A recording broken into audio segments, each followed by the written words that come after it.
So down there in the throng of spectators. Good morning, everybody. Welcome to the British Touring Car Championship. Let's head downstairs to the pit lane walkabout. But first of all, in the main commentary box, let's say a very good morning to Matt Suckling. Morning, Alan. Good morning, everybody, and welcome along to what is the fourth event of this year's Quick Fit British Touring Car Championship.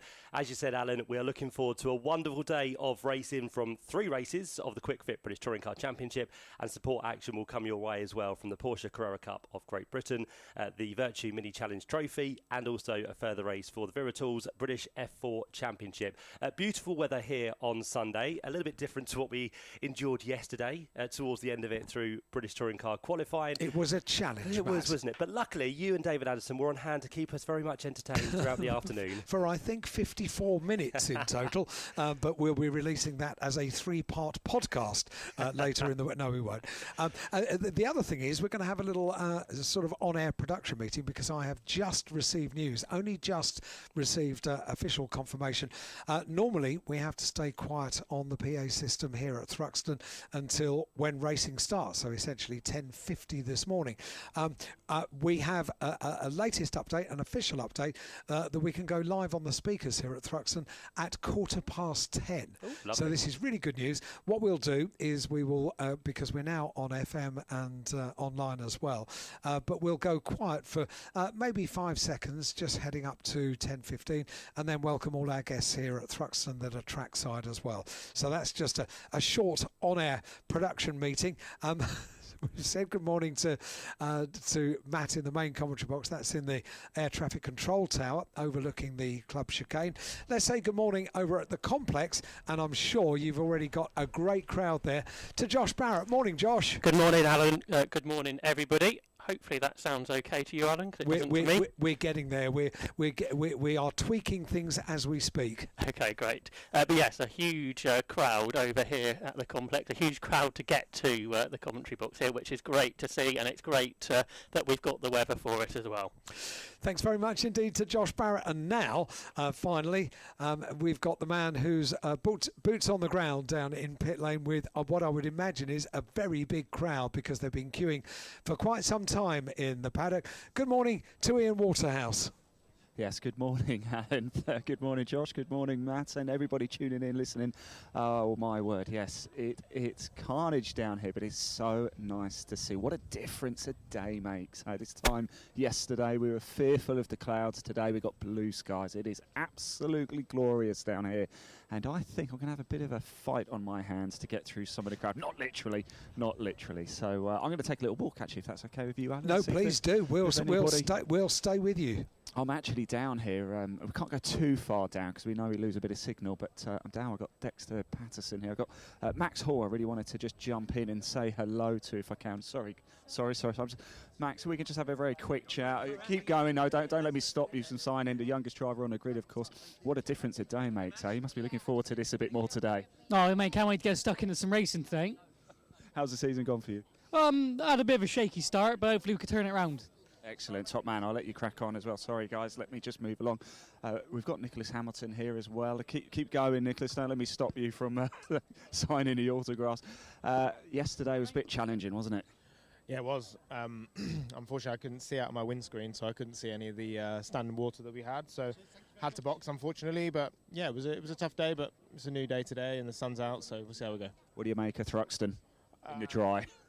I mean, it's a great track. It's not one of my favourites, but yeah, I mean, we're here anyway, and yeah, I just want to keep developing and see where we end up today. It's going to be tough because it'll end up being hot eventually towards the end of the day, but yeah, I'm looking forward to it. Let's hope so. Thanks, Nick. Appreciate it. There is a great 2-page article in the official programme for this weekend, all about Nick, and not necessarily about the racing, more from what he's doing for people that face various challenges in life, as indeed Nick has himself.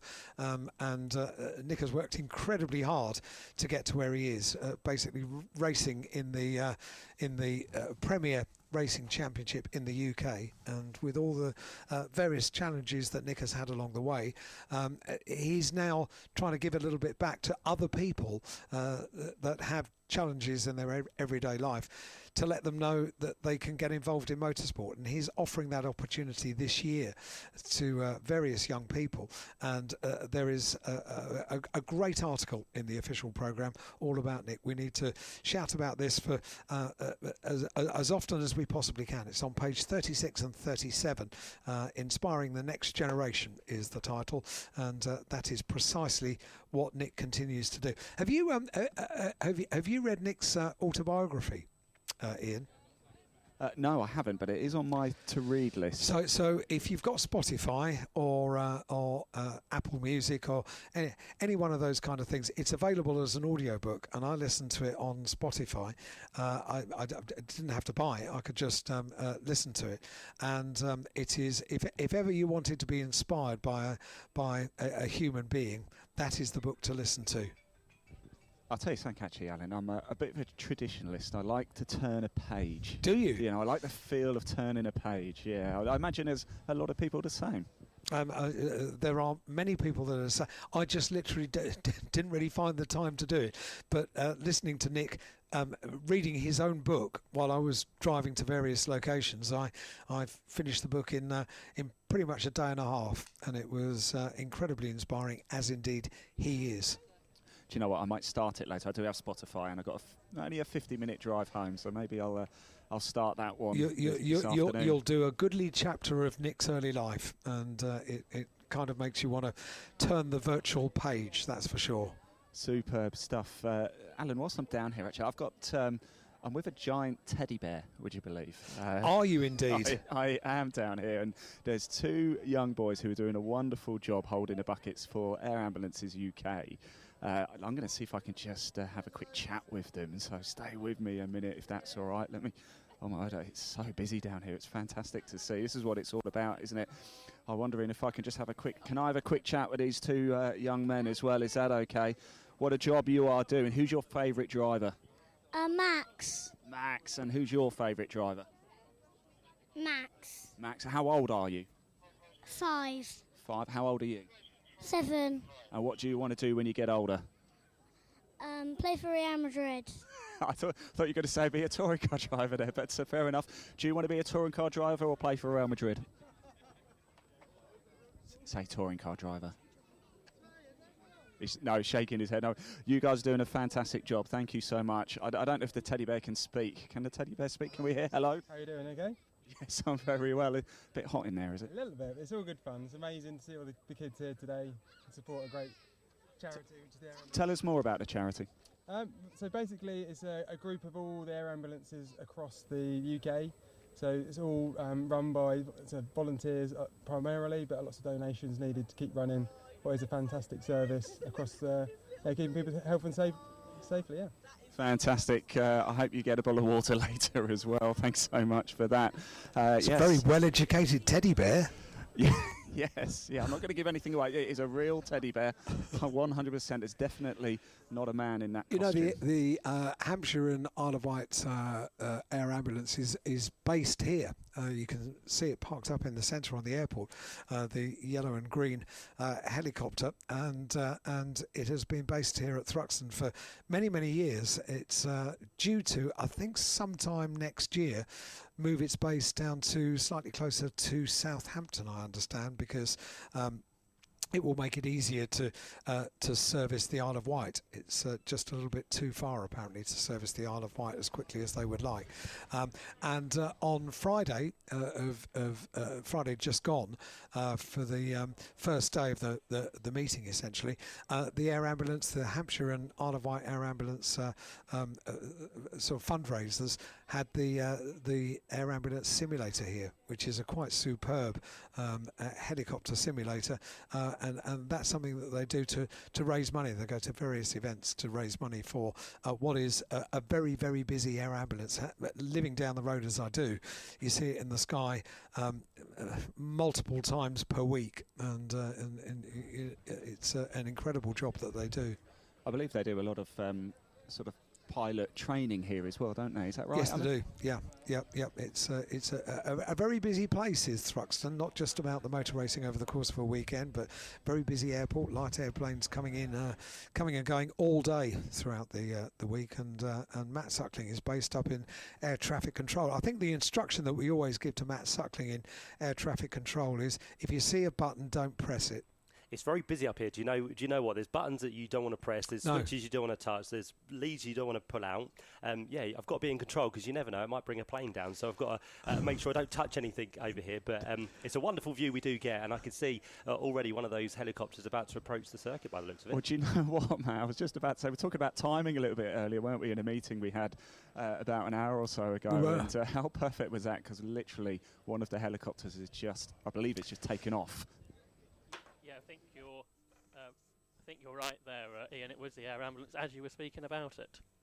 There we go. It's yellow and green, and for those of us that enjoy identifying, whenever I hear a helicopter overhead down the road in Andover, I whip out my paid-for plane finder app and just to work out who it is, and it's quite astonishing how many times you see over the course of a week, how many times the air ambulance is busy serving the county of Hampshire and the Isle of Wight as well. It is Toke Alive on Radio Thruxton. The pit lane walkabout is well and truly underway. Ian Waterhouse is down there bringing us not only the drivers and their comments ahead of race day, but also some of the flavour of what's going on down there, and speaking to some of you who are down there on pit lane walkabout waiting to speak to your favourite drivers. We're around about a minute and a quarter until we can go live on the PA system. Ian, I can hear you in my ear. Yes. So, well, if I've got a minute and a quarter to fill before we go quiet for a second, I am actually down at Team Virtue. I've got Tom Ingram here and Tom Chilton. I wanted to speak to Tom Chilton yesterday. I didn't get much of a chance, but I've just got to move out of the way because they're having plenty of photos at the minute. It's going to be lots of people to talk to, I think, as well, and the crowd. It is such a difference from yesterday. I wonder if I can just jump in. Don't let me stop you guys. Keep going. But what a difference a day makes. How are we doing, Tom? Excited for race one today? I'm excited that it's dry. Someone's had some baked beans around here because the wind that's going on is insane. So, as you said, wind. Yeah, absolutely. So it's all over the shop. So yeah, let's see how today goes out. There's a little bit of rain coming in maybe for race 3, but it should hopefully be an all right day for us. Got some fans here as well. Are we supporting the boys here? Yeah, come on. Come on. Tom Chilton. I wanted to speak to Tom Chilton yesterday. We'll do it after we go Tom, live on crack the PA on. We've system. just got to jump on. So Ian Waterhouse down on pit lane walkabout. It is Toke Alive. We are on 93.7. We'll go quiet just for a couple of moments, and then we'll welcome all of our crowd trackside here on Toke Alive.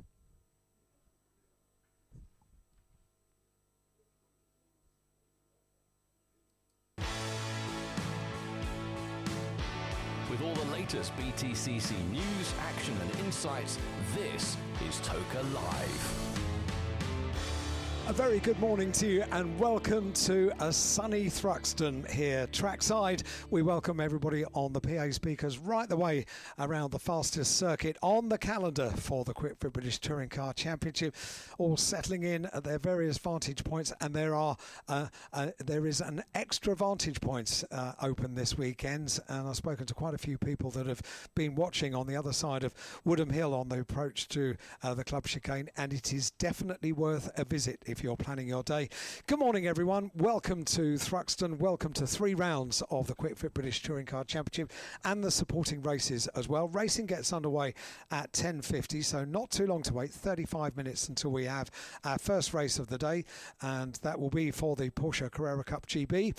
The first touring car race, the pit lane, opens at 11:30 this morning, and then we have a 16-lap race, the first of 3, and that will happen at 11:45, so 11:45. Not too long to wait for the first of our touring car action here at Thruxton Circuit. I'll introduce you to the team and I'll do it very quickly. Over at the complex, a busy complex as far as people setting up camp for the day. Good morning to Josh Barrett. Good morning, Alan. There we go. Josh is in place with a big click as well. Sorry about that. We have over in the main commentary box, which is the air traffic control building, just on the outside of the club chicane. A very good morning to Matt Suckling. Morning, Al. Good morning, everybody. And a very good morning down with boots on the ground on the pit lane walkabout. And I think he's still down at Accelerate Motorsport. A very good morning to Ian Waterhouse. Good morning, Alan. Good morning, Matt. Good morning, Josh. Good morning, everybody here at Thruxton as well. Yes, the sun is shining. The stage is set for a perfect day. What a difference a day makes. Yes, Alan, I am still down here in the pit lane at the minute. I'm actually with Team Virtue down here. I was just going to talk to Tom Chilton just before we came live on the PA. So if you're happy to stay with me, I'll just absolutely jump in and grab a quick shot. I was just going through photos. This is one of the things, isn't it? It's so nice to see. Tom, sorry about that. We just went live on the PA. He's just signing. If you're sorry about it, we just went live on a PA, so I had to pause. You've got a camera going. It's here collecting a lot of content. Look, you've raced in the touring cars for quite a while. Where do you rank Thruxton as a circuit? Oh, Thruxton's brilliant. It's so enjoyable. It's so fast. It's where I learned to drive when I was 13 years old. Every Thursday, my headmaster let me off school to come down and learn the circuit, so I could get my racing license when I was 13 years old down at Castle Coombe, which isn't too far from here either. It's very rewarding when you get a good lap round here. And because it's quite hard on the tyres by the nature of the bumps and the tarmac and the speed, you do have like a one-lap wonder when you get your lap time, and then it falls off a bit with the tyres. So, good year. Prefect at school? No, I was a prefect at my primary school, yes, but I didn't stay till upper six in secondary school. Why did you ask that, Tom? Why did you ask that, Tom? Just had a feeling about that. He had a feeling. I got a feeling. Woo. But we love Thruxton. It's a great circuit. Yesterday I needed a speedboat rather than a race car, and I'm happy that we're qualified 7th, which is, it's not bad. I'm just happy that I'm alive. At some points I thought I was going to die at least 15 times on one lap. When I crossed the finish line, I was like, yes, I made another lap. So, it was pretty wild and wet out there. I was watching somebody on board and it looked terrible. The cars just twitching everywhere. It must have been frightening. Absolutely floating. You can't make a wet tyre with enough tread to get rid of that amount of water, and especially when you're hitting it at well over 100 miles an hour.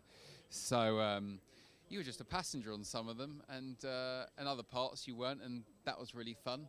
But it's also fun when you're holding your breath and you're aquaplaning going, when's it going to grip? But sadly for Josh Cook, it didn't grip. And I actually texted him last night because I was a bit worried about him just to make sure he was okay, and he said he's fine. So I'm very happy that he's okay, because that was a big one. Tom, thank you so much. Guys, can we get a go Team Virtue? Go Team Virtue. Woo woo. There we go. Thank you so much, guys. Right, stay down here if you like, Alan. I'm just pottering around. Let's go see if I can find some fans to talk to as well, guys. Can I ask, where have we come from today? Hertfordshire, Stevenage. Okay, not too far. First time here. Is it your first time? Just this morning, just arrived? Oh no, well yesterday we're here, but yeah, we're first weekend British touring car. So managed to swim home. Yeah, just about built an ark and survived. And who have we got here? Luca. Luca, how old are you, Luca? 6. 6, and who are you supporting? Button. Excellent. Enjoy the day, won't you? Thank you very much, guys. Thank you. Have a wonderful time. I've got more people over here. I wonder if we can just have a quick chat. Guys, where have we come from? Come from Yeovil today. From Yeovil, okay. Or it's across the A303, isn't it? Yeah, just a gentle stroll up the drive this morning. Fantastic. Who have we got here? Albie. Albie, how old? 12. And who are you supporting? Accelerate or Virtue. Fantastic stuff. Have a wonderful time, won't you? Lots of fans down here, Alan. It is swarming with people. It's so nice. Busy pit lane. We like that. Oh, absolutely, we do. I'm just going to pop over here because I can see Josh Cook. I did try and talk to him yesterday because he had that big shunt, didn't he? So I wonder if we can just very quickly just ask. I'm going to almost walk in front. I don't know if I want to walk in front of the ITV camera. So can I? Thank you very much. Thank you. Josh, sorry, I didn't get a chance to catch up yesterday. I was a big shunt yesterday. You okay? Yeah, all good, yeah. Fantastic. Excited for today. I think I saw the car this morning. Looks good. Yeah, I think the team have done an incredible job. It's quite a big shunt. Obviously, huge thanks to the medical staff for being first on scene, and obviously the marshals as well. But yeah, the team back in the awning overnight have done an incredible job. There's a lot to replace on the car, so it looks literally brand new. You'd never know. So I think we need to do our best to try and reward all that effort with some good results today.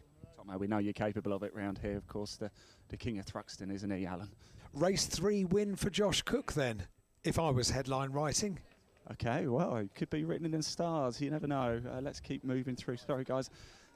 There's a huge queue here down at Napa, as you can probably imagine. I'm going to see if I can just jump in and say hello to Ash Sutton very quickly, because I haven't said hello to him at all this weekend. I'm just making a bit of a nuisance of myself here. Sorry, guys. Ash, so I'm just coming to say hello, really. How was yesterday? Pretty hairy at times. Yeah, I think it was definitely lively out there.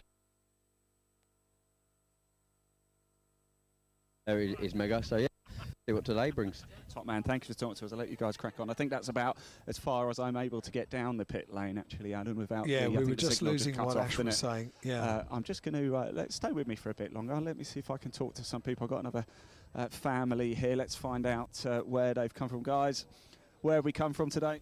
Peterborough. Okay, that's a bit of a stretch from. Yeah, it's a long way. Yeah. Were you here yesterday? No, only today. Well, you picked the right day then, haven't you? Yeah, chucked it down yesterday, didn't it? The sun's out now. We brought it with us. And who have we got here? Finn. Finn, how old? 10. 10. You're decked out in the Napa gear, so who are we supporting? Most of the Napa people. Excellent stuff. Do you like him, don't you? Dan Robo? Yeah. And when you get older, what do you want to do? I want to race for Napa. Fantastic. Go make a good impression on them. Yeah, go. Thanks. Thank you so much. Oh, I've got to go the other way. I was about to literally walk into the dead zone down there where we lose signal, but I'm just going to make my way back a little bit further down. We spoke to Senna Proctor yesterday, didn't we? So let me go talk to Adam Morgan. Haven't spoken to him yet this weekend. He's just, again, signing the autographs and having photos taken. And let's... he's just having a couple of photos, having a good chat with people. Don't forget, of course, we've got the shout out as well. If you do want a shout out, do text a number. I believe it's 07482 877 877. Is that right, Alan? 07482 877 877. Spot on. Fantastic. It's good stuff indeed. Let's just jump in, shall we? And if I can... Oh, he's just talking to somebody from the team, actually. Sorry, guys, can I be very rude and just jump in and say hello to Adam? Adam, wow, what a difference a day makes to the weather. Yeah, I'm much happier with today's weather than yesterday. Yeah, it was really tricky day yesterday. Yeah, almost a bit touch and go, I think, at times, whether it should be red flagged or not. But, I mean, it was a big one for Josh. Glad to see he's okay. But today, like I said, Sunday, blue sky, sun's out, so looking forward to it. Is this a perfect day to go racing and all the crowd here? Is this what you really enjoy about being a touring car driver? Yeah, I mean this track as well always provides great racing. It's the fastest track in the UK. It is crazy fast out the back. So it's going to be good fun. There's a lot of people who I think are out of position. So the racing is going to be spicy. There's huge crowds there, so it's going to be good fun. Man, thanks for talking to us. Best of luck today as well. I love it when people say it's going to be spicy, Alan. It's a good word, isn't it? Very descriptive. If you are just arriving here at Thruxton, we are in the midst of a very busy pit lane walkabout here on Toka Live on Radio Thruxton. If you have a radio, 93.7 FM is the frequency if you're trackside.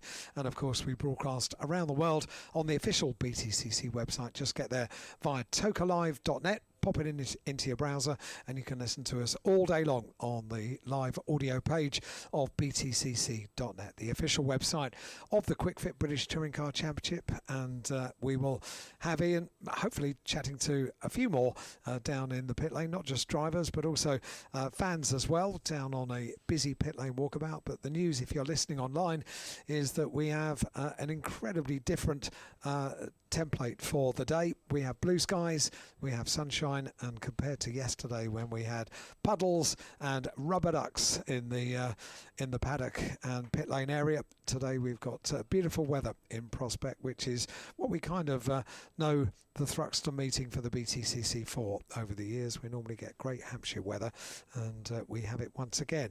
Right, where has Ian got himself to now? Yeah, I'm down here actually. I've spied some people. They've got, I think, is this a gingerbread man we've got here? What's the story behind this? It's a school teddy. It's a school teddy. Which school do you go to? Burden Primary. And whereabouts are you guys from? Burden. Chichester. Okay, that's not too far to come. Were you here yesterday? No. Okay, you've definitely picked the right day, haven't you? Who are we supporting? Team Virtue. Fantastic. Look, have a great time. Thanks for bringing that down, and keep going. Enjoy the day, won't you? All right, let's move around, shall we? See if we can chat to some more of the spectators we've got down here. I've got a young man here holding a Stephen Jelly poster. Is that who you're supporting? Yes. How old are you? 11. Is this your first time to a touring car meeting? No. Oh, where else have you been? Silverstone. Brands? Park. Yeah, we've been quite a few. Yeah. He's been coming since he was 5. Wow, so you're almost a BTCC veteran, dare we say. What do you make of Thruxton? Good. It is good, isn't it? Like, have a great day, won't you guys? Thank you so much. Quite a lot of people starting to head off as well, and I'm going to stay with me though, Alan. We're going to see if I can find a couple more people to have a little chat with as well, if we can. Look, I've got some people over here, guys. Who are we supporting today? Ingram! Love Ingram.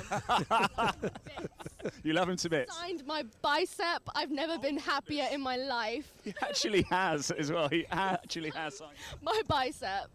Okay, well look, he's got a good chance today, hasn't he? Certainly in race 1. Yeah, Ingram all the way. He could be, doing whatever he likes. I'm sat there supporting him. Fantastic stuff. Jolly good indeed. Right, let's keep going on, shall we? I've got a couple of people over here. Can I just jump in and say hello? What's your name? Joe. So how old are you, Joe? 10. 10 years old. Is this your first touring car meeting? No. Have we got another veteran here, another touring car veteran? What other tracks have you visited? What? We've been to Silverstone, Brands, but we come and watch touring cars here, but we usually go and watch my nephew race at the other ones. Oh, okay. Harry Hickton, I know Harry very well indeed. In fact, he's going to be out, I think, at Alton Park, isn't he, in 2 weeks' time on the Toka package. So we'll look forward to that. Who are you supporting today? Jake Hill. Jake Hill, fantastic. Have a great time, guys. Thank you so much. Tell Harry I said hi as well. I will see him in 2 weeks, of course. Yeah, the JCWs are out in 2 weeks, aren't they, as well, Alan? I think on the Toka package. Indeed. So we'll certainly keep an eye out on Harry Hickton. He's got a bright pink livery as well.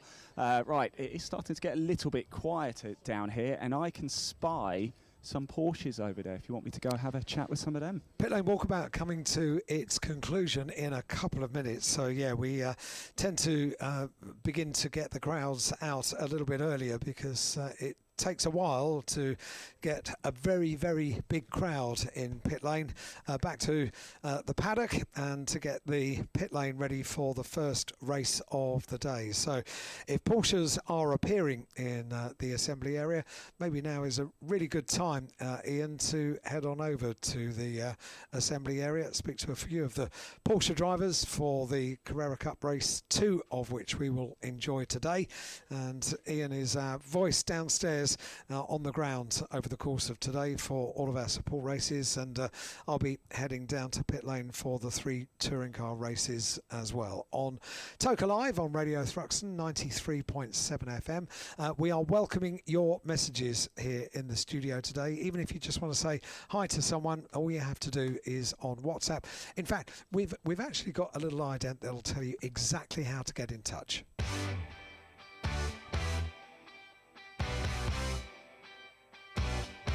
Get in touch with us at Toka Live. We're on WhatsApp and email. Add the number 07482 877 877 to your WhatsApp contacts, or email us at studio@tokalive.net to get in touch. Say hi to someone, wish someone a happy birthday, or wish a driver good luck. Anything you like, get in touch now with Toka Live.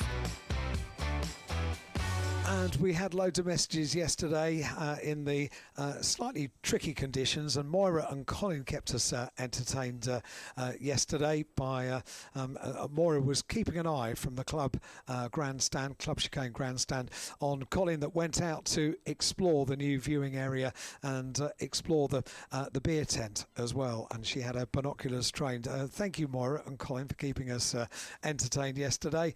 It's Colin's birthday next weekend, so a pre happy birthday wish would be very nice indeed. Moira, it's as good as done. Colin, have a great birthday, and thank you for keeping us entertained here on Toka Live yesterday. This one says, morning Al, Matt, Ian and Josh.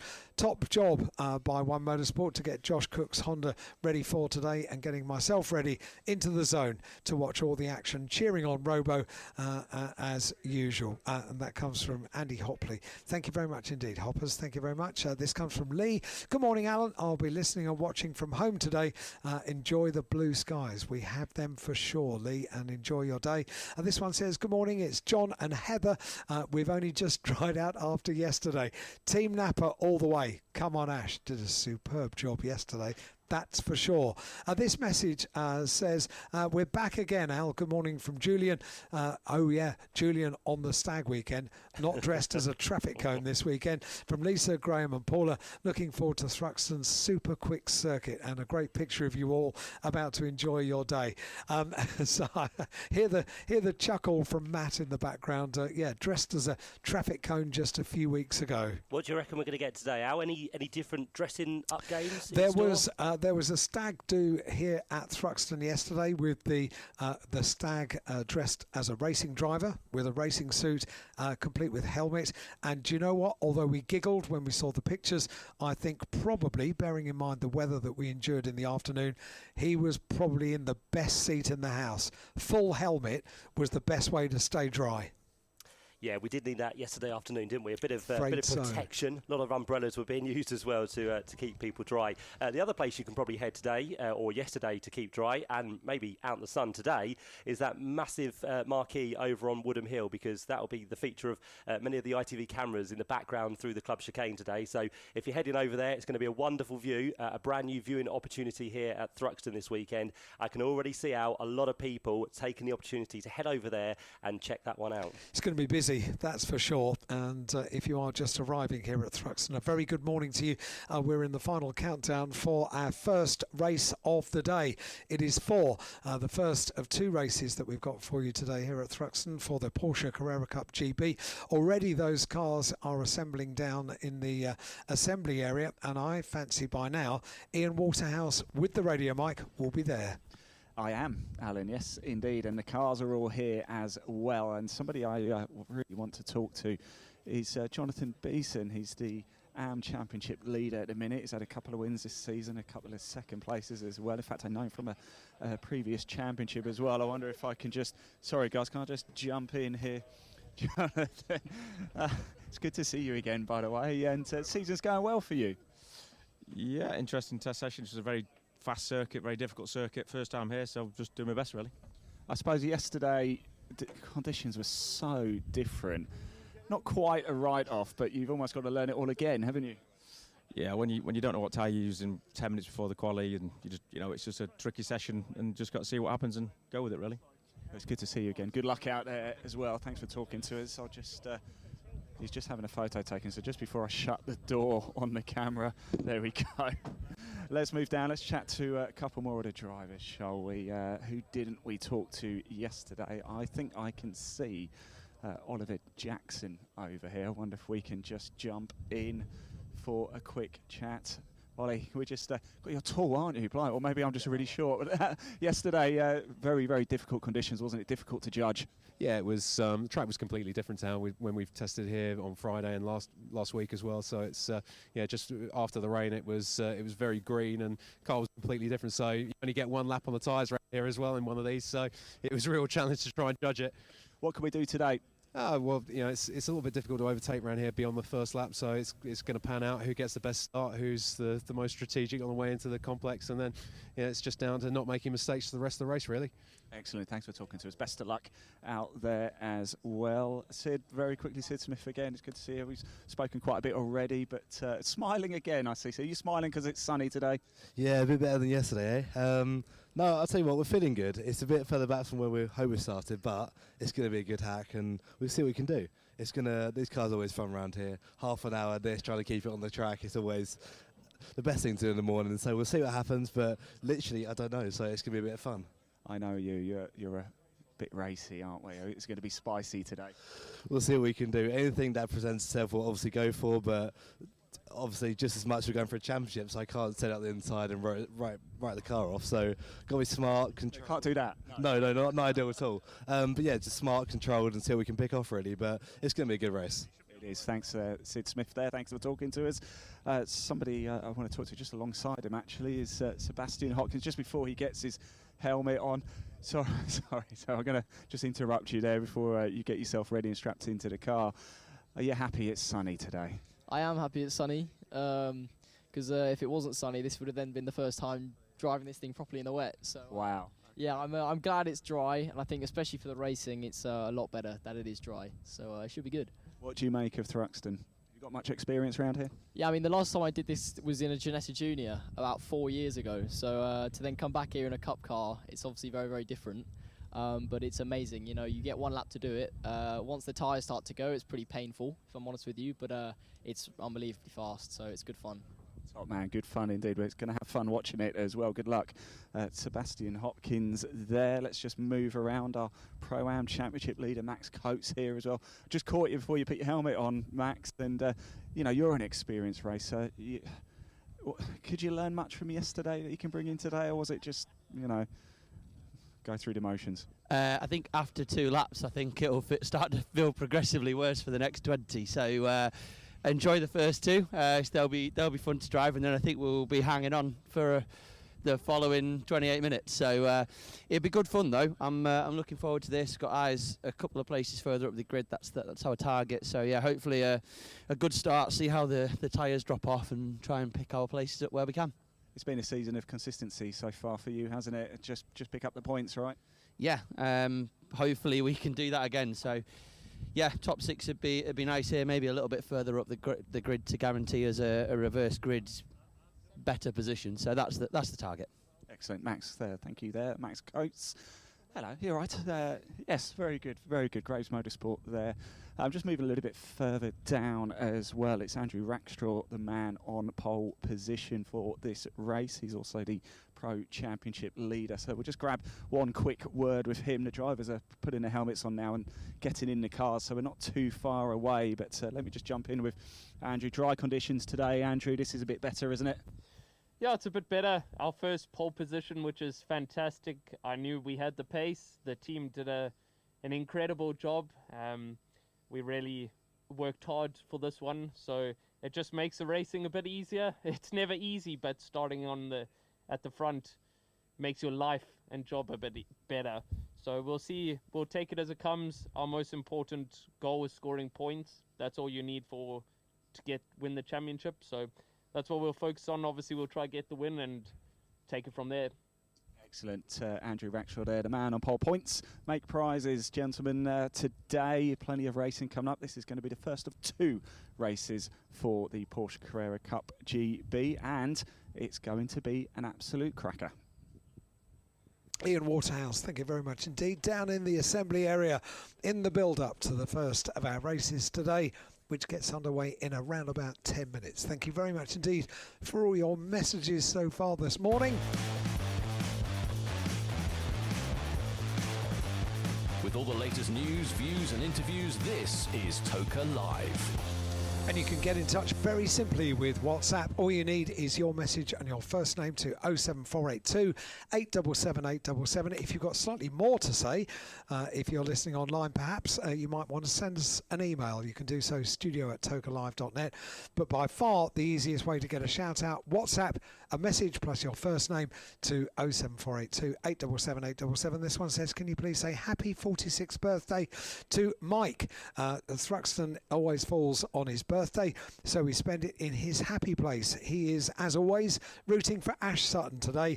Loads of love from Lou, Toby, Nicole, Josh, Rich and Mike's mum Rita, here for the first time camping with us and absolutely loving it. A new touring car fan in the making.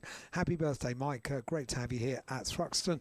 And this one says, hi guys, here again. Nice to see the the sunshine today. Can you please say happy anniversary to my wonderful husband Martin? I love him loads, and that comes from June.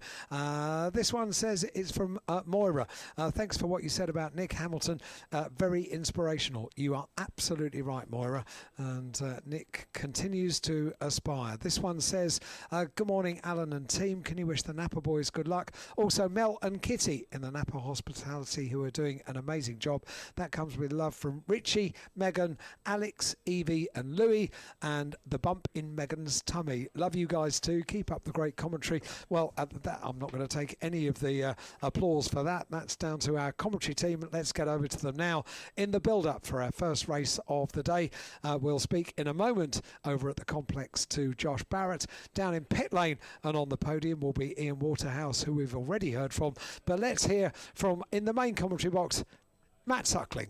Thanks, Alan. Thank you, lads. Great job doing the pit lane walkabout this morning with all those drivers and all those wonderful fans we have here at the fourth event of the year for the British Touring Car Championship. Welcome along to what is a wonderful day ahead. We've got some beautiful weather and we're going to have some wonderful cars onto the circuit very shortly indeed. As Alan said, do get involved and in touch with us today. The numbers, of course, you've been given, and we'd love to hear from you, what you're up to, where you are, where you're watching from, and any good luck messages you'd like to send to drivers or people that you are with as well for today. Of course, all those people that are in the pit lane walkabout have now had to find themselves somewhere on a bank, and here at Thruxton it's very hard to do so because it's always very busy.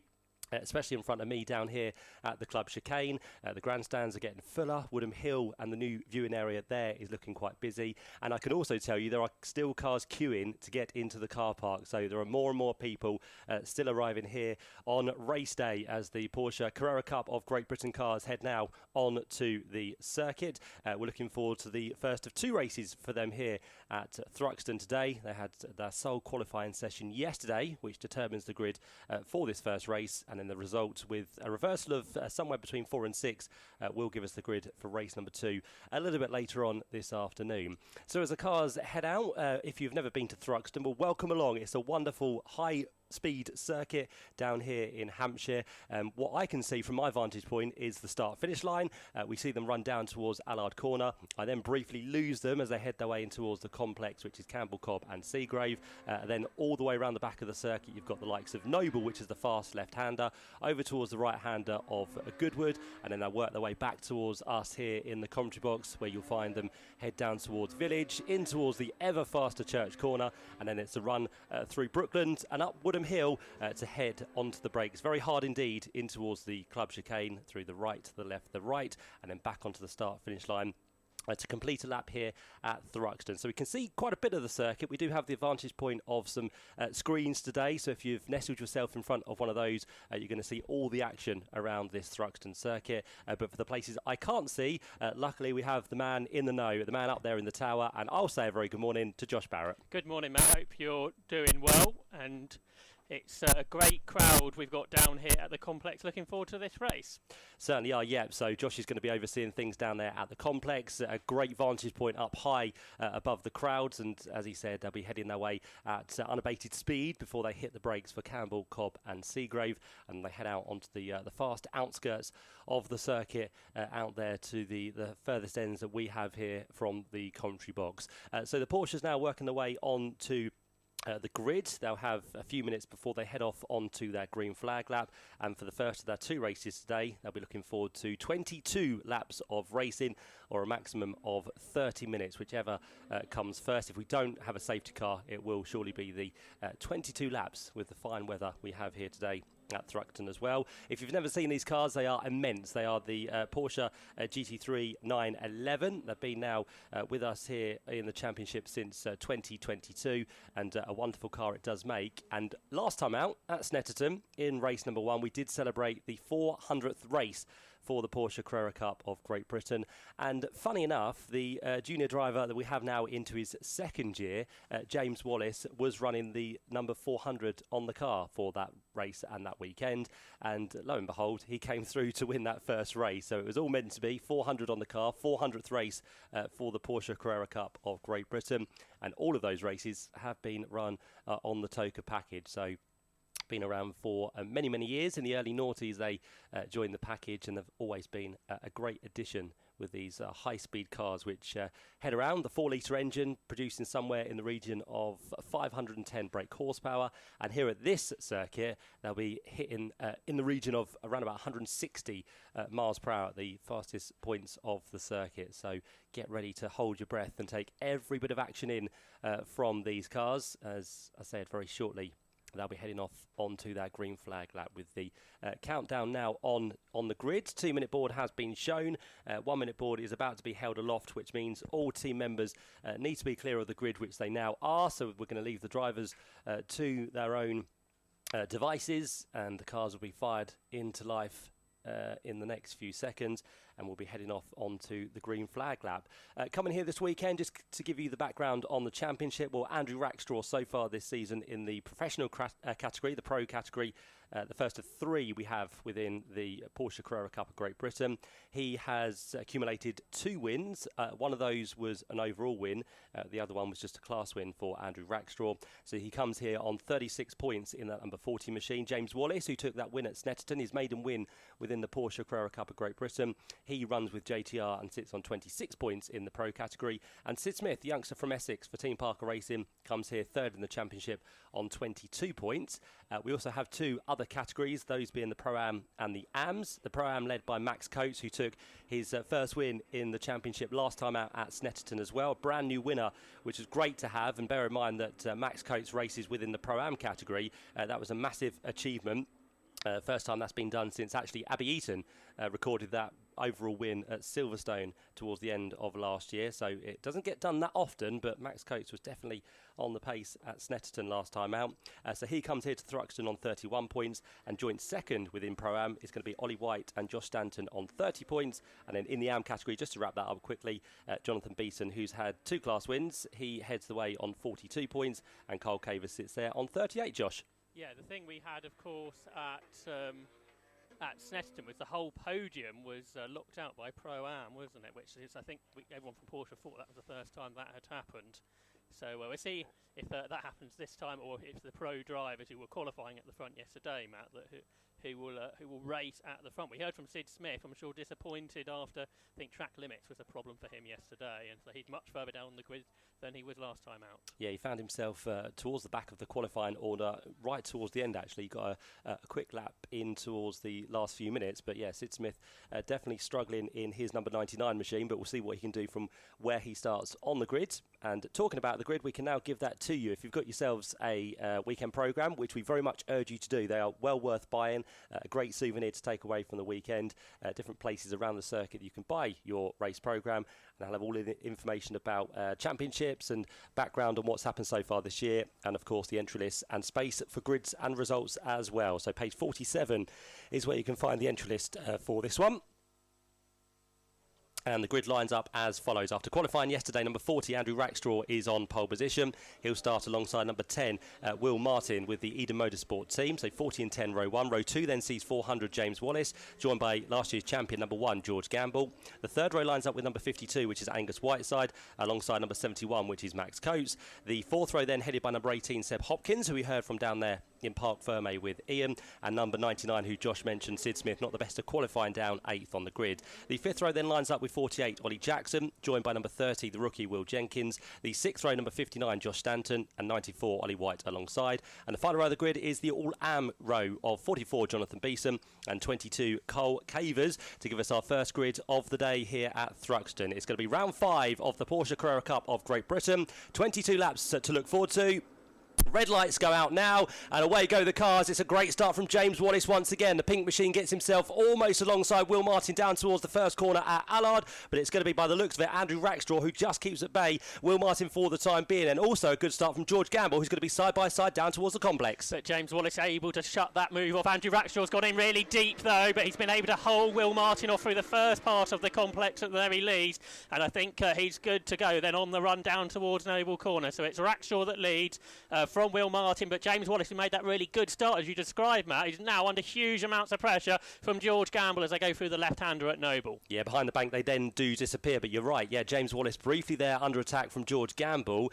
Now looks like Angus Whiteside is going to be putting the pressure on George Gamble as he just falls slightly back from the top three. So everyone's safely through the first few corners, which is good, as they work their way through the high speed now right-hander of Goodwood, down towards Village they're about to head, and then through Church Corner already, and heading their way back to complete the first lap up towards the club chicane now come, and it's going to be lights are flashing already for Will Martin. So the tactics have started to try and put off Andrew Rackstraw, but as we said, two-time class winner so far this year, Andrew Rackstraw will not be off-put by what's going on behind him as they come through to complete the first lap. Rackstraw heads the way, Martin there in second, and the gap between them is just 0.2 of a second. So it's all on for the race lead, and can Andrew Rackstraw hold it down towards the complex? It's a slightly bigger margin, I think, as you were describing there, Matt, than he had certainly on the previous lap. So Rackstraw up the curb, leading. Will Martin takes a tighter line out of the first sequence of the complex, which is Campbell, to try and get the better run through the left-hander at Cobb. I don't think it really worked out for him, but those two have got that margin over James Wallace there in third position and George Gamble in fourth. The top three all have been race winners this year. Andrew Rackstraw and Will Martin, they won at Donington Park. James Wallace, he won last time out at Snetterton. Nobody has won an overall race twice this season. That could change during the course of this race, Matt. Certainly could, yep, Josh. So Max Coates had a poor start. He's dropped down 2 positions. He's about to lose a further one by the looks of it, as Sid Smith almost got himself alongside there. So Sid's looking to move his way up the order, but he's lost out on that first lap as well. It's Ollie Jackson who's been making the moves. The number 48 machine, one to watch out for now, because he is making strides through the field. He's in that kind of martini liveried car, which is yellow rather than what you'd expect to be white. So Ollie Jackson comes through in what's going to be now 7th position. He's being hassled by the Duckham's Yuasa liveried car of Max Coates, who's trying to get that position back, and Sid Smith now on the tail of both of them as they work their way down through Allard Corner. Max Coates tries to go for the cutback as they accelerate through the left-hander of Green Corner, and Ollie Jackson all over the road at the minute. And round the outside looks Max Coates. This is for the Pro-Am lead as well, and Coates is alongside, but Ollie Jackson, using all of his BTCC experience, shut the door on Max Coates, and that has allowed Sid Smith to go through. So instead of gaining a place, Max Coates has lost one. He might lose another one, because Ollie White's trying to go round the outside as they go up to the left-hander at Noble, absolutely side by side. And you might have to tell me, Matt, who's come out on top? It's still Ollie Jackson. Sid Smith is there behind, and Max Coates just about hang on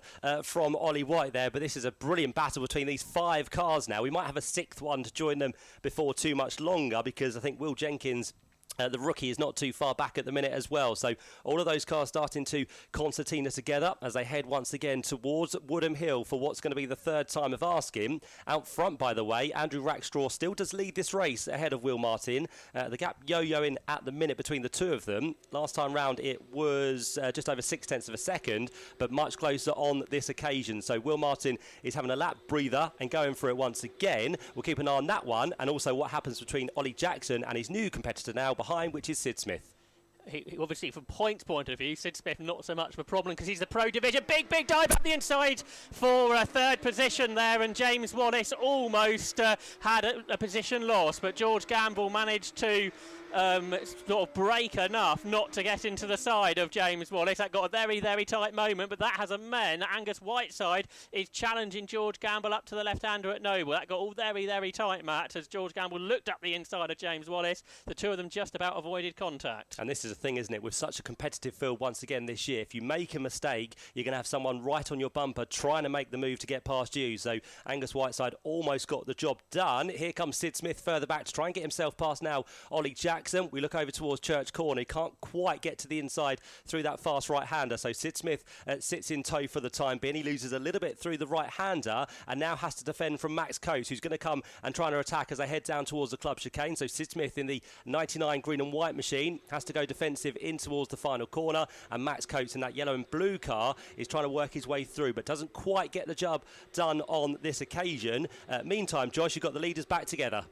Okay, yeah, a much smaller gap between Andrew Rackstraw and Will Martin. They were separated basically by nothing in qualifying. They're not separated by much more than that in the race, in round 5 of the Porsche Carrera Cup of Great Britain. So Rackstraw from Martin, the South African, leads the driver from East Sussex as they head up towards Noble for lap 5 of 22 in this race. There's battles all the way through the field. That's the battle for the pros at the front. Towards the rear of the field, the AM battle is just as close. Jonathan Beeson, who won the 2 races last time out at Snetterton within AM, is under huge amounts of pressure from Cole Cavers, who won the 2 races at Donington Park. So wherever you look in this 14-car Porsche 911 Cup car field in the Carrera Cup of Great Britain, Matt, there is a battle as the 2 leaders turn their way through Church Corner. Maybe a slightly bigger gap between Rackstraw and Martin. Yeah, so he's just managing it for now is Andrew Rackstraw, so he manages to keep himself ahead of Will Martin down towards the completion of what's going to be lap number 5.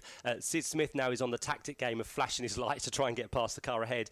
From many of the Pro-Am drivers this year, they are able to keep pro drivers at bay, and Ollie Jackson doing exactly the same in this race as they head their way through Allard. Sid Smith again trying to get the run, but he runs slightly wide and could bring Max Coates into the mix once again. Well, he's certainly having to defend here, is Sid Smith, but I don't think Max Coates, who was an overall winner, as you said earlier, last time out at Snetterton, don't think he can quite get past the car of Sid Smith, who launches over the curb through the left-hander at Cobb, and that just held his momentum back a little bit for Sid Smith, the 18-year-old, the teenager from Essex.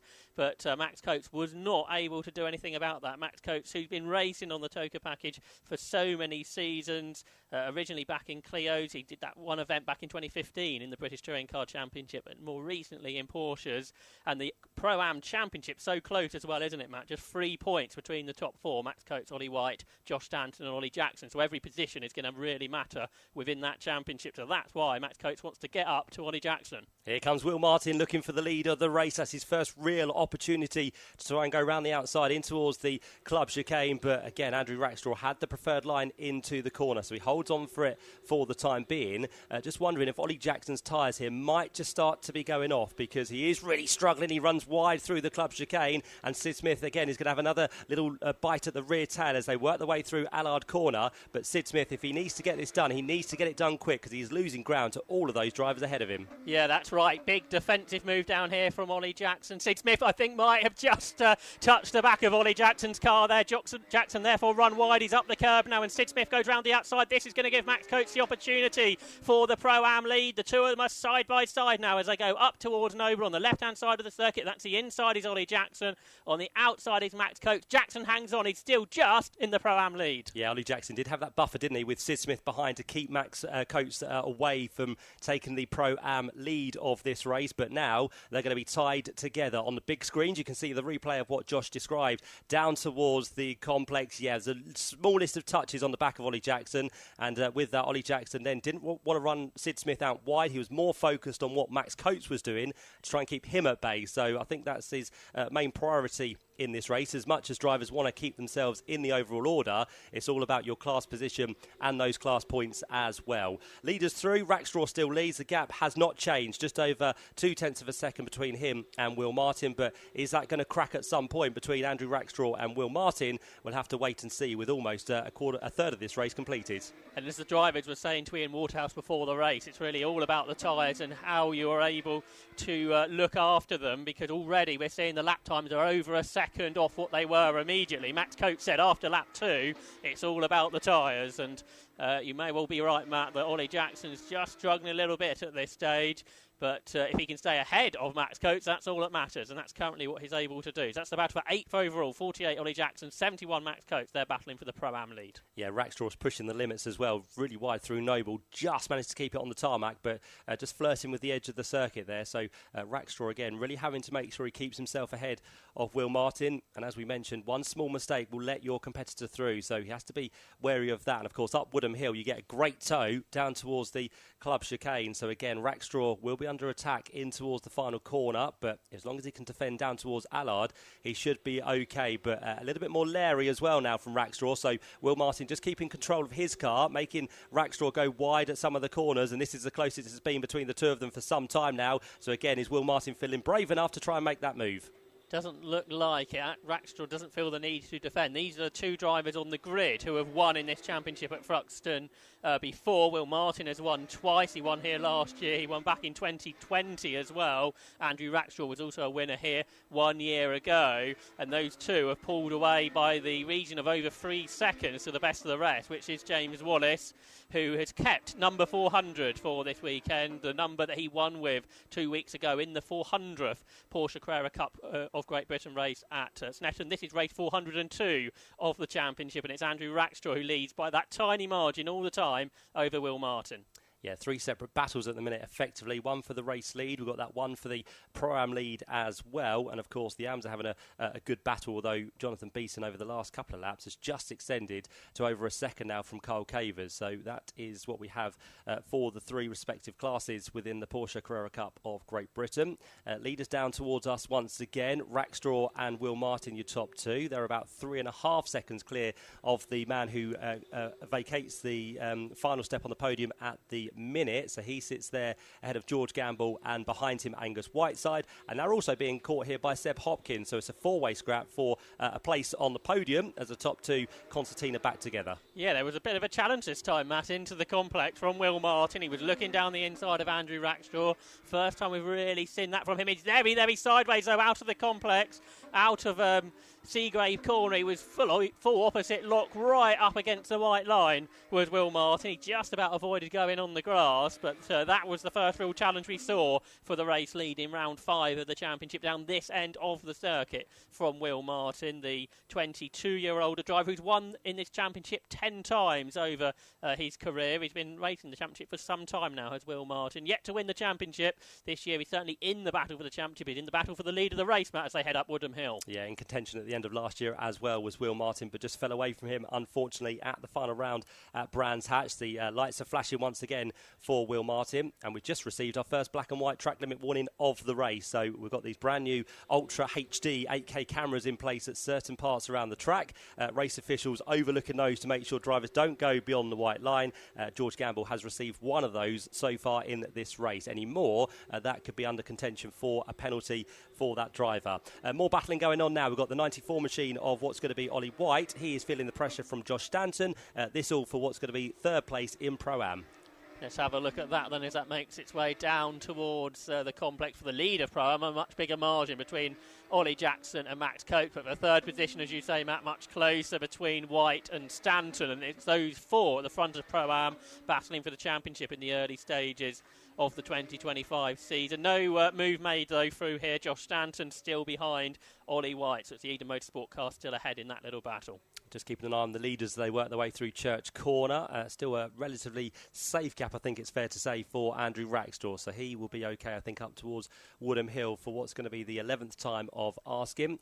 Behind still this fight for 3rd place between James Wallace, the pink car. You've got George Gamble with the Roslyn Gold by Century Motorsport that sits there in 4th position. And Angus Whiteside in 5th with Seb Hopkins there or thereabouts. But he's just a couple of car lengths behind as they work their way down through the club chicane. And now that Sid Smith has cleared that Pro-Am battle, what lap times is he doing?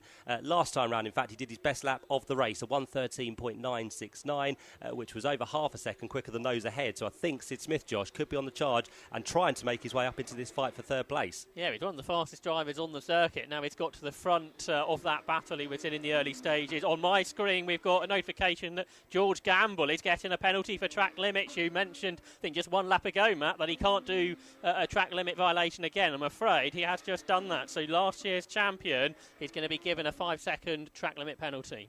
Yep, and that has already been applied on our timing screen. So he's down to 6th place currently behind Whiteside and Hopkins. And if Sid Smith continues this pace, he might fall behind Sid Smith before the checker flag falls in this first race of the day for the Porsche Carrera Cup of Great Britain. So not good news for George Gamble. He's had a bit of a torrid start to the season. He's only found himself on the podium on one occasion in the 4 races we've had so far. But for George Gamble, he really needs this weekend to turn things around. But with that 5-second penalty, things once again starting to unravel for the reigning champion as the top 2 again across the line, separated by less than 2 or just over 0.2 of a second, but it looks very, very close indeed. Will Martin again chomping at the bit to try and get past our race leader. So down towards the complex they come. absolutely nose to tail. Rackstraw sort of turns Have to into be the first special element to- of the to- complex a little bit earlier just to put off any move from Will Martin as they turn right, then left, then right again out of the complex. Good battle of a third between James Wallace and the penalised George Gamble. So he's there as you watch them, but in reality on the timing screens that's not the case for George Gamble. As those Pro-Am battles continue to come around. But really eyes all to that front battle because Andrew Rackstraw all the way through this race, Matt, has been under huge amounts of pressure from Will Martin. Yeah, and Will Martin does hold the best lap of the race so far, 1:13.007. Last time through, Will Martin was a couple of tenths of a second quicker, but when is his opportunity going to come to make a move? He gets a good run through Church, and of course, if you do that, it then lends itself to a great run through Brooklands, up through Woodham Hill, but these cars being so fast and so competitive once again with the field, it's very hard to make a move on your competitors. So Will Martin just has to sit in line for the time being as he heads his way now through to complete lap number 13. So we're now into the second half of this 22-lap race, and the top two by far quicker than everybody else at the minute. But this might be the opportunity. Can he make a lunge down towards the complex? Let's have a look. Andrew Rackstraw doesn't feel the need to defend, and there's no actual move from Will Martin, but Rackstraw absolutely clobbers the curb way up on two wheels through the first element of the complex at Campbell. But Andrew Rackstraw's able to hang on, and Will Martin, I'm surprised his rear tyres have got much to give. Again, he's massively sideways as they go out of the right-hander at Seagrave, but he doesn't seem to lose any momentum because of it. It's massively spectacular stuff from Will Martin, and all the time he's in the aero wash of Andrew Rackstraw's car all the way around the fast corners around the back of the complex, but all the time he continues to put the pressure on. So this is a great effort from Will Martin. The drive through round one of the championship through Church Corner. Can he get the run up towards you, Matt? Yeah, surely his tyres will be going off as well, sitting behind Andrew Rackstraw, but this is again the best run he's had so far in this race, and Andrew Rackstraw feels the need to go defensive. Will Martin's not going to lunge round the outside, but there's a big lock up from Will Martin. He tries to get the car stopped in towards the club chicane, so again that'll have an impact on the tyres as we head towards the latter stages of this race. But Will Martin getting closer and closer. The gap again, nothing to choose between them, almost identical on that lap in terms of their lap times, but Will Martin getting again very frustrated as the back end almost swaps ends on him as he heads his way through Allard Corner. Yeah, and I think that small mistake he made at Allard, Matt, has meant that Rackstraw's got a car length, that big of a margin. That's as big of a margin really has been all race between these top two. Andrew Rackstraw, the 23-year-old from South Africa. He was the runner-up last year in the Walter Hayes Trophy Formula Ford 1600 event. Will Martin, the chaser, the 22-year-old from East Sussex. He's won in this championship 10 times. He's had 31 podiums. Best championship result was back in 2022 when he finished in third position. He's currently only 6th in the championship. He won the opener at Donington Park, but it hasn't gone terribly well since then. And he would also like to turn his championship back like how it started. But for now, we can't find a way past Andrew Rackstraw out of Church Corner. He's still chasing, though. Yeah, Will Martin, another one like those of George Gamble, needs to get his championship ignited here this weekend before it's too late. As you said, that win at Donington Park and only one other point-scoring event so far this year. So Will Martin, he wants the win, but he doesn't want to try anything too ambitious to then lose the points that he really does need to claw his way up the championship. So through they go once again. Still third place at the minute for 400, which is James Wallace. Behind him is number 1, George Gamble on the track. But of course, he's got that 5-second penalty to be applied as well. And Angus Whiteside is another of the drivers who have just received a black and white flag for track limits as well. And he's got, I think, a little bit of damage. No, it's the other coloured car of Josh Stanton, who has got a little bit of the front bonnet just starting to flick up now as he heads down towards Allard.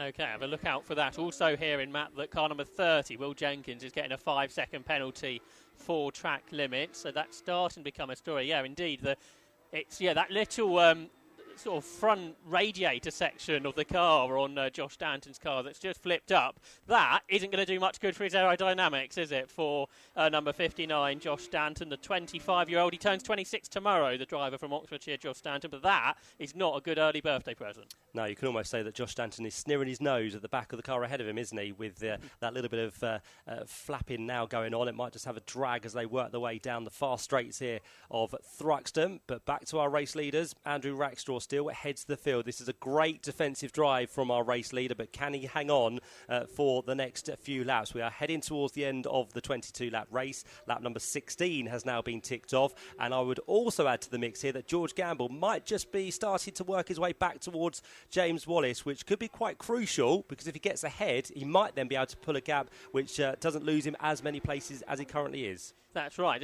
James Wallace, in reality, doesn't really need to defend if he doesn't want to over George Gamble, because of that penalty that is becoming the reigning champion's way, and Gamble having a good look around the complex to find a way through. He's unable, though, to find a way past James Wallace. So Wallace, the 19-year-old from Herefordshire, still leads the way. He got his first win in the championship last time out at Snetterton. Meanwhile, for Josh Stanton, that bit of damage to the front of the car is really hampering his performance. And Will Jenkins, the rookie in the championship this year, is all over the back of Josh Stanton's car, the one ahead. But of course, Jenkins, another one with a 5-second time penalty. Yeah, really slow actually. Last time through, Josh Stanton lost about 3 seconds to his previous best, so he is really struggling with that, as you said. And Will Jenkins is now crawling all over the back of him as he works his way down through the right-hander of Goodwood. I think it's a matter of time before Will Jenkins does get his way through. The leaders again back together, nose to tail across the line here, as almost being pushed across the start-finish line is Andrew Rackstraw. Will Martin going to try and make a move. He needs to try and think about the cutback here, a tighter line through the corner,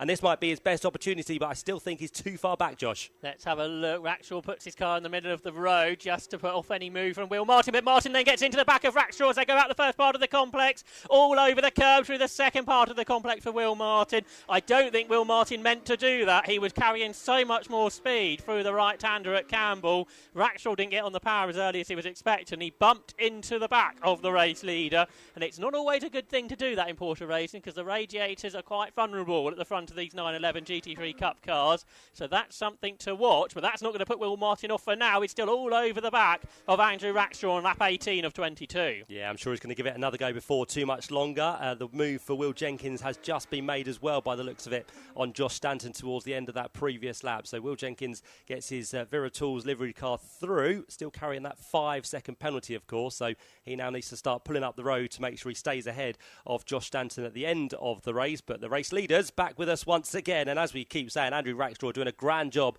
of defending here. They only get 3 brand new sets of tyres per weekend. 2 of those normally get used through the qualifying session, and then they'll have 1 to use through the 2 races. So I think both of them now pushing on their new tyres as they work their way again down towards the complex. George Gamble's got 10-second penalty on top of his 5 now, so it's going pretty horribly wrong for last year's champion. Again, Rackstraw really struggling through the first part of the complex here at Campbell, but Will Martin can't turn that into a race move yet. But we are on lap 19 of 22, so that'll be something that Will Martin will be thinking about, perhaps on the last few laps of this race, to see if he can make a move on the race leader. So James Wallace there in 3rd. On the road, George Gamble in 4th, Matt, but that penalty, which will put him all the way down to 9th. Yeah, certainly will. So that added 5 seconds now turns that into 10 seconds. So a big chunk of places lost for George Gamble. Still really impressed with Sid Smith's pace. He's just gone and done another personal best lap of the race and finds himself 3/4 of a second behind what's going to be Seb Hopkins. So all of a sudden, a gap that was around about 4 seconds just a few laps ago, Sid Smith has used the best of the clear air to bring himself onto the rear of those cars ahead of him. So watch out for Sid towards the closing stages. He might have used up the best of his tyre, but we'll see if he's got anything to take to Seb Hopkins, who sits ahead of him on the road in the same category. So it's quite important for Sid, if he wants extra points, to try and get his way through. Meantime, Andrew Rackstraw now onto the 20th lap of the race. The top 2 separated still by just that 1/4 of a second. But Rackstraw having to defend this time, Matt, because Will Martin is much closer as they turn their way out of Allard up towards the complex. Rackstraw's on an awkward line here, so Will Martin could have the run out of Seagrave Corner and down towards Noble. He has. He's massively sideways. They're side by side, though, because Will Martin's got a much better exit. It's the outside line for Noble Corner, and Will Martin goes right round the outside to take the lead. He certainly does, yep. So finally the straw that broke the camel's back, because Will Martin has got his way through. He's been pushing and pushing. He's been so close to the back of our race leader that was Andrew Rackstraw, and now Will Martin, surely with the pace he's shown across this race, he's going to start to pull away. It was almost that Andrew Rackstraw just needed to hold on as much as possible through that left-hander of Noble, but Will Martin just carried carried the speed through, already had his nose ahead, and that was job done for Will Martin, who now leads the race in the closing stages of this first Porsche Carrera Cup Great Britain race here at Thruxton. But the question now is, can Andrew Rackstraw offer anything up to come back? Because he hasn't actually dropped away that much here as they come to complete lap number 20. We've got 2 to go as they work their way through, 3 to go in fact, as they work their way down towards Allard Corner. Keep an eye on Rackstraw here, who might still have something left in the tank. Yeah, massively impressive move from Will Martin, and just to stay with Rackstraw so close for so many laps. But as you say, Andrew Rackstraw's not going to give up on this just yet. But Will Martin's seemingly always got a better line through the complex. There's a big battle going on for third position on the road still, because George Gamble is just as close, actually even closer to James Wallace than the 2 leaders are at this stage of the race. And they are now almost overlapping. The Pro-Am lead is on as well. So the battle through the field are just as good as that lead battle, Matt, because Max Coates is now drawing up alongside Ollie Jackson for the Pro-Am lead, going down towards Noble Corner. They are overlapping. Max Coates is on the outside, Ollie Jackson on the inside. He hangs on for now, but runs a little wide. And we've just had the change for the AM lead as well. Cole Cavers has gone ahead of Jonathan Beeson towards the end. So all of these places now starting to change as Max Coates, as you described, all over the back of Ollie Jackson on this penultimate lap. So it is in fact just under 2 laps to go rather than the 3 I said to you. So we're about to start the last lap for the race leaders. But can Max Coates get his way through? This would very much help him in the Pro-Am category to keep his gap over Ollie White and extend it over Ollie Jackson as well. And Sid Smith is all over the back of Seb Hopkins. So he said watch out for him towards the end of this race. Car number 99 on the back of number 18 as they go through to start the last lap here. So that battle continues. The one for Pro-Am lead continues between Jackson and Coates. And as we described to you, Cole Cavers through on the penultimate lap past Jonathan Beeson for the AM category lead. Yeah, it's all going on, isn't it? But Will Martin getting away up front. Sid Smith, as you said, all over the back of Seb Hopkins as they turn through here now.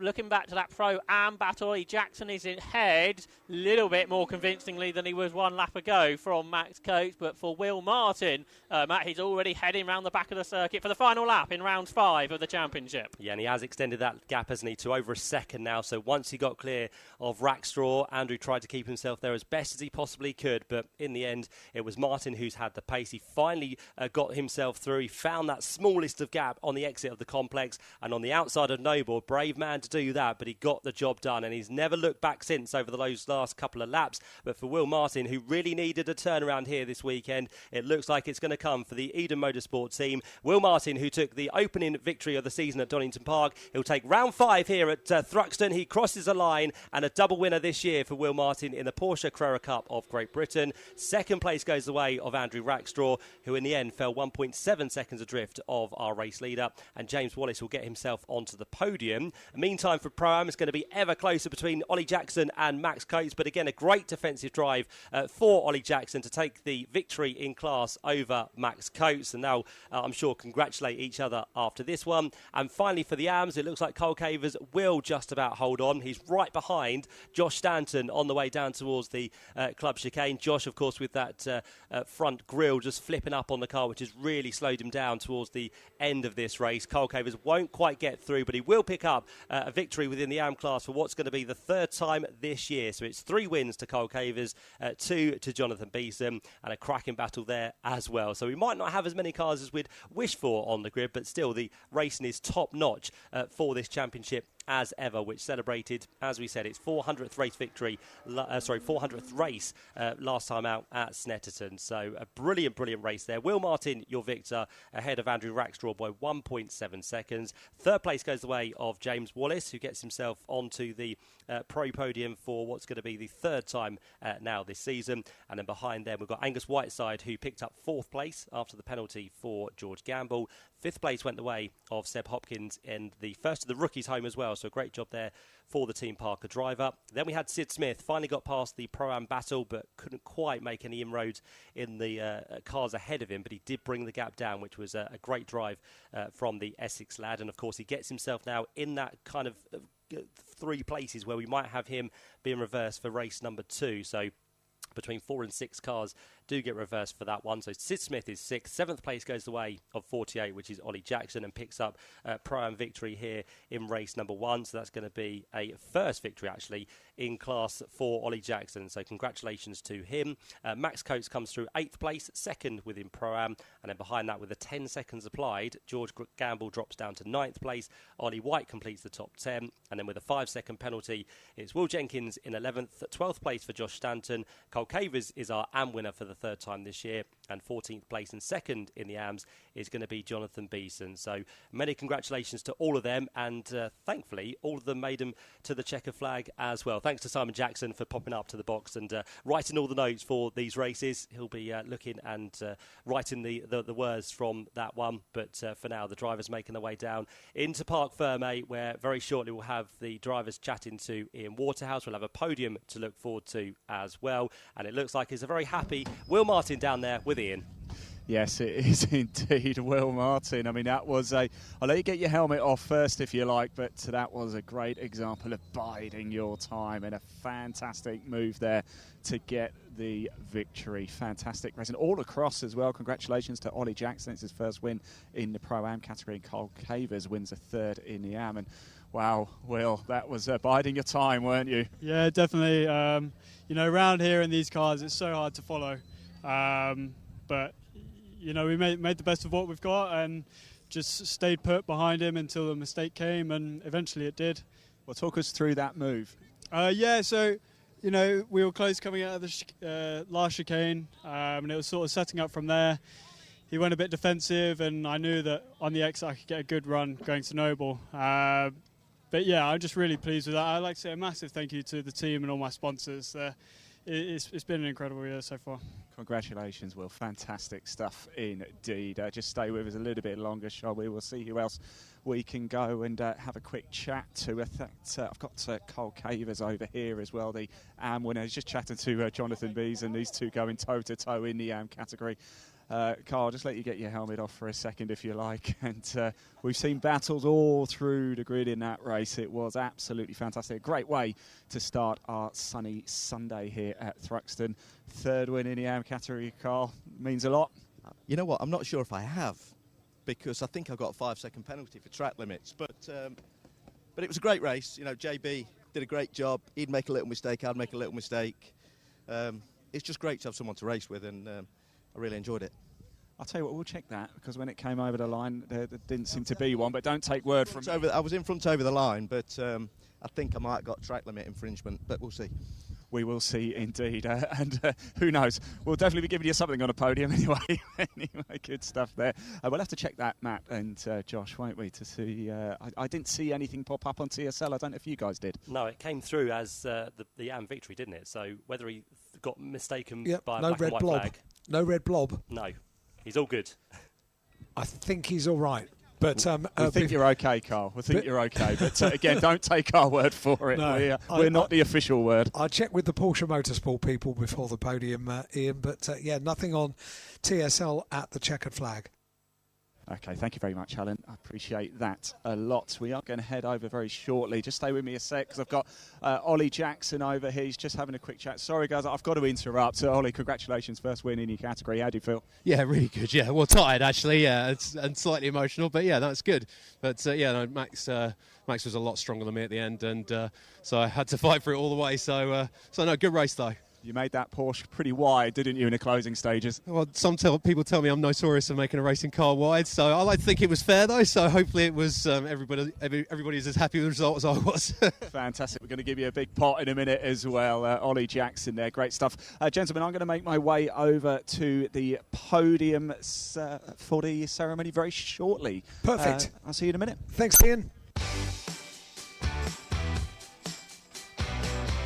Expert commentary, interviews and behind-the-scenes insights. This is the sound of the BTCC weekend. Toka Live. And we're getting ourselves ready for our podium presentation and also ready for our first touring car race of the day. If you have just arrived here at Thruxton, a very good morning to you. Sunny and blue skies heralds an exciting day here at Thruxton for 3 rounds of the Quick Fit British Touring Car Championship. Already the personnel making their way out onto the grid. Pit lane opens in 6 minutes time. So 6 minutes time the cars will head out onto the grid. The VIPs, the guests, the team members all will make their way onto the grid as well. I'll make my way down there as well. Ian will conduct the Porsche podium ahead of that. Hopefully we can get all the drivers rounded up and complete the podium before the pit lane opens for touring cars. Some of your messages, and Ian, when you're ready, just pipe up and press on with the podium as soon as you're ready. This message says we have a very divided family here. And a laughing emoji. Kaylee supporting Aidan Moffat. Michael supporting Jake Hill. Julian supporting Sam Osborne. Far better day for weather. It's going to be a great day. Well, hopefully, over the course of today, all 3 of you are going to be cheering at some stage. And this one says, good morning. Please, would you wish my wife Noelle a very happy birthday for tomorrow from her husband Trevor and daughter Jess. Guys, great to have you here at Thruxton. You're very welcome. Great way to celebrate a birthday. And Gavin and crew who are sat down at Allard Bank, we have done something there, so thank you very much indeed. This one says, hi Al and the team, looking forward to some great racing today. Have you spotted anyone wearing one of your Tin Top Tuesday t-shirts yet? Yes. Many. And we'll be cheering on Jake Hill today, our local driver here in Kent. In fact, I share the same hairdresser as Jake and saw a Scalextric replica of his BMW proudly displayed in the shop yesterday. Is telehandler Laura poised and ready for a busy day on track? Loving the coverage and looking forward to Tin Top Tuesday on Tuesday night at 8 o'clock on the BTCC website. That comes from Joshua from Tunbridge Wells. Josh, fascinated to find out you share the same hairdresser as Jake Hill. Yes, we've seen plenty of t-shirts, and yes, telehandler Laura is in place and ready for any call to action that may or may not come over the course of today. Paul and Liz. Hi, Paul and Liz. Morning, Alan. Spur of the moment, 4-hour drive from Lincoln. And my first time at sunny Thruxton. Well, it was well worth the 4-hour drive, guys. Looking forward to a great day's racing and listening to you lot as well. Paul and Liz, thank you very much indeed. This one says, I've just realised I haven't sent birthday wishes for the other man in my life, Josh Cook, number 66, who also has his birthday next weekend. That comes from Moira. Yes, and delighted to say that Josh is set and ready to go. The King of Thruxton, 10 race wins to the credit of Josh Cook. And let's see what Josh can do today after a very, very difficult qualifying for Josh. The team have worked so hard to get that car back looking absolutely splendid and ready to race today. Okay, thank you very much indeed for that message. I won't read it out, but we'll see what we can do. This comes from Sue and Mark. Good morning, Alan and guys. Can't wait for the racing today. Better weather than yesterday. You are not joking. And this says, good morning, Mr. Hyde. Sat at Woodham Hill with Tigger trucker Lisa representing Tin Top Tuesday has further photo attached. We've got lots of Tin Top Tuesday t-shirts appearing. Thank you very much indeed, guys. I think we're ready for a Porsche podium. Yes, we are, Alan. Thank you so much for coming down. I am down here. Plenty of people as well. We've got James McNaughton, the motorsport manager for Porsche Cars GB. He's going to hand out the trophies. We're going to start with the AM category. In second place, please give it up for Jonathan Beeson.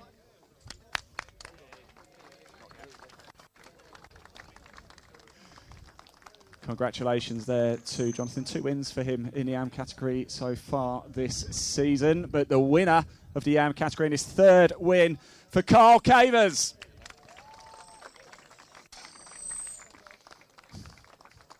Carl making his way on to the podium. 3rd win of the AM campaign. Tight at the top between those two. And it's going to go all the way this season. It's a round of applause here. Great stuff. And they're just having the photos now. Down they come. Right, so we move into the Pro-Am category. And in 3rd place, it was Oliver White.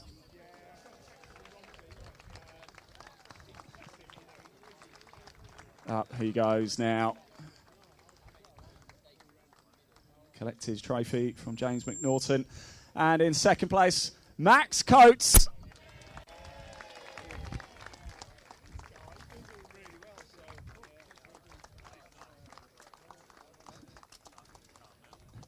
And your winner in the Pro-Am category for the first time this year, Ollie Jackson.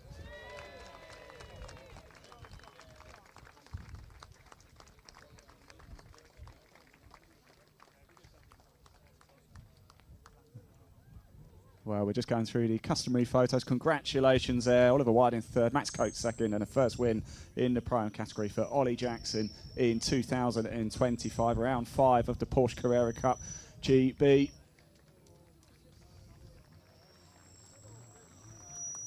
And we are going to move on to our Pro category. Just let the chaps make their way down off the podium steps.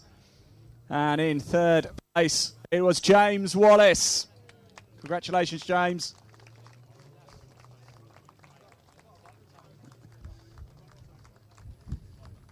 And we saw a titanic tussle at the top, didn't we, between first and second. In second place, it was Andrew Rackstraw.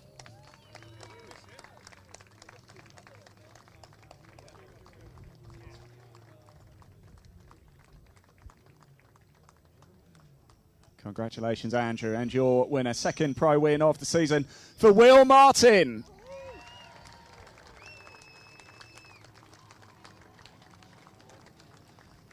Will makes his way to the top step of the podium. Congratulations for Will Martin taking the Pro win there for round 5 of the Porsche Carrera Cup, Great Britain. And I believe James McNaughton, actually the motorsport manager for Porsche Cars Great Britain, is just going to do the draw for the reverse grid for later. He's going to do that now, Alan. I think you've got cars on track, haven't you? So they're just going to do the draw for the reverse grid a little bit later right now as we speak. And that is the podium for round 5 of the Porsche Carrera Cup Great Britain complete.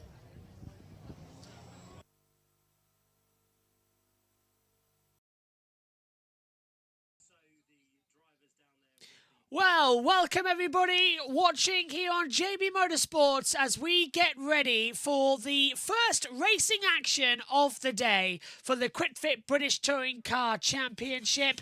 And don't worry, we'll be joining our TV team of ITV very shortly as well, with Louise Goodman, who'll be down on the grid. But commentary comes from myself, Joshua Birch, and then analysis from Tim Harvey and David Addison as well. And the trackside team will be taking us through as well the support action racing.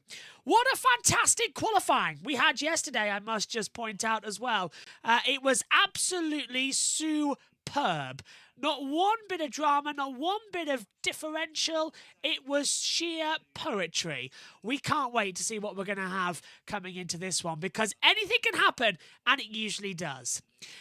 Just a reminder, we are live at Alton Park trackside. Next time out, both we're ready. It's looking good. Yep, and Brum Racing, you are absolutely spot on. It's to say goodbye to Steve. We thought, well, Steve's leaving Alton. Let's do Alton, because we wanted to get one final word from the great man. And also, he's been very kind to me when I've been in the paddock and offering advice. And there's no better person to introduce you to the media centre than Steve Ryder. That was a true privilege, and it was a true honour. And he's always up for a chat, and he's a lovely bloke. And got to go to his retirement party, which is next time out. So we'll have the usual information. We'll have a timing tower as well as stats, race control messages, and then you'll see me on the FaceTime camera as well. So you'll see me shortly as well up here in the commentary box. We'll hand down to Louise Goodman shortly on the grid as the cars are leaving the pit lane to get ready to go out. It will be a 16-lap event here. Track temperature is at 28 degrees Celsius. Air temperature is at 15. It's cloudy. It is, I'll admit that, but it's nothing like the rain we had yesterday. Josh Cook's car, by the way, has been completely rebuilt, and he is good to go after a horrific shunt yesterday in qualifying. If you're watching along with our coverage, he is A-OK. He did go to hospital in A&E. He had a scan. He made sure everything was okay. Remarkable he got away with it, to be fair. I did not expect him to. 9 times out of 10 with that type of incident where he just hit a single row of tyre barriers. And what's behind the tyre barrier is even worse, because it's a hill. So you get the Armco barrier, a layer of single tyres, and then right behind is mud, hard mud with a hill. And I thought for sure, when he got out of the car and he was limping, I thought, oh, he's done something to his ankle, he's done something, it's all going to go wrong. Thankfully, he's okay. So just a reminder what we've got coming up for you today here on the channel. We've already had our first race of the day, which was the Porsche Carrera Cup GB. Green line's open, the pit lane's open now for the British Touring Car Championship. That's underway at 11:45. 12:25, we've got the virtual mini challenge. Lunch break of 40 minutes before the F4s head back out there for their third race of the weekend. 2:35, we've got the action from the second race of the touring cars. Porsche Carrera Cup is underway at 3:25. The mini challenge trophy at 4:10, and then at 5:05 it is the British Touring Car Championship race 3 here from Thruxton. Okay, let's head down to the man himself, Steve Ryder, who's going to head down to Louise on the grid, ready for the first runs of the day for the touring cars. Steve. Clear skies, big crowds, a super fast track. This is Thruxton. And this is round 10 of the Quick Fit British Touring Car Championship. And right down there on the grid is Louise. Thank you, Steve. Yep, as you say, blue skies overhead, a massive crowd here. And the two guys who are leading this championship are the two guys at the front of the grid. I've got a feeling about this race. I think it's going to be a really exciting one. Ash, yesterday, I mean, that qualifying session, it was a mighty lap. The only person in the 120s, a mighty lap, a mighty brave lap as well in those conditions. Yeah, the camera showed just how treacherous it was out there. We had a huge moment at turn 1, and yeah, we've had some scary old moments out there, and I'm sure everyone did, but it was great to extract the lap time that we did and pull the lap time out of the car in those conditions, putting your trust in the car, putting your trust in what Napa Racing have given me, and then making sure we extract the best out of myself. 23 cars lined up behind you on this grid. I've got a feeling, though, you've really only got eyes for one of those drivers. Yeah, obviously Tom sat alongside me, of course, but the deployment that he's got, the extra lap, is going to hurt if he's in a fighting, attacking position. But I'm also hoping that Mikey Doble and Dan Cam have got something to say about that. So if they can put him under a bit of pressure and make him use that would be really handy. But we'll wait and see. It's going to be really interesting. I think there's a lot to be said around here with having the clean air, so we're going to try and maintain that, and fingers crossed we can come out on top. Well, as comes with having the championship lead, you've got that very little boost, but actually it doesn't make that much difference here at Thruxton, does it? It's not as big as some places, for sure. Snet, Silverstone, we're going to see a bigger thing, but yeah, definitely here, there's still 4 or 5 tenths to be had from it, but it's when they deploy it all in one lump, you can't defend from it. So up the back straight is going to be where I'm going to be under threat if Tom wants to use it. Eyes in the back of your head. Enjoy it. Right, let's go and grab a word with Tom, who, as the guys were saying at the top of the show, still looking to get that first win of the season. So make my way through to Tom. Here we go. Can we dive in here? Thank you. Tom, so I've just been having a word with Ash over there. He mentioned the aero wash here. It's quite a big thing, isn't it? Just explain to us what difference it makes in terms of the feeling of the handling of your car. You're talking to who, sorry? Ash, bloke on the other side of the grid, blonde guy. I'm sorry to hear that. Yeah, it's obviously you do get a little bit around here, that goes without saying. What tends to happen is you hear of all the F1 people moaning about it. But we pick it up as well. It's just the dirty air, that turbulent air that comes off the back as it gets to the front of the car. It just makes it feel a bit horrible to them. So you start to have a bit of catch up. That said, the speed in the car has been strong. You know, it's felt good in the dry yesterday morning. I'd like to think we can have a good shot at this. You know, we'll see how it pans out. The current bun is out, so the circuit temperature's up. So let's wait and see. I mean, everybody's on the hard time for all 3 races here, so nothing you can do in terms of strategy. But it's all about kind of having a car that's lively enough for the start of the race, but not so lively that it uses up those tyres, because you do need to be slightly careful with them, don't you? You do, yeah, and I think the key is to try to just be strategic with it, because the trouble is you've got you've got a couple of idiots here who are just going to try and race each other. And actually, we've probably got to think about it a little bit as well. So, yeah, the tyres drop off, of course. There's every possibility of a safety car. There's every possibility of stuff going on in the race. So you just have to be fairly strategic with it. But at the same time, I want to beat him. He wants to beat me. They want to beat me. I want to beat them. You look around and we all want to beat each other just as much as we do anyway. So it's going to be a fast day, I think, with the as I say, with track temps up, the sunshine out. It's going to be good. It's so nice. Thruxton has its really unique way when you drive to the grid, seeing all the fans on the bank. So let's have a good day. Good stuff. Have a good one. Right, I've got time for a very quick word with Mikey Doble. We heard from him in the top of the show. I had a word with him earlier on, and I have to say he is so excited about this race, and so glad that he had such a good session yesterday. Great qualifying, great car underneath you. You're looking forward to this one, aren't you? Yeah, absolutely. Yeah, I mean we survived a treacherous qualifying session yesterday, but yeah, we're sitting here with. So yeah, we're in a good position. I've just got to switch the engine on and run a cycle. Okay. All right, I'll let you do that then. Interesting that he's having to do that at this stage. I'll keep across that and see if there's anything going on there. But in the meantime, we will head off for a break and join us for this race one when we come back. Yeah, round one of the Quick Fit British Touring Car Championship is coming up shortly as well. It's going to be an absolutely fantastic round of the championship. We'll just bring you up to the comms box in a second as well. We'll be switching between battle cam and trackside camera as well. I do wonder, by the way, if we can take a look. Oh, we can. Excellent. Championship standings. That's what I wanted. Ash Sutton leads the way at the moment on 132 points. Tom Ingram is on 117. Then Jake Hill, he has 92 on the board with Dan Rowbottom 85. Dan Camish has 83 with Adam Morgan on 80. Tom Chilton 79. Chris Smiley on 70. Charles Rainford on 68. Same as Mikey Doble. That's for the Drivers' Championship. The manufacturers and constructors, Accelerate Motorsport has 255. Alliance Racing Ford have 249, so a 6-point gap there. BMW 225 with Toyota on 132. The Teams Championship sees Team Virtue leading on 231, Tanapa Racing on 218.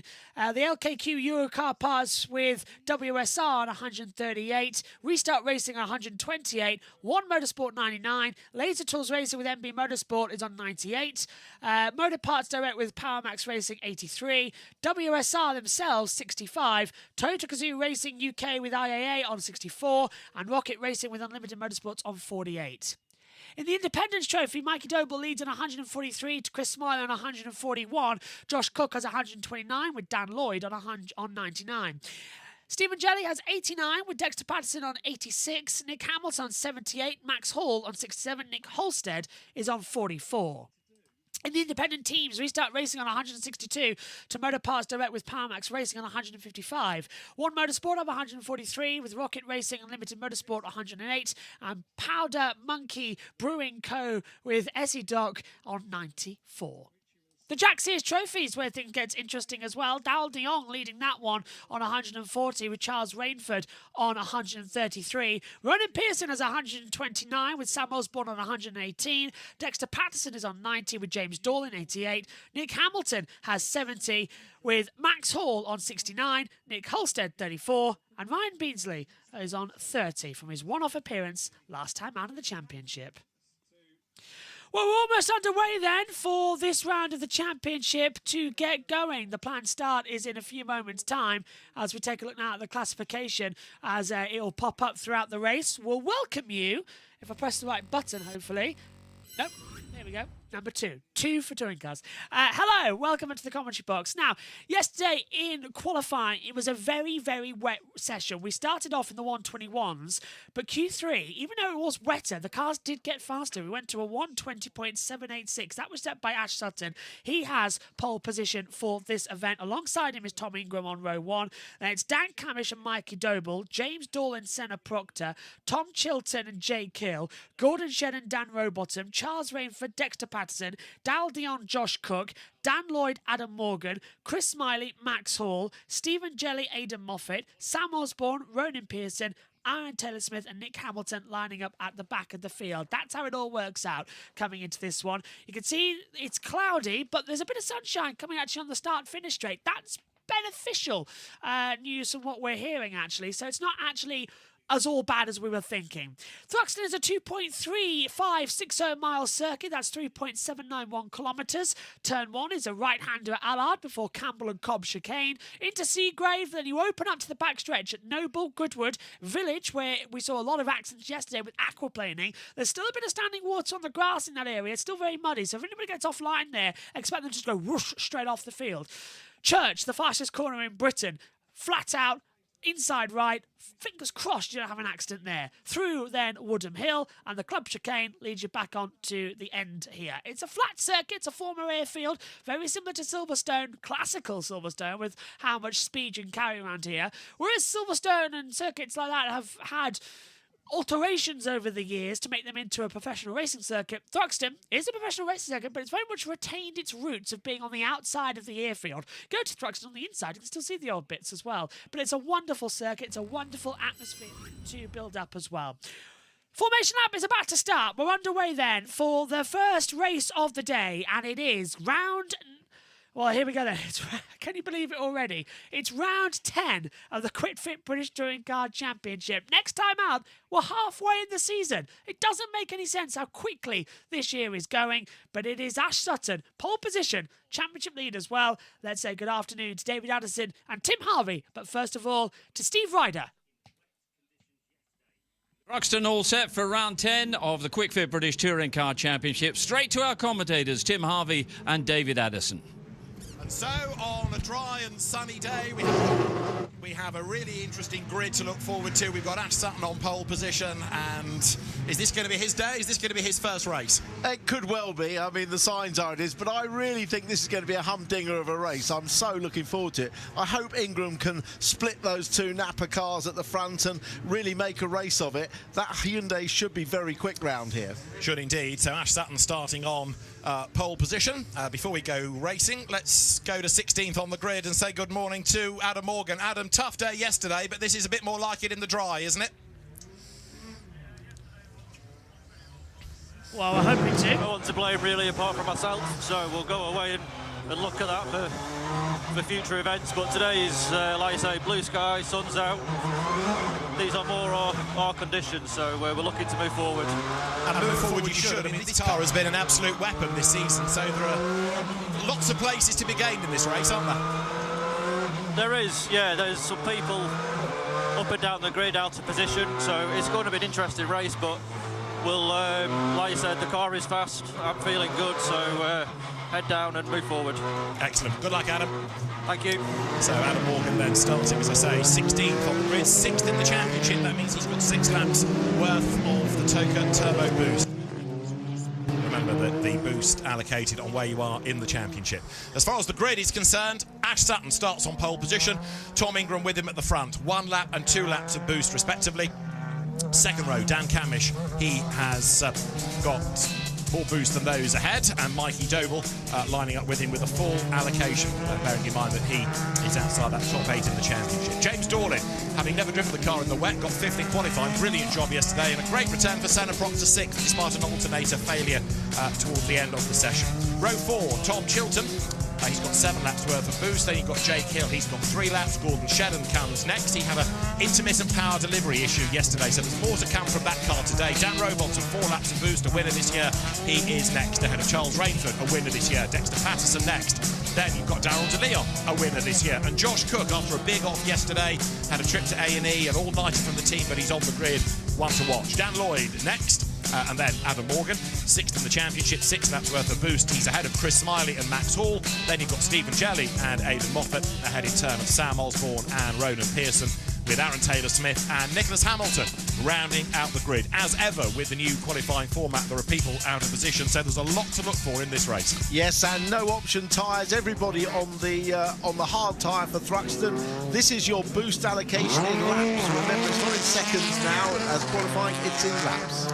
And Dan Camish on 5 compared to the 1 and 2 of those ahead of him, and with a quick car and with 2 pole positions to his name and a race win.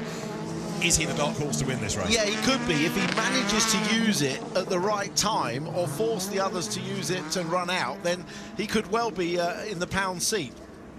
So Ash Sutton then up to pole position, the only double winner of the year. Tom Ingram yet to be a race winner. Dan Camish has had a victory, Mikey Doble has had a victory, and that is the top 4 on the grid. There is Ash Sutton, parked so that he doesn't just creep over the grid markings then on that 1x1 staggered grid on the pits straight, in quotes. Yep, and this is going to be the run down towards the first corner that we're all waiting for. It's round 10 of the Quick Fit British Touring Car Championship, the 4th weekend. Ash Sutton on pole position. He is on the left-hand side as we look at it, the right-hand side, inside line for turn 1 at Allard. On the outside, that's going to be Tom Ingram. We look to the back. Everybody is lined up. Are you ready? We are all set. Round 10 of the Quick Fit British Touring Car Championship at Thruxton. Yesterday it was misery and rain. Today it's sunshine and glory. On the way to turn 1. Revs arise. We're underway. Good start from Ash Sutton. Better start, though, from Ingram in towards the first corner. Look at that already. The grunt straight away from the Napa in towards turn 1, and there's a spinner in the mid-pack. Is that Tom Chilton? It looked like one of the Virtues. Now we've got to slide the other way down there in the first corner. That's Charles Rainford. He's on the muddy grass. I was saying how slippery it gets on the outside. He's been looped around through the Campbell and Cobb chicane. There's a little bit of drama. They're all just struggling to find grip at the moment. That's a really unusual start from everybody as we get on going by. So, lead of the race goes to Sutton. Ingram in second, but Ingram's looking on the inside line already. This is just like a Donington Park early on in the season, where Ingram attacked Sutton the whole way through, and Sutton just stood there and took the relentlessness. But Ingram, he's had sick of 2-2-2. He wants race win. Coming through Church, and we got a safety car. Safety car is out. Now they will race until they see the boards, and if Ingram's in the lead at that point, that's a good thing for him. He tries to look round the outside, coming into the chicane, but the safety car's called, and Sutton is ahead. Ingram's going to go for it though, and he's through. Now, Ingram leads, and Doble's going to take second away, but the safety car's out. Now we race until the boards. That's a tricky one. I don't know if Ingram will have to give that place back because we race until the safety car boards. The first safety car board was at the exit of the club chicane. Let's have a look. So what happened here? Hill gets in the side, and yeah, it's Tom Chilton who goes for a slide. He has contact middle of the pack with, I believe, Senna Proctor, and then that all just causes Charles Rainford to get a little bit of a whack. He's sent round spinning in an unfortunate manner. So that's how that has played out, unfortunately. Safety car is out. Sutton has been given back the lead of the race because he was leading when that safety car was called. So Sutton, Ingram, Doble, Camish, Dorlin, Proctor, Rowbottom, Shedden, Hill, DeLong, Morgan. Oh, and that's Osborne and Hall out too. Osborne's hit the tyre barrier. Max Hall's out too. Tyre barrier is damaged. I wonder if this will be a red flag.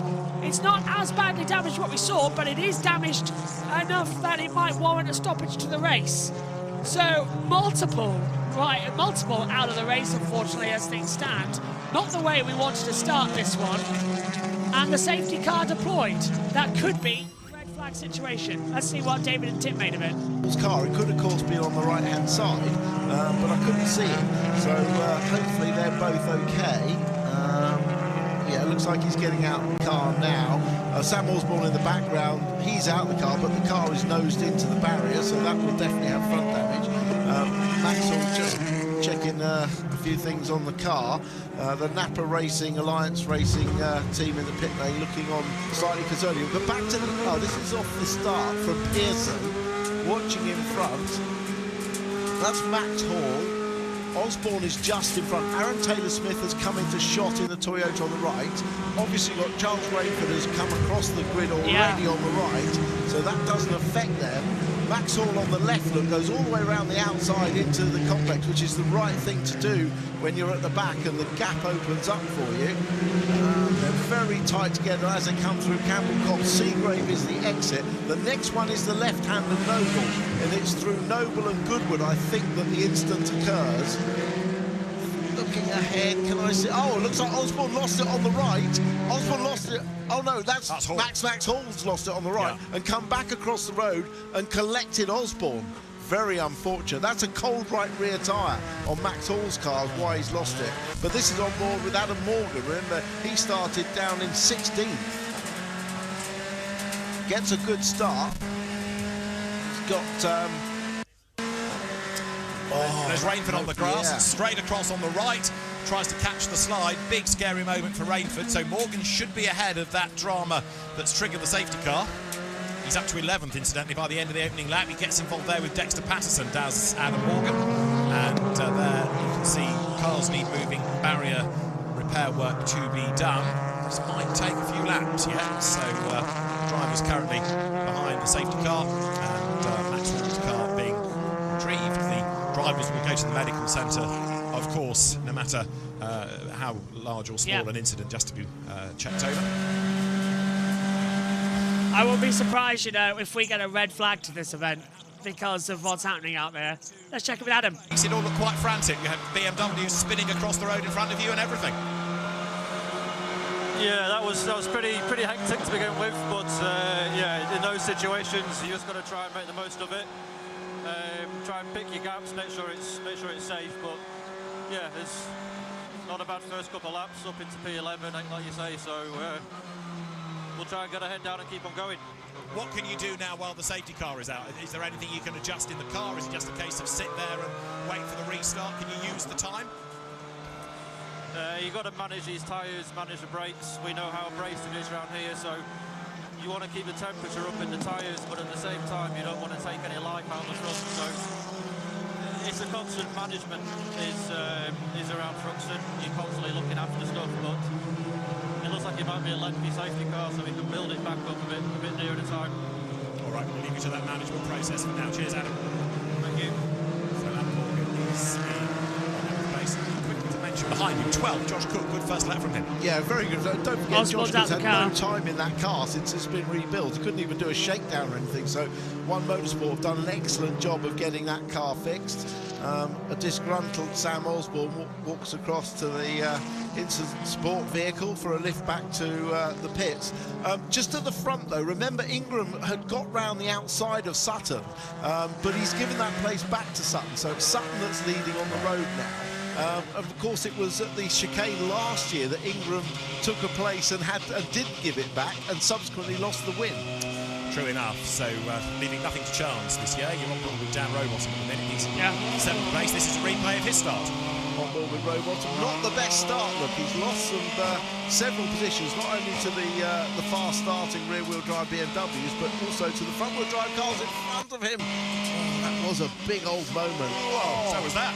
Wow. It was a big old moment. It just opened up nicely for him. It's probably just as well he made a bad start. Yeah. He will tell us he did that deliberately to avoid that incident. But it did leave him a nice gap in front, didn't it? It did rather. The first slide you saw was Tom Chilton, the car coming off the grass to the other side was BMW and Charles Rainford. Spencer Aldridge in the middle there.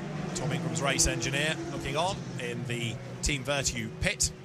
In the BRDC cap just turning around in the background. Marvin Humphries, the team manager. There you start to get an idea of the damage on Sam Osborne's car. A lot of damage on that right rear corner. It's going so backwards. The cars are being moved. We've also got that tyre barrier to sort out. We can add on 3 laps, but this is, like Adam Morgan predicted, a lengthy safety car period. They can't red flag it either. The problem is with bringing out the red flags is you just go into a procedure where you're just waiting out the lunch break, that 40-minute lunch break, which is sort of like there as a buffer. So if we do need a red flag, we'll have it, but I don't know, the more this goes on, the more we should have just stopped it and restarted it with a shorter distance, to be fair. But yeah, I mean, Chilton actually is actually still in a good position. He's in 14th place, so despite that wild moment, he didn't lose too many positions. Max Hall's 4th retirement of the season. He's had quite a few incidents, as we've seen at Brands and Snetterton as well as here. Mikey Doble, in the meantime, running in 3rd place. There he is, at work, and this is his start. Good to see a start near the front. Look how well Ash Sutton gets off the line. In fact, both Ingram and Sutton got away very nicely. Camish at this point is 3rd and looks fine, so I'm not sure quite how he then loses position. We'll watch on board with Dover. Hopefully we'll stay with it, and see the overtake. He goes to the outside, good move, but can't quite get all the way alongside, or does he make a lunge? He does make a lunge. Oh, and that's what tapped Camish. So Camish lost that position as a result of a bit of contact with Doble, but Doble was racing hard there into the left-hander of the complex. They both lost distance to the front two, though. They're off and away, with Ingram trying really hard to get past on the first lap. So yellow still out, safety car still Doble out. with the car working well for him as they come down towards Church. This is still 6th gear. Just a partial lift on the throttle right across the inside. There is a track limits violation if you go too wide on the exit, but he gets a nice neat run, and we're possibly going to see the Tom Ingram round the outside move into the chicane here. He sets it up beautifully. I was looking, in fact the lights were on, you could see on the marshal post. I was looking to the marshal's post, which is why he's given the post back. Doble actually possibly hasn't seen it because he actually overtakes at the line but then gives it back. Yeah. So that puts him back into 3rd place. He will have to do the work again, and so will Tom Ingram. So right now we're on lap number 6 out of what's going to be 19 ultimately, with the extra laps added on for the safety car. There is the Motor Parts Direct with Power Max Racing team down to 1 car. Nick Halstead taken ill yesterday with some pain. Went out in FP1. Around the ribcage was quite tender. Went to hospital and has decided to step back from this weekend, but he will be back later in the season, no doubt. There is Mikey Doble then, upholding team honour, and he runs in 3rd. Race order then is Sutton, Ingram, from Doble, Camish, Dorlin, Proctor, Rowbottom, Shedden, Hill and De Leon, the top 10. And there is Max Wall's car being craned away from one side of the circuit to the other. The car of Sam Osborne behind. The tyre barrier, assuming it is sorted out, should allow us to go racing very soon as well. Marshals will be back on post once those incident vehicles are out of the way. Ian Watson, Dave White, his deputy, the clerks of the course, they'll be looking at not only these pictures that we all have, but at the Marshals post CCTV cameras, making sure everything is out of the way, making sure that the barrier is safe, so if another accident has to be withstood, it's up to the job, and then the call can be made to bring in the safety car and we can go back racing, which hopefully might be at the end of this lap. Yeah, one thing, of course, that's new this year is the safety car restart rules, which will close everybody up, because if you remember, Sutton and Ingram had that little gap to everybody, but although that was closed up through the chicane under the safety car. But on the new restart rules, they're not allowed to accelerate until they're out of the chicane and they get to the restart line, so it should mean that everyone's much closer together. So fingers crossed. To watch on the restart, well, probably half the grid really, but you've got Dan Rowbottom looking to buy back some place. Gordon Shedden's in a hurry, so is Jake Hill, Adam Morgan and Josh Cook, and the recovering Tom Chilton. Dan Lloyd is in 15th, and that car was quick in the dry. And Chris Smiley 17th, and he topped FP2. So he struggled in the wet, but that's another car that by rights ought to be higher up the order. And of course, there's Charles Radford, 22nd last, but he's now got to try and get some places back. Yeah, one thing that we haven't discussed really is the BMWs. Jake Hill is the top BMW in 9th, and they look forward to certainly some better race pace than they had in qualifying. It was just too wet. The BMWs, when it's wet, Jake Hill's been fantastic over the last couple of years, but when it's really wet and aquaplaning, the front-wheel drive cars have an advantage. Safety car coming in then, time to get back to racing here. It'll be a 19-lap race. Sutton, Ingram, Doble, Camish, Dorlin. The safety car restart zone is in effect, so nobody can go until, imagine a NASCAR restart zone. That's where that green flag is. We're in that zone now. Green flag is out. We are racing once again here at Thruxton. Anyone going to go for a move into turn 1? Look at Ingram. He's right in the back of Sutton coming through. Sutton goes wide ever so slightly coming through Allard. Ingram's trying to have a look on the inside into Campbell and Cobb. Nothing going on there. Doble, has he got through on Camish? Yes, he does. So Doble takes 3rd, goes too deep. Camish switches him back. Camish back up into 3rd position with a great switcheroo. And now Ingram's all over the back. A centre Proctor goes side by side with Rowbottom. Forces him wide coming out the exit of Seagrave. Down in towards Noble we go. Cook's already up 3 places as Rowbottom are riding with now. Still struggling in the mid-pack as well with centre Proctor. Just ahead of him back in the championship this weekend. The top 6 are status quo. Rowbottom up 3 places. Morgan up 4. Same as Moffat. Income's all over the back of Sutton as we head down towards Church for racing speeds. Now, Ingram was all over the back of him before. Remember, everybody's on the hard compound tyre. It's mandated here at Thruxton for hard compounds. And now Camish all over the back of Ingram. Ingram's trying to go through a Sutton. Sutton's holding up Ingram. Ingram again going around the outside. Sutton's gone real loose. He bangs into Ingram. They both have to cut the track. Now, Ingram should be able to keep the lead there because Sutton forced him off the track. So I don't think that'll have to be a position. But Sutton's rear tyres off the ground. The front just had no grip. Bangs into the side of Ingram, straight off the track, coming through the club chicane.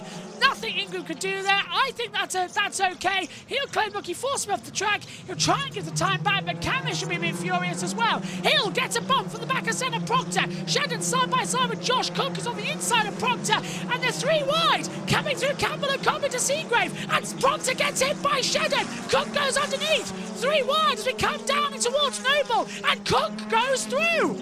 Josh Cook up into 8th position. He started 12th in a rebuild car. Shedden's on the grass. Shedden's been hit by Proctor, and he's going to bounce across the track. Just avoided it coming through Village. It's what I was talking about. You get on the mud here, and it's still got all the water from yesterday. It's a slip and slide. And that was almost a big one there. Proctor giving no room at all to Shedden. A little bit wide coming here. One more with Adam Morgan, who's running in 5th position. Now we're looking at Chilton battling in that one as well. So Morgan's running in 11th. Chilton's in 13th with Dal de Jong losing out a couple of places. And Chilton passes de Jong as well. Wow. Can I have a drink? This is unbelievable. So what's happened here? Tim, talk us through that. So Sutton doesn't want to let him through. The car is hopping, skipping and bumping, and then look, he just wipes Ingram off the road to the outside. I mean, the unfortunate one really, I guess, is Camish, because he should have inherited the lead. Would he argue that they gained an advantage by being off the track like that? They didn't slow much. Well, they didn't slow much, and the question is, did they come out further ahead than they went in? That's the touch from Senna Proctor on the back of Gordon Shedden, and you're right, he did pick up a load of grass in the inlet, but fortunately the car didn't spear back across the road. Yeah, that could have been a big one. Ingram still leads this race though, with Sutton right behind him.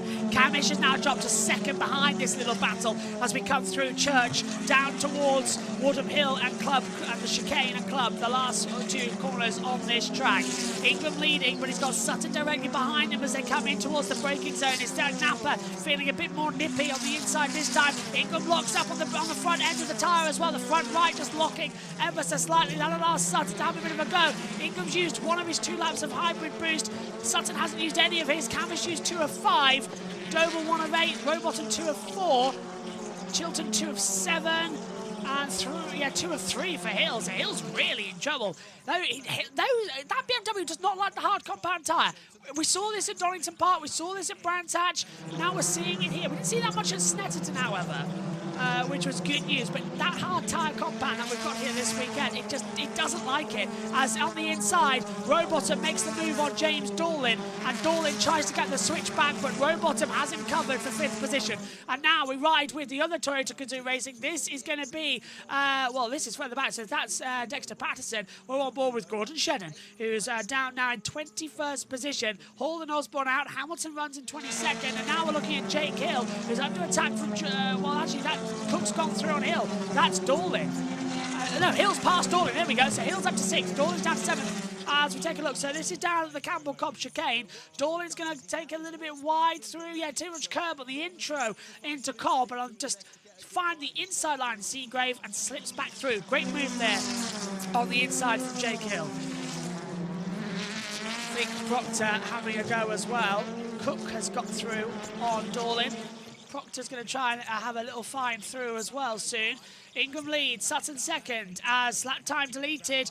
Track limit, 3 track limits on lap 8 for car 80 of Ingram. So that's come up 3 times. Whether or not that's true or not, in terms of whether it will be a penalty, I'm not entirely sure, but that's 3. That automatically should issue a black and white flag. Don't think it's going to do it that much here. Ingram by 0.4 of a second to Sutton, then, who is closing in the gaps as things stand. So they're finding the time, they're finding the ulterior momentums as we progress forward. Fascinating race so far is coming through here. Cook, with the fast lap of the race, by the way, just deployed some boost. So did Doble at 12 and 19. So we are going to get those 3 extra laps, which is good. 17, 18, 19, 16 original distanced. Ingram leading. Now this is where they just settle for a few laps. Just make sure that they don't burn out any of their tyres, saying that Ingram locks up coming into the club chicane and can't really find the momentum to come forward. Hill's on the back of Josh Cook like crazy. Yeah, Cook's past Hill. Yeah, Cook has passed Hill. So Hill now trying to get back. That must have been coming through Church and Woodham Hill into club. Looking now at the back, Sutton closing in on Ingram. This crazy, confusing, contorting race is delighting us with a possibility of Ingram taking his first win of the season. That's how much he's not. We're 10 races in, he hasn't done one. He's had 2.22 at Donington. That was impressive. Sutton had a 1.13 there. As we now look at Josh Cook with a 1:16.203. He's got the fastest lap of the race in the progression. Cook still at the front there though. Black and white flags for cars 1, 3, 14 and 18. So the 1 is Hill, the 3 is Chilton, the 14 comes in with Pearson, and the 18 comes in with Senna Proctor. So they've received the black and white flags for track limits. As Rowbottom on the back now of Josh Cook, as Cook has made his way through into 5th position. Now he's on the back of Doble. Well, the king of Thruxton, who had a horrible shunt yesterday, is proving why he is the king of Thruxton. Josh Cook is making moves that nobody else can, and dare we say, could a race 2 or even race 3 win be on the cards? Under braking, Sutton was trying to go for a move on Ingram.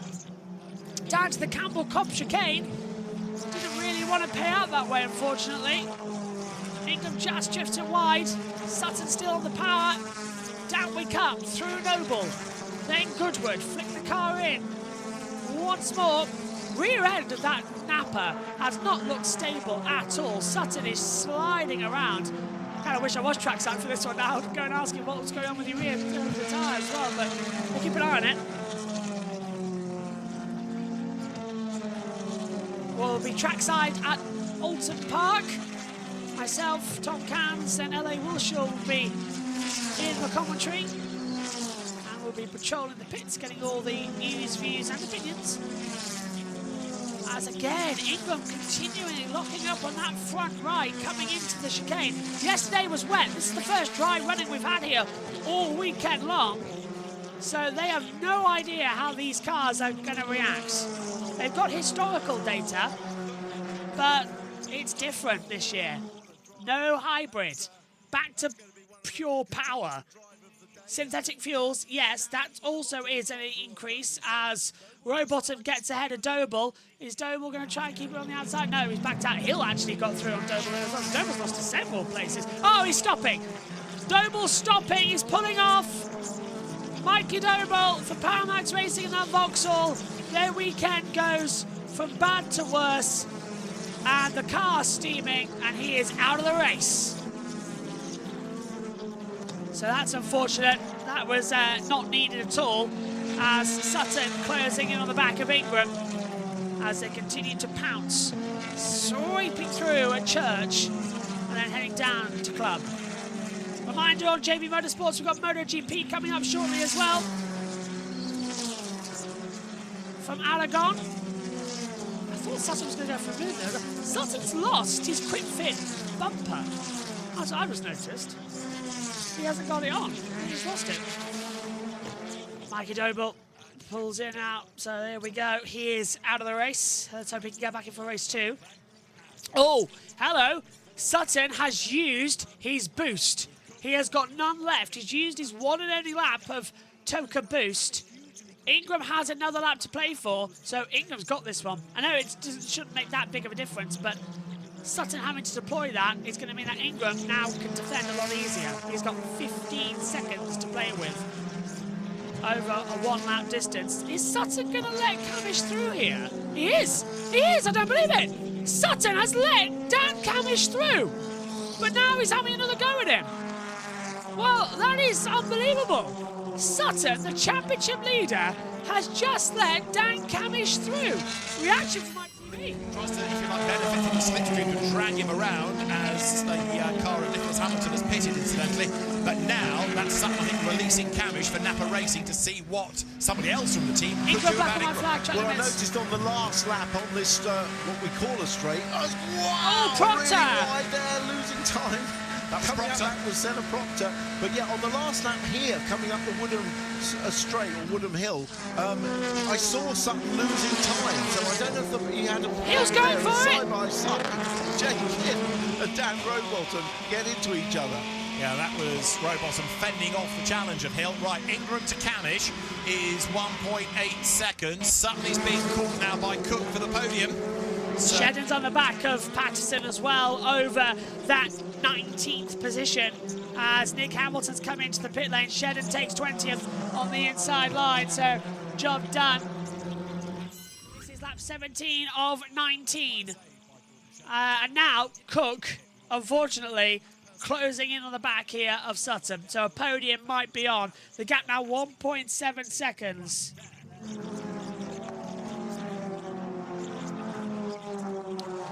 So 1.3 now the gap. So it's dropped 5/10 on that lap alone. As there's Nick Hamilton in the pit lane. There's some issue with the car. They're cooling him down a little bit. Let's hope he's okay.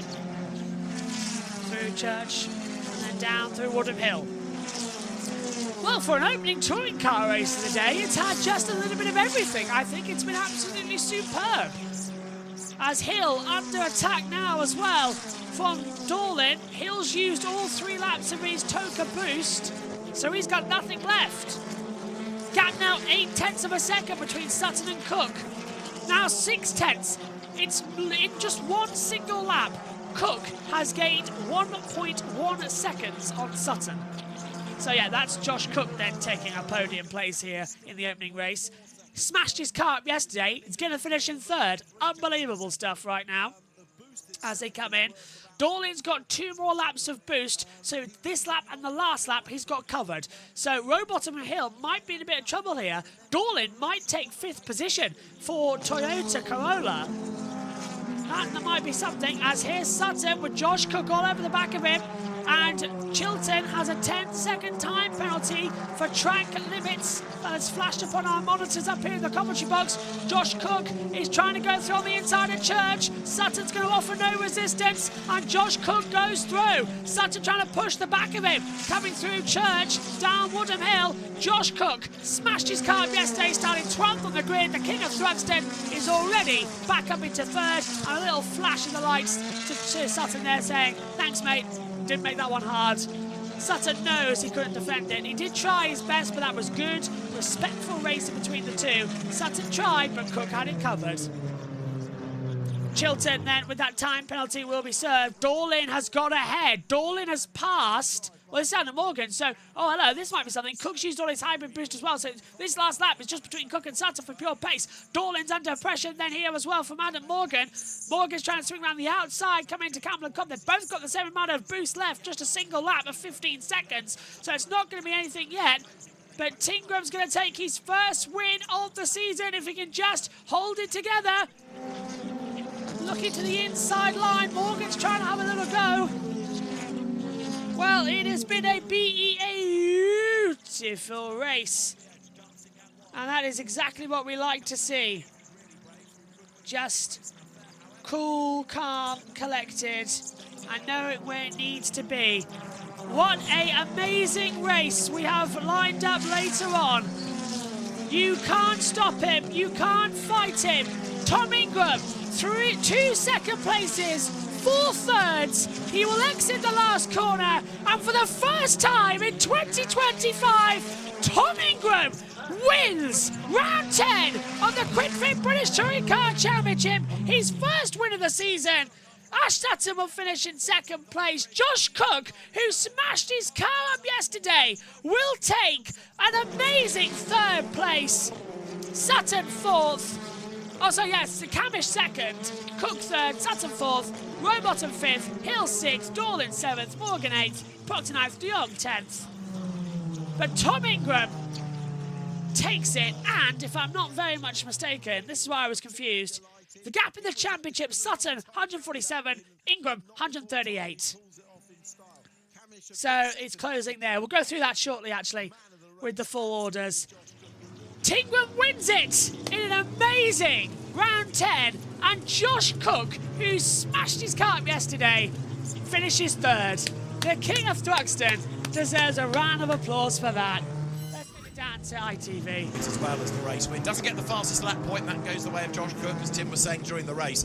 But well done, Tom Ingram. Really feisty drive. But as far as Ash Sutton is concerned, there are lots of questions to be answered after that car lost pace. Yeah, the team will be all over the situation. They've probably got the data and to back up whatever he was feeling in the car, and I'm sure they'll have that fixed for race 2. But it definitely was an issue in the car. And One Motorsport, very, very happy indeed. And there in the background, Steph, Josh's partner, and their child. And Dad did them proud there, bringing the car home in third. We understand the lack of power is what the team is saying so far. But yes, that's the euphemism for the moment. The results of round 10, Tom Ingram, the winner then from Dan Camish, Josh Cook third from 14th in a rebuilt car and an independent category win. Ash Sutton with a problem, dropped back to 4th, Dan Rowbottom 5th and Jake Hill in 6th. 7th, his best ever in the BTCC for James Dorlin, ahead of Adam Morgan, then the returning Senna Proctor and Daryl De Leon promoted to 10th after a penalty for Tom Chilton. So that put Chris Smiley 11th, Aaron Taylor-Smith 12th, then Dan Lloyd ahead of Aidan Moffat. Chilton drops to 15th and therefore gets the last championship point. Ronan Pearson 16th from near the back of the grid, Charles Rainford 17th after a spin, Gordon Shedden 18th after a spin, Stephen Jelly was next, and Dexter Patterson came home 20th. It was Nicholas Hamilton who was in the pits and therefore classified 21st. Mikey Doble retired, Max Hall and Sam Osborne. Lap 1, retirement, and that triggered the safety car, remember. So, Team Virtue taking honours. Of course, Tom Chilton's been a winner this year. Now, Tom Ingram coming home victorious as well. Lotus Hyundai still looks so fast. And Tom Ingram doing that with just 2 laps worth of boost. And he only used one of them. He still had a lap of boost in hand at the very end of the race. The car will now go through the technical checks. The technical team with the marshal's assistants there ready with the roller to check the ride height of the car. They have the scales to roll the car onto. The roller is okay, that goes under without issue. And then the car will be pushed forward, the weight will be checked, and then Tom Ingram will make his way down the pit lane. But Team Virtue and Napa Racing then having differing fortunes in their quest for leadership. But Ash Sutton still leads the championship, 9 points ahead of Tom Ingram. Jake Hill third, Dan Camish 4th, and Dan Rowbottom and Adam Morgan to round out the top 6. Josh Cook catapults up to 7th now, ahead of Tom Chilton. Chris Smiley is 9th, and the top 10 rounded out by Charles Rainford. So, well done, Tom Ingram, at 34th career win. Winning margin, 1.2 seconds, and that might just have boosted the Tingram merchandise sales as well, as yesterday he was encouraging people to go and buy rain gear. Today, T-shirts on a nice dry day at Thruxton. Down the pit lane he comes then, so from the technical area all the way down the pit lane. They got the dyed-in-the-wool Tom Ingram fans. And they will be very pleased indeed. In the foreground there, the mini challenge cars getting ready for their race. But Tom Ingram then arrives at the winner's stop board. And as we've been saying, that win has been in the post all season, but it has finally come. Tom Ingram it is who is victorious in race 1 here at Thruxton. And he and Spencer Aldridge yet again produce a car that banks points, brings him closer to the top of the championship table in what's been a fascinating season so far. Yet another new winner. Of course, the only double victor this year so far remains Ash Sutton. So that's 9 different winners out of the 10 races. Tom Ingram out of the car, and a very happy man indeed. He'll be able to talk more about a busy first race at Thruxton after the break. And we will hand down to Trackside Radio with the team. Having an advert break at the moment, so Tingram gets a big hug with his other half, Laura. Sandra, the assistant team manager, and with Leslie, long-term sponsor. And as Tingram about to get a handshake from Spencer, his engineer, with the ITV cameras on him, he unbuckles the helmet. Off comes the balaclava, pops the balaclava into the helmet, so to the earpieces as well. Off comes the harness for the hands device. Gets a Goodyear podium cap, and for the first time in 2025, I'm sure you've got caps of your own on offer today, Ingram, but that's a winner's cap. That's a special one. Finally. Has it felt a bit like that? A little bit. It was hard fought, though. It didn't come easy, did it? No, it certainly didn't. And when the safety car came out first time, you'd almost got the job done, and then I've got to do all this again. It's very marginal in that situation as to what's the right thing to do, because how I understood it. Just. I know, third. What are you talking to me for? Go and talk to him. He wasn't here yet. He's royalty. I'll speak to him in a minute. I thought I was ahead at the safety car board, to be honest, so I don't know. Until you've seen it, you'll have to have a look. But either way, great result. Top man, Ingram. Thank you very much indeed. I am going to have a word with Josh Cook because he has arrived. He's taking his helmet off. He's smiling. It's a big, broad smile when he gets his helmet off. He goes over to the team. It's the team that have got this car turned around overnight, and he's going over to his little daughter and picking her up and taking her into Park Fairmay. She's very proud of Dad, and rightly so. She was calling over to Dad. Oh, she's got her little wellies on, and she's ready for the weather that we had yesterday. And the team are emotional. My goodness. So he keeps going down the rest of the team. Yeah, with good reason thanking the team, Josh. They did amazing work. Yeah, I mean, it sort of says that you can just jump in a car that's been put together overnight and then just commit like that on lap one. So it was, yeah, huge thank you to them. That's what it's all about. You know, it's a big team effort, and we always talk about the hard work that goes on behind the scenes with the team. You don't really get to see it. So I think last night it was pretty obvious, you know, the fact that this car rolled out looking like brand new, all the preparation they've done back at base paid off today. So, yeah, really pleased to get that P3, but still hungry for more. How many interviews have you done with a toddler's hand all over your beard? I think it's the first. It's a special one, isn't it? That's for sure. Yeah, you know, as soon as I got out, I could hear her screaming. So she shouted and celebrating. So, yeah, little cuddle. Top man, Josh. Absolutely superb work. We'll see you on the podium in a couple of moments. And Dan Camish is about to do his interview on ITV. Or has he finished? Dan, where are you going? You're going to congratulate Josh, aren't you? Everyone wants to congratulate Josh. Everyone wants to give him a handshake because, Dan, you appreciate that's a pretty mega effort. Yeah, what a great effort from Josh, you know, to be in hospital yesterday afternoon. We've obviously taken over, making sure precautionary is okay, and he was, and the guys obviously, you know, fantastic job by One Motorsport to get the car back in such a great place, so well done to them. And yeah, I think that's a great news story, isn't it, to bring it back to the podium. So. Pretty good job by you lot, because it wasn't all plain sailing on the grid, as we heard. No, we had maybe a lesson in that. You know, I always double check the brake bias, but maybe next time I should check it a little bit earlier. Okay. Because as we changed it, it snapped the cable, so I was stuck in sort of wet mode. I couldn't, you know, which would have been hindrance, there's no doubt. So great job by my number one mechanic Pete, who's always amazing. And yeah, I'm proud of that one. That was good. Top man, Dan. We'll see you on the podium in a couple of minutes. ITV interviews come up next for the drivers. Josh is just doing an interview with Steve for Toka Radio, which will appear on the BTCC website very soon indeed. They'll get that uploaded. btcc.net/live-audio is where you can listen to Josh having an in-depth conversation. His daughter has his podium cap. Jade Edwards, who helps him throughout the course of the weekend, performance coach for Josh. She pops the Goodyear podium cap onto Josh's head, and we'll see them on the podium in a few minutes' time, because that is what's coming up next.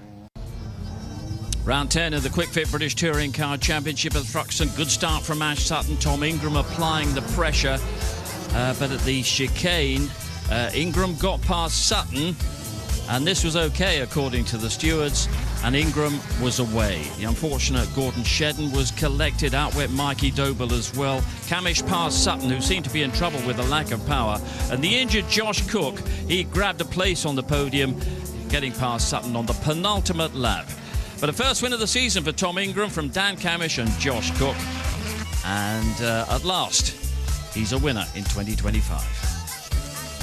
As you say, Steve, at last, and Tom, normally drivers come into the podium and celebrate the win. You just gave a huge one, to me, like a huge sigh of relief as you got out of that car. Is that how it felt? A little bit, yeah. It's been funny because I've not been too aware of it, that everyone said, you haven't won a race this year. I've not really been that fussed, to be honest with you, really. But every so often when people go, you still not won one yet, can you try and win one? Oh, okay, I'll try my best. So yeah, just a sigh of relief more than anything else, just to try to, finally get one back. So really good, really tight race. Spicy race, It was. Just tell us about that moment at the chicane. I mean, the second time around, because you had a moment there first time around before the restart as well, but the second one. Well, the first one was close because I thought I was ahead at the safety car boards. By the time of the safety car boards, I thought I was ahead personally. So when Ash came sailing back through, we'll have a look at that afterwards. And then the move up towards the chicane on the lap after, or however long it was close. I got hit fairly early on, very similar to what happened to me last year in race 3 with Adam. I've got no option, At some point, I've got to try and not have a crash. So yeah, at that point, I had no option. I had to jump. So yielded the time back that I gained, which is the rules. So yeah, I'm sure there'll be a moan about it, of course. But no, first one, very pleased, very pleased. As Team Virtue, we've done a great job. Fair play to Josh for coming through as well. That's an incredible result. But yeah, that one was for Laura. She was an angel. Yes, she sat with my mum, so my dad could come along to watch the race. So it was that was for Laura. Well, I'm sure your mum would have enjoyed that one as well. So, obviously, Ash Sutton having his loss of power paved the way for Dan, for you to come through. I mean, at what point did the team tell you that, or you could just see that he's slowing down? Something happened to Ash sort of down here on the pit straight. I knew he'd sort of lost a little bit to Tom, that he had lost the lap before, so I suspected maybe some sort of tyre failure. We've had that occasionally, but no. Then I got told, look, a loss of power, and Ash sort of made the door nice and wide for me to drive through. So yeah, in the end, a sensible result. It would have been a fairly clear P3, which turned into a P2. Well done. And I've got to save a bit of time to speak to this man. I think the hero of the day, P14 to P3, with what I've no doubt is still a rather painful foot. What a drive that was. Yeah, thank you. I mean, it's obviously a credit to, the car was a pretty sorry state after qualifying yesterday, and it's a credit to the team that they managed to, all the prep work they do back at base. That's all for situations like that, and we always talk about, everybody's working so hard, but actually seeing the work that they do come into action is rare, and they literally bolted, it's a full front end on that car. Everything from the windscreen forwards is new, and the first time I got to drive it was on the out lap for that race. So, to be able to have that confidence to push on lap 1 and the car be exactly as I know it, as I say, is a credit to all the hard work that Paul Hartley and the team do back at base. So, yeah, I'm pleased with that. Pleased to recover some sort of result after what was a disappointing qualifying yesterday. A small mistake on my part, and I still want more. We need to try and get up on that top step, but that's a good start. Very briefly, how is the foot? Yeah, it's good. Yeah. He's lying. I bet he's lying. But anyway, well done to Josh. Right, we are going to head straight over to catch up on the next mini race now, and talking us through that. It will. Yeah, well, we're going to hand back over then to our trackside commentators, as I see my mate Paul O'Neill and Richard John Neal in the commentary box as well. But well done to Mini and the BARC. They did a big prize draw this morning to recognise the great work that the marshals do up and down the country all year. So fantastic stuff from Mini and the BARC, and thank you to all our marshals. Yeah, standard stuff. Marshals helping us out all the time, the boys and girls out there in orange. Yep, absolutely. Right, let's head down then and join our trackside team ready to go for all of the action from the minis. And if you're watching on Twitch, you can continue our journey on YouTube for the action. Next up, it's MotoGP. So let's stop, actually, because I don't think I've changed that back yet. So give us 30 seconds and then we'll get going again. On the 300 circuit, not with the British Touring Car Championship. That was our first round with the BARC. They then joined us at the Touring Car meeting at Brands Hatch, as we said last time out. Back with us this weekend, and then we head off to Croft Donington Park on the Grand Prix circuit, back with Touring Cars, Silverstone National and the Brands Hatch Indy circuit to round out the season with... Okay, let's head over and join our team. Indy circuit to round out the season with the trucks there in November. So still a long way to go, just 6 races completed so far this year. And as the drivers head on this formation lap past Josh, we always look forward to mini racing, don't we, Josh? Yeah, slipstream in action around this Thruxton circuit, that is for sure. And this is a bit like the touring cars, because there have been 6 winners in 7 races. The only driver who's won twice this season is Josh Wilby. We've had drama before the start, Matt. Go for it. 610 has had a spin, which is Louis Fleet, which is the second spin that Louis Fleet has had down here already today, which is not ideal, No. I would suggest. No. So he should have to start from the back now, because he's dropped to the back of the group. And I'm not sure if something's not right with his car, because to do that twice in the same place is a bit odd. It has to be said. So maybe not all is well with Louis Fleet. He was a lap down yesterday as well, so perhaps yesterday problems for him maybe haven't gone away here on Sunday at Thruxton. At the front it's going to be super close, isn't it? And those 2 drivers on the front row yet to win, and I'm sure they'll be keen to become the 7th different winner of the Virtue Mini Challenge Trophy season. Yeah, we look forward to that. The Virtue Mini safety car works its way with the field. And yeah, just watching a replay of Louis Fleet there, a little bit too much pace in towards the complex, so the back end takes a ride around. I'm sure he'll just say that he's trying to warm up the tyres a little bit quicker than everybody else. But Louis Fleet, as Josh said, will be off the back of the grid now, unfortunately for him. So he gives up his 18th place on the starting grid, and he'll be there alongside Reese Hurd on row number 12. So the mini safety car brings them down onto the grid. We'll have that start for you very shortly, but first the podium with Alan. You will, with a big crowd on the grass in front of the Toka podium. The presentation for round 10 of the 2025 Quick Fit British Touring Car Championship. To make the presentations, representing Quick Fit as he has done many times before, please welcome Andy Dorr onto the podium, who is Head of Network Development for Quick Fit. And all I can say, Andy, is well saved. Very well saved. The first award he'll hand out is at the far end of the podium. It is the Manufacturer Constructors Award for round 10. The winners are Alliance Racing Ford, and to represent them, the Technical Director of Mountune, David Mountain. Well done to Alliance Racing Ford. Mountune, who take care of the engines, and over to the far end, he gets the, on behalf of Alliance Racing Ford, the Manufacturer Constructors Trophy for round 10. Well done. Congratulations, and thanks to David for receiving the award on their behalf. OK, a local driver about to take to the 3rd step of the podium after a very difficult and now quite amazing weekend. 3rd place, Josh Cook. He really is Thruxton royalty. And not only does he take his 2nd podium of the year, 2nd, 3rd place of the year, he is also taking his 1st independent win of the year. Josh Cook, enjoy the moment. Absolutely super drive. In 2nd place, Dan Camish. 3rd podium of the year, 1-timer winner. Dan Camish waves to the crowd. A handshake. Congratulations go to Josh. And Dan Camish takes the 2nd step of the podium. Well done to Dan Cam. And on the top step of the podium with the 1st win of the year, Tom Ingram.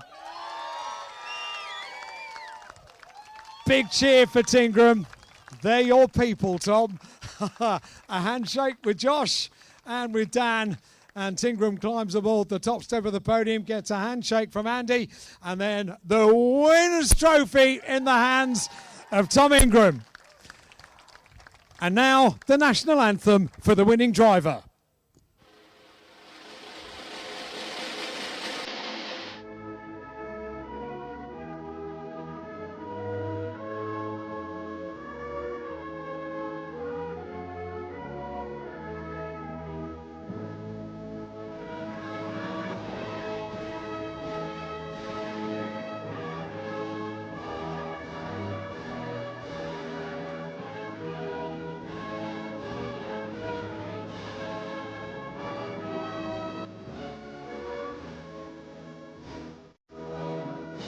Tom Ingram wins round 10 of the 2025 Quick Fit British Touring Car Championship to a very appreciative crowd. On goes the Goodyear cap, and they will all pose with their trophies now. So cameras out, everybody. This is the podium shot as they all climb aboard the top step of the podium, posing with their trophies.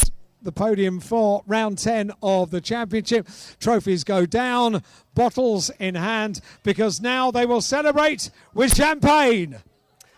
Thanks very much, Alan. Yep, the podium there for round 10 of the Quick Fit British Touring Car Championship. More from them a little bit later on. Minis are underway, and there's been a bit of drama on the first lap. We've lost Simon Sweetland off on the grass through up towards what was Woodham Hill. That was with contact, unfortunately, from the car of Foot. So that was a little bit of a moment there which lost him some time. And also we had Cam Wood, who was in some dramas a little bit earlier on in the lap as well. Both of those have recovered. Out front, Luca Marinoni Osborne did lead the first lap, but all of a sudden he's been charged past by Ashley Gregory and Alex Keynes. But typical mini racing, you don't really last in the lead of a race too long here at Thruxton, because all of a sudden you've got 3, 4, 5 cars all ganging up on you, and they're all running now 3 wide up towards the club chicane. Someone else is on the grass as they work their way through Woodham Hill. But for the lead, it's going to change once again, because it was Ashley Gregory. We're going to have side-by-side in towards the chicane. One of them making a mistake there, and he's have to run straight on. That's going to be the car of number 95, unfortunately. So our championship leader that was before this weekend, Joshua Wilby, has made a good start to the race, up inside the top 5, but just made that slight mistake, unfortunately, which now puts the 185 machine of Jensen Mason into the lead. But this is going to be an eventful race, Josh, with lots of battling still and continuing to go on. Yeah, it's been lively, hasn't it? The day's been quite lively, but the beginning of this race particularly. So it's Jensen Mason that leads, Ashley Gregory is second, Gabe Fairbrother is third, Alex Keynes is fourth, Josh Wilby was up the curb in fifth. They're about 3 abreast in the middle. It is absolutely going on in this mini trophy race, but it is Jensen Mason then who's had a problematic start to his season, I think it's fair to say, but he is the race leader as they turn their way through Noble, with Ashley Gregory chasing. Neither of those drivers have won a race yet this season, and they're going to be slipstreaming their way all the way around the back, Matt. Yeah, certainly are. And Ashley Gregory came close yesterday, to be fair. She was knocked down towards the end into 4th position, but very much running with the leaders in the early stages. So Ashley Gregory is one to watch out for.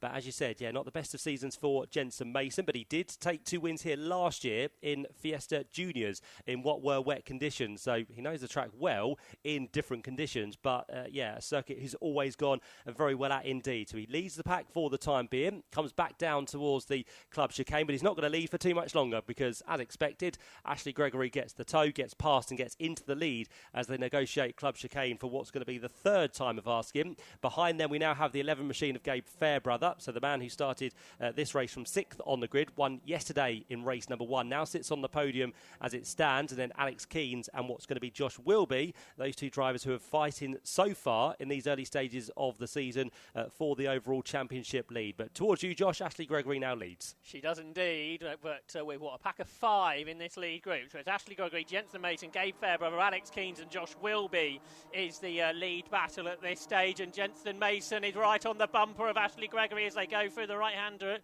Seagrave Corner.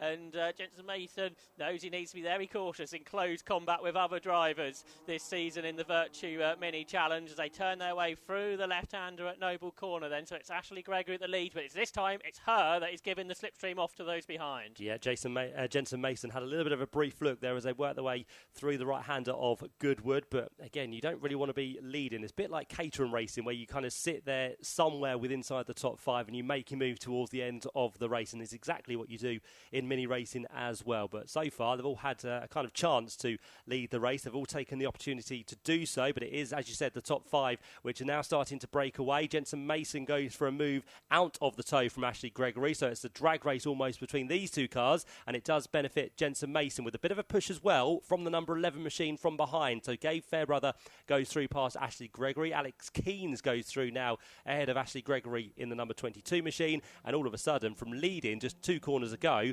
Ashley is now down into 4th position and could be under attack here from Josh Wilby on the run down towards the first corner at Allard. But for now, it's going to be Jensen Mason for the 2nd time out front, Gabe Fairbrother, yesterday's winner, in 2nd, and Alex Keynes, the new championship leader, there in 3rd. Yeah, so if it stays as close as this, you don't want to lead out of church on the last lap, do you? Because everyone will just slipstream past you. So it's Jensen Mason then who leads the way, the 16-year-old from Hertfordshire in 2nd position. Gabe Fairbrother, just 19 from Cheshire. Then Alex Keynes in 3rd.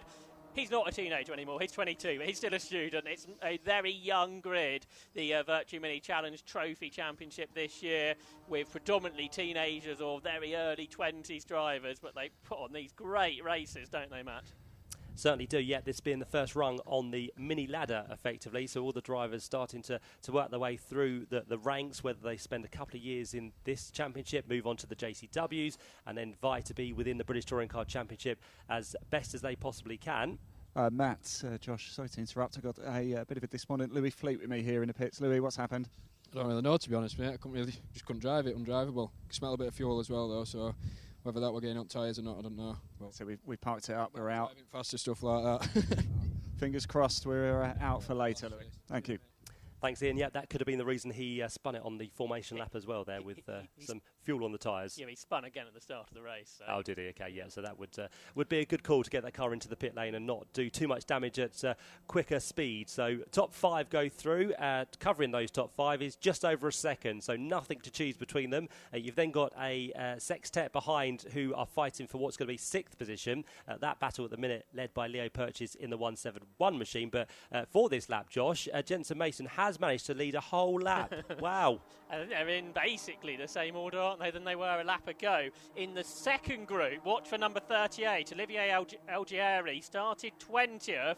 He's up to 12th and he's set the fastest lap of the race. So on the drivers who were in dramas yesterday, the Brands Hatch Race 3 winner is charging through the grid. So he's one to watch. The leading 5, they're still in the same order on lap 6. Jensen Mason leads the way. Yeah, good call though. Olivier Algieri from 20th, moving his way up the order as it stands. But with that gap now between the two groups, he might find it hard to get any further than 6th position. But of course, if we see a safety car or an interruption, that might just help the number 38 machine, but we'll see what happens. There's almost a move being made there by Joshua Wilby, the man who sits 5th place, just on the tail of Ashley Gregory as he works his way now through Church Corner, starts the climb through the left-hander at Brooklands, then in towards Woodham Hill, and then they'll have to be very hard on the brakes to try and control the car and get it stopped for the club chicane. But again, Jensen Mason is just managing to hold the lead here, so doing a tremendous job. The back end wanting to step round on him, but luckily the corner that he comes across next is left, and Joshua Wilby almost loses it as well there.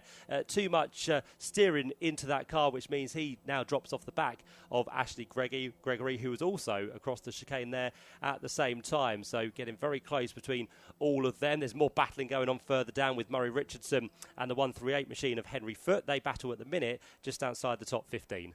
Yeah, Ashley Gregory's kind of kept with the top 3 in that moment, but certainly Joshua Wilby, he's dropped away, so he's fallen into the clutches of the battle for 6th position. There's contact in the middle of that battle.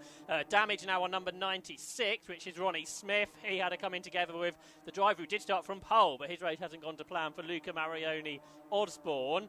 So those two came together. They've carried on. They haven't really lost any time because of it. Meanwhile, the leading 4 then turn their way through Noble, but challenges, I think, further behind.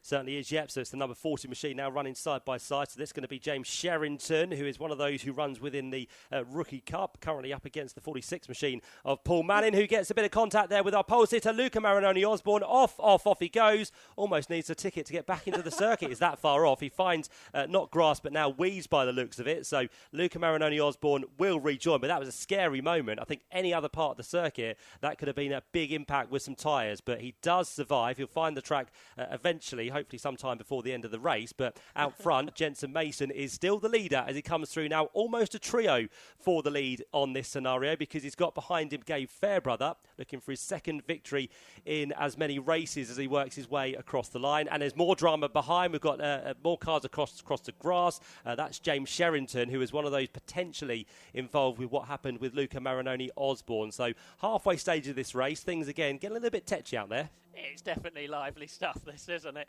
Race day at Thruxton, that is for sure. So the leader is Jensen Mason, Gabe Fairbrother 2nd, Alex Keens is 3rd, Ashley Gregory is 4th, gap back to Joshua Wilby, who's 5th, Leo Purchase is 6th, and Olivier Algieri is 7th now, so he continues to progress really strongly. The 19-year-old from Wales, who had raced Clios before. He moved into Minis at the end of last season. He's driving really well on his first ever race meeting at Thruxton. So you wouldn't have thought it, would you? He's moving through the field so swiftly. But the lead battle, they're turning their way out of Noble through Goodwood up towards Village.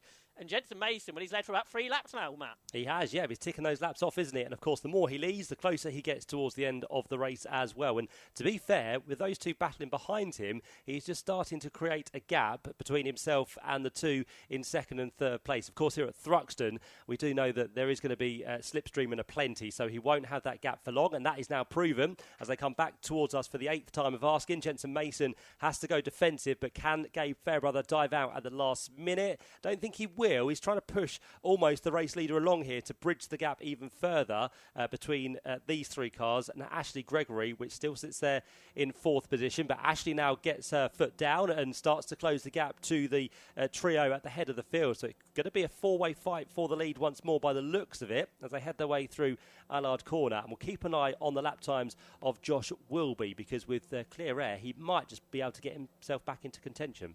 Yeah, what he really needs is those ahead to battle, and as we've been describing, the positions haven't changed lately, but surely that's to come with 7.5 minutes of this race to go. But it is more contact further back, this time between Reese Hurd, who's coming from the back of the grid. He just dived up the inside of Ronnie Smith and sort of shuffled him a little bit wider than what I'm sure Ronnie Smith really wanted to go, and that has brought the car behind them, which is Harry Smith, into contention.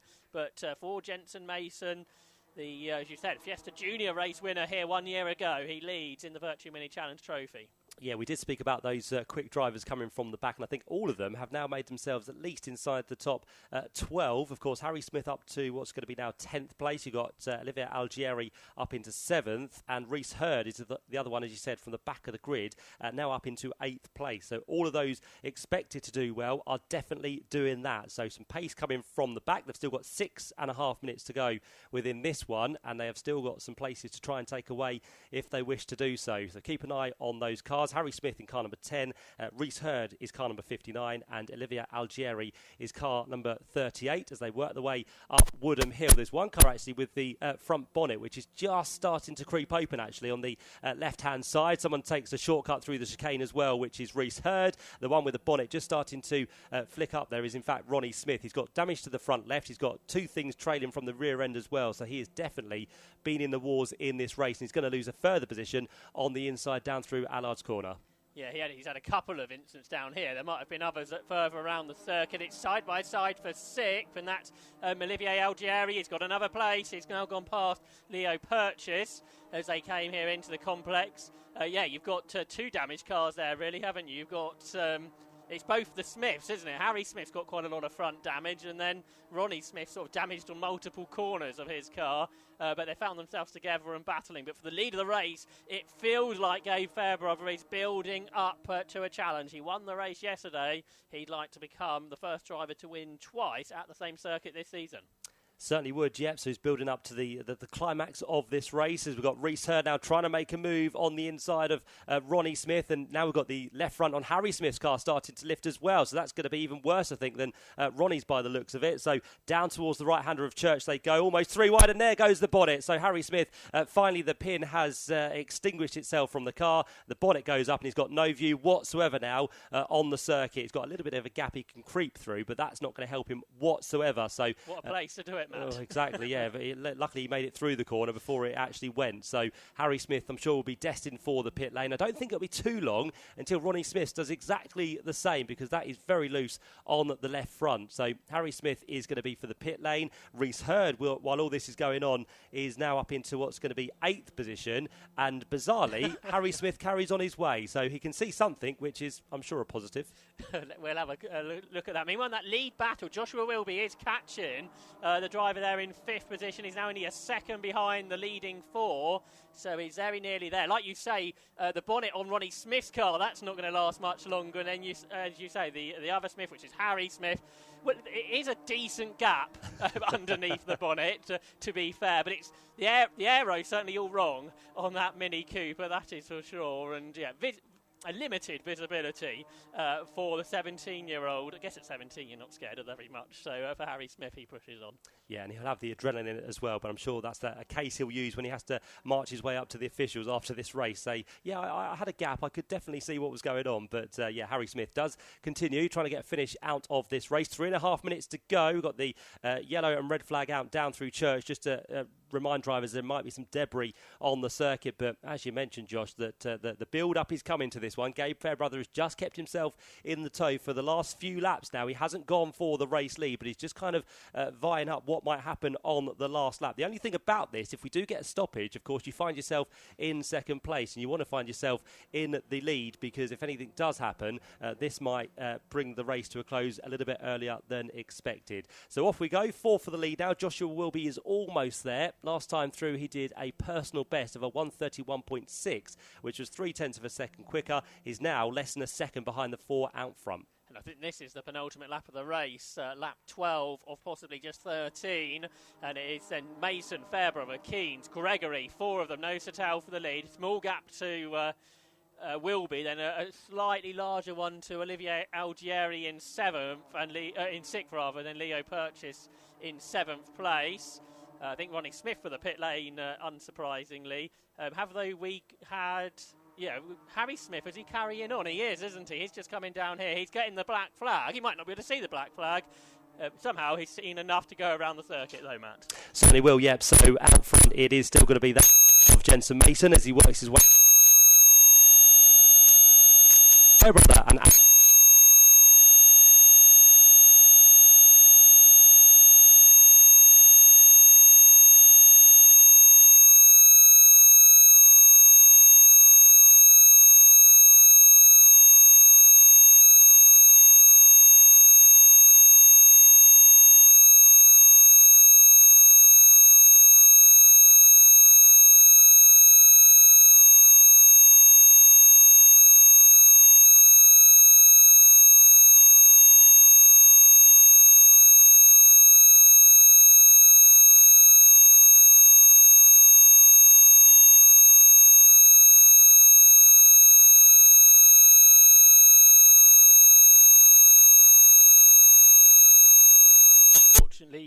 I think I've got you now back, Matt. Apologies if those around the circuit could hear the frequency I could hear, but that's now cleared. So Jensen, yes, we could. Jensen, I'm not sure where it was coming from, because we were off down here, but yes, on the FM radio. I once had ears that worked, and now I haven't.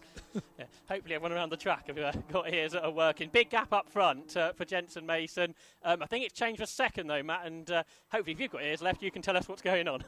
Yep, so Harry Smith is finally into the pit lane as down towards the last part of the circuit. They'll come very shortly. 30 seconds left on the clock, but the last lap board has been shown now to the drivers, and Jensen Mason is looking very pretty out front. He's done what he needed to do. I think the plan for Gabe Fairbrother to try and work his way to the front in the last lap of the race has not worked. In fact, he's dropped well off the podium now. He's down into 5th position, and it's going to be Alex Keynes, as it stands, who finishes in 2nd place. But Ashley Gregory and also Josh Wilby are going to come for the attack on this last lap. Up towards Woodham Hill, they head for the final time. The clock has almost ticked to 0.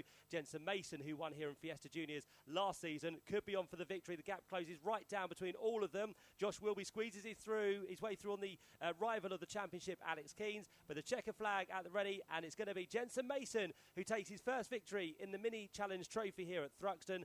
2nd place goes the way of what's going to be 22, and that's going to be Ashley Gregory, and 3rd place to number 95, what was our championship leader, will now take it back because he finishes ahead of Alex Keynes in what's going to be 3rd and 4th place. More drama in towards the club chicane on this last lap. Murray Richardson takes the shortcut, and there's drama as well for Charlie Barr by the looks of it. So they both come through without too much drama. And then behind the top 4, we had Gabe Fairbrother, who started from the 6th place on the grid, but of course he won yesterday's race, couldn't quite make it work in the closing stages. And then Olivia Algieri from the back gets up into 6th place. Leo Purchase goes through in 7th. 8th place for Reese Hurd from the back of the grid, and then James Sherrington and Paul Manning complete the top 10 in what was, Josh, a very eventful race as expected. Yeah, that's right. And I believe Jensen Mason came into this race last in the championship. Something that doesn't happen very often when you're last in the championship is to win a race, and that's what Jensen Mason has just done. It's, as we were mentioning earlier, it's been a problematic season in one way or another for Jensen Mason, but he's turning it around here at Thruxton with that 6th place yesterday, and now a race win. And once he got to the front, it was a pretty commanding race, wasn't it? Everyone was close to him, but no one really was able to challenge. And then on that final lap, you had those real battles for second, which hurt Alex Keynes and Gabe Fairbrother, and that allowed Ashley Gregory and Josh Wilby up onto the podium. And that's a second podium of the season for Ashley Gregory. But for Josh Wilby, his championship's coming along quite nicely. He's had 5 podiums this year, more than anybody else. Certainly has, Josh. Yep. So apologies, I couldn't really hear a lot towards the end of that race. We just had a radio swap over here as well with fresh batteries, but we can hear you loud and clear now. So well, we couldn't hear very much apart from noise earlier, so I'm guessing that's why. So apologies for everybody that could. You've gone a little bit quiet, Matt. I have to say. So we need to maybe turn you up a little bit. But apart from that, you sound a lot better than a sort of a kilohertz tone that we got. Can you hear me better now, or is that still quiet? No, it's still quiet. Still quiet? Okay, we'll try and get the levels up. On-air production meetings are always very welcome here on Toker Live. Isn't it? Yeah, we'll keep talking. We'll see if we can... I think you're disappearing, Matt. Am I disappearing? You're certainly not getting any louder. Okay. Any louder? Any louder? Oh, that's yes. Yes, there we go. We'll go with that one, shall we? Yes. Good, good. Okay. Sorry about that, everybody, but we come to a close of that Virtue Mini Challenge race with the race victory for the number 185 machine of Jensen Mason. He'll be a happy chappy down there. He's already out the car. He'll be joined, of course, on the podium very shortly by Ashley Gregory and Josh Wilby. But for the time being, Ian is on standby, ready to talk to our race winner for the first time. Yes, actually, I believe I'm just going to let ITV go first. I'm going to grab Ashley Gregory for a quick chat. Second podium, of course, for the season and big drama. Right. Ashley's walking away. Ashley, I'm trying to come around and talk to you. Every time I do, you move around. But wow, talk me through that finish. I don't even know what happened, to be honest. There was just 5 cars going for the lead, and we came out second, so over the moon with that. Absolutely delighted. Second podium, of course, for you for the season. It's coming along quite nicely, isn't it? It is. It is. It'd be nice if we could win a race, but yeah, second is plenty. You're in the mix. Ashley Gregory there, fantastic second place finish there as well. And Jensen Mason is just having a really nice hug there from Ria, of course, the coordinator for the Virtue Mini Challenge Trophy. Just moving over, just taking him over to Louise Goodman for a quick chat. I will see if I can find Josh Wilby over here. Let's have a quick word with him, Josh. It's been going well for him. Here we go, Josh. Congratulations on the podium and back to the top of the championship standings. It was a dramatic finish, though, wasn't it? Yeah, I mean, it was a very good race, entertaining, but we struggled with ABS all race, so we had no ABS, so it just made it a bit more difficult. But no, it was a good race. I enjoyed it. Well done, congratulations. Let me go find, where's Jensen gone? He's over here. We've got to have a quick chat with him, hasn't he? First win, of course, this season for him. Did take the rookie win there as well, so a double bubble. He's very emotional, friends and family here. I almost feel quite... I'm so sorry, guys. I'm going to have to jump in and grab him, Jensen. That was sweet, wasn't it? Yeah, it was good. Led most of the race. I was not expecting to lead more than 2 laps, to be fair, when I got into the lead. What were you thinking when you were coming round up towards the end of the lap there on the final circle, and you can see what's going on behind? Going on to the last lap, I see everyone's battering behind, and I'm like, oh, this is perfect. Managed to try and not give anyone the toe on the way round the lap. But, yeah. And then I was like, coming into the last corner, I was like, I've done it. And everyone was battering behind. Very emotional indeed, first win of this season. First of many? Yeah, hopefully. Have a podium in the minis, but... Fantastic, well done. Congratulations, as I said, does take the rookie win as well. So a double bubble of victory there. Fantastic. Right, stay with us a little bit longer, actually, because we're going to do the podium in a minute, but we're moving into the lunch break now, so you're not going to miss any on-track action or anything. I wanted to see if I could find Harry Smith is just come into Parc Fermé now. The bonnet is up as well, of course. Harry, you did continue for a bit, so I guess there was just enough to see through. Yeah, I mean, we started from the back pretty much, and we was having an amazing races, making our way up through the field. And I saw the front left side of the bonnet start lifting, and I was like, okay, well, we'll carry on anyway. And then it flew up in our faces, obviously. and I could just see out the bottom crack of the window, so I was having to duck down on the straights to see where I was going, but I was hoping I could finish the race, but unfortunately I got black flagged. Well, hopefully you can get that sorted. I've got CJ Morgan here as well. CJ, I want to talk about yesterday, actually. We know he had a couple of issues with the engine. You were the only driver to go out on the wet tyre, and almost the right decision, wasn't it? Well, yeah, unfortunately we had the underlying engine issues from qualifying and just couldn't rectify them in time for the race. So we thought, I was starting at the back, we were having problems, why not? Started on the wets, and the safety car brought us into the rain, and I thought it was it, but unfortunately the engine issues plagued us and we didn't finish the race. Yeah, about 2 or 3 laps to go. Unfortunately, had to pull into the pits, but it could have been, it was the only option, wasn't it, to have a top finish, go for the wets. You went for it, you took the brave option. Maybe next time, eh? Went to be a hero and ended up being a zero, but oh well. CJ, you're never a zero to us, don't you worry about that. Right, I'm going to make my way over to the podium, chaps, and we'll get this done very shortly. Matt Suckling and Josh Barrett with expert commentary, Ian Waterhouse in the pit lane and the paddock, and Alan Hyde in the pit lane and the Toka Live studio. This is Toka Live.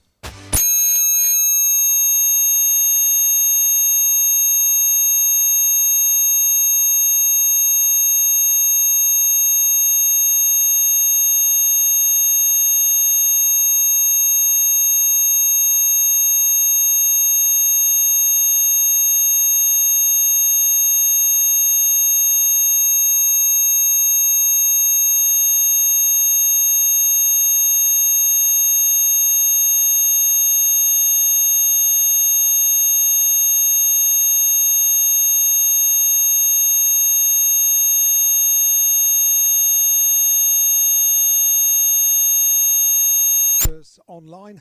Hopefully that rather loud noise has now gone, so I think we're struggling with a couple of radio frequencies around the circuit here today, so big apologies everybody for that noise.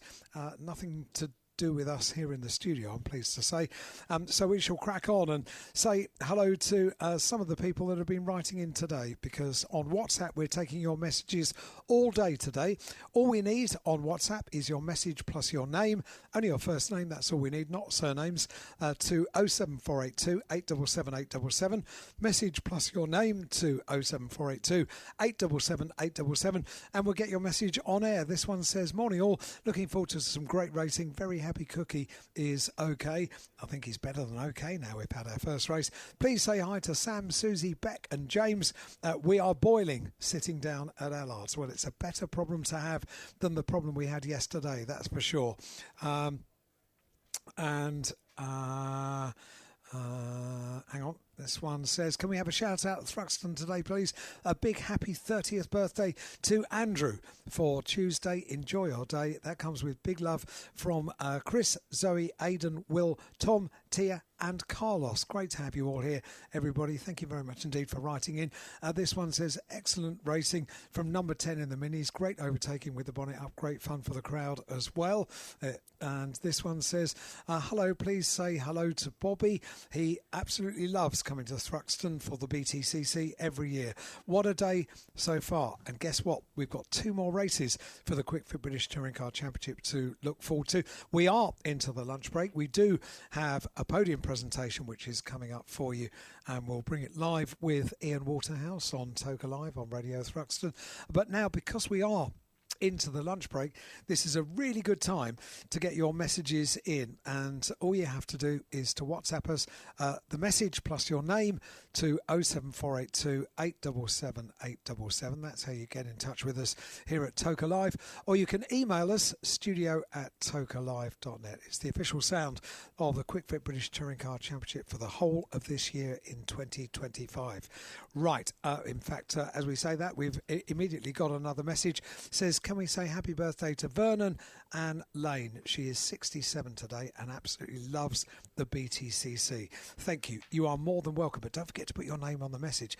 And this one says, loving the action from Allard Banking today.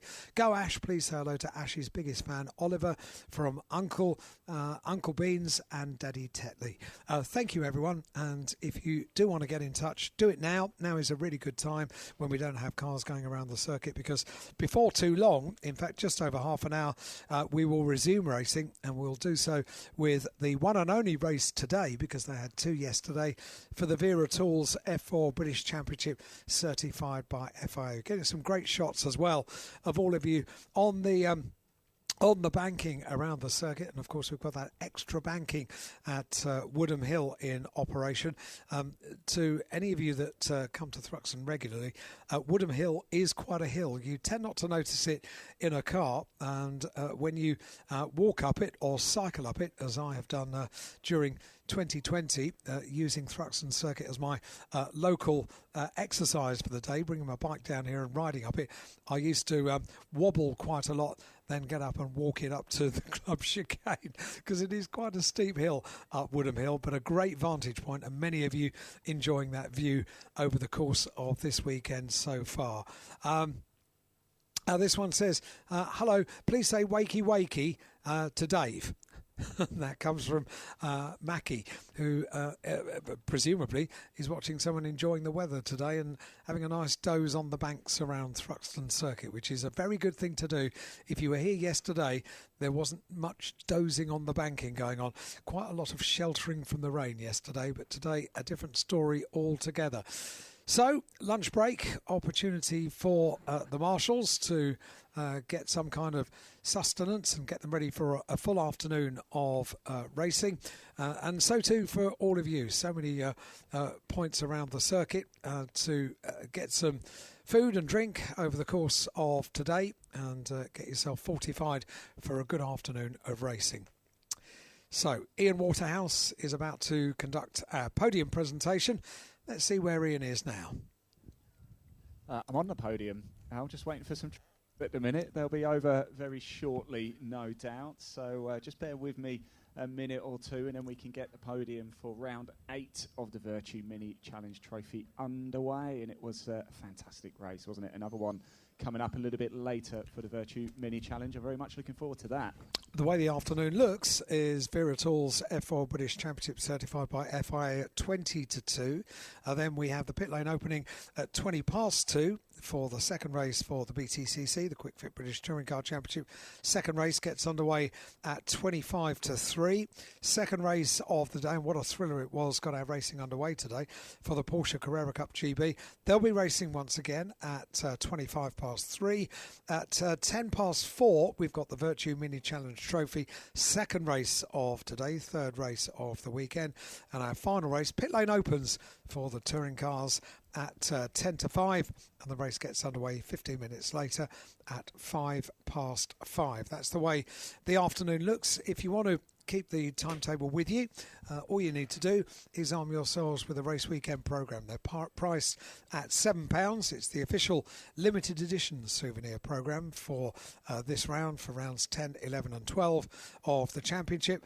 And it's a great magazine as well. Not only something to keep and look back on, as so many of us do many years later, but it's also got some great articles in it as well, and all of the race entry information and championship so far as well. So race weekend programmes priced at £7, available from points around the circuit.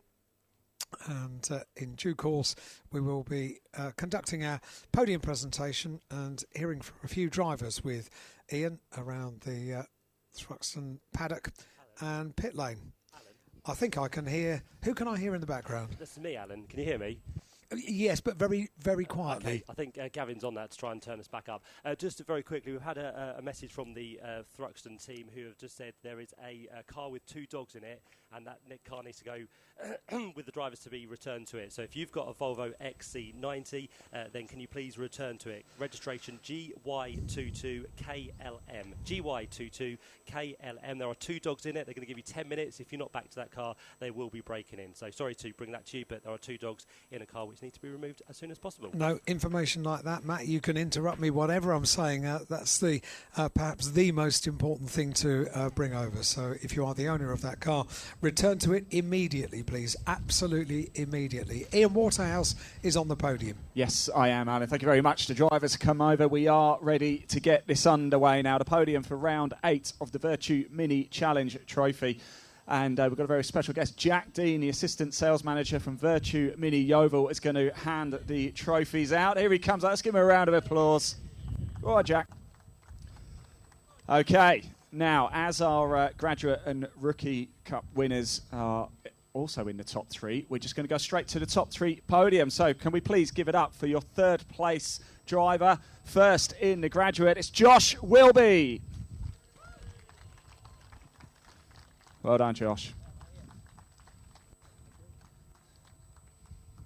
So Josh Wilby there takes his 2 trophies, 3rd overall in the race, 1st in the Graduate Cup as well. 2nd place in the race, 2nd podium of the season as well, goes to Ashley Gregory. A big cheer here for Ashley. The arm goes up in the air. Jack Dean hands the trophy over. And now we come to your race winner, rookie winner, and overall race winner. First winner of this season, Jensen Mason. A huge roar here for Jensen. And he's up onto the top step. Just once we've done this, guys, if you can get together as well and have a nice photo. If you all get on the top step. Fantastic stuff. Jensen Mason there. First win of the season. First podium as well in the Virtue Mini Challenge Trophy. It's Josh Wilby, though, goes back to the top of the championship standings. Well done, guys. Congratulations. Fantastic stuff.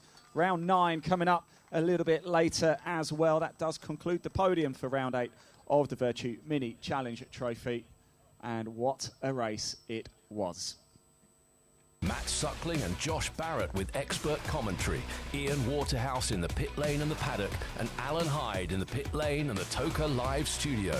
This is Toka Live. And welcome along, everybody. If you're here trackside just enjoying the race, it really is just so different to this time yesterday afternoon when the rain started to come in and it stayed with us for the whole of the afternoon. So we are blessed with the weather today, and it is great to have such a bumper crowd here covering just about every square inch of grass around the Thruxton circuit. You are more than welcome, and you are more than welcome also to get a shout out on the radio on Toka Live, Radio Thruxton 93.7 FM. Can I get a massive happy 8th birthday to Oakley, who will be 8 years old next week, at his first BTCC today with Grandad Paul and Daddy Sean as well. And happy birthday, Oakley. Great to have you here at Thruxton. Loving Thruxton. Can you please wish my uncle, Uncle Rich, a very happy 60th anniversary of supporting the BTCC? It would be much appreciated. We have done it. And please can we say pre-congratulations to Dan Camish on winning the 2nd BTCC race of the day. Come on, Napa. Now there's an optimistic prediction from Dave. Thank you very much indeed, Dave, and keep supporting your favourite drivers. Now, Ian Waterhouse has rejoined me here in the studio, and I have no doubt well, what are you doing? This is not according to plan at all. Hang on, what's going on here? He's got an agenda. Ian Waterhouse has an agenda, and he's got a clipboard, so I'm a bit worried. It's always dangerous. It is a bit dangerous, yes. I've missed you, actually, so I thought I wanted to come back in and see you. Of course, we're in the lunch break at the minute. I have seen some of the F forecasts just making their way to the assembly area at the minute as well, so you'll be which able to is go good. and have a chat to them. I will go have a chat with them very, very soon. I don't know if you fancy a little quiz. I'm not very good at quizzes, but you can try me. Yeah. Okay. Am I allowed to use Google? No. Is it only for me? It's for everybody. On WhatsApp? We can open it up. So if I can have a phone a friend, would that be possible? Alan, you can have a phone a friend, and you can also have the aid of Matt and Josh if they're around. Okay. They might be having something to eat. Okay.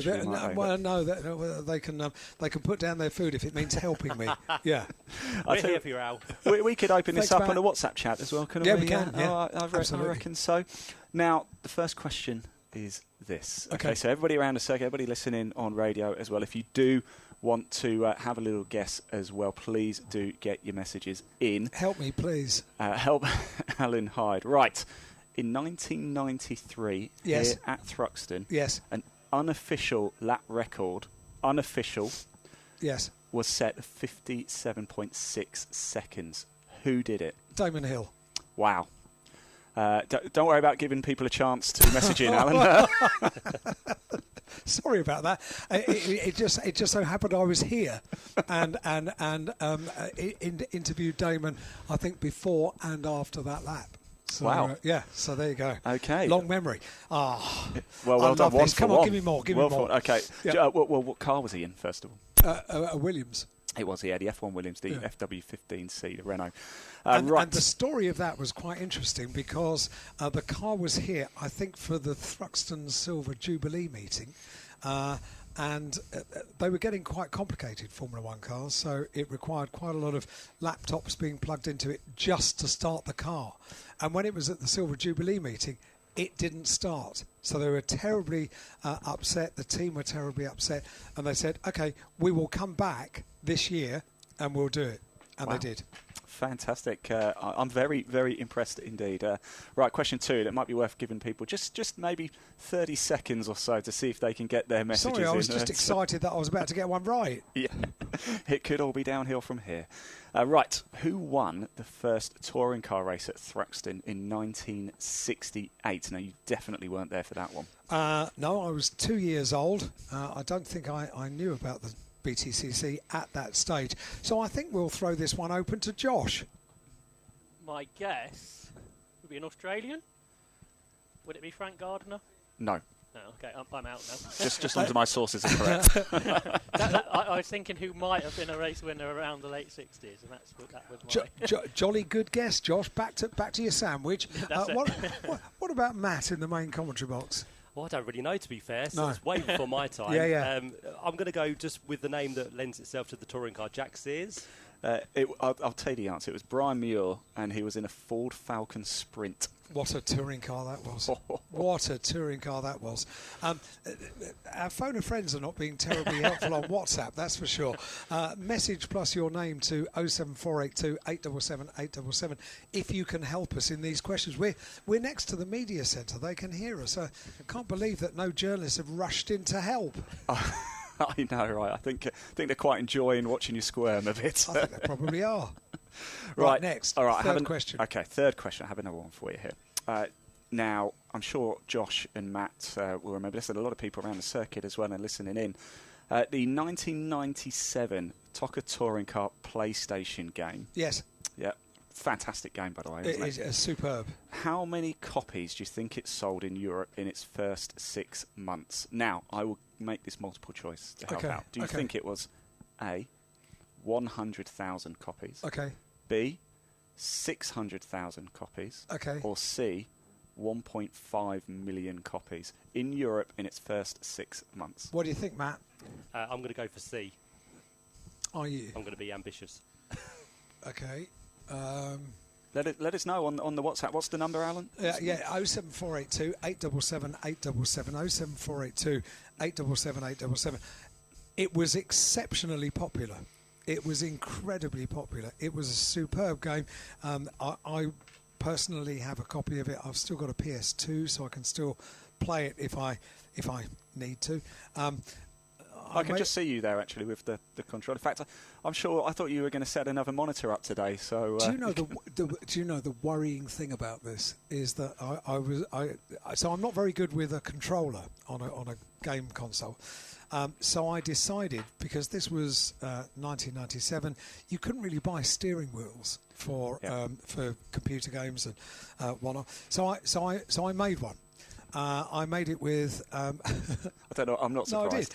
No, I did. So I went to Queensway Auto, which was my local car store, bought a steering wheel, and I worked out a way of fitting it to a microphone stand, so that could be put at an angle, so it had movement.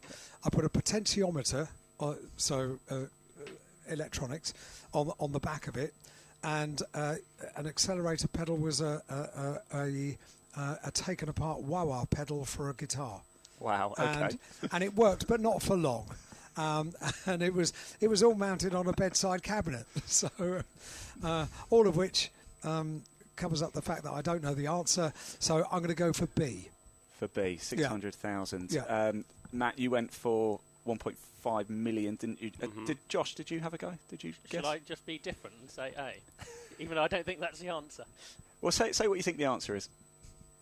I'd go in the middle with Alan on B. Yes, Matt, you were a little bit too ambitious. It was 600,000 copies, and congratulations to Alan Hyde, the first ever sim rig created. Have you still got it, Al? My mother was very upset with me because once I finished building it, and it was all properly mounted on a bedside cabinet, she asked the question, but where are we going to put it? Which, in fairness, was a very good question. And no, I don't have it. I threw it out about 4 years ago. Wow, I'm impressed it I had lasted it for that long. quite a long time, yeah. Right, okay, the fourth question now. Now, this is a maths question. Okay, so I hope you've got the brain matter working in good hand. Right, a cheetah is the fastest land animal in the world, as we know. Top speed roughly 65 to 75 miles per hour. So, let's say a cheetah gets up to speed and comes back down again. Let's say it does an average of 65. Okay, here we go. Start again. Okay, so a cheetah. Are you writing this down, Alan? I'm going to write this down. He is writing it down. So a cheetah, the fastest land animal in the world, does a top speed roughly between 65 and 75 miles an hour. So let's take 65 miles an hour as our average. Okay. If we, in the lunch break, set a cheetah off Well, around Thruxton Circuit. The average is 70. No, So but it needs to get up to speed, doesn't it? Okay. So if we set it off from the start line, All right. and it gets up to 75, there's that gap where it hasn't quite got up to speed yet. Okay. So Point let's take taken. 65 as our average speed, and we set it off around Thruxton. Yes. The 2.356 miles. How long would it take for a cheetah to do a lap around the circuit? Let's throw this open to Matt Suckling. I do like maths, actually, to be fair. I've got to work this out. I will get there. Yeah, I do. I love a bit of countdown. So we're doing 65 miles an hour. Okay. 2.3 miles around the circuit. 2.356 to be precise. So that would be somewhere in the region of... Bear with me, 30... Am I in the right region? 30 what? 30... trying to think what it would be. It does not sounding good at the minute. 65 miles per hour around the circuit. 65 miles an hour, average speed. So we do it. So let's say it does 65 miles an hour from start to finish. Yeah. You want some help, Matt? Yeah, go on, Josh. Well, 60 miles per hour would be a minute a mile, wouldn't it? So I'm guessing somewhere around 2.25 minutes. Close, very close. Yeah, you're on the right track, Josh. Yep. So it's minutes. Okay, so I'd say nearer 3 minutes. 3. No. You're out. Josh was closer. Oh, I'll give up. So my GCSE maths still work a little bit. Alan, you look like you're pressing buttons on a computer, Alan. No, we're not. Has Alan got bored? So Moira has suggested 1.7 minutes. Well, I'll tell you what it is. 1.7. Actually, it's technically right because it is 2 minutes, 16 seconds. 1.7 minutes. Which is exactly just what over, Moira said. Just over 1.7. Well done, Moira. Yeah, nothing to win. There's no prizes for any of this one. Don't worry, you're not missing any racing action, by the way. It's the lunch break here at Thruxton on Sunday as well. That was very good, Moira. Well done. And we've all proved that we're not very good at mathematics. Josh was getting there. You were getting there, Josh. I'll give you that one. Right, I've got one more question for everybody. This is really, actually, you'll already know the answer to this, Alan. This is for Matt and Josh, really. Okay. Yesterday, of course, Alan, you went out in the Porsche safety car, didn't you? So it's so it's not in fact a safety car, but it is a Porsche which is featuring at every round of Porsche Championships this year with touring cars. It is the Porsche Taycan Turbo GT. Okay, wow. Very impressive. Now, I spoke to Louise Goodman after and asked her the question, and this is the question for you, Matt and Josh. How many times did Alan scream during the lap? So, what do we think, chaps? Oh, what, the 1 lap or the 2 laps? Overall, yes. Okay. Overall. And this is what Goodman said, was it? Well, unofficially, I might have made it up. Okay. Okay. No, it's fine. 26. 26. Josh, what are we going for? 27. 27. The answer I got was actually numbers don't go that high. That's very good. That's it. That's your quiz done. In my very good quiz. In my defence, I can indeed play the audio of the whole lap, which I recorded, and you will tell that I was actually very silent. I was stunned into silence. I made one comment as we launched off the line, which was not broadcastable, but after that I was just in awe, really. That machine has a top speed of 180 miles an hour. It has a performance 0 to 62 in 2.3 seconds when launch control is activated. And Josh, our driver yesterday from the Porsche driving centre up at Silverstone, did turn round before we started, and he said, do you want launch control activated or not? Well, in fairness, if you go to the pet shop to buy a dog, you don't ask it not to bark, do you? You want the full experience. So we had launch control activated, and it was absolutely breathtaking. Yes. Absolutely something else. I can imagine, and it was greasy conditions as well, wasn't it? It just started raining when we were on the front of the grid, and that car will be out today. The colour is purple sky metallic. It is utterly beautiful. Obviously, with electric cars, weight is you try to keep it to a minimum. So therefore, with that in mind, it's the seats are completely carbon fibre, hang on, I'm just looking at the mathematics. It has a panoramic roof with variable light control. That is an option for something just shy of £4,000 on the car. But the total recommended retail price, this is what everybody wants to know, isn't it? I'll say it really quietly, £206,000. Yeah. I mean, the 4,000 alone is worth more than my car. It is. Anyway, it is quite. The basic price is 189,000, and with the various options that are on the Turbo GT Taycan that we've got touring car meetings this year, we are. I was aware yesterday. I was very lucky to be able to go in the car. Indeed. Right, Alan, I'm going to have to get out, actually, because... Super quiz. We like the quiz. Oh, I hope you enjoyed it. Congratulations. Really like the quiz. You made such a good start as well, and then, unfortunately, it just went downhill from there, didn't it? Yeah, with good reason, because I realised after the first question that I could, shine on every question, so I need to give the other boys a good chance as well. Alan, your nose seems to be growing a little bit at the minute. That's the way it works here on Toker Live. Matt Suckling and Josh Barrett with expert commentary. Ian Waterhouse in the pit lane and the paddock. And Alan Hyde in the pit lane and the Toker Live studio.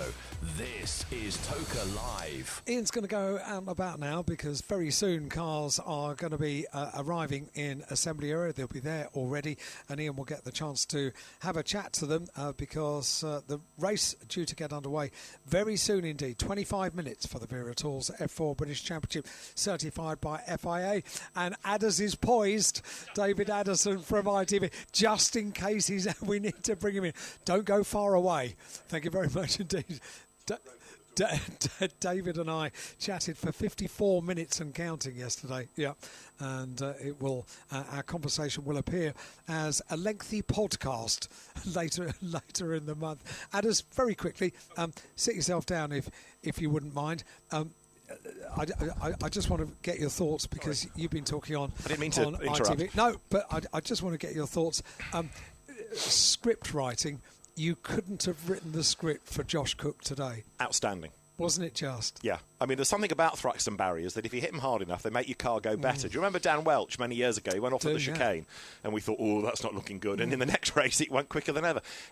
Amazing. I mean, Steve Dudman said the team were here until 1 o'clock. Wow. And then they were back at 7, so they got a bit of shut-eye.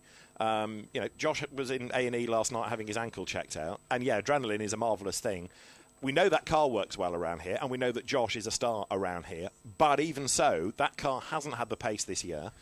And apart from pushing it to the flat patch this morning to make sure it was all straight, It hadn't done anything until the formation lap. So, yeah, just brilliant. Brilliant for Josh and for the team, and a hat tip to all the mechanics that stayed up all night to make that car go so well. Absolutely unbelievable. And he went straight over. As soon as he got out of the car, he could hear his daughter crying out for daddy. So he picked her up and he did all his interviews holding his daughter. Fantastic. Who, while he was on the podium, absolutely covered her face in ice cream. So while the national anthem was playing, Josh was giggling away, realising he had a paternal duty to do as soon as he got off the podium and clean his daughter up. God save ice cream. Was that the song? Just gave that a couple of moments to breathe. OK, shall I go now? That's very good. Very quick. David, thank you very much indeed. Have a good afternoon. Absolutely superb. We will possibly hear from David again over the course of this afternoon if it rains. But in the meantime, Ian Waterhouse has made his way down to the assembly area. Yeah, I have. Thank you. The cars are here. They're growling. They're almost ready to get themselves out on track. I just wanted to come quickly say hello to Ella Lloyd. Ella, if you can hear me okay, certainly different conditions today. I can't hear you. She can't hear it. It's too loud down here, Al, too loud. Just a quick reminder of what happened yesterday. Of course, we almost didn't get the second race for the Vera Tools F4 British Championship underway. We had a couple of track inspections, didn't we? We did manage to get that race going. Fantastic stuff. And it was Leo Robinson who took his first win of the season. Thomas Behrman was in second. James Pizic coming home in third. Earlier in the day as well for round 10, Martin Molnar picked up his first win. Leo Robinson was second in that one. And Henry Jocelyn, he was in third. We are not too far away from getting this one, round 12, underway here. In fact, as the safety car lights have gone on right now, that means they're going to be heading on out on track in about 60 seconds. Matt Suckling and Josh Barrett with expert commentary. Ian Waterhouse in the pit lane and the paddock, and Alan Hyde in the pit lane and the Toka Live studio. This is Toka Live. Let's get straight up to the commentary box and rejoin Matt Suckling. Thank you, Alan. Yep, good afternoon, everybody, and welcome back to the afternoon action of the British Touring Car event here at Thruxton. Looking forward to the next bit of support action we have coming your way, which is for the Vera Tools British F4 Championship. As Ian said, we didn't quite know if we were going to get the second race in yesterday with the weather we had fall in from the qualifying session of the British Touring Car Championship, but we did have to wait around about 45 to 50 minutes before we got that race underway. We got there in the end, and it was actually a very clean race for all of the drivers. So looking forward to the third and final one, which is an extended distance for this year. The third race, 25 minutes, and this is when the drivers have to wait until their fastest times are used for them to be able to get onto the grid. So fastest times from qualifying do set the grid for race number 3. The cars now head their way onto the circuit in perfect conditions here at Thruxton. So hopefully you all enjoyed your lunch break and are set for the afternoon action, which kicks off with this F4 race. We'll then follow up with the second race of the day for the Quick Fit British Touring Car Championship. Then we're back to Porsches with their second race of the day. Then we have the Virtue Mini Challenge Trophy heading to the track at around about 4:10. And the final race of the weekend will be that for race 3, I should say, round 12 of the Quick Fit British Touring Car Championship. But good conditions, Josh, and we're looking forward to some single-seater stars making their way onto the circuit to give us another action-packed race. Drama, Matt, already for the championship leader. I'm afraid to report Finn McLaughlin has stopped opposite me here in the middle of the complex. The Red Bull back driver who has won a race this year. He's had 5 podiums. He's due to start on road 2. He's reset the car and he's off again. So it might not be as big of a drama as it could have been for Finn McLaughlin. He should be able to reclaim his position on road 2. But that is not, I don't think, what you were expecting me to say when you threw to me. Indeed, yeah, looking forward to this race. Absolutely. I think the first race yesterday was a bit messy, wasn't it? There weren't that many racing laps, but in the wet, they had that full distance. And hopefully today in the dry, it's going to be an exciting race with this big grid. I think the biggest grid we've had so far this season of 24 cars as the F4 British Championship sort of builds up to the British Grand Prix support race for the first ever time in 4 weeks' time. And that means we've got new drivers, doesn't it, coming in to test out the championship ahead, I think, of having that being part of the British Grand Prix support race, including the driver that's on the front row of the grid, Salim Hanna, who's come over from the Italian Championship. And this hugely talented British Championship grid sort of just gets stronger and stronger, where basically the whole grid were within 1 second in qualifying yesterday, Matt. Certainly were, yeah. So we're really looking forward to this one. As you said, a healthy grid of cars as the season goes on. More and more competitors starting to join us in the championship as well. But it's very close at the top of it because we've had, as I said, a bit of an eventful weekend so far. With yesterday, we had one race in the dry to kickstart their weekend. That was quite an eventful one, actually, which saw quite a few of the competitors not making it to the end of the race. It was, in fact, I think 8 or more people that didn't take the checker flag. 9, in fact, that didn't make it to the end of the race. But it was interrupted with a red flag. We had a safety car as well, and it was actually the safety car that brought the race to the end yesterday. So Martin Molnar picked up victory in the first encounter. Leo Robinson came through to get a podium, and Henry Joslin, the man who started on pole position, found himself down in 3rd place. He had a bit of a bad start, just like he did at Donington Park for the first meeting. That's where he claimed his first pole of the season. Did it for the second time here at Thruxton this weekend. He'll start this race from pole position as well, and hoping not to fluster the start like he did earlier this weekend. So they were the top 3 from race number 1.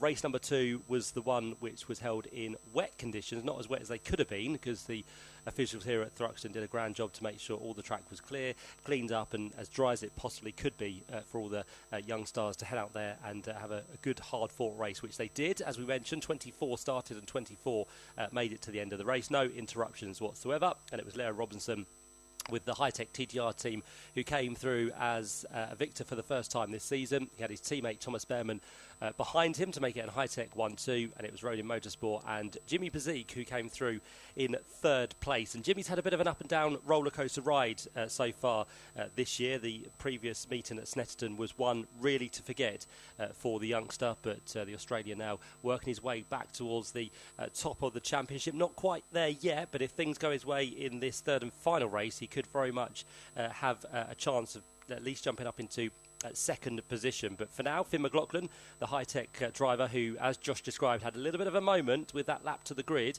Everything hopefully will be okay, but of course he'll not know what the issue was unless the team have managed to rectify it and have a little chat to him about it. But Finn McLaughlin comes into this race as our championship leader. One win so far this year for him on 128 points. 2nd now is Martin Molnar, taking the victory yesterday, his first of the season as well. Now sits on 123 points. And Jimmy Bezique, as we just mentioned, sits there in 3rd place, 2-time winner so far this year on what's going to be 102 points. And then August Raber, the man who's taken the most wins so far in F4 in 2025. He sits on 3 wins and 4th in the championship.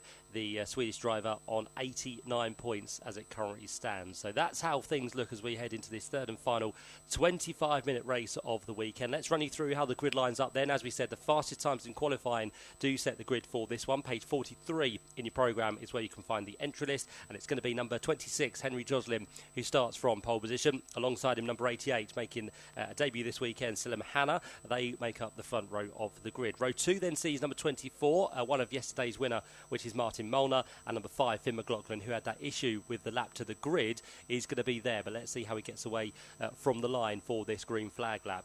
Row 3 then headed by number 25, which is Ethan Jeff Hall. He's a former Ginetta Junior champion. He'll be starting alongside number 20, which is Ella Lloyd. Ella Lloyd had some unfortunate issues yesterday. She was into the side of August Raber, had nowhere to go, unfortunately, as August had a bit of a moment in towards the club chicane, which brought out the eventual red flag. But Ella, who made an impressive maiden F1 Academy victory in Saudi Arabia earlier this year at the Jeddah Corniche circuit, she is a McLaren F1 Academy driver as well. So she's the outside of row number 3. Row 4 then sees a number 47, August Raber. He'll be joined by number 12, Adam Al-Zahari on the outside. The 5th row lines up with Jimmy Bezique, so some work to do from 9th on the grid in the number 93 machine. Alongside him, number 6, Leo Robinson, who took his first win yesterday as well. Row 6 sees number 7, Thomas Behrman, who got himself to 2nd position in race number 2. He'll be starting alongside Chase Fernandez in car number 90, who started from pole position for the reverse grid race number 2, but unfortunately was shuffled off the podium as that race wore through.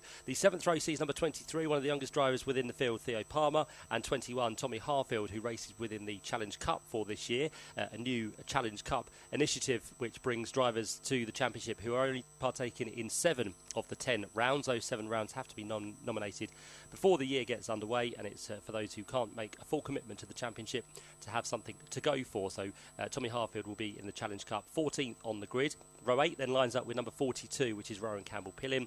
He'll be joined by number 69, which is Yuhao Fu. The 9th row, number 33, is Cole Hewitson, with number 22, the Swedish driver Joel Bergström alongside. Then we move back to row 10, where you'll find number 46, Ari Bansal, joined by number 13, Henry Mercier. The 11th row, number 8, Thomas Ingram Hill. He was non-finisher in race 1 yesterday, down here at the Club Chicane. And he'll have number 14, Albert Larson, alongside. And the final row of the grid should be number 27, which is Charlie Edge. And Charlie will be joined by number 4, which is Xavier Avramidez.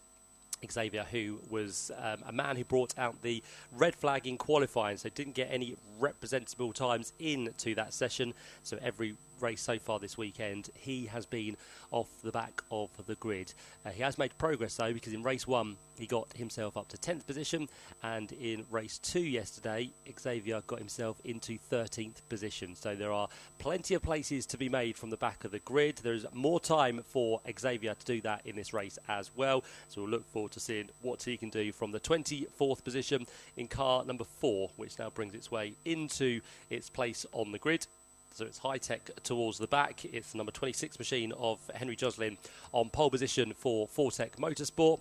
The teams and drivers look towards the lights. We've got someone missing from the 5th row, which is Leo Robinson by the looks of it. So he is not there on the outside of the 5th row. But 25 minutes of racing is about to get underway, and it does now. And again, not the best of starts from Henry Joslin, because straight away Martin Molnar squeezes down the inside line against the Armco barrier, but it's the outside for Salim Hanna, who goes into the lead of the race. So again, a terrible start for probably the 3rd or 4th time this year for Henry Joslin, but it's going to be Salim Hanna that leads the way just ahead of Finn McLaughlin. And McLaughlin dives to the outside. Up the inside comes Henry Joslin. There's a number of cars that run a little bit wide. McLaughlin's got 2nd though. Joslin's back to 3rd. 24 is next. That's Martin Molnar who's in 4th, but they're all behind the newcomer to the championship. Salim Hanna then leads the way. The 15-year-old from Colombia turns into Noble Corner as the race leader. Yeah, and surprisingly, Henry Joslin's got back ahead of Martin Molnar. Martin got the jump on the start line, but was squeezed up against the Armco barrier. So they've now switched positions once again, but the field work their way through the right-hander of Goodwood for the first time of Askin, over towards Village. They'll then sweep, and then down towards the fast right-hander of Church Corner comes next. But out front, it is going to be Salim Hanna that leads the way just about, but here comes Finn McLaughlin. It's going to be a drag race rather than a slipstream battle between the two of them. So up Woodham Hill they come for the first time, and Finn McLaughlin on the outside in the Red Bull livery car. Is he going to get the job done at the end of the first lap? I think he is, yep, all the way side line. Finn McLaughlin gets himself through, but he runs slightly wide on the exit of the corner. So it's a drag race now down towards the line, and it's going to be Salim Hanna who takes over the advantage once again. But the first move of the race has been made. Finn McLaughlin went for the lead, didn't quite work. He now shuffles himself back in behind into 2nd place. And he's under pressure from Martin Molnar, back ahead of Henry Joslin, who's down to 4th once more. Then Adam Aula-Zahari, he's under threat from August Rabu, who tries to come around the outside, can't get there. They're free abreast in the middle. They make it through the complex. Chase Fernandez was one of the gainers in all of that. I wasn't convinced they were going to get through the left-hander at Cobb. They did. Leo Robinson eventually started, but he's about 3/4 of a lap behind, Matt. Tommy Harford's just come through, very much delayed as well, so the Challenge Cup Championship leader is down the order. Okay, yeah, he's just come past me. Leaders are, I think, heading off towards Church Corner, with Salim Hanna still being chased by Finn McLaughlin. Certainly is, yep. So the leaders on their way back towards us. Across the line there as well goes someone a little bit delayed. Is that Leo Robinson? Yeah, should be, yeah, out of the pit lane. So he is a long way back as well, so not too sure what happened to him. But down towards the final corner we come once again, and you're right, Finn McLaughlin, as he was under attack in towards the complex, is now under attack from Martin Molnar, who sits there in 3rd place. So up over the curb he goes, but still the order as it was, with Salim Hanna that leads the way. 2nd place for Finn McLaughlin, 3rd place for Martin Molnar. Then Henry Joslin is next up with, right behind him, Adam Al-Zahari in the number 12 machine. So the top 5 separated by just under 1.3 seconds. And down towards the complex they come. So Salim Hanna unable to get away. Massive move up the inside from 12. Adam Al-Zahari the driver from the UAE. He didn't make the move, though. He looked up the inside of Henry Jostling, big sort of dive-bombing move, but couldn't find a way through. And that sort of delayed the two of them and have allowed the next two, August Raber and even Jeff Hall, to get a little closer. Even Jeff Hall, the Mercedes young drivers, several drivers in this championship are backed by Formula One teams, proving further the quality of the grid in the F4 British Championship this season. Yeah, a lot of support these drivers have got as they try and work their way through the ladder, whether it be to F3, F2 or F1 eventually. Ella Lloyd now up against Jimmy Bezique as they work their way through the right-hander of Church Corner. Meantime, up the road, we've got a battle going on now for what's going to be 6th position by the looks of it. So August Raber and Ethan Jeff Hall are going to go side by side down towards the club chicane. Which way does it work in favour of? There's a bit of a lock-up there for what looks to be Ethan Jeff Hall. So the place will go the way of the number 47 machine. Josh as well. Just a quick update on Leo Robinson. He came into the pits. They had the engine cover off. A bit of an issue with the boost pipe, I believe, but he's back on track now. And the race leaders heading down towards the complex, the three of them together, Hannah, McLaughlin and Molnar. Big challenge further back. That is Ethan Jeff Hall still trying to get past August Raber, and then behind Jimmy Bezique is still in battle with Ella Lloyd as they turn their way out of the complex for lap 4 of this race. But a real battle up front in round 12 of the championship, Matt. Yeah, good to see the teammates racing hard but fair as well. So Ethan Jeff Hall and August Raber, as we described. Ella Lloyd again trying to get her way through on Jimmy Bezique. He doesn't really need this, as Ella Lloyd with the McLaren colours on her car. That's the team she is supported by within this F4 championship. But Ella Lloyd giving it a good go on the back of Jimmy Bezique for the second time within this race. And Finn McLaughlin, has he got a problem? I think he has, because the Red Bull car is slow as he works his way up towards Woodham Hill. So Finn McLaughlin, who had a drama on the way towards the line, has now got more drama. The championship leader is dropping like a stone, so he's going to have to part his ways, whether he carries on to try and rectify the problem or heads for the pit lane. But he's going to try and stay out the way. He's all over the curb, and there's more drama as well, because Chase Fernandez is up and all onto 2 wheels. There was the number 22 machine, which is Joel Bergstrom, leaping up in the air. The other one that's been involved as well is Thomas Behrman. So those 3 cars have come to halt down here at the exit of the club chicane. Double wave yellow flags, and I think this could be going the way of a safety car.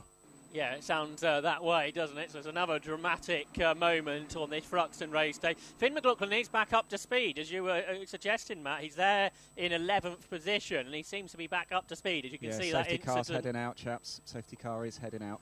A replay of what happened on the big screen. Chase Fernandez and what was Thomas Behrman side by side through the club chicane.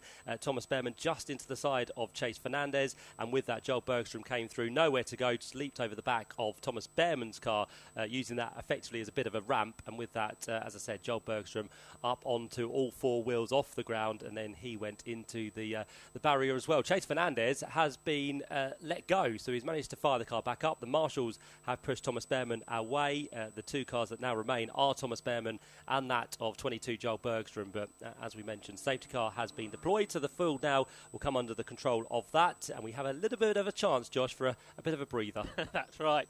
2 drivers who won't mind the safety car, of course, are Tommy Harfield and Leo Robinson, who both had delays of different descriptions. We heard down in the pit lane with Ian, engine possible problem for Leo Robinson, but he's well up to pace now, lapping just as quickly as the race leader. You can see more replays on the big screen to think of some of those dramas earlier on in the race, Matt.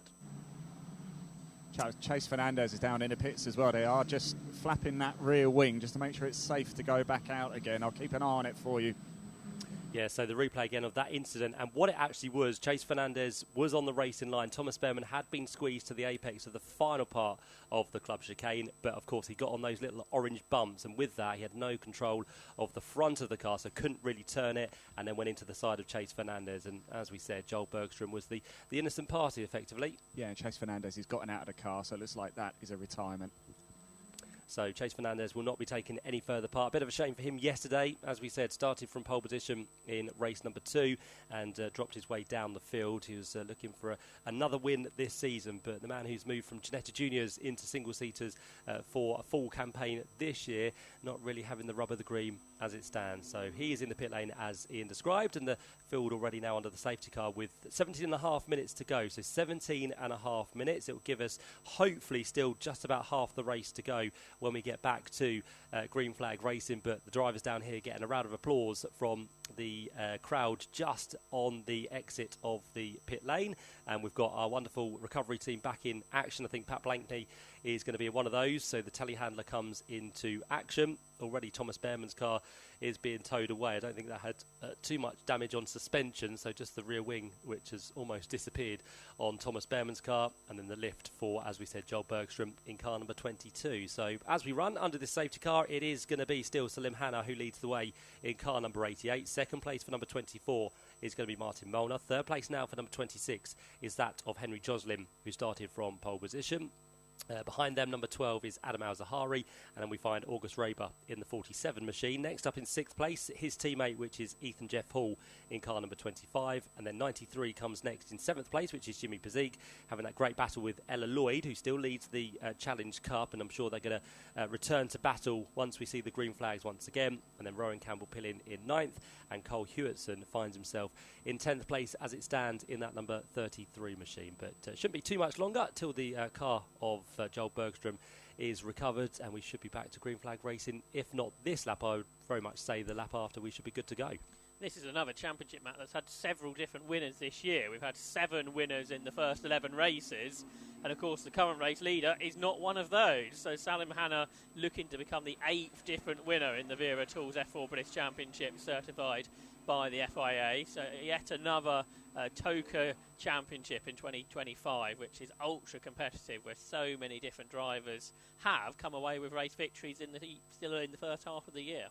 Certainly has, yeah, and I think it's unusual, really, isn't it? Because in more recent times, I can remember, especially Deegan Fairclough in his year, I think he took quite a few wins across the course of a season. So it can have that effect where someone does just run away with it. And with a few drivers returning for another season, the likes of Martin Molnar, who was the Rookie Cup champion last year, he, of course, is back for another year. Jimmy Bezique has run well last season, back for a second occasion this time round as well. So the drivers we'd expect to do well are definitely up there, but there's no one driver that stands out above all of them to say that they are taking a commanding championship lead. In fact, the way it has gone this season is that the likes of Finn McLaughlin, who is a rookie to the championship, has been the one who's found himself towards the top, scoring the points, and most occasions leading the championship.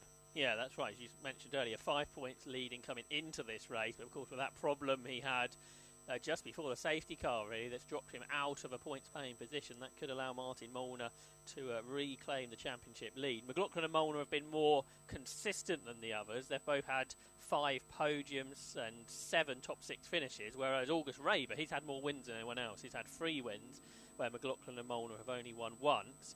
But August Raber's best result when he hasn't been winning has only been a 5th place, so it's been a bit of an odd season, really, for August Raber, where he's either been winning or been much further down the order, and he's in 5th position again today, the 16-year-old Swede, who's had those 3 victories this season. He's another returning driver, of course, from last year. Yeah, it doesn't really play into the effect of what we said, does it? Consistency, that's what August Raber hasn't done. He's taken wins, as you said, but the consistency hasn't been there. Although how the point system works in F4, which for races 1 and 3 use the FIA same as Formula 1 point standing, is that because there's a big difference between finishing first and second, it actually does award winning more than perhaps some of the other championships this weekend. But you still want to be consistent, of course, and that's why he's not right at the top, but he's still high up in the championship in 4th. Certainly is, yep, got to be in it to win it, as they say, and August Raber, if he gets some good results and carries on that progression, then as long as he stays within inside the top 5, I'm sure he'll be pretty happy with that. So we are approaching the second half of the race. We did say that by then we should be able to go back to green flag racing, and I think that could surely be the case before too much longer. A perfect prediction, Matt. It's going to be literally half, isn't it, when we go green flag racing? Yeah, it's almost like we knew what was going to happen. So safety car lights are now off, so the field is going to be backed up by Salim Hanna. It's going to be a new position for Salim to be in for this race, and we'll see when he does decide to go. But for now, he's got some hungry people behind him, including Martin Molnar and also Henry Joslin, who would love to claim a victory, especially after getting 2 pole positions so far this year. He finds himself just outside the top 6 in the championship for Fortec Motorsport. Has been on the podium on 2 occasions so far this year, but yet to be a winner. But we go back to green flag racing with 12 minutes and 30 seconds as they cross the line to go in this race. So bang on half distance as the field heads down towards Allard. It's going to be line astern formation for now, but you can be guaranteed that when they get back around the end of the lap, there's going to be a lot of slipstreaming happening. That's right, but it is Salim Hanna then that leads with Martin Molnar, the Hungarian there in second position. The Brit, Henry Jocelyn, is in third place. Looking back at Finn McLaughlin, the Red Bull Junior, he's immediately putting pressure on the car ahead, which is the car of Cole Hewitson, the South African, as they head up towards the left-hander at Noble Corner. But for Finn McLaughlin, the Northern Irishman, unable to go through there, but I think he'll be back into the top 10 before too much longer, assuming his car remains fit and healthy. Yeah, the question will be if that car can make it all the way to the end, because Finn McLaughlin, as we've seen so far today, with two issues with that car before the race got underway and one during it. But for now, the leaders work their way up towards the top of the circuit, with the final club chicane to be negotiated now by Salim Hanna. Right on the tail here is going to be Martin Molnar, and behind, Jimmy Bezique, by the looks of it, is under pressure. He runs wide through the exit of the corner. He has to back off, allow the cars to go through, and it was August Raber who he was running alongside with. So Jimmy Bezique in the end loses two further places, with both Ethan Jeff Hall and Ella Lloyd going through as well. So Bezique now on that lap, the Australian, goes down into what's going to be 8th position. So top two starting to break away a little bit on this lap, Hanna and Molnar. Ella Lloyd's got a big batch of cars behind him, including Jimmy Bezique after that mistake he made, as you mentioned. But between them now is Ethan Jeff Hall. So that was a move, wasn't it, for Ella Lloyd? She's up into 6th position. She's got herself up ahead of Ethan Jeff Hall, and obviously also past Jimmy Bezique, as you described when he went off at the chicane at the end of the previous lap. Yep, and we are going to have the battle by the looks of it here between the 88 machine of Salim Hanna and Martin Molnar continues as well, but Salim Hanna just get a bit of a breakaway there. So let's see if the car third in line, Henry Joslin, can have a run all the way down through Church. I think he's got a good run on the exit of the corner. So here comes Henry Joslin then for a move, possibly, as they work their way up Woodham Hill for what's going to be the 10th time of asking. Where does Henry Joslin go? To the outside. As long as he doesn't leave his brake into the last minute, he should be okay, as a lock-up for the second place car that was of Martin Molnar, and Henry Joslin makes a fantastic move on that lap. So through he goes in the number 26 machine, and now the Fortec driver on his way to try and do something about the race leader, but back at him comes that car which he just passed as Martin Molnar gets through at Allard Corner. We're still side by side. Henry Joslin, though, won't have the inside for the next one. But he's going to try and make the inside line, Matt, as he brakes desperately late, and Joslin back up the inside of Martin Molnar again. So they've changed positions, I think, over the last 3 corners. But it is Henry Joslin then back into second position. The 16-year-old from Oxfordshire then is in second. Down to third is Martin Molnar, and then chasing after both of them, Adam Al-Zahari, the winner from Snetterton a couple of weeks ago. So a real battle for second, and that's allowing the Colombian up front to get away. So Salim Hanna with a bigger gap now in the race lead. Yep, Salim Hanna also leads the rookie class as well, quite substantially over the rest, because Cole Hewitson is second, down in what's going to be 10th place overall, and Finn McLaughlin on his recovery is down there in 11th position, although Finn has just had a good battle there. Oh no, in fact it's live, isn't it? On our screens we can see. So down the inside goes Finn McLaughlin on Cole Hewitson. That will now see him inside the top 10 for the high-tech racing team. So a lovely move there. We've got the replay of the move from Henry Joslin as well. Lots of drama in this race, lots of action, and Henry Joslin has lost the place back to Martin Molnar. So he got it. He's lost it again as they come across the line. The gap now between the top two is going to be 1.3 seconds, and there's just 0.2 of a second to choose between that of second and third. But here he comes again, Henry Joslin, possibly for the same move. Let's see, dive down the inside a lap ago. This time he elects against it. So it's Hanna, Molnar, Joslin, Al-Zahari, a lock-up for 5th place, August Raber. Ella Lloyd is now under threat from Ethan Jeff Hall. So you've got McLaren versus Mercedes drivers. No, this isn't Formula 1 at Thruxton, not quite. But 2 drivers who would very much like to get there in the battle for 6th position, Ella Lloyd and Ethan Jeff Hall. And they've got Jimmy Bezique, the Australian, chasing after them. So good battle for 6th place into Noble, the left-hander. Certainly is, yep. So Ella Lloyd doing a grand job at the minute in this McLaren liveried car, which runs there inside the top 6, but she's got 2 hungry competitors behind her at the minute in the form of Ethan Jeff Hall, who has been a world karting champion, and as we mentioned, a Ginetta Junior champion in previous years as well, and Jimmy Bezique, who's back in the championship for another season. So this is a 3-way fight for 6th place. A good run here for Ethan Jeff Hall. Gets in the tow, brings himself alongside up through Woodham Hill once again, but Ella Lloyd has a second burst of speed there to make sure she stays ahead. So a lovely drive between these three cars. You've got Finn McLaughlin, who's now starting to edge his way ever closer. He'll find himself behind what's going to be Rowan Campbell-Pilling on this occasion. He almost went for the inside line down towards Allard. He has to flick to the outside in towards the right-hander. And for now, Rowan Campbell-Pilling just about hanging on to 9th place. But Finn McLaughlin, at the minute, looking racy. Okay, so we'll see if we can get McLaren, Mercedes and Red Bull into a battle before the end of this race. Before Finn McLaughlin gets there, though, he's got to find his way past Ronan Campbell-Pilling, which he's unable to do at the moment, but he's giving it a good go. Ronan Campbell-Pilling in front, though, the 17-year-old from Sheffield. He stays in that 9th position. Meanwhile, the lead gap has come down because Martin Molnar, the teammate of the race leader, they're both Virtuoso racing cars, but Martin Molnar fastest lap, 1 minute 11.509, 2 tenths quicker than his teammate Salim Hanna, so the gap's down to a second. Yeah, he just needs to find that toe now, doesn't he, towards the end of the lap. Woodham Hill is the best place to try and do that, so let's see if we can get the top two together once again. Henry Joslin now just a few car lengths back, so Henry would need those two to start battling, I think, to bring himself into the equation, but as it stands, Henry would be on the podium once again. He sits there at the minute with the podium starting to rack up this season, but still looking for that elusive win within the F4 British Championship. Ella Lloyd further back has made a mistake, so here comes Jimmy Bezique and also possibly Ethan Jeff Hall for a move. It's going to be Jimmy Bezique who picks up 2, actually, gets a much better run through the club chicane, so Jimmy goes through now up into what's going to be 6th place. Ella Lloyd might lose out here to Ethan Jeff Hall. She just about hangs on, and here comes Finn McLaughlin to the inside as well. Yep, so down here they come to Bezique ahead, as you say, and Finn McLaughlin goes past both of them. Not quite. He was trying to channel his inner Max Verstappen there, was Finn McLaughlin, to pass everybody into the complex. He couldn't quite do it, so Ella Lloyd stays ahead in the McLaren liveried car. Then you've got the Red Bull liveried car of Finn McLaughlin. That's all allowed, though. Jimmy Bezique in 6th position to get away.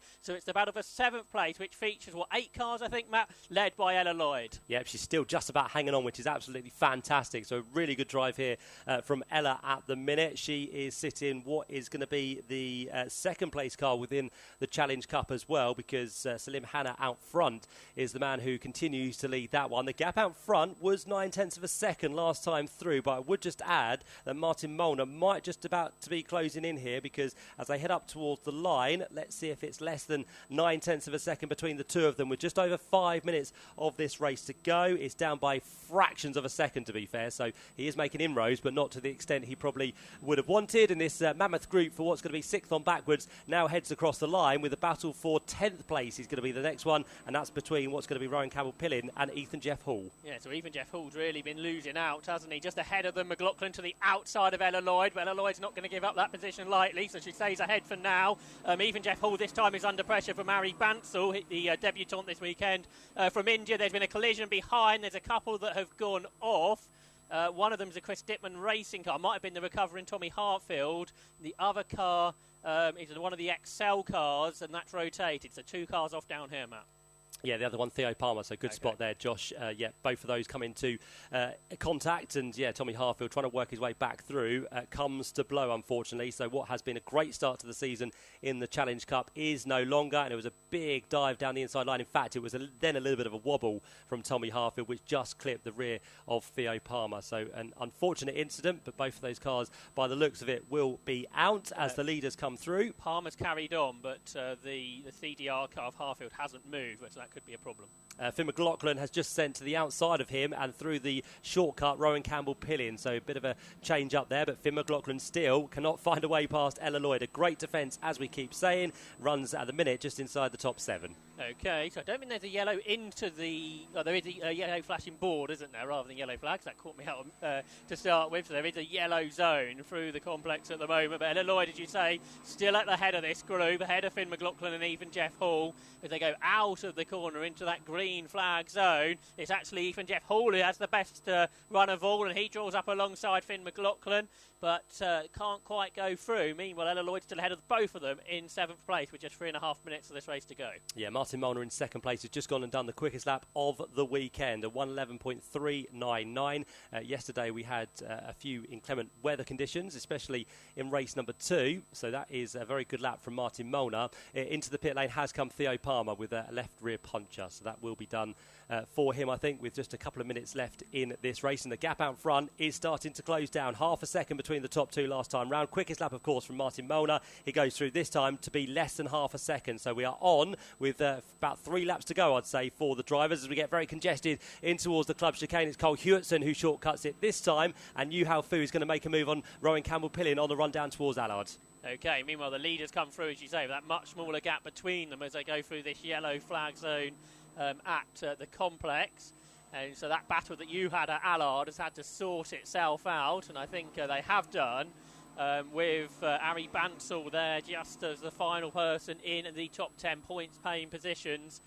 With a couple of minutes to go then, can Martin Molnar do anything about his virtuosi teammate Salim Hanna up front, or are we going to get an 8th different winner of the season?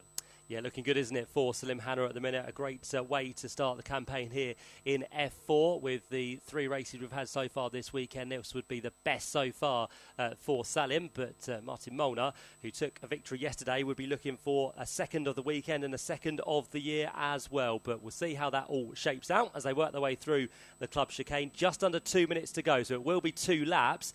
Further back, it looks like the Red Bull car of Finn McLaughlin now is under pressure because trying to make his way through there is Ethan Jeff Hall on the outside line. You can rarely do it unless you get your car fully alongside, but then you tend to be squeezed off the circuit. So Finn McLaughlin does hold on just ahead of what's going to be Ethan Jeff Hall, but still behind Ella Lloyd as that gap now starts to grow. Okay, this should be the penultimate lap of the race. This is lap 18, should become a 19-lap race with just under a minute and a half of the race to go. No real action around here because the yellow flags start on the exit of Allard Corner just to keep Tommy Harfield safe, because he's having to sort of stand in no man's land in the middle of the complex at the moment. So therefore a big yellow flag zone, just so everybody is well aware of that. So therefore no sort of changes around this part of the track map. Yep, so all staying as it was for the time being as things just start to get a bit strung out between the top 3 or 4, but further back we still have battles on just inside the top 10, which could come to an end very shortly, one way or another, but we'll see how that all changes as they head their way now through Church Corner. Still up against it is going to be Finn McLaughlin by the looks of it. I can see him in the distance having to defend from Ethan Jeff Hall as they work their way for another time up Woodham Hill. Ella Lloyd still staying ahead of both of them, and this time Ethan Jeff Hall might just have his nose ahead in towards the club chicane. They come, no, not quite, so Finn McLaughlin will have to stay there and not be passed for another lap, but they are on to the final lap of the race, and it's Salim Hanna going through the complex for the final time. Yeah, with that bigger gap as you described, it's 8/10 of a second then between the top 2, so you'd think that is fairly safe. The battle for 7th position, which is really the one that we've been had our eyes on over the last few laps, that continues between Ella Lloyd, Finn McLaughlin, even Jeff Hall and Ari Bansal. But for Salim Hanna, the driver who's raced and won in the Italian Championship this year, he's raced in the Middle East in the winter as well. He's about, it seems, to become a winner in the F4 British Championship for the first time. Yep, another winner to add to the list by the looks of it. Just needs to make his way through the club chicane without any dramas.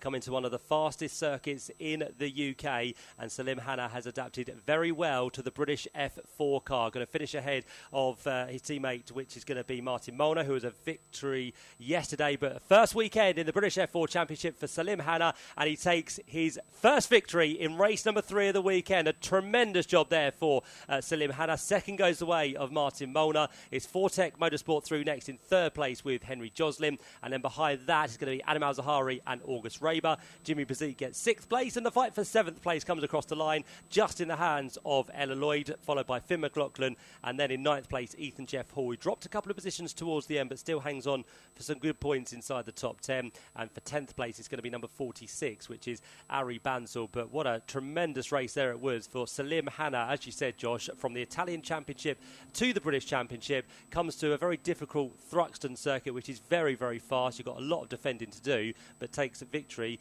in his 3rd ever race. That's right, and over the course of the lunch break, Ian Waterhouse gave us a quiz, didn't he? Well, we can throw the quiz back.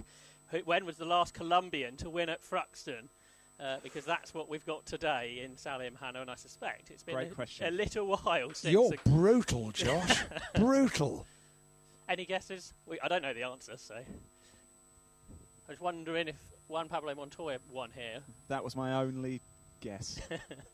But either way, it's a great result for him, isn't it? That is for sure. And I'm not sure if how many rounds he's going to be doing at the British Championship, but he's made a super impression on his first weekend. And this circuit's not really like anything he's probably raced on before. So a super impressive debut here at Thruxton. Certainly is, yep. So brilliant result there for Salim Hanna. Be delighted to end the weekend on a very big high indeed. A rookie and also a Challenge Cup competitor. So effectively he should be doing 7 rounds. But if that's all of them from here on in, we'll have to wait and see. But great to have Salim Hanna here for this weekend. Wins the race by just under a second from Martin Molnar. Virtuosi 1-2 in that third and final race. Third place goes the way of Henry Joslin. And then fourth place for Adam Al-Zahari with August Raber next up in fifth place. Jimmy Pazzik gets some good points in 6th position, which will help him gradually in the championship. And then behind that, Ella Lloyd, Finn McLaughlin, Ethan Jeff Hall and Ari Bansal. And it's Martin Molnar who leaves Thruxton as the championship leader, 10 points clear of Finn McLaughlin, and then 32 points back from the top of it is going to be Jimmy Pazzik for Rodin Motorsports. So a very topsy-turvy weekend, but it keeps it very close for the British F4 Championship, which next up will move on to the very tight confines of Oulton Park and the Island Circuit. And don't forget, as we mentioned yesterday, they will be supporting the British Grand Prix this year, which is going to be an absolutely fantastic achievement for the championship, and great to see all the youngsters out there in a non-championship round. But it's going to be a full grid of F4 cars as they work their way along the ladder, as we said, through F3 and F2 and F1 possibly one day. But it's going to make history with the first time that all 4 of those categories have raced together at the same event. So we very much look forward to that at Silverstone for the British Grand Prix in July. But for now, Salim Hanna is a race winner. And Salim Hanna is with me as well. He's just going to go over and do his usual little bit on the scales, but I'm sure that win will mean an awful lot to him. Salim, well, just whilst you stood there, how does that feel? It feels good. I mean, I think for me the most important thing is just the start. If I double start, for me everything is possible. Congratulations. It was a fantastic, I didn't quite hear what he said. Hopefully somebody else. Martin, you jump on the scales as well. We'll grab a quick chat with Martin Molnar. Salim Hanna had his helmet on. We'll maybe grab him again in a minute if we can. But Martin, it's been a great weekend for you, hasn't it? Yeah, it was a really good weekend. Also really good result in this last race for the team. Yeah, we did a really good job this weekend and had great space, and I think we could use it too. So really good weekend over, and looking forward to the next races. Congratulations, Martin. Matt, did you want to say something? Sorry, it's Josh over here. Josh. Juan Pablo Montoya did win here on the 28th of July 1996, so a bit of Colombian history here that you might want to pass on. Thank you very much. Yes, I'll do that on a podium a little bit later. Henry Joslin's here as well. A couple of third places this weekend. Henry, how did you rate that race? Yeah, no, really good. Just had a poor start. But, you know, the Virtuosi had some really, really good pace. I think even if we had a good start, they would have got us in the end. But, no, really, really happy with P3. But, yeah, couldn't really do much more there. Listen, points make prizes at the end of the day, Henry. Excellent stuff. Was that actually the last Colombian to win a race at Thruxton, though, Josh? We'll say yes, shall we? See the answer to that. I'm more surprised that Josh managed to get signal over there at the complex, to be fair. I've been struggling down here, to be honest. Chaps, I'm going to make my way over to the podium. We'll get this done very soon for round 12 for the Viritals F4 British Championship. I'll be back shortly. Thanks, Matt Ian. Suckling and Josh Barrett with expert commentary. Ian Waterhouse in the pit lane and the paddock, and Alan Hyde in the pit lane and the Toka Live studio. This is Toka Live. Ian Waterhouse getting himself ready for the podium presentation. Thank you for your messages that continue to come into the Toka Live studio, including photographs, and this one is particularly special. It says, please can we get a big shout out to my partner Maxine for getting little Tommy here at 2 weeks old for his first ever BTCC. And there is a picture of little Tommy in the sunshine with a quick fit podium hat on as well. That is very impressive. Hello, Tommy. Welcome to being a BTCC fan. Big shout out to Josh Cook and the Unlimited Motorsport team, from the rags of qualifying to the riches of P3 in race 1. More good things to come from the king of Thruxton. Go Josh, from Ian, Rich and Oliver. And this one says, Dave, it's from Dave, please say hi to all the staff at Thruxton and thank you very much indeed. Hi to all the hard-working staff here at Thruxton and the marshals and officials as well. And this one says, hello, can you give a shout out to my dad who's turning 47 this July, from Oliver and Vinley. Okay, very good. Thank you very much indeed. We don't know, I'm not sure we know Dad's name. If you want to send in another message with Dad's name, that will be even better. All you have to do is to WhatsApp us a message plus your first name to 07482 877 877. Getting ever closer to getting touring cars down the pit lane for the second time of the day. Already the grid personnel are making their way out onto the grid here at Thruxton in the build-up to the race, which gets underway at 2:30. And it's Ian Downs who wrote that in. Thank you very much indeed, Gav. Ian Downs, who sent that message in. The birthday, turning 47 this July. Happy birthday, Ian, for July. Great to have you here at Thruxton this weekend. Touring car drivers getting into their cars, and we will have potentially a Formula 3 podium, a Formula 4 podium, and if we don't get the chance to do that live on air on Toka Live, then we'll allow Ian to carry on and conduct that podium down there just on the local PA system, and we'll get onto the grid to hopefully get a word with a few of the drivers ahead of our second race of the day. But a real story so far today, a couple of real stories so far today. Tingram takes his first win in the championship, winning race 1 here at Thruxton, and the first win for Accelerate, and well done to Josh Cook, making his way up from 14th on the grid after a nasty moment yesterday in qualifying and getting up to the podium as well. Great stories here emerging in the BTCC group I run. BTCC British Touring Car Chat, one of the largest BTCC fan groups on Facebook. Absolutely I can. That's very easy to do, and it is one of the very, very good groups on Facebook, one that I get plenty of notifications. It's a very busy group, and that's BTCC, the British Touring Car Chat group on Facebook. If you want a message on air here on Toka Live on Radio Thruxton 93.7, all you have to do is to send us a WhatsApp message, a message plus your first name to 07482 877 877. No surnames, please. We'll only read them out if it's only your first name on the message. 07482 877 877. Ian Waterhouse, where are you? I'm down here, Alan. I just don't have anybody else with me at the minute, so just stand by, and hopefully we will get the podium done for round 12 of the Vera Tools F4 British Championship certified by the FIA very soon. We are just about 3 minutes away from getting the pit lane open, so I might have to wrestle the microphone away from you, Ian, and leave you to do the podium down there, and hand things back for now to the main commentary box and to Matt Suckling to take us up to potentially the cars leaving pit lane, getting out on the grid, and I'll go and get the radio mic from Ian Waterhouse to bring you continuing coverage here on Toka Live on Radio Thruxton 93.7. House to bring you continuing coverage here on Toka Live on Radio Thruxton 93.7.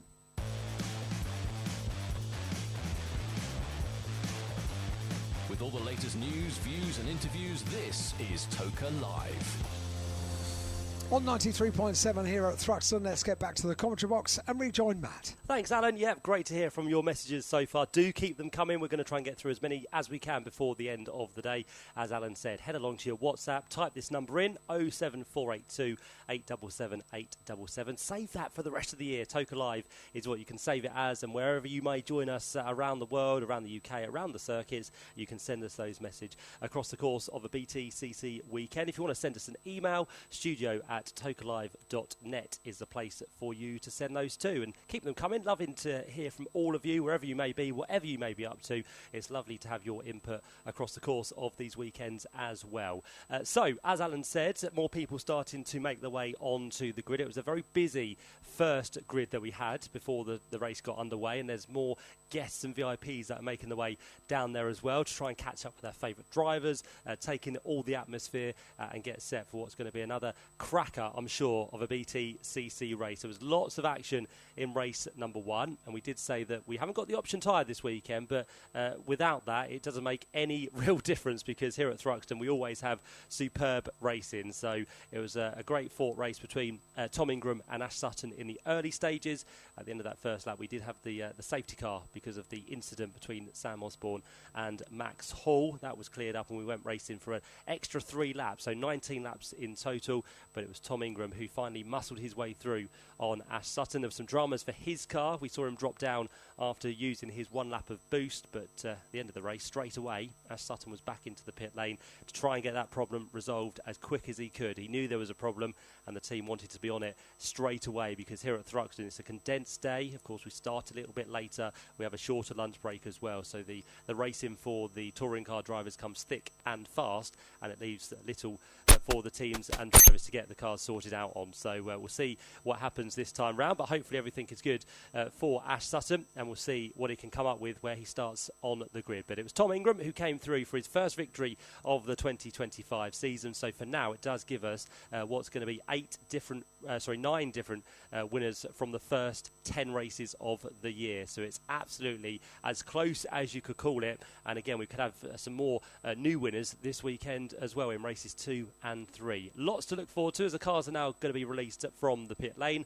They'll make their way round to the grid, and within the next 15 minutes, those cars will be ushered off onto a green flag lap. But before all of that, we'll have Alan down there on the grid to chat with some of the drivers and see what the atmosphere is like. I'm waiting to get there. I've just got the touring cars coming across pit lane now. We're all being held, and then we'll make our way over towards the grid area.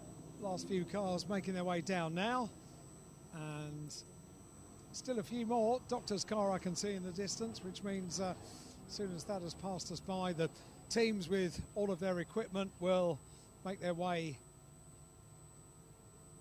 across the pit lane, and that's it, we're clear. So walk this way. I've got 2 guests with me as well, and as the gate is opened, the last few of us, including the teams, can make their way over. Now I shall take my guess, do what Sarah tells you, go over to the grass, that's it, over to the grass, and then when the cars appear, you can come on the grid. There we go. Just giving the final instructions for a few of the guests just arriving down here on the grid, and it won't be too long before we have the cars appearing on the grid. I might see if I can have a word with a few people ahead of that moment. Tom Ingram's grid board is in place, so too is Dan Camish, who will be lining up second on the grid, and of course the driver that so many of us were talking about, Ash Sutton, is 4th on the grid, but so many of us were talking about Josh Cook, 3rd on the grid. Just a quick update, Ash Sutton's problem, air intake pipe on Ash Sutton's car, and the problem for Mikey Doble's car has apparently been fixed. He now has Nick Halstead's engine in his car. An engine change has been effected. As the cars now begin to thread their way through. Alan, yeah. One car you might not have is Max Hall. Looks like Max Hall's car was missing after that incident from earlier, but Sam Osborne's car, that looks all fixed. Okay, that's very good news indeed. So Tom Ingram has arrived down on the grid, and let me see if I just have a quick word with the championship boss, championship CEO Alan Gow, arms folded, is walking just at the back of Tom Ingram's car. I just love the fact that the BTCC gives us stories, and the Josh Cook story yesterday into today is a cracker, isn't it? It's where fairy tales are made up. It is a great story. Who'd have believed that yesterday, having seen what Josh went through, that he'd even be racing, let alone getting on the podium. Team worked until 1 o'clock on the car. The car came out immaculate. I know, I heard it because I was in my motorhome. Oh, I see. Yeah. So I was well aware of how long they worked on it for. Absolutely superb. And a few stories as well. Nothing ever goes completely easily. Ash Sutton's story of race 1 as well. With the quick fit sticker, yeah. And Dan Camish had the same. So I think we need to talk to Andy Bell about the post-it note glue. There we go. Alan, thank you very much indeed. Tom Ingram has arrived down here on the grid, as we said. And let me see if I can... Where are ITV? I think they're next to Ash Sutton. So I'll dive in. Thank you, Sandra. And, OK, can I talk to you? Yes, very good. Thumbs up from Tingram. We like thumbs up from Tingram. Can this be 2 in a row? It's not easy, is it?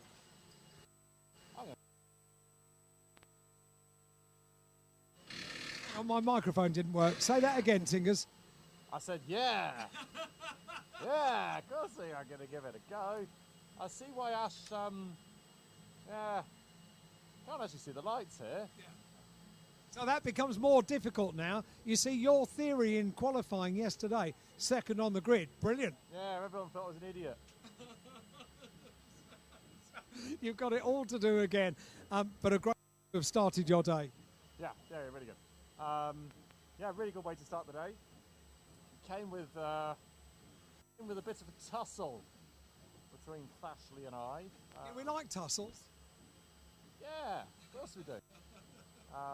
More of a pub scrap, wasn't it, rather than anything else? Just messy.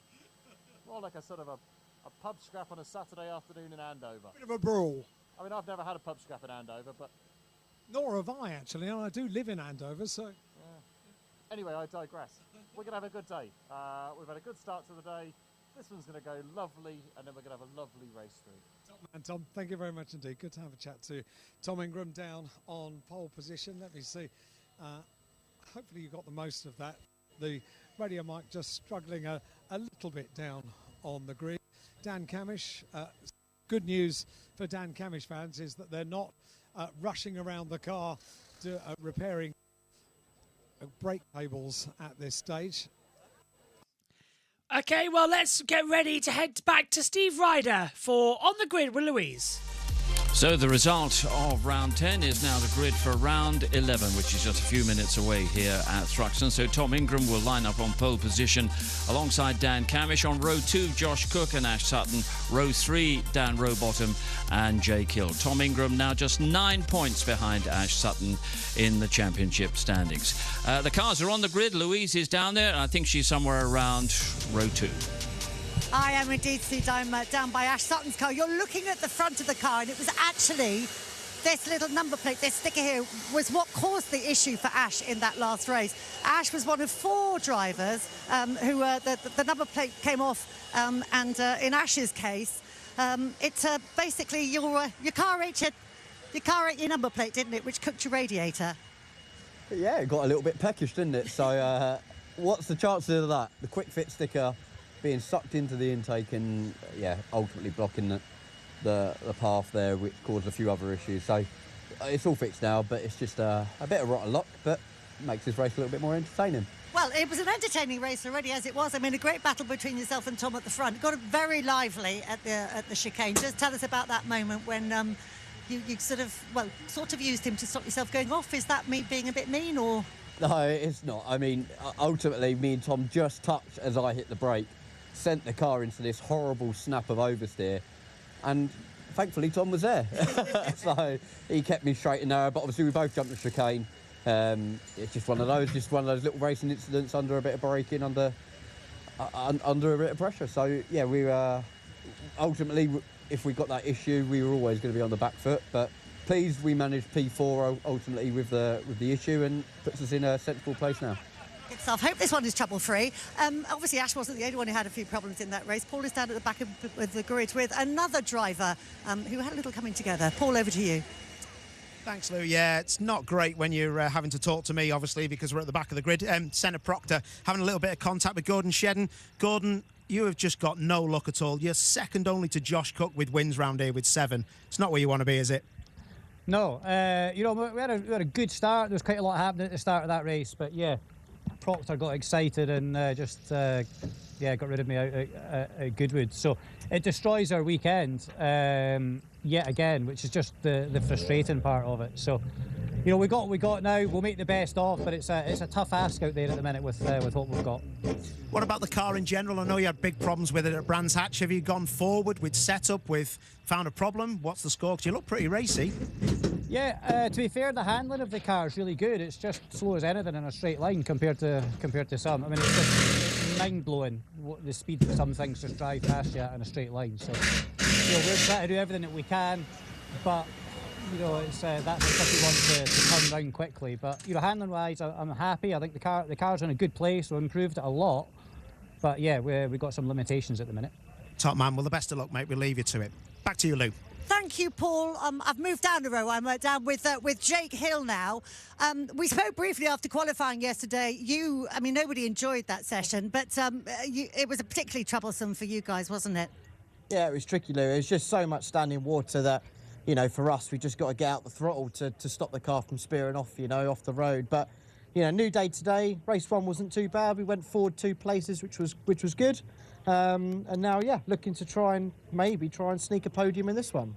I had a chat with Craig, your engineer, just before this race, and he was saying the thing with you guys at the moment is you're having. Last year you came to a race pretty much knowing what you got, whereas this time out you're having to hunt for everything at every single track. Yeah, that's exactly it. I mean, it's not easy this year, Lou. It never is. But last year things just seemed to fall right. And we had a great car. This year, we're just struggling for straight line speed and just general, bit of balance here and there. So it's not quite as easy at the moment. We're just trying to capture every point we can and just enjoy it. Made some changes for this one? Made a couple of changes to the rear of the car, so hopefully we can prolong the tyre life a little bit longer and carry on going forward.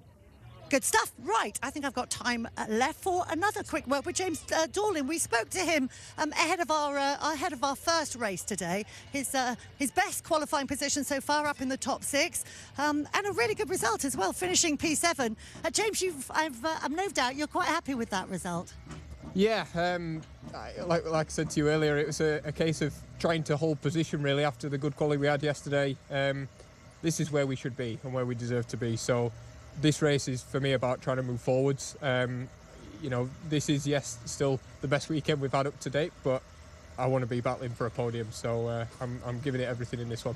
What have you done, or have you done anything to the car ahead of this race to give yourself a little bit more pace, a bit more speed? Yeah, so understeer was a huge issue for me in race 1. We did very little running in the dry on Saturday, so had no real idea setup-wise what we needed to do. So found we were struggling for turning in on the front in race 1. So we changed a few bits to try and help with that. We seem to be losing more on the back straight than anything else, but if we could get through the corners as quickly as possible, then the rest will be what it is. Good stuff. Sounds easy when you put it like that. So good luck. We are for a quick break, but when we come back, the second touring car race of off. So make sure you come back for that. Two of them deep in conversation. I think they're the last 2 guests that are pretty much making their way off the team, including. Now, Dick Bennett, who makes his way past Ash Sutton's car. Dick can't help himself, can he? So he slows down as he goes past Ash Sutton's car and has a good look at Ash's car as he makes his way past the 4-time champion's car. 3-minute board is given out, and I reckon that Porsche Cayenne of Alan Gow had launch control activated there, because that was a pretty quick getaway down towards Allard. Right, making my way off the grid. We're ready for race 2 of the day, round 11 of the Quick Fit British Touring Car Championship. Thanks, Alan. Yep, here we go then. We are ready to go once more for this year's championship here at Thruxton for race number 2. We've had all the build-up down there on the grid, heard from some of the drivers, their thoughts for race number 2, but of course we won't know how it all unfolds until those red lights go out. But they're all poised, ready and waiting, and after that brilliant battle we had earlier on between Ash Sutton and Tom Ingram, what's going to happen this time round? Well, Tom Ingram's got a new partner alongside him, because Dan Camish will find himself there alongside, and of course the momentous move through the field for Josh Cook sees him there third on the grid this time round. For Max Hall, I understand it is not only engine, it is also gearbox. That's why the car is not on the grid. They're still working on the car in the awning. Yeah, that's not good, is it? 2 big problems there for the team to get fixed. Yeah, sadly, kind of expected that to come up throughout the race. Okay, so we're all ready then for round 11 of the Quick Fit British Touring Car Championship in 2025. The JB Motorsports crew are with you. Hello, everybody. Joshua Birch here as well, and David Addison and Tim Harvey will be joining to provide analysis throughout the event as well. We are live for the rest of the day here on Twitch and JB Motorsports. as we will round out this fantastic 4th event of the season. Just a reminder of what we've got coming up for you as well. This entire rest of the day, we've got NASCAR coming up at 7 o'clock. That is our last event of the day. And then tomorrow on JB Motorsports 2, we've got all the action from Aragon and the MotoGP test day. Right here, though, it's time for round 11. And let's hand it back to Steve Ryder and say good afternoon to David Addison and to Tim Harvey. But first, to the one and only Mr. Legendary Steve Ryder. He's on the call. Perfect conditions at Thruxton after the deluge of yesterday, and this is one of the highlights of the day. Round 11 of the Quick Fit British Touring Car Championship, and in a now dried-out commentary box, Tim Harvey and David Addison. Yeah, it was rather wet in here yesterday with all that torrential rain. We feel a bit safer. There was a lot of water, a lot of cabling, but we've survived yesterday and we're ready for what's going to be another lively race. That first one, I think, surprised a few people with just how many battles there were up and down the field. Thruxton always provides great racing. The cars are right on the limit. I love watching the cars here dancing and weaving and bobbing right on the limit, but I think we're in for a really cracking race too. I can't wait to see what Josh Cook can do off row 2. Fastest man in race 1. Can he add to those 10 wins? And of course there was good pace out of Ash Sutton's car before it had that problem, so you think we can anticipate him to be back up the front fighting for another win, maybe? Definitely, yeah, he'll be up there, Ingram up there, Camish up there. It's going to be a cracking race. So the green flag is waved then. That means the cars can be released onto this final formation lap. We don't have Max Hall on the grid because of the damage done to the engine and the gearbox. We do have Mikey Doak. He wasn't involved in that incident, but Mikey had his own issues in that earlier race. Cars being released onto this formation lap. Let's try and grab a word before we go racing with Mikey Doble. Mikey, that was a really disappointing way to end race 1. What happened? What's had to be done to the car in the break between races? Yeah, well, good afternoon, everyone. I've pressed the team radio for this moment as well, because what the team have done in between races is done a complete and utter engine change, and they've got me back out on the track now, so we've got a fighting chance. There's still 2 races to go, there's plenty to play for. So proud of the team, they're just fantastic. That is a massive job to be done in that short space of time. So I guess now we're thinking forward to race 3. Get up the front now, or as close to the top 12 as you can for that reverse grid, yeah? I mean, we saw what can be done with Josh Cook in race 1 there. I saw him siving his way through the pack. So, you know, if we can get ourselves up into that sort of top 12, give ourselves a reverse grid chance, then, you know, we could salvage something pretty good from the day still. Yeah, race 3 was pretty kind at Snetterton. Let's see what happens here. We'll leave you to it, Mikey. Good luck. Cheers for the race. So, Mikey Doble there, starting from the back of the grid in 22nd position. At the best, Max Hall and Sam Osborne will be 23rd and 24th. 16 laps ahead of us then, and this is how they will line up on the grid after what was an exciting opening race of the day that actually ran to 19 laps in the end, plus 3 because of a safety car we had very late on. This is how they line up. Tom Ingram is on pole position. Alongside him on the front row is Dan Camish. Row 2 is Josh Cook and Ash Sutton. Row 3, Dan Rowbottom alongside Jake Hill. Row 4, James Dolan and Adam Morgan. Row 5, Senna Proctor and Dowell de Jong. Row 6 takes us to Chris Smiley and Aaron Taylor-Smith. Row 7 is Dan Lloyd and Aidan Moffat. Row 8, Tom Chilton alongside Ronan Pearson. And then row 9, Charles Rainford and Gordon Shedden. Row 10, Stephen Jelly and Dexter Patterson. Row 11, Nick Hamilton and Mikey Doble. And row 12, Max Hall and Sam Osborne will lead us throughout the grid. Hard tyres are mandatory for all of the drivers this weekend here at Thruxton. But to take us through how many laps they've got, let's hand over to David Addison. We're just waiting for him to finish his grid. Usually he's gone through it quite quicker than me. Not on the grid after the damage sustained, but Napa Racing UK have done a great job to get Sam Osborne's car out on track. So that gives us 23 cars going into 16 laps of action. In terms of the laps of boost, 1 lap for Tom Ingram, 2 laps of it for Dan Camish, 3 laps for Josh Cook, 4 for Ash Sutton, Dan Rowbottom has 5, 6 and 7 for Jake Hill and James Dolan, everybody else on V8. don't forget, we don't need to worry about people running a different tyre in this race. Normally it's the top 3, remember, that carry the harder tyre into race 2, because everybody is on the hard tyre. So fast and abrasive is Thruxton. This is the one event where option tyres are parked. Everybody's on the hard tyre all day long. Yep, and that is mandatory, by the way, as well. So not going to get anybody sneaking in for a different tyre strategy. That's not how it works. Welcome up to the commentary box, everybody. Hello, Joshua Birch with you, as always, as the touring car commentary gets underway. Okay, time for race 2 then. Round 11 of the QuickFit British Touring Car Championship. Tom Ingram on pole position. He's on the left-hand side of the screen as we look at it. On the right-hand side is Dan Gamish. Red lights are on. The reds are rising. Here we go then. Round 11. Under starters orders, 16 laps ahead of us. Red lights are on. Stand by. Action!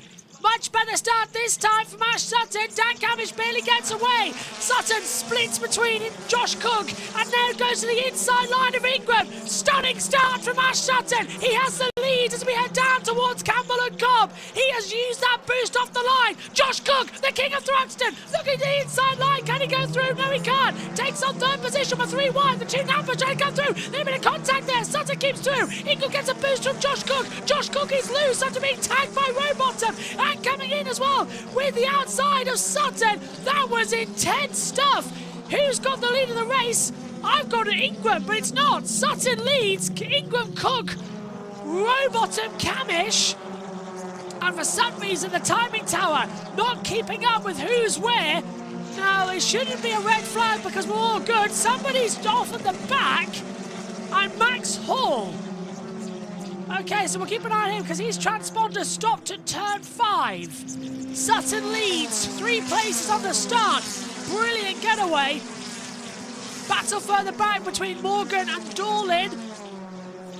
And there's another one going on the inside there as well. As on the inside, Morgan gets ahead of Camish. Dorlin's dropped back a couple of places as well. So that's Morgan passing Camish for P6. Oh, Omni shambles down the last corner as Rainford goes side by side with Chilton. Shedden's in there too, with Pearson and Jelly. Here's our running order, finally. It's Sutton from Ingram, Cook, Hill, Rowbottom, Morgan, Camish, Proctor, Dorlin, Taylor Smith, De Jong, Smiley. More moves going on down at the Campbell Cobb chicane. That's where round about where Charles Rainford is, so Shedden's trying to go for a little bit of manoeuvre as well. The 2 Toyotas getting a little bit feisty, but a good start from everybody. Sutton leads by over a second. Perfect getaway from lights out as well. Sliced in between the inside line of Camish and Cook, and Sutton for 4th of the grid got the lead. Now this is on board with Adam Morgan, looking ahead to Dan Camish on the run out of Church, down Woodham Hill towards Club Corner, does the old switchback on the inside. Perfect move from Morgan, and he has taken that move with a brilliant run. Now, how has Ash Sutton pulled out 1.8 seconds? We know we had a technical gremlin and lost power in race 1, and that's why he finished in 4th position. But this is a new one as Ingram's still locking up that front right coming into the club chicane. He's tried several times to exchange. Hello, who's that going off the track? Is that Robo?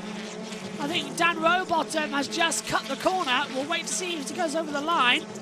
Taylor Smith outside, Dorlin's 10th. Yeah, I think, yeah, Taylor Smith passing that. Robo cut the corner. So Dan Rowbottom off at club has 1.8 seconds. Sutton leads to Ingram on course for his 3rd win of the year. It's the only repeat winner. We've had 9 different race winners out of 10 races in the QuickFit British Touring Car Championship so far this year, and it's been quite an energetic one. Sutton leads the title, by the way, 147 points to Ingram on 138. Jake Hill has 102 as things currently stand. As they battle on and return on. 3 of 16. A little bit of a manoeuvre on the inside. Dal De Jong trying to have a go at the back of James Dorlin. It's over 10th position. Remember, points go down to P15 in this event. So far, so good. Everybody navigating the track peacefully. And Sutton just 2 seconds ahead to Ingram. Sutton has used only 1 of his 4 laps of hybrid, which means that... Spinner! There's some dust off! Someone's off the track coming out the exit of Church and down Woodham Hill. Everybody's got... No, the 88. Yep, and Chilton's round 2. Chilton in the 88, so Chilton has dropped down massively. He's down 8 places. Something's happened to Tom Chilton. He's not in the pit lane, but I saw smoke coming out of Church down to Woodham Hill. No sign of a safety car, but look, Chilton stopped on the transponder as well. Chilton's in the pit lane. Chilton has come into the pit lane. So something's gone wrong for the Hyundai in the Team Vertu. Let's see if that's going to be a lingering issue possibly for Ingram, because I explain why he dropped 2 seconds back to Sutton, who's just taken off on these hard compound tyres.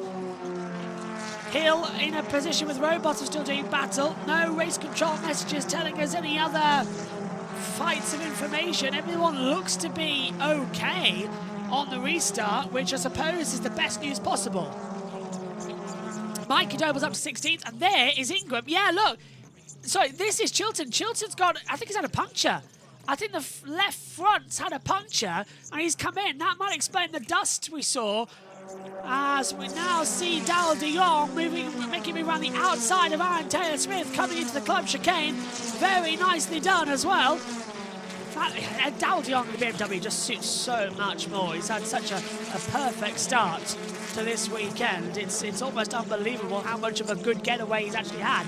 Darrell de Jong in P9 there at the moment. Taylor-Smith in 10th. Smiley 11th as he stands, but Sutton 1.5 seconds. He's now got the lap record here as well, a 1:15.254. Brand new lap record has now been set by Ash Sutton.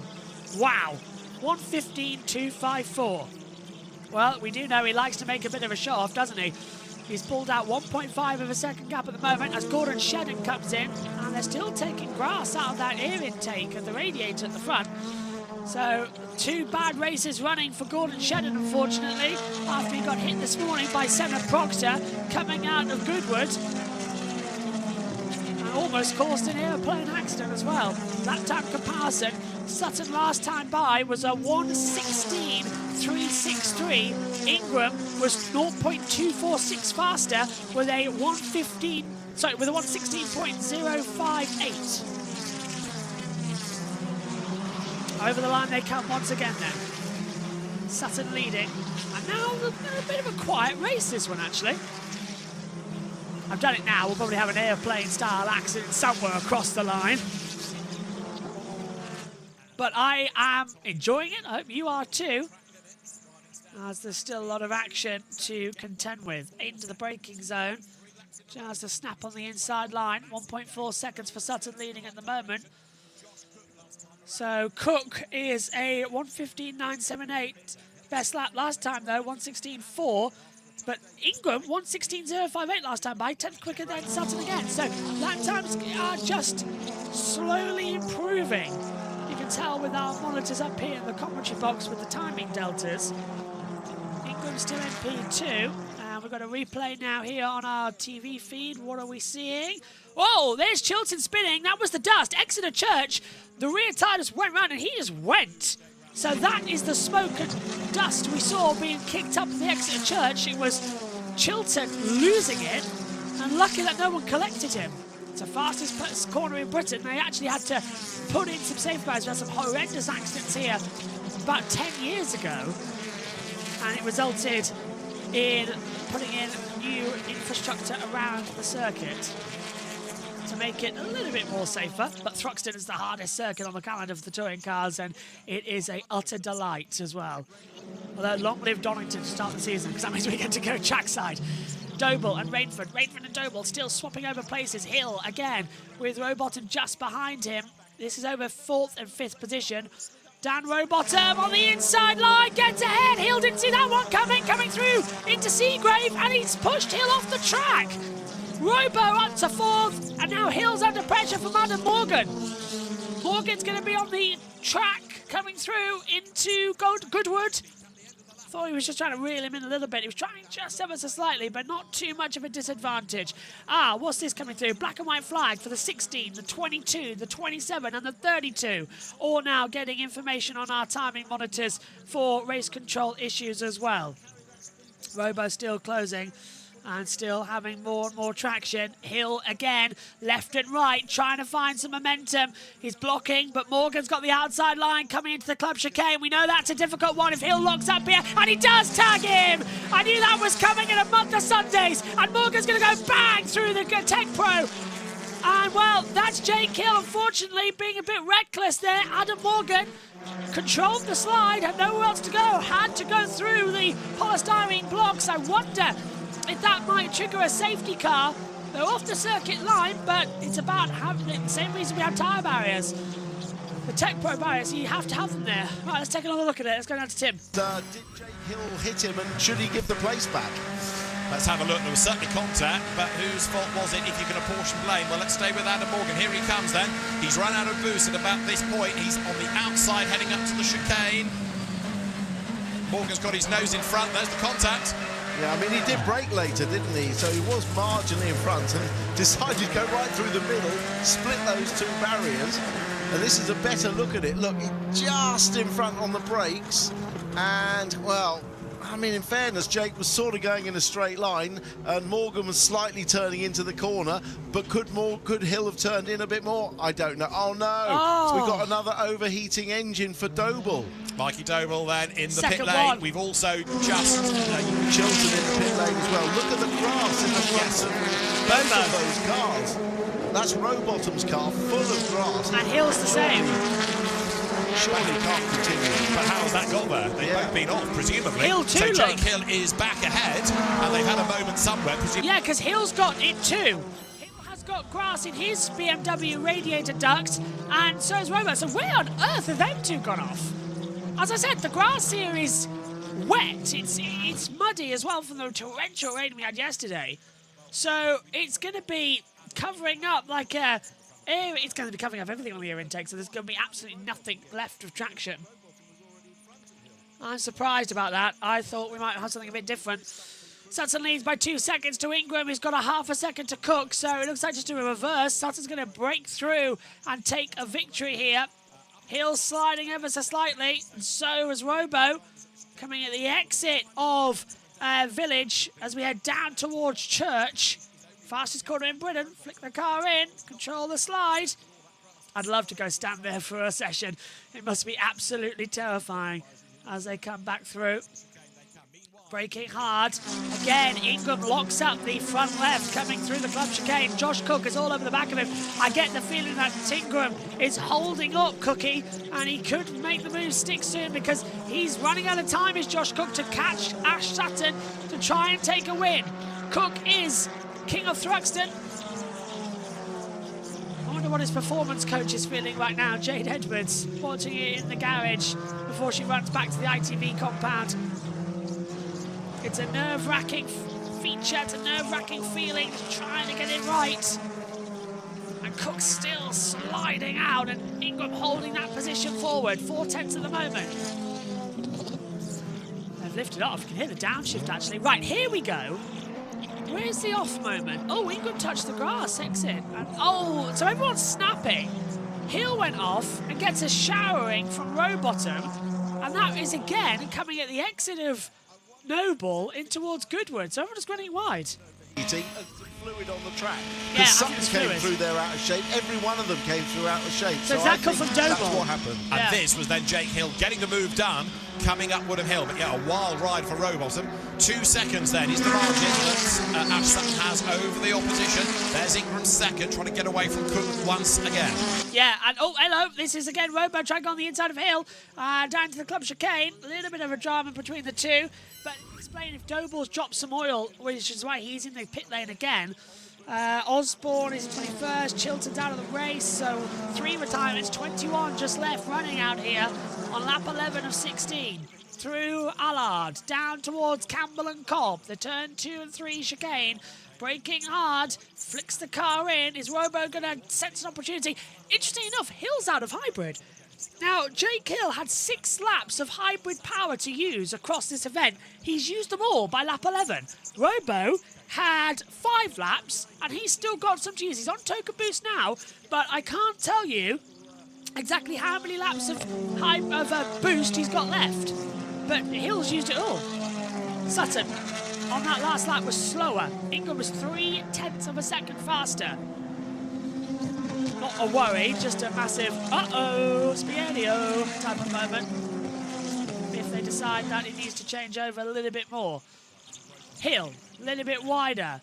And that's going to allow Rowbottom to get the traction coming up Woodham Hill in towards Club. Hill's defending the inside line. Rowbottom's going to go, I'm already there. The grass has been dislodged, thankfully, from Rowbottom's car, so he's not going to be overheating that much. There's two bigger fans for the BMW, so he should be okay as well. But through goes Rowbottom. And now Hill's going to try and cut back on the inside line down to 2-1. Rowbottom now is now out of his Toka boost as well. He's used all 5 laps. Hill used all 6 of his. As Rainford gets ahead of Moffat for 14th place. Moffat now the last points paid position. There was dust there, and there's some smoke coming into the Campbell Cobb chicane. Did everyone make it through okay? I'm trying to look up through the TV monitor again. I think they did. It's how engrossed you can get in commentating on this sport. You see something just out of vision. It's like a window almost. You want to go look and see if you get a better angle, but TV is only flat square. Yeah, or rectangle, isn't it, with the TV, isn't it? So Sutton leading the way. He's got a 10th more to Ingram at the moment. Ingram fighting him back and back and back. Gap 2.2. Ingram's pulled out 1.3 though to Cook. I don't think it's going to be enough though. I think the top 3 are settled. What is it with Ingram blocking up on that front every single lap, time and time again now? Did it in the first race, done it in this race as well. Rowbottom Hill now being caught by Camish. And Camish is on the attack back. So still trying to go through. Track limits being flashed up on our timing monitors as well with race control. Black and white flag for Jake Hill. Black and white flag as well for the 1-2-3 and the 1-3-2. So yeah, more coming through on our monitors.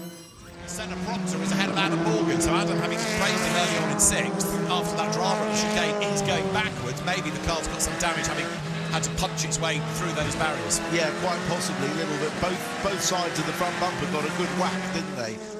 And here, look, Camish on Hill. So Dan Camish squeezes to the outside. Going into Noble, that didn't work, but Jake Hill's got the car dancing then. Dan Camish again tries to duck up the inside as they turn their way through Goodwood. Camish, in theory, ought to be able to go through. He's got the power. He doesn't have any grass in the radiator, but Jake Hill, for the moment, stays ahead. Yeah, I thought Camish had got that done into the left-hander, but Jake Hill was incredibly brave. Maybe this is the lap that Camish is using the boost. Well, it didn't work there. Has he got any left for Woodham Hill? The margin has opened up just a little bit as they head up the hill. Rowbottom has checked out, hasn't he now? Dan Camish attacking Jake Hill is really good for Rowbottom. Into the chicane they come. Leaders have gone by. Sutton to Ingram, incidentally. He's up to 2.1 seconds with 3 to go. That's Jake Hill going out of the chicane. He's running in 5th. Over the timing line now, chased by Camish. The margin 0.582 of a second. Senna Proctor comes next. Looking back from Adam Morgan's car, that is Senna Proctor behind him. And Morgan's about to get gobbled up coming out of Church. Both Hyundais, obviously, run by Accelerate, but a lot more momentum being carried by Senna Proctor through Church that lap. Yeah, much better run now. As we get the time penalty for Adam Morgan. 10 seconds has been added to his time. So he's got the little red square in P8 to indicate that he's going to be dropped 10 seconds down the order later on. Ash Sutton, the championship leader, though, on course for his 3rd win of the year. He's had 2 wins, 1 second and 3 thirds across this season. He has been Mr. Consistent. He will take a further lunge in the championship, which I'm going to find even more impressive. And at the end of the day, by the way, we will run through the final championship situations as Proctor goes defensive, but weaving around. It's only Adam Morgan, Senna. You can give him room. You don't have to fight him. Morgan locks up anyway. That 10-second time penalty. Senna Proctor can afford to wait. He can afford to just hold it back. He doesn't need to defend as hard as he does with 2 laps to go. Where is our leader? He's closing up actually on Gordon Shedden, so Shedden's going to get lapped here. Possibly. The rate he's closing in, I'm looking at the driver tracker, it is an option he could actually, because that is a messy, messy, messy run, as we're seeing it now. Sutton, Ingram, Cook, Rowbottom Hill, Camish, Proctor, Morgan, Taylor Smith, Dahl in the top 10. Smiley, Dion, Lloyd, Rainford, Moffat, Pearson, Patterson, Jelly, Hamilton, Shedden. And out of the, well, Osborne's 21st, the 2 out, Doble and Chilton. It will be one more lap then for race 2 of the day for the Quick Fit British Touring Car Championship. We've got loads more on though. Don't think this is it. Oh no, because after this, in about 25 minutes time, oh hang on a minute, Hill's on the inside line, getting out of Camish. Camish round the outside this time, does make it stick. Camish up to 5th, Hill down to 6th. Terrible weekend for Jake Hill this. BMW on hard tyres have absolutely no grip, no traction, nothing. This is the last lap of the race. Camish is out of his Toka boost as well. So 3:25 got the Porsche Carrera Cup, 4:10 the Mini Challenge Trophy, and then the final race of the day at 5:05 for the British Touring Car Championship to run us until 6 o'clock and the ending of today's broadcast window. Sutton's still going strong out here. Ingram, Cook, Rowbottom, Camish, Hill, Proctor, Morgan. Dorlin now ahead of Taylor Smith. Oh, hello, Taylor Smith's dropping. He's just dropped down to 12th position. Smiling de Jong got him as well. So Aaron Taylor Smith has dropped from 9th to 12th. Ash Sutton, though, is coming in towards the last corner now. Gordon Shedden's going to keep back on that lap. Checkered flags are ready. Ash Sutton, our only repeat winner this year so far. 9 different winners from 11 races, but it's once, twice, and 3 times a winner for Ash Sutton in 2025. Tom Ingram will again finish in 2nd position for the 5th time this year. Josh Cook makes it 3 and 3.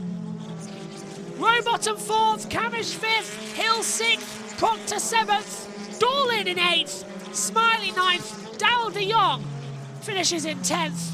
Lloyd 11th, Rainford will hold on for 12th. Morgan 13th, Moffat 14th, Pearson 15th, Patterson 16th, Taylor Smith 17th, Jelly 18th. No, Jelly 17th, Taylor Smith 18th, Hamilton 19th, Shedden 20th, Osborne 21st, Doble and Chilton out. 45th career win for Ash Sutton, and it's his 3rd win of the season. Let's head it down to ITV. Right Just out the right. A4, didn't it? That's right. Genius start. And Ash just got everything hooked up. So the car of Ash Sutton victorious then by very nearly 4 seconds, 3.875.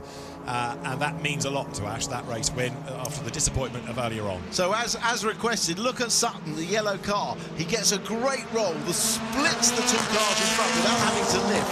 And he's got such momentum that the gap just opens up on the inside of Ingram.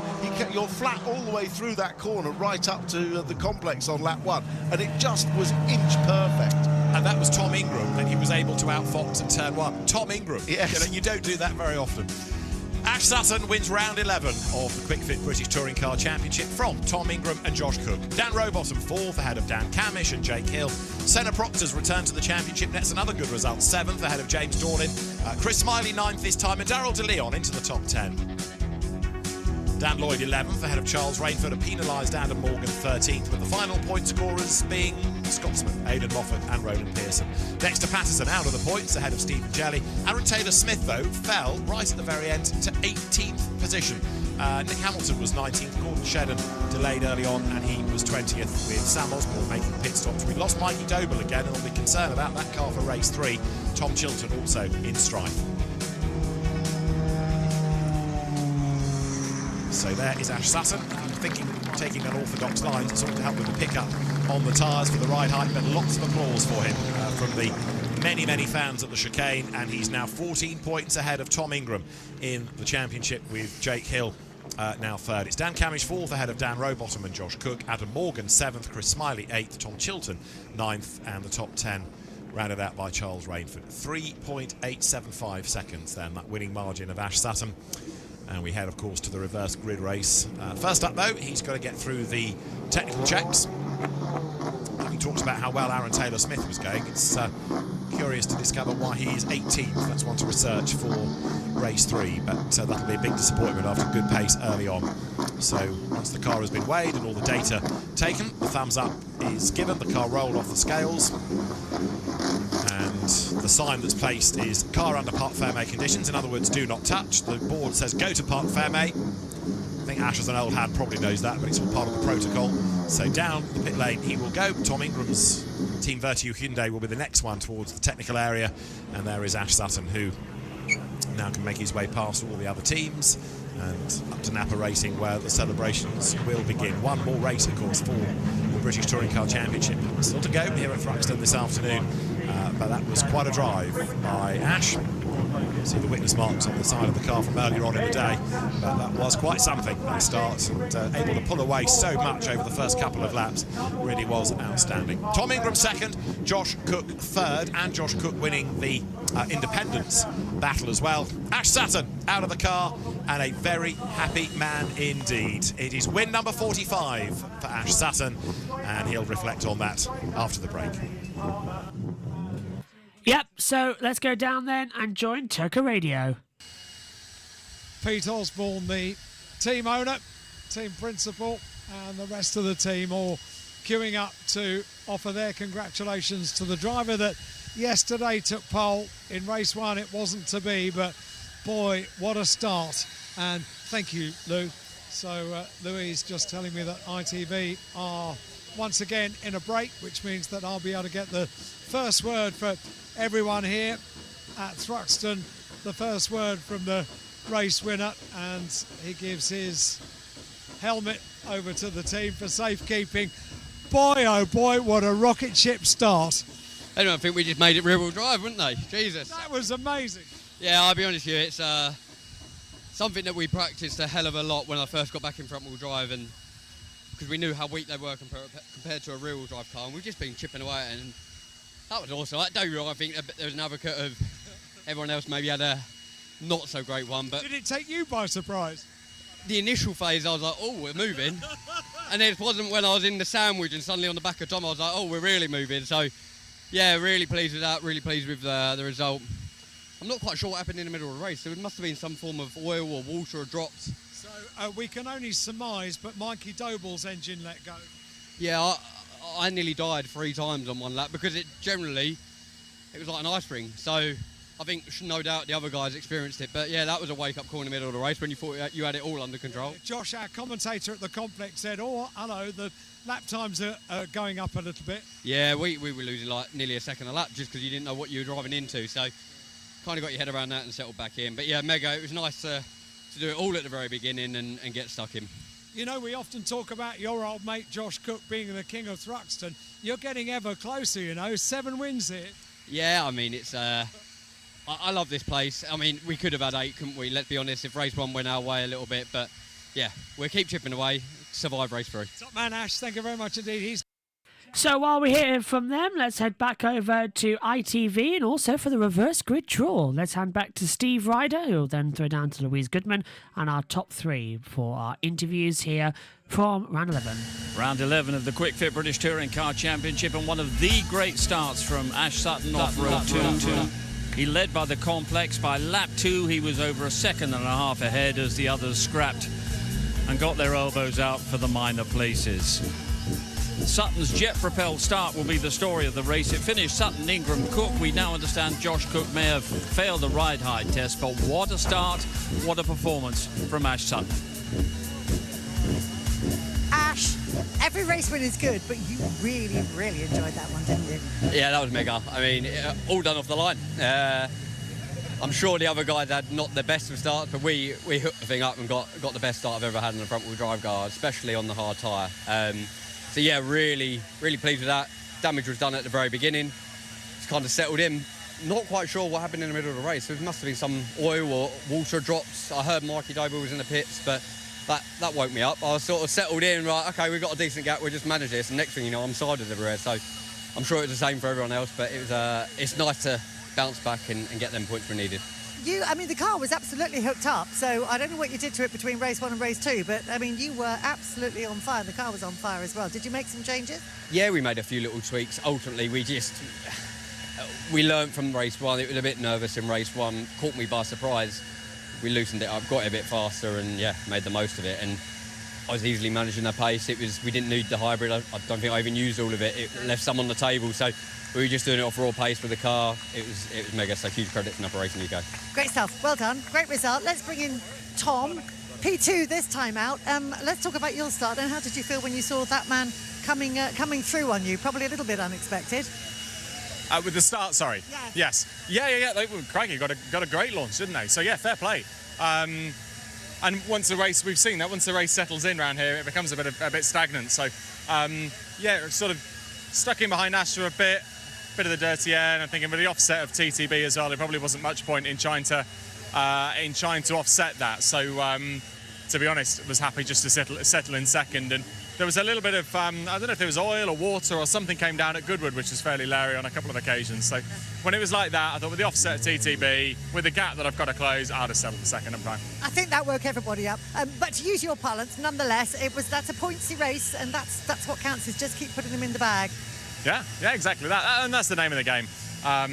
You know, Ash will have good ones, I'll have good ones, I'll have bad ones, Ash will have bad ones. It's the name of the game. So stay consistent, just sort of keep plugging away, keep doing what we're doing.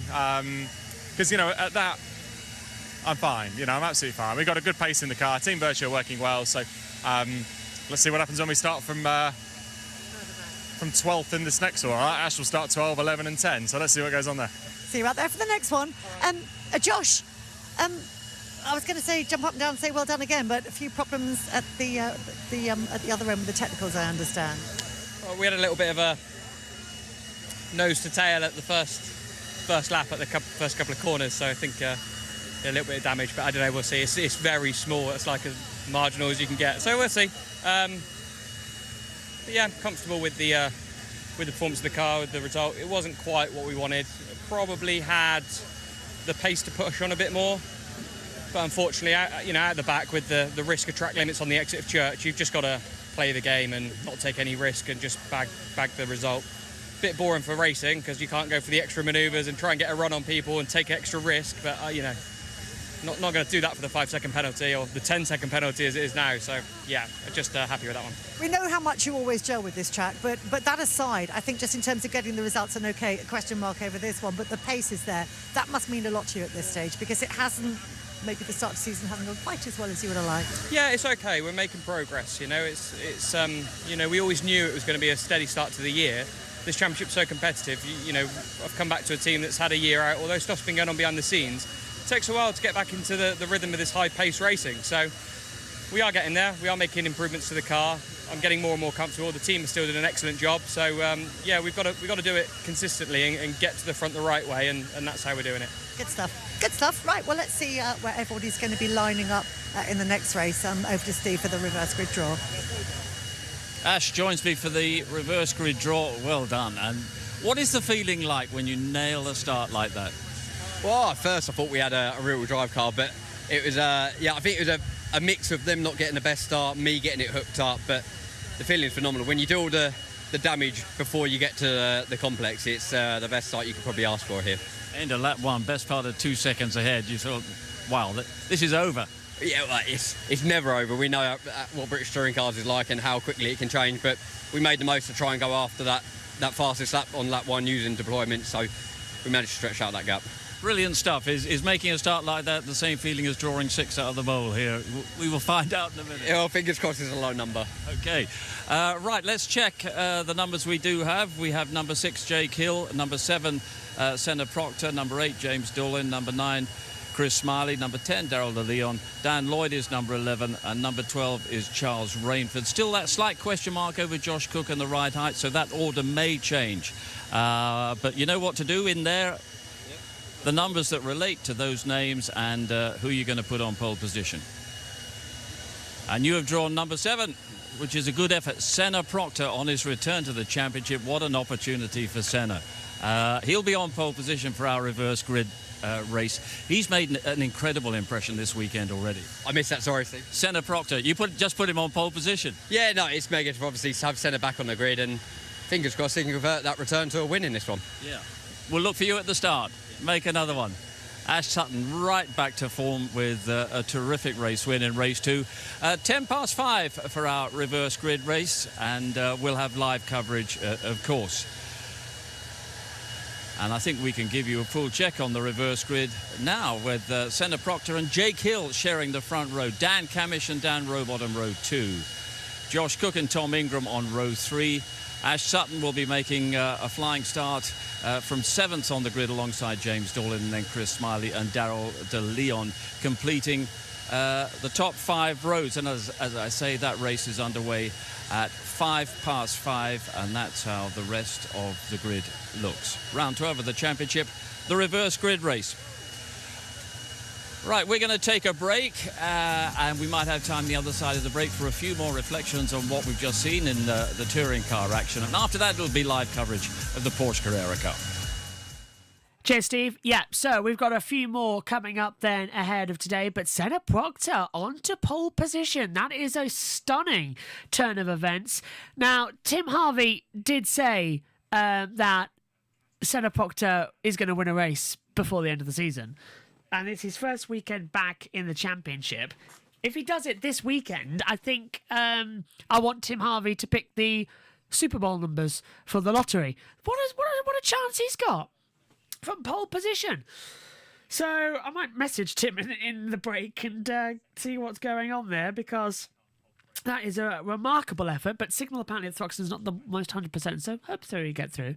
Next up, we have got he'll be doing Porsches, won't he? Or he might be doing Porsches with adders at the moment, so unless it's going to be Jade Edwards stepping up to the commentary box there, we'll find out either way. We'll be with the World Feed commentary team anyway from trackside, but we will wait because we've got about 10 more minutes before the race starts, and we'll hand over to trackside soon, but we've got the podium ceremonies. Let's head down to the team. Of the 2025 Quick Fit British Touring Car Championship.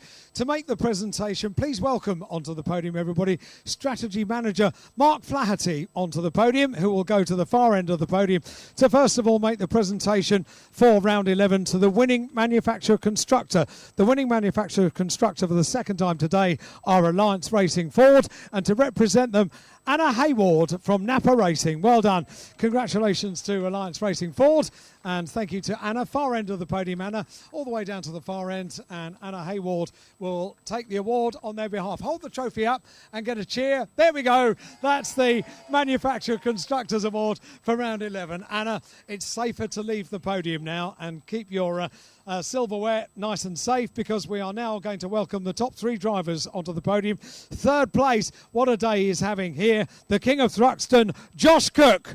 Well done, Josh. Also the independent winner for round 11, and gets a handshake from Mark and takes the first of 2 trophies. Third place and winning independent driver, Josh Cook, everybody. Well done, Josh. On the second step of the podium with an 8th podium of the year, Tom Ingram. Well done, Tom. Congratulations. Up towards the second step of the podium at the far end of the podium. There he goes. Once a winner today here at Thruxton, now second place. Lots of points here at Thruxton for Tom Ingram. Well done, Tom, on the second step of the podium. And with the 3rd win of the year, the top step is occupied by Ash Sutton. Well done, Ash. 7th podium. He's got little Sonny Sutton with him as well. Here comes Ash with his firstborn, Sonny Sutton, and onto the top step of the podium he climbs. And a winner's trophy in the hands of Ash Sutton. Well done. And now the national anthem for the winning driver.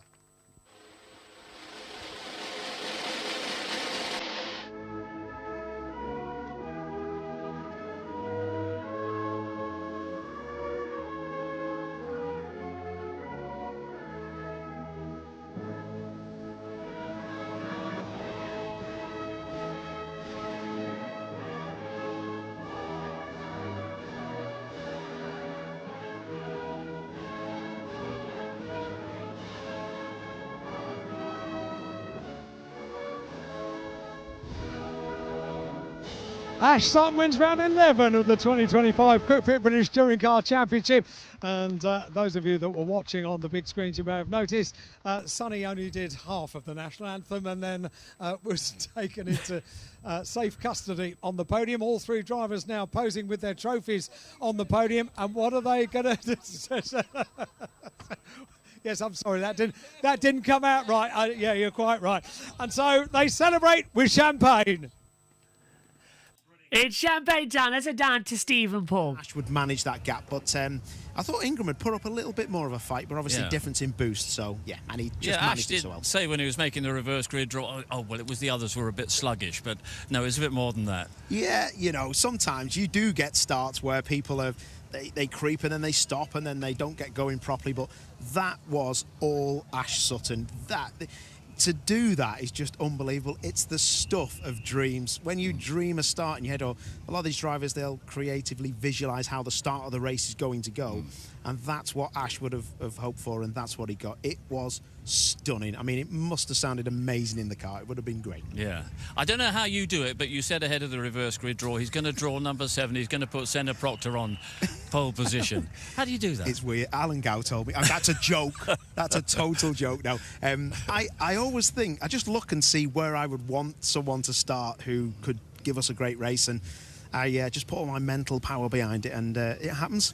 Yeah. Do you want anything sorting out? Well, I mean, there was another conversation ahead of going on air today where you thought, you know, sometime this season Senna's going to be back in the top step of the podium, and it's going to be a reverse grid race, and this is such an opportunity. Such an opportunity. So I raced here in 2009. It was the second round, and I missed the first round, and I got a reverse grid pole. It was my first weekend back from for 4 or 5 years, and I was on reverse pole, and I led the race, and then I had a puncture. It was a nightmare, but it's such an opportunity. Senna will grab this with both hands better than I ever did, to be honest. So I'm really looking forward to this. This is an opportunity of a lifetime. Absolutely. Let's just confirm that reverse grid lineup once again. This race will be off at 5:05. Senna Proctor on pole position.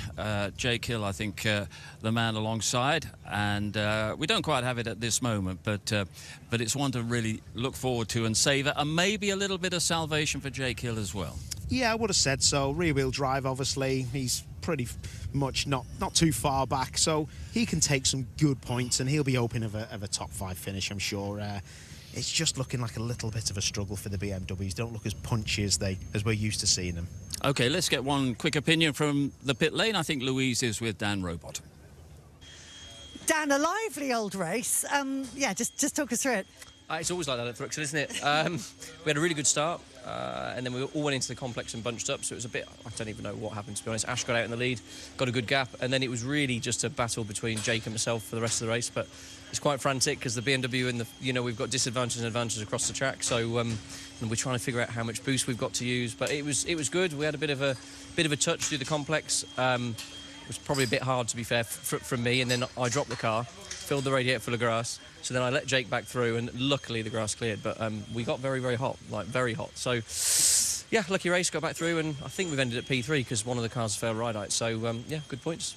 And you pulled what's sort of this weekend becoming your signature overtaking manoeuvre at the back there. Yeah, I've pulled a couple off. People are getting a little bit more wise to it over the years, but we've pulled a couple, and the old favourite around the outside, the chicane's working well. So thoughts looking ahead to the final race of the day. I mean, what's the car feeling like? Yeah, it feels good. We've just got a little bit of a balance issue that I'm not quite comfortable with. It's a little bit not very good in the slow corners and a little bit lively in the high speeds. We just need to bring that balance. I think we could have a race-winning car. I mean, Ash just proved with his car he's just won a race, so we'll see where the reverse grid is, and hope for the best. See you out there.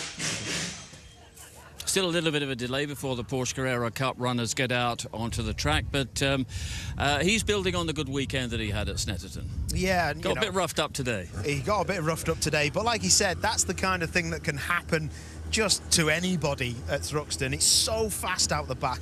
You have to be so quick at the beginning, and sometimes people concertina up or someone will stick a nose in and it's just game over. So He'll be grand, though. He'll be grand. He's fast enough around here. Okay, good sound behind us. The Porsche Carrera Cup cars heading out onto the grid. We'll have live coverage of their race in just a few minutes' time. While we're doing that, though, while we're waiting for them to assemble, back in the world of motorsport, for many fans, jumping from video games and simulator racing to real racing, well, it's the stuff of fantasies and Hollywood films. But David Addison caught up with Sebastian Job, the world champion sim racer, who was making that transition a thing of reality. Sebastian, first of all, let's dispel a myth. Esports, sim racing, call it what you will, it's not a game, is it? No, I mean, the skills are exactly the same. I think we've proved that with Game to Glory. You know, you can take all the skills from sim racing, go into the real car, and within a day you're doing some pretty good time. So I think it's not a game, no, it's more of a simulation. What are the benefits to real-world drivers of spending time on the sim? I think the main thing for me is you get to a higher level, because with real-life racing you're limited on testing time. When you do as many laps as you want, you can really get into the nitty-gritty detail and find things that you didn't know were out there. Thanks to Red Bull, you were able to go from esports through a real-world Carrera Cup car all the way to Formula One. That was quite an experience, surely. Yeah, I mean, that's once in a lifetime. I'm going to be looking back on that in 50 years, and I'll still be very proud of that. The next step is trying to get into a full season. You know, we've got lots of great partners at Oracle Red Bull Sim Racing, but we're always looking for more, and hopefully end up on this grid for next year. That's the aim. Now, James Wallace, when Sebastian did the laps in the Carrera Cup car, you went out and set a reference time. He scrubbed up pretty well, didn't he? Yeah, I mean, I kind of pulled up with my B game and quickly realised I did need my A game on the day, for sure. How hard is that adaptation from the sim to a real-world car? Because as a driver, you experience things in a different way, don't you? Well, supposedly I thought it was pretty difficult before Seb rocked up, and yeah, he kind of pushed me. It felt more like a test day rather than a coaching day. But no, I mean, Seb clearly proved that the skills are very transferable, and he almost emulated his success on the esports stuff into the real world racing. So yeah, full credit to him. But a lot of people still sort of look down their nose at esports and think, you know, this isn't real racing. It's not proper motorsport. It is teaching you skills all the time. Yeah, you know, obviously, I think the technology now and the equipment that is used in the esports stuff is super high, and I think it kind of allows Seb to transfer the skills super easily, and I think anyone at home now can easily go from a simulator into the real-world racing a lot easier than they could maybe 5 years ago as well. And Sebastian, with all those skills learned, it would be a shame not to be on a real-world grid next year, wouldn't it? Yeah, I mean, it's a matter of getting things done, you know, in the background, but we're working hard. We've got a great team around. We're just looking to get more people involved, and fingers crossed. So fingers crossed next time, this time next year, it will be driving a car instead. Paul, you've done a lot to encourage and prepare and train young drivers. Are you a sim racing fan or more traditional? So I was more traditional, I'll be dead honest, but the one thing that shocked me was I did something called GT Academy on Channel 4 years ago as a judge, and Jan Mardenborough, who'd won it the year before, come along and helped me out judging with Johnny Herbert. He took me out in a car and I was like, let's see what this kid's all about. And he was unbelievable, and he's obviously gone on to do amazing things. But when I spoke to him about what's the difference, he said, well, it's a bonus to drive a car because we get all the gyros and all of the feeling of the car moving, so it's actually easier than being on a sim. So I'm a firm believer in it. The kids are brilliant in these sims now. Yeah, and if sim racing had been around in your day, it would have saved an awful lot of damage, wouldn't it? It would have saved a lot of damage, and people wouldn't have seen me cry. We cherish the moment. That'll come out of the archive next time. Yeah. Right, I think there's a bit of sim racing talent out there on the grid at the moment, or at least heading to the grid for round 6 of the Porsche Carrera Cup. And back in the commentary box are Tim Harvey and David Addison. Well, we're getting all set, which means that we're going to now hand over to our trackside commentary team as well to provide you all the action as we get underway here at Thruxton for the Porsche Carrera Cup. Of the front row on the big screens, you can see just in the background the Porsche clubhouse, which is situated here at Thruxton in a paddock. A wonderful hospitality unit. They've had many different hospitality units over the years, none other than the big kind of blow-up bouncy castle, which was a huge thing as you walked into the paddock a couple of years ago, but it's now the clubhouse which is being used for 2025. So the car's now heading off onto the green flag lap, the final chance to get some temperature into the tyres. The Porsche Taycan is already back with us after its second lap within this build-up to the Porsches, but that would have been a hot lap for whoever's sitting in the passenger seat at the minute.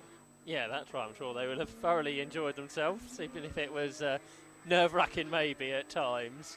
So, yeah, the car's on their green flag lap. We spoke a bit about Sid Smith. Alongside him, Seb Hopkins, his teammate at Team Parker Racing, also 18. Local driver is Seb Hopkins, and he was the champion last year in the Porsche Challenge at Great Britain, the Cayman Championship.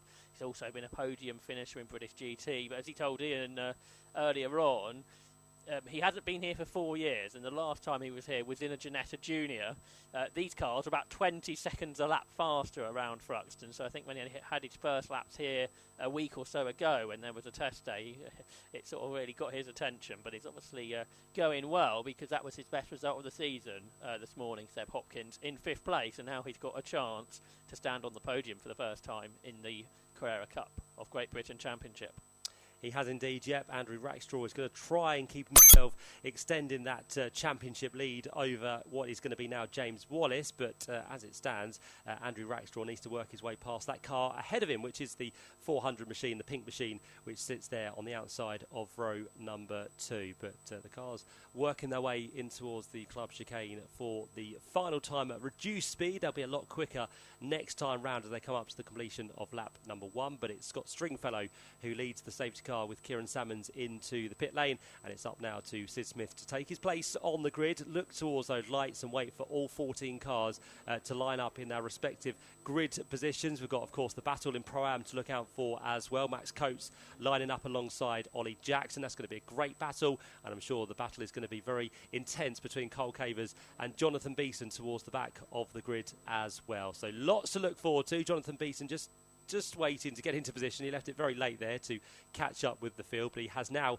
done that. Comes into the 7th row of the grid. Wait for the marshal at the back to wave the green flag, which he now does. And 22 laps of racing for the second time today for the Porsche Carrera Cup of Great Britain. Sid Smith and Seb Hopkins on the front row of the grid. Red lights go out now, and fire away they do towards the first corner at Allard. And it's again from 4th on the grid, where there's contact now because Seb Hopkins is off into the Armco barrier. It was James Wallace trying to find the gap, which he did, but unfortunately 3 trying to get down to the first corner has lended Seb Hopkins into the barrier and into retirement for this first lap. Such a shame for the Hampshire-based teenager, local driver Seb Hopkins. It's an unfortunate moment as those behind made better starts, really, wasn't it? But for the lead, it is Sid Smith who is up front and going away a little bit from Angus Whiteside. Real battle on behind as James Wallace tries to hang on to 3rd, and he'll be hoping he hasn't got a damaged car after that impact. And we are going to have a safety car. The boards have come out straight away, which is no real surprise because the car of Seb Hopkins into the barrier down there at Allard, Ian. Looks like there's quite a bit of damage to the Armco as well, actually, chaps. Hit it pretty hard there, bounced, ricocheted straight off back onto the track, but yeah, a bit of damage to the Armco. Yeah, I think the reason for the damage is because I think there was some suspension damage on the right front, so there was no steering for Seb Hopkins, unfortunately. A replay on the big screen for those who can see, and it was the blinding start again for 4th on the grid. Just like Ash Sutton, James Wallace found the gap, and he was squeezed and squeezed and squeezed. There wasn't really anywhere he could go, I don't think, and Seb Hopkins, as we said, goes into the Armco very heavily indeed. Seb is out the car, which is always good to see from a spectator's perspective, and yeah, it happened very early on, actually, just before they headed in towards Allard. That contact had already happened, but with the damage on the right front, it then speared off into the left-hand Armco barrier, Seb Hopkins. So what could have been a good race from the second row, unfortunately, is going to go no further than, well, not really one corner. He didn't really make it to the first corner at Allard, unfortunately. So Seb Hopkins taken away in the incident support unit. The Toka medical team making sure he's absolutely fine, gives him a check over, and the main thing, as we said, the driver is okay, but not the way, Josh, Seb Hopkins would have wanted this race to unfold. No, I was saying that this is sort of his opportunity for his first podium, but it's very much not to be. So very much an unfortunate moment as he didn't make such a good start. It was a very good start from James Wallace, and I'm guessing Hopkins didn't really realise that Wallace was coming alongside, and they made contact, and that contact, you say, fired the car left hard into the barrier. It's a real shame for him. Sid Smith still leads the way. He's a Team Parker Racing teammate. Angus Whiteside there in second position, who's had a couple of podiums this year already. Then James Wallace in third, Will Martin fourth, Andrew Rackshaw fifth. So just as it started, really, between those. There's one, though, I think, for the pit lane. Josh Stanton possibly is headed down the pit lane, Matt. He has, yep. I can see from the commentary box that he is in. So bad race one. Looks like race two hasn't got off to the best of starts either for Josh Stanton. I think they're looking over the front left possibly to some maybe damage to the front splitter as the team go to work under the car. And it is actually, yeah, the front splitter, which has just come loose by the looks of it. So they're going to try and refix that to the car as best as they possibly can. Yeah, the car's up on the jacks at the minute. I can see it from my end of the pit lane. Anyway, I don't quite think the mic will reach that far, though, so I won't be able to grab a word with Josh. Just looking at the replay again of what happened in towards turn one. It's a hard one to call, isn't it? Because maybe James Wallace could have gone a little bit to the right, but Angus Whiteside was there. And, of course, when you're trying to look left and right at the same time, you can't really judge the size of your car. And Seb Hopkins, again, may not have known that there was another car on the inside of James Wallace and didn't really want to give the room. So it's one of those which seems to be a racing incident on the first corner of the first lap. Everybody vying for a position, but one of those, I think, by the looks of it from the officials' point of view, that will be put down to a race incident. Yeah, normally sort of before first corner or first corner instance, really, you have to give them a bit of an opportunity because with so many cars around you, it's so difficult sort of to know exactly what's happening around you in those circumstances. It's I guess unless you've done any racing, it's really hard to sort of know how tricky of a situation it is when you have those moments. Josh Stanton's called it a day, so it has been a bit of a torrid day, unfortunately, for the Pro-Am competitor after the problems with the front of the car in race number one. It's going to be DNF pretty much for Josh Stanton in race number two as well, so he steps out of the car. Yeah, just confirmation that he is out of the race, unfortunately. He did hit the barrier a bit further around as well, so terminal damage for Josh Stanton. Can still see the recovery, thanks Ian, of the incident at turn one. Yet to have the car of Seb Hopkins recovered, so he is just waiting, of course, for that car to rejoin the paddock. But I think the team also just looking over the Armco to make sure that is okay. Of course, we have to make sure it's safe. If a car can make damage with the Armco, they need to make sure it's in a sturdy position to carry on with racing. So the team just down there at the minute overlooking things as it stands, but Seb Hopkins' car very shortly will be lifted by the recovery team onto the flatbed, but he is one of the two drivers we now have out. So we're left with 12. We've got Sid Smith out front, so he has not been challenged at the end of that first lap, managed to keep himself ahead of the 52 machine of Angus Whiteside. Number 400, James Wallace, after that contact, sits there in third place for JTR, and then behind that we have fourth place for number 10, Will Martin, race number one winner. So already Will Martin has gained 2 positions from where he started. Andrew Rackstraw, the championship leader, sits in 5th place, and then behind that we have the number 48 machine, the Pro-Am leader of Ollie Jackson, and then George Gamble, car number 1, next up in 7th. 8th place for number 71 is going to be Max Coates, and then to complete the top 10 it's going to be Ollie White and Will Jenkins, as a very, very skew-whiff Seb Hopkins car is just taken away from the scene of the crime. It's going to be taken, by the looks of it, straight into the pit lane, so a nice gap there for Pat Blankney to get that car out of harm's way. And I think the marshals were just checking over the Armco there. I think they think it's okay. A bit of dirt was being kicked back into the post, but all in all I think we should be okay by the Yeah, there's no work actually going on the Armco where the initial impact happened, so I think we should be okay. Yeah, it looks good, doesn't it? So, yeah, just a bit of a dent, but that has held up fairly well with the car going into it quite heavily in the form of Seb Hopkins. So the next thing we need to do is look towards the safety car, because as we have it over at the minute towards Village and heading down towards Church, let's see what the safety car lights are going to do, as plenty of people enjoy their ice creams here at Thruxton today, enjoying the sunshine with an ice cream. Don't think we could have really said that yesterday, could we, with the rain that deluged the circuit late afternoon. So if you get the opportunity, do make the most of an ice cream here at Thruxton for this Sunday. Lights are still on, by the way, so we're going to have at least one more lap under the control of Scott Stringfellow, still with Sid Smith behind, and that of Angus Whiteside in second position. Angus, who for the start of the weekend came here in 5th place in the championship, but as it stands after that first race, Angus Whiteside has remained there with Century Motorsport. He is now on 25 points, so just over 20 points adrift of Andrew Rackstraw, a place ahead of George Gamble, which is good for him. And how many points does he sit behind that of Sid Smith? Well, none in fact, because they're both joint on 25 points. So it's going to be a battle between the two of them, not just for this race victory, but also who takes the advantage as we head to Croft for the next round. So there's going to be lots of battling going on between those two at the head of the order as Angus Whiteside looks for his first victory of the year as well. And with a long break before Croft, because these cars won't be at Oulton Park, it's always good to go into that break as the most recent race winner, isn't it? And that's what this race will be able to provide. For maybe one of those two or somebody else, if they can progress once this race does resume, it will be over either 22 laps or 30 minutes, and of that 30 minutes there's currently 21 and a half minutes left. Yeah, we completed 4 laps, 5 at the end of this one, so we're going to have 17 to go. So it's going to be a close call, isn't it, to what comes first. The laps all the time, but it all depends on when those lights get extinguished on the top of the safety car as it works its way down towards Church. I think they have just gone off by the looks of it. Yep, so the lights are off on the top of the safety car. The Porsche will work its way away from the field, and that's a chance for Sid Smith to back things up, slow the pack down, and get ready for a restart once again. He'll start to do his weaving just to make sure he's got a little bit of tyre temperature in that car before they accelerate up towards the line and head down towards Allard Corner. But when does Sid Smith go? Looks like he's gone already, so a very early restart. The Porsche safety car is not yet in, so Scott Stringfellow needs to floor it, and Sid Smith needs to hope that he doesn't pass it before he gets to the pit lane entrance, which he doesn't, so he had to back off just towards the end, and that has now hampered him because Angus Whiteside is going to make a move already down towards the first corner, and that's not going to be good news for Sid Smith. If he can hold on, it'll be a good job here, but he's out wide, and Angus Whiteside still trying to get through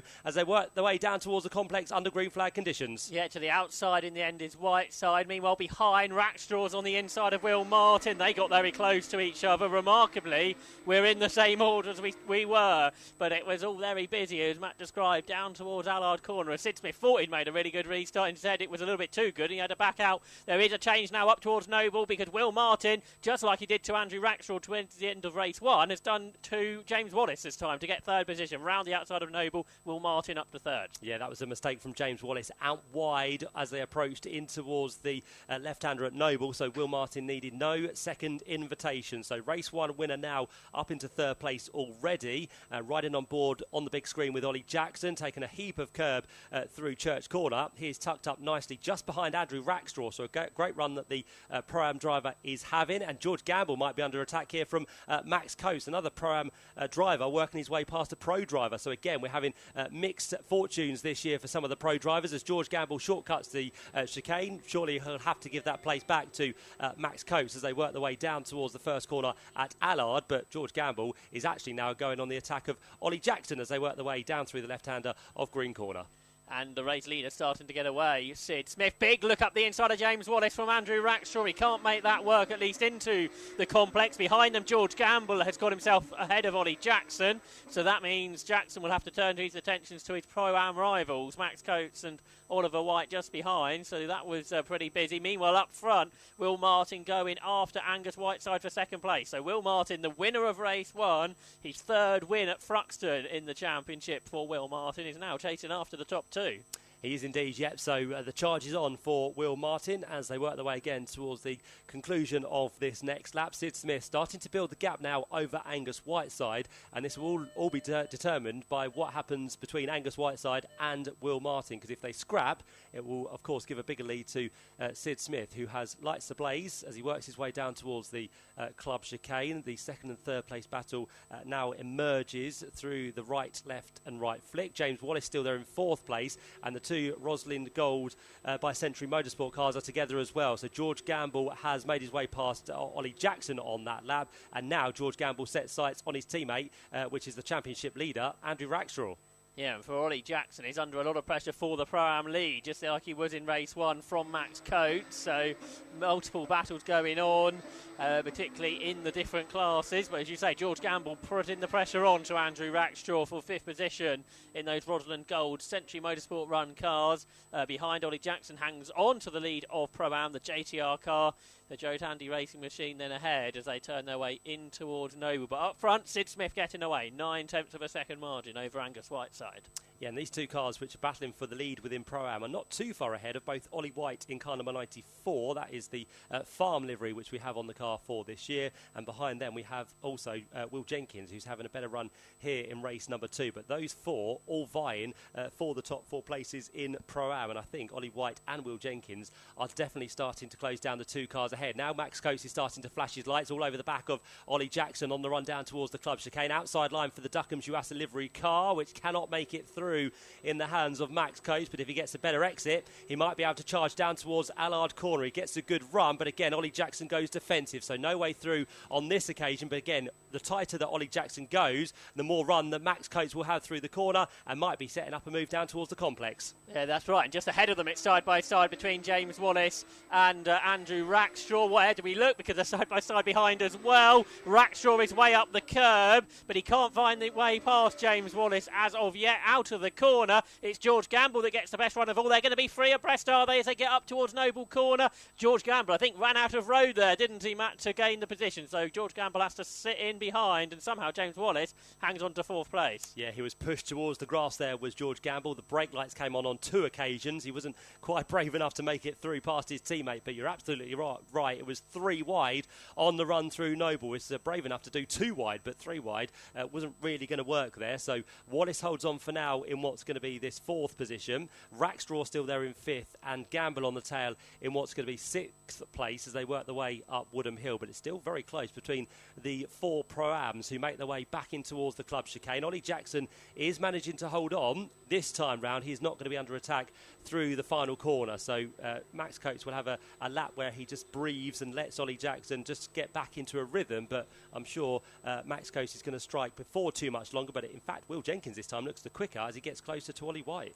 Okay, so we'll look out for that. Those 4 Pro-Am cars then make their way down towards the complex. Oliver Jackson ahead of Max Coates, Ollie White, and then Will Jenkins. Jenkins, the one driver in that group who hasn't yet won a Pro-Am race this season. Just ahead of them, that battle for 4th place continues between James Wallace, Andrew Rackstraw and George Gamble. Gamble looking very quick at this stage of the race. The 2024 champion, a race winner in the British Touring Car Championship with George Gamble. Currently 6th. Meanwhile, up front, Sid Smith, he continues to pull away. 1.5 seconds to the good as he looks to win for the first time in the championship. Certainly does, yep. Constantina's back up for what's going to be this 4th position. Just up the road from them, Will Martin is not too far behind now. Angus Whiteside. At the start of the lap, there was about 0.8 of a second between the 2 of them, but already it looks like Will Martin has cut that gap in half as they work their way through in towards the completion of lap number 10. But Will Martin not quite close enough to do anything at the minute, so he's going to bide his time. We know Will Martin is quick and could have a chance to make his way through, but for now likes to just sit there in 3rd place to see what happens ahead of him. Meantime, for the AMS, once again it's as close as ever between Jonathan Beeson, who heads the way, and Cole Caver still sits there 2nd in class. The pro runners currently making their way through the complex, with Sid Smith continuing to pull away. But as you say, Will Martin chasing after Angus Whiteside. Whiteside, the 29-year-old from Surrey. He's been a winner in the championship in the past and a former Pro-Am champion as well. But for Will Martin, he's getting closer and closer all the time. No one had won more than 4 times in the championship here at Thruxton. Will Martin currently on 3, so only 1 away from that, but as he's in 3rd place currently, I think it's going to be tough for him to get that 4th win here from 6th on the grid. So it's been a really good drive here up onto the podium regardless. Has indeed. Rackstraw now starting to come back towards Wallace, so it's him putting the pressure on rather than Gamble this time. So Rackstraw looking to get a good run up through Woodham Hill alongside that brand new viewing platform for this weekend, which has been very popular amongst fans here at Thruxton, and one that's going to be very popular as the season draws on as well. But it's this battle for 4th place which seems to be the closest for now. Those 3 cars go through. Wallace ahead of Rackstraw this time by just under 4/10, and then 4/10 behind them, so equidistant between those 3 cars is going to be George Gamble on the turn through Allard Corner. And keep an eye on the background as a very sideways Max Coates lays down the rubber on the track. He's still fighting to keep with Ollie Jackson. And yeah, they're pretty close still, are those 2 cars for the Pro-Am lead. The JTR car of Oliver Jackson, the number 48 car, and then 71 car just behind, the Max Coates driven car, the winner overall last time out at Snetterton, and they're starting now to pull away from the Eden Motorsport car of Oliver White as they turn their way through Noble Corner. Ollie White, a former Castle Combe Formula Ford champion. The circuit not that far away from here at Thruxton, but it's only third in the Pro-Ams at the moment for Oliver White, who was a double winner at Donington Park. It was indeed, yep, so just fallen back now from those two ahead, but seems to be keeping himself ahead of Will Jenkins for the time being. So Pro-Am is still all to play for, and the Pro category once again is starting to evolve, especially for this fourth place, and it looks to be getting a little bit closer for second place now as well between Angus Whiteside and Will Martin. It's not the first time we've said that today, but Will Martin again just seeing what might unfold in these closing stages. We're halfway through this race now with what's going to be around about 11 laps left in this race, and we've got just under 12 minutes, so I think it might be a timed race, but Sid Smith continues to head the pack. Yeah, as you say, Will Martin much closer to Angus Whiteside at the moment. You still got that free car battle for fourth between James Wallace, Andrew Rackstraw and George Gamble, and then the Pro-Am battle. That's pretty close too between Oliver Jackson and Max Coates. As you say, the Am battle, that's just as close too. Jonathan Beeson in 44. In his first season in the championship, as is the driver who is chasing him, Cole Cavers. So they turn their way out of the complex. The Graves Motorsport car, they're ahead of the Century Motorsport machine as they turn their way through Noble. So no changes on lap 13. There's a move being made up the road, though, from Ollie Jackson, who he just rode on board with. George Gamble again looking on the inside of his teammate through the fastest corner in motorsport through Church. And I think George Gamble will have the job done on this occasion. Yep, so finally the number one machine breaks through on Andrew Rackstraw. Straight away, Rackstraw flashes the lights. Not too sure what that means, but well done, or I'm coming back. Whatever you want to make of it, you can do indeed. But George Gamble is now his chance to see if he can do anything about James Wallace up the road. So George Gamble goes through. And it'll be interesting now, Josh, to see what the lap time of George Gamble will be this time round with a bit of clear track. Yeah, it's a very sports car thing to do, to flash your lights, isn't it? So Andrew Rackstraw's well involved in all of that, seemingly. But it is, as you say, George Gamble who's made the move up into fifth position. Behind them, Oliver Jackson and Max Coates, ever close. The two drivers there for the Pro-Am lead as they head out of the complex. Max Coates with a better run, tries to draw alongside. Coates can't quite do it, so Jackson stays ahead then. Max Coates couldn't quite draw alongside him, so Oliver Jackson still leads the Pro-Ams. But out of a second, that's very much on because Will Martin chasing Angus Whiteside. The pair of them slightly bringing the gap down to Sid Smith. Yeah, 1.3 seconds last time through. And, of course, if they don't battle too much, they might continue to do that. But, of course, if Will Martin feels he's being hampered here, that's going to delay his progress to try and make a challenge for 2 wins out of 2 this weekend. So down towards the club chicane, we work our way once more. Angus Whiteside definitely now starting to feel the pressure because he's been a little bit leery with those tyres, just wondering if the rubber is starting to deteriorate on the number 52 machine. But for now, Will Martin is still pushing. The gap between the two of them, 0.4 of a second. That time through, Sid Smith up the pace once more. Yeah, that's right. So maybe just one lap a bit slower, then go quickly again, and that's what Sid Smith's been able to do. Angus Whiteside and Will Martin, not much more than a car length between them as they head up towards Seagrave on lap 15 of potentially 22 as they go head up towards the left-hander at Noble. Brakes on, they sort of trail brake, presumably very lightly through the part of Noble Corner, and still in second position is Angus Whiteside, the 29-year-old. Will Martin continues to chase him, the 22-year-old there in third position. He started the lap just a third of a second behind, and he's still got laps, he's still got time to try and get up to second.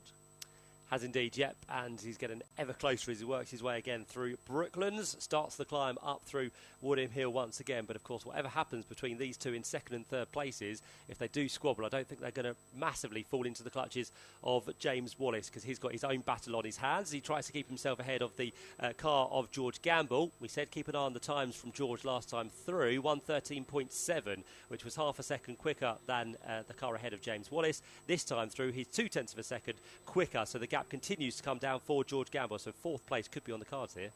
Yeah, that's right. It's been a good drive this from George Gamble in a season that's been very disappointing. We're coming from 9th on the grid up into 5th and challenging for 4th. A good drive from the last year's champion, a 9-time winner in his Carrera Cup career. is George Gamble. Bad of a second, that turns its way through Noble. Angus Whiteside in the Century Motorsport car continues to lead Will Martin. And this sort of feels for the first time this year, as long as it carries on this way, that Will Martins can get 2 good results out of a race weekend. Yes, indeed. So Sid Smith here, he works his way through Church Corner once again. The laps continue to tick down, gets closer and closer to a first victory. The time is also going to be one that we need to look at with 7.5 minutes left on the clock. It's going to be very tight to what we do here with lap times around about 1:13. So it's going to be almost perfect, I'd say, between laps and time. And Sid Smith comes through. The gap between the top 2 is going to be, it looks a little bit less to the eye, but I might be wrong as they come through across the line. It's 1.2, yeah, so it has come down by 0.2 of a second. So the job is not done just yet for Sid Smith. He needs to keep pushing. He can't relax whatsoever because Whiteside and Martin are starting to chase as hard as they have ever done. And one concern for Sid Smith is he has been given a warning for track limits, and we saw penalties for other drivers in the earlier race for that. So Sid Smith will just start to be aware of that. Maybe that's why his lap time is a little bit slower than those behind. It's lap 17 as they turn their way out of Noble once more. But for Sid Smith, he's had a couple of podiums this season. He was second at Donington in the opener. He was third at Snetterton in race 1.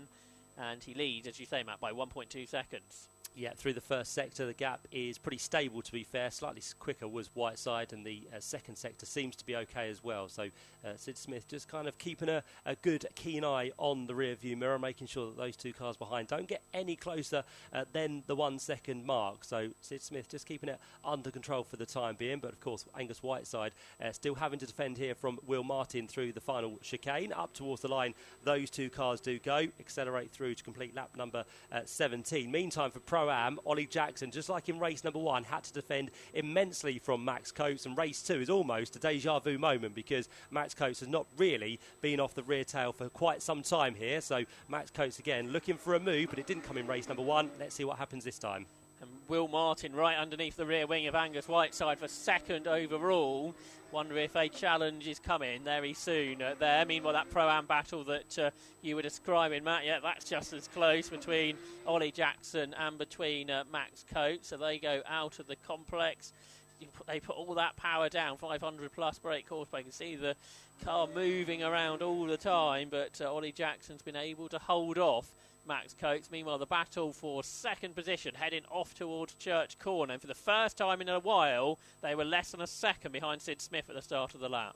They were indeed, Jeb. So bit by bit, they are getting a little bit closer here. But Sid Smith, I'm sure until they get there, won't be worrying too much. And, of course, with every single lap he goes through, we get closer and closer to the end of the race. Angus Whiteside, who's been, as I said, the rear end just kind of trying to swap ends on him. He's really struggling, I think, with the tyres there, but he's doing a grand job to make sure that Will Martin doesn't find his way through. Another black and white flag this time for the car in second place. So Angus Whiteside this time is being warned about track limits. So it just shows how much they are pushing, having to keep their cars on the track here. But Will Martin on this occasion down towards the complex, not quite close enough to make the move. He carries a lot more curb through the right-hander of Campbell than Whiteside in second, but as you say, not close enough to challenge seemingly. Then Jackson and Coates, they come through again. That's just as close. Max Coates is probably getting sick of the back of Ollie Jackson's car because he's had a good view of that throughout the day here at Thruxton, but still can't find his way through into the Pro-Am race lead. Yeah, we have to read every single sponsor only on the back of the car of Ollie Jackson ahead of him. But for now, Max Coates still cannot find his way through. Every single opportunity he gets, he is being denied by Ollie Jackson. Bit of a gap between the 2 of them now, as I can see them over there towards Village, on the run down towards Church Corner. So the gap just starting to extend now between the 2 of them, as Max Coates might have just pushed his tyres a little bit too much in the latter stages of this race. But the leaders back with us once again. Sid Smith continues to lead in car number 99. Second for number 52 is still Angus Whiteside, and third for race number 1 winner and 2-time winner this year, number 10 Will Martin. So they go through in towards Allard, and George Gamble in 5th place still hasn't been able to make that move on James Wallace. He's got closer and closer, but not close enough to get himself ahead. Yeah, that's right, Matt. Look up this time down here for Whiteside in second, and that's given Will Martin the opportunity. Dives up the inside for the left-hander at Cobb, but there's just not enough space. He had to launch over the curb really to avoid contact there, Will Martin, on the back of Angus Whiteside's car, so they stay in the same order. Whiteside still second, third is Martin. They head up towards Noble Corner as they start to battle. That's all good news for Sid Smith here on lap 20. He's starting to pull away again. Yeah, something you don't really want to be doing in these very heavy 510 brake horsepower Porsches is leaping up over the curves, because with the abrupt landing it could cause damage to your machine. But Will Martin has survived for the time being. He's going to have another chance to try and make a move on the run through Woodham Hill. So we'll look towards the left-hander at Brooklands first off, and then the climb starts down towards the club chicane. Another flash of the lights there for Will Martin. So he knows that Angus Whiteside is just getting a little bit flustered at the minute. So one small mistake, as we said in the previous race, it could let your competitor through, especially with how close the field is being at the minute. But through they go on to lap number 21 of this race with just over 2 minutes to go. So the full complement of 22 laps is going to be reached here. Yeah, we're going to get 30 minutes. We're also going to get 22 laps, aren't we? So that's all good news for round 6 of the Porsche Carrera Cup of Great Britain. So Will Martin has to think again about how he's going to get second position away from Angus Whiteside. For fourth, well, that's absolutely nose to tail between James Wallace and George Gamble. Gamble has a look to the inside at Seagrave. That didn't work out for him. Pro-Am, bit of a bigger gap between Ollie Jackson and Max Coates. So no changes down here. It's really that battle for second position that continues. But Will Martin started to run out of ideas and now very much running out of laps, Matt. Yep, and the gap between the top two has cemented once again. So about 1 second to 1.5 seconds it has remained over the last couple of laps, whilst Angus Whiteside and Will Martin have continued to battle. Whiteside pushing right towards the edge of the track on that occasion through Church Corner as they head once again up Woodham Hill. Can Will Martin maybe not go for a move here, but set something up for the run down towards Allard? That's where he's been quick out of the chicane, but can he do anything when he gets ever closer as he works his way through very nicely indeed? Gets good acceleration as they head across the line to start the last lap of the race. With just under 60 seconds to go, Will Martin continues to line the place up as they head their way down towards the complex for this final time. So here they come. Is Will Martin getting into challenge? Well, it's a defensive line from Angus Whiteside. So Martin round the outside, just a tap in the tail because Angus Whiteside slows his car down exactly where Will Martin wants to go. So some really good defensive driving there from Angus Whiteside to hang on to second position. Behind, James Wallace got really sideways. So is that going to give George Gamble a chance to challenge? Well, I don't think so, but it's side by side for the Pro-Am lead as Max Coates looks around the outside, then dives to the inside out of Seagrave. They're side by side now as they head up towards Noble Corner. Ollie Jackson is nosing ahead. They turn into the left-hander. Coates is trying to go right round the outside, and he hasn't quite done it, Matt. It's all going to come undone, isn't it, on this final lap for Pro-Am. Max Coates giving it a really good go on Ollie Jackson. Ollie, of course, will go defensive. Max needs to use that to his advantage and go as wide as he can to get the slingshot. But for the race lead, Sid Smith looks like he's going to get the job done because the 99 machine, the lad from Essex, is going to take his first win in the Porsche Carrera Cup of Great Britain. Finally, the door has been broken and Sid Smith is a winner here at Thruxton. Congratulations to Sid. He comes through to take victory. Just over a second between him and the man who finishes in second place, which is going to be Angus Whiteside. Third podium of the season for him and third place across the line. A second podium for that of Will Martin. And the drag to the line for Pro-Am is just going to be won by Ollie Jackson. But again, the acceleration through the final corner almost gave it to Max Coates. But a great defensive drive, not just in race number 2, but all race long in race number 1 as well, gives Ollie Jackson 2 class victories from 2 here at Thruxton. And for the AM victory, it will just about go the way of Jonathan Beeson. He manages to hold on ahead of Cole Cavers, who was closing again towards the end of that race. But Jonathan Beeson gets himself level once more with Cole. Both of them now share 3 AM victories across the course of the season. But many congratulations to Sid Smith. He's finally got his first win in the Porsche Carrera Cup of Great Britain. Team Parker will be happy with that, and Sid, I'm sure, is going to be elated. Yeah, I'm sure he is. He was very happy, almost emotional when he won his pole position. He got pole position for the first time at Snetterton. Now it's a raced win. It might be even more emotions that will show from Sid Smith, and he becomes the 5th different overall winner, I think, of the season, because we've had 2 wins for Will Martin and a win each for Andrew Rackshaw, James Wallace, Max Coates, and now Sid Smith. So congratulations to Sid, first win in the championship.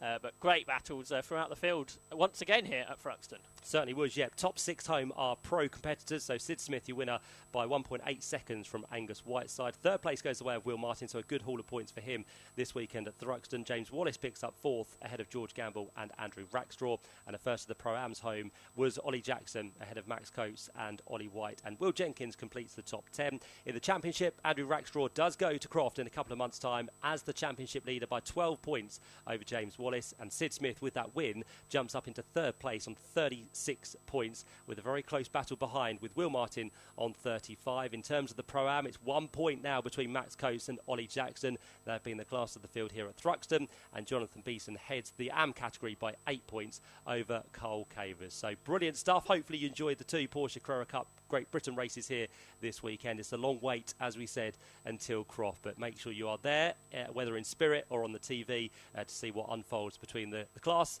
of the field once again. For now, though, Sid Smith into Parc Ferme, and it'll be great to get his reactions with Ian Waterhouse. Yes, I am down here at the minute. I know Sid Smith is in the car at the minute. He can't believe it. He's got his hands through his helmet into his eyes, trying to wipe some tears away. This is very emotional indeed. I believe we might just have to let ITV jump in there first, and we've got a great Will Martin, Angus Whiteside here are giving each other a big hug as well. We'll let ITV go first there, but let's go grab, shall we, Angus Whiteside, his 3rd podium of this season, coming home in 2nd. And actually, guys, can I grab you both whilst you're here?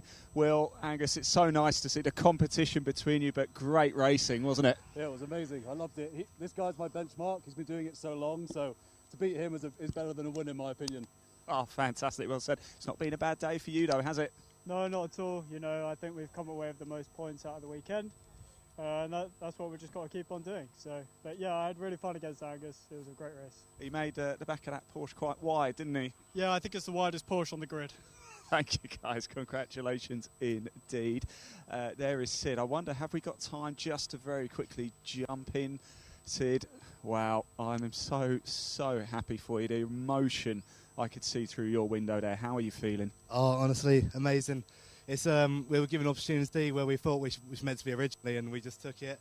And I'm so happy with that. That's honestly mega. I was able to hold on and finally get that first win in Carrera Cup, so I'm so happy. Sid, well done. I think you might be needed by ITV over there. Congratulations. Great stuff indeed. Let's go have a look. Max Coates is looking at me. Great race from him. 2nd, of course, in the Pro-Am. Ollie Jackson taking the win again.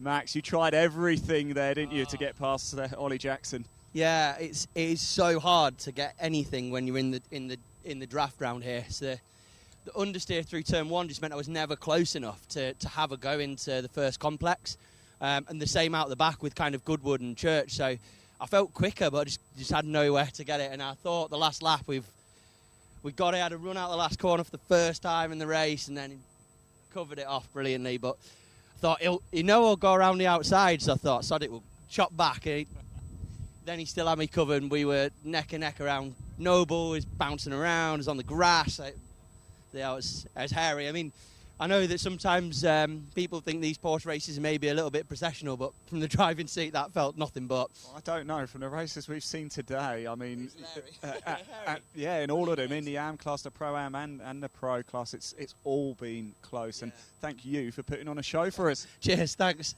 Top man, Max Coates there. Good stuff indeed. Right, I want to see if I can find Jonathan Beeson, actually, because him and Carl Cavers have been trading wins so far this season, 3 each in the Am class. I can see Carl down there, and let's go see if we can grab a quick... Oh, here's Jonathan. Here's Jonathan right now. Jonathan. Yes, you. You and Carl, you're trading wins this season. Well, we've decided we're going to rent our own circuit, just a pair of us go. It'll be much cheaper, so I think that's the plan next weekend. Much cheaper. Yeah, I'm exhausted, mate. That was mega, epic. Well done. Congratulations. Good stuff indeed. Right, chaps, I don't know if you can see out the windows here, but the clouds are starting to loom a bit here over Thruxton. I wonder if we might be in for a bit of a shower. It's got a bit blowy as well, hasn't it? It's very, very windy indeed in the pit lane. I'm going to head over to the podium, and we will get that done very shortly for round 6 of the Porsche Carrera Cup Great Britain, and I'll be back soon. Ian, we're standing by.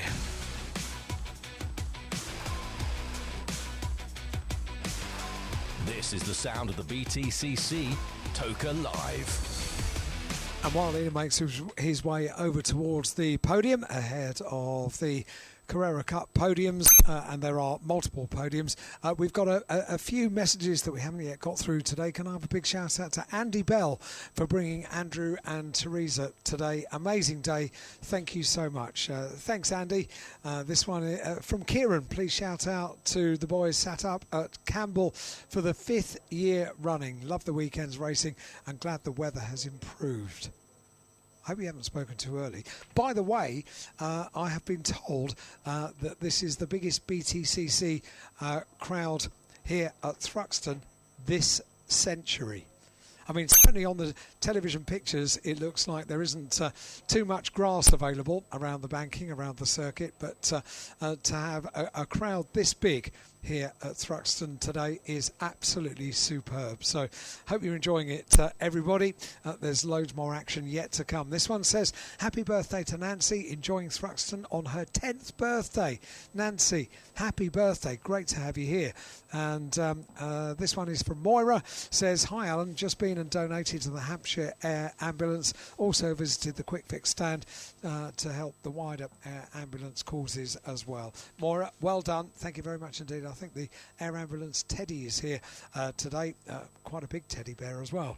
Please can you say good luck to the whole Napa team. That's from Mackie and from Dave as well. Ian and Sharon are joined by our son John for our first time watching here at Thruxton. Jake Hill for the win. We shall wait and see what happens in race 3. This one says, hi Alan, having a great day with Linda, which is her first time to Thruxton. That comes from Chris. Chris, thank you very much indeed. Great to have you here as well, Linda. And this was just after race 2 for the BTCC. It says, well, Alan, that was edge of your seat driving from Ash. Absolutely amazing driver. Chuff for Tingram too.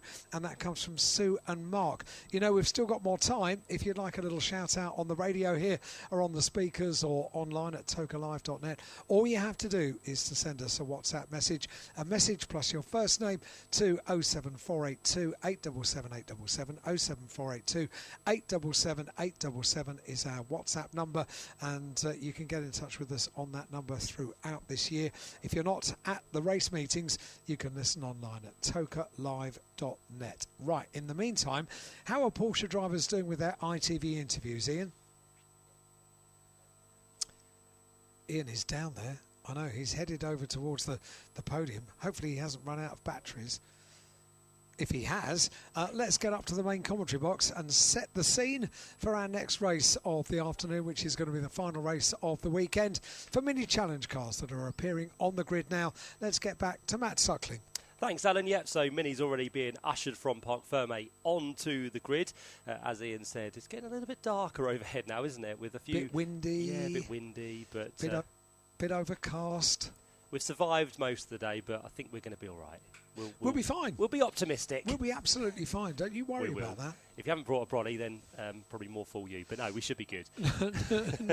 No, don't say. No. So all the weather forecasts I've got say it's going to be fine for the rest of the day. In fact, at 7 o'clock, 8 o'clock and 9 o'clock, we've got full sunshine. I think that was the case yesterday as well, wasn't it? The sun popped its head out, and towards the end of the day, it was lovely. Right, chaps, we are ready to go for the podium here for round 6 of the Porsche Carrera Cup Great Britain.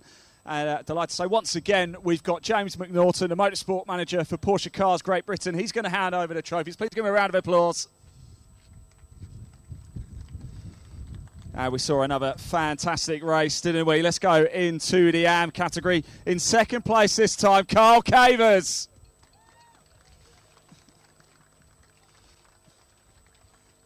Congratulations, Carl, making his way up now to what is actually quite a sticky podium now from all the champagne we've seen. Carl Cavers. And your AM winner for the 3rd time this season, Jonathan Beeson. A huge roar for Jonathan Beeson.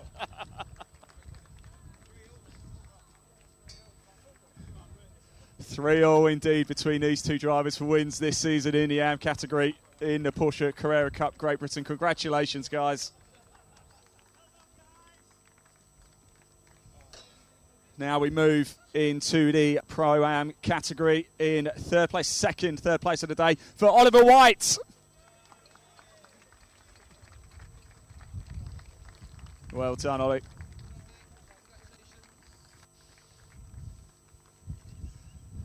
And in second place, oh, so close, Max Coates. Well done, Max.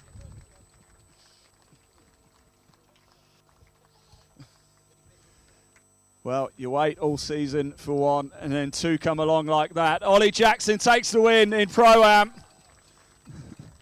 The widest Porsche around Thruxton.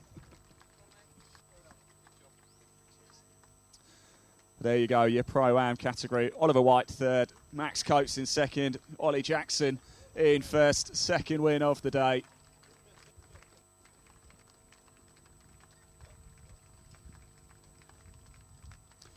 Just going through the photos. There we go. Oh no, champagne. I'm out of it. Is he doing it? It's just... It's Ollie Jackson and Max Coates alone doing the champagne. We're getting absolutely drenched over here. Yeah. Well done, chaps. Thanks for that. Really appreciate it. An early shower here at the podium. Now we've got to move on to the pro category. In third place, it's Will Martin.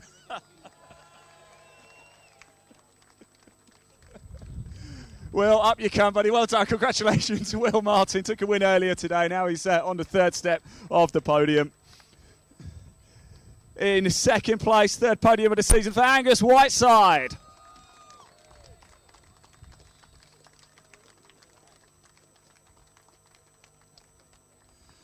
And it is the moment he's been waiting for. Your race winner, please give it up for Sid Smith.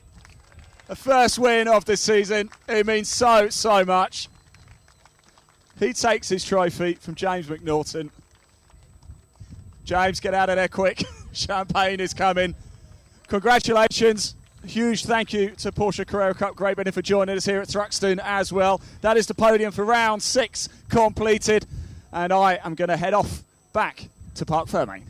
Ian Waterhouse, thank you very much indeed, officiating over the podiums for the Porsche Carrera Cup GB, and what thrilling races we've enjoyed today here at Thruxton. Happy crowd, expectant of our remaining races here today, and looks like everybody's having lots of fun here at Thruxton. You're looking at the same pictures as me, Matt Suckling. Some happier than others by the looks of it. Evidently so. Thanks, Alan. Yeah, right, we are good to go for what's going to be our final support race of the weekend here at Thruxton. Some very happy fans, as Alan said, ready to see how this one unfolds. And again, just like the F4 race, it's the longest race for this category of the weekend. 25 minutes of racing to look forward to. The countdown has been completed. The marshals are clear of the grid, and the green flag is about to wave to send them off onto their final sighted lap of the circuit. And as we said, they've been waiting all weekend long for their quickest times in qualifying to give them the grid for this third and final race. So the Virtue Mini will lead them onto that green flag lap, and the way they'll line up is going to be as follows. Gabe Fairbrother, number 11, starts from pole position. Here's the man who took the victory in yesterday's first race. He'll be joined by number 38, Olivier Algieri, who had to make his way through from the rear of the field in race number 2 after a bit of a disappointing race number 1, which ended not the way he would have hoped for. So that at the front row. The second row then sees number 10, Harry Smith, who was in troubles yesterday and also had troubles today when the bonnet unfortunately popped up on that car through the second encounter. 95, Josh Wilby, who was up and down the order in terms of the championship. I think he's second now to Alex Keynes, but starts fourth on the grid for this final race. The third row then sees number 22, Ashley Gregory, alongside number 59, which is Reese Hurd.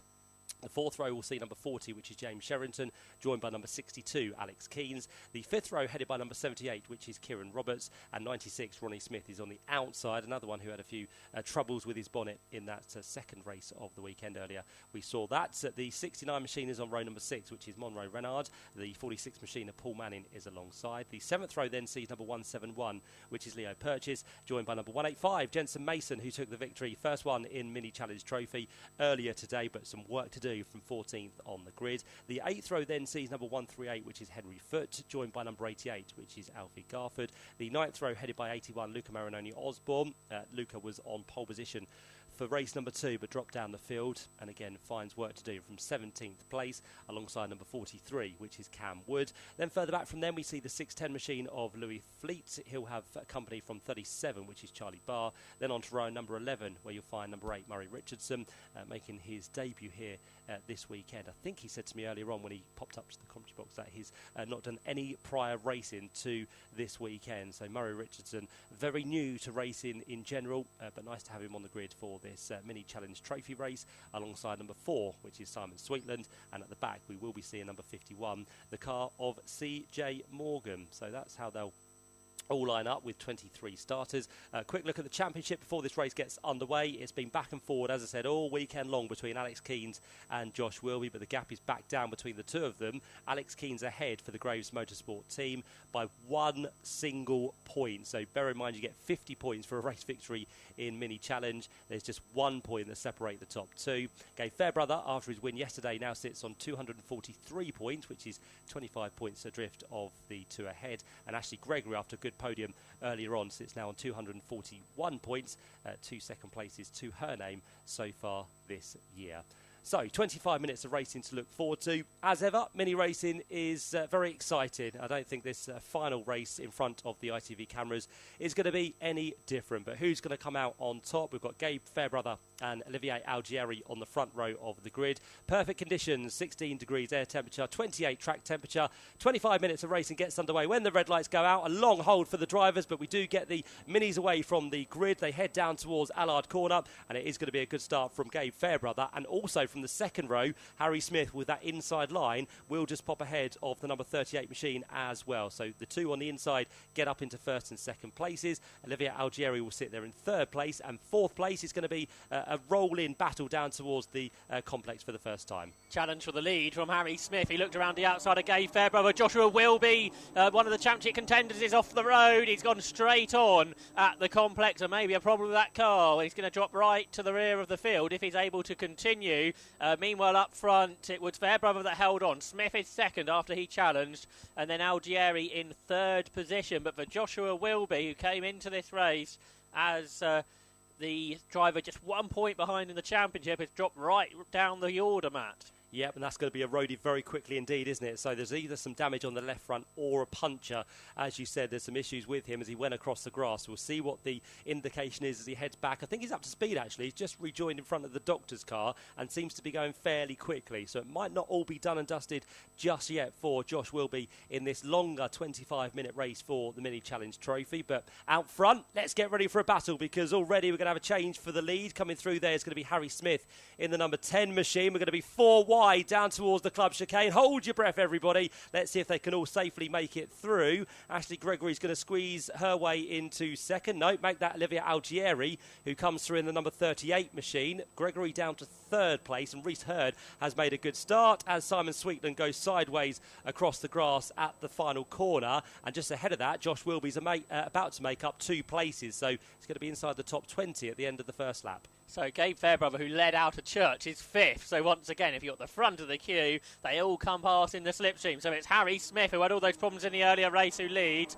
Algieri is second. Third is Gregory. Fourth is Reese Hurd, who hasn't had a great weekend up until this point. Then Gabe Fairbrother fifth, ahead of Ronnie Smith. But it is Harry Smith then that leads, a 17-year-old who won the Junior Saloon Car Championship last year. But he's being chased all the way by Olivier Algieri, the driver from Wales, a 19-year-old. So they turn their way through Noble, and to the inside goes Algieri, Matt. Yep, looks for the inside line in towards the very fast right-hander there through Goodwood. Let's hope they keep it clean, which they are currently doing, and Algieri squeezes his way through. So a lovely move there, but of course with that move it then starts to slow the pack down, and that's why we always get a concertina effect on the exit of Church Corner. So what was 2 for the lead is now going to be 4, and here comes Reese Hurd down the inside line of Harry Smith, who was leading. You said about Gabe Fairbrother leading then down to 5th place. That could be the same scenario for Harry Smith on this occasion in the number 10 machine, but already he's trying to fight back, trying to keep himself in second place. The all-white car with the orange roof works his way down towards the club chicane, just behind Olivier Algieri as the new race leader. And third place, he's not going to be Reese Hurd, I don't think. He goes across the apex and through the grass. He will hold on to third place, but whether that was a place he should be holding, I'm not too sure. But Ashley Gregory will now sit in tow down towards Allard, and Gabe Fairbrother still sits there in 5th position for the time being. in as Josh Wilby continues to make places up. He's still going to be in 20th place, but catching the train ahead of him once again. Yeah, that off on the first lap was odd for him, wasn't it? He seemed to sort of be quite slow at rejoining, but seemingly, as you say, the car's all good and he's starting to progress. And the top 5 with a small gap between Gabe Fairbrother and Alex Keens. Alex Keens, the championship leader, has just set the fastest lap of the race as he tries to hunt down those leading cars. But it's Olivier Algieri who won this equivalent race at Brands Hatch. He won race 3 of the weekend. It is he that leads through the left-hander at Noble with the rest chasing, but it's the Westbourne Motorsport car who leads on lap 3 of this 25-minute race. Yeah, these lesser powered minis than we normally see from the JCWs on the Toka support bill. The 130 brakes horsepower, 1.6 litre engine cars, but they do provide very entertaining racing, as we've seen all weekend long. Of course, the lesser power means they can't get on the accelerator as quick and build the speed up. They have to kind of use the advantage of the tow from the cars ahead, and that's exactly what Henry Foote is trying to do in 17th position. But towards the head of the order, the train of 5 cars it's now going to be up towards the club chicane, and it's Harry Smith who goes for the outside line. But has he left his braking too late? No, he gets it through, but slightly wide of where he wanted to be. Track limits are a big discussion this weekend, and I think Olivier Algieri went well inside the track limits on that occasion. Harry Smith has lost out though, because through comes Reese Hurd for second place in the all blue car. Similar liveried car of Ashley Gregory also goes through as well in car number 22. So very quickly, Harry Smith off the podium once again. Yeah, because of that mistake from Harry Smith, Algieri has got a bigger gap. Ashley Gregory dives down the inside of Reese Hurd, and she gets through, and then through the first element of the complex, but it looks like she's made the move work at least into Cobb Corner. So a really bold move there from Ashley Gregory to grab second position. That's where she finished in the earlier race. But this has very much allowed the race leader, Olivier Algieri, to get away with Ashley Gregory in second, Reese Hurd in third, and then Harry Smith and Gabe Fairbrother, I think, side by side at Noble for fourth. They certainly are, yep, and Gabe's going to get that place away by the looks of it through the next right-hander, which is Goodwood Corner. So Gabe now making places up the field. Alex Keens now with his nearest championship rival a lot further down the field is looking to make a place on Harry Smith as well. So Alex Keens just keeping himself under the radar as we complete the first 5 minutes of the race. But it is 6 for the lead, as now Alex Keens has joined this battle, and I wouldn't put it past the next two also of Ronnie Smith and James Sherrington coming into the mix before too much longer as well. So up towards Woodham Hill they come. We're going to have a change for the lead once more, because it's going to be Reese Hurd to the outside line of Olivier Algieri, Ashley Gregory to the inside, and there's contact. Ashley Gregory makes the move on Algieri. Reese Hurd is going to be involved in that as well, but the only one that loses out, the one that made the contact, is Ashley Gregory, who goes off to the outside of the grass in towards the club chicane. Algieri was in the middle, Reese Hurd was on the outside, but both of those did manage to survive, and Ashley Gregory hasn't, unfortunately, been able to fire the car back into life. A replay of what happened between these 3 cars, down towards the club chicane. Gregory to the inside, maybe caught a bit of the grass there, was unable to stop the car, and made heavy contact on the side of Algieri. And one thing that shows, mate, is how strong the slipstream is, because going through Noble, Algieri must have been a second ahead of that group. But as they were all in the tow and pushing each other along, they managed to catch. But maybe the amount of speed they were travelling up towards the club chicane just caught Ashley Gregory out, and she is out of the race marshals with her car and trying to clear it before the cars return to or part of the track again. Yeah, quick work as ever by the marshals. They will find a gap in the Armco, and by the time they come towards Church Corner, the leaders, I think that car will be clear of the circuit. So impressive work as ever from the Orange Army, doing a great job down here at the club chicane to mean that the yellow flags should be withdrawn on this occasion. I can still see one through Brooklands. Now it has gone, so we are good to race once again for the leaders, so they'll be quite surprised that they'll be able to do that after seeing Ashley Gregory's car in the grass and out of this race. But what a shame for her. The rest of the pack continue though. We've now got 5 for the lead, with Ashley Gregory disappearing on that previous lap. It's Reese Hurd now that's doing the push-in on our race leader Olivier Algieri in towards the chicane for what's going to be the 5th time of asking. Another shortcut there for Harry Smith, which delays him, brings the number 62 machine of Alex Keens alongside. So that's going to be for 4th place. Keens should get the job done down towards the first corner at Allard, and might just leave the door open here for what's going to be James Sherrington, no, Ronnie Smith to get through as well. So Ronnie might be in a position here to make a move on Harry Smith, but Harry's fighting back on Alex Keens. So, yeah, they're all battling, aren't they? Side by side for fourth, and Alex Keynes on the inside hangs on, and that's allowed Ronnie Smith to have a go at Harry Smith, but Harry stays ahead of Ronnie as they turn their way up towards the exit of the complex. But it's the two Westbourne Motorsport cars up front of Olivier Algieri and Rhys Hurd. However, both of them are just about to receive the black and white driving standards flag for track limit. So at this early stage of the race, that could be a concern for the two leaders. Yeah, Henry Foote is going to be another one that receives a black and white flag, but Henry's a little bit further down in the order in 17th position at the minute. So, yeah, at the very early stage of this race, you've still got 16 minutes to go, and you've got to be very careful you don't make any more mistakes to go over track limits. And that has been the scenario of the weekend so far, especially down here at the club chicane, because many of the drivers just leaving their brake in a little bit too late. It means then they don't quite get the whole run of what they need to do through the apex of the corner. So that's where it's all coming into effect down here at the final corner. Algieri under attack once more from Rhys Hurd as Rhys is doing the pushing on his teammate. Just wondering if they're trying to break the toe from Gabe Fairbrother behind at the minute in third position. Well, it doesn't seem to be working because Gabe is trying his best to stay with them. At a bit of a moment there for Ronnie Smith, who went over track limits as well, bumped himself over those final few corners. Harry Smith now up against the car of what's going to be James Sherrington. So he's down the inside line in towards Allard. Alex Keynes on this lap has dropped down as well 3 positions. Finds himself in 7th across the line, but already back up inside the top 6. Top 3 absolutely nose to tail. So Algieri and Hurd unable to get away from Gabe Fairbrother. Then a gap back to Ronnie Smith, who's got a bit hanging off his car already. That's a bit reminiscent of the earlier race for him. Then you've got Harry Smith in 5th. In 6th is James Sherrington. As you said, Alex Keynes has dropped to the back of that group. So for our 2 championship leaders, not having a great race at this stage, Alex Keynes is 7th. The recovering Josh Wilby currently 15th. Is indeed, yep. So we'll be looking to get some points. Not as many as he'd have hoped for, but if he can just muster up something, it won't be a disappointing weekend for him.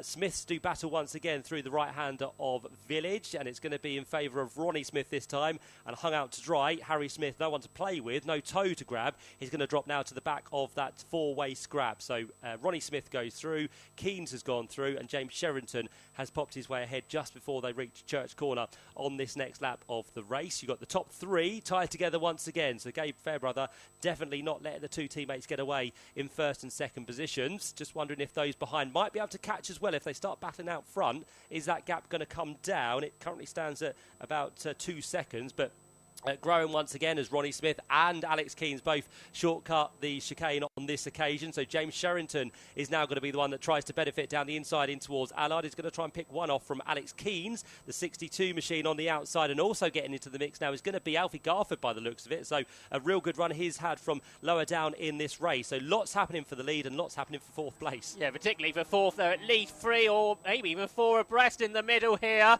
Let's see if they get through. Alfie Garford's in the middle with sort of the pinball once and then twice as they go through Campbell and Cobb, but they've all survived the moment. They're still 3 abreast into Seagrave, so I think different drivers were involved at different times there, but they were 3 wide for each 3 elements of the complex, and they're all still going. They're all still battling as they head up towards Noble Corner. So very intense racing for 4th because they're battling so hard, Matt. There's no way they're going to catch the top 3 like this. No, not at the minute. The one I saw actually across the line was Leo Purchase making the move up into 7th place, but all of a sudden he's now been dropped to the tail in that blue and orange machine. So down to 10th place already in the space of 3 corners for the 171 machine.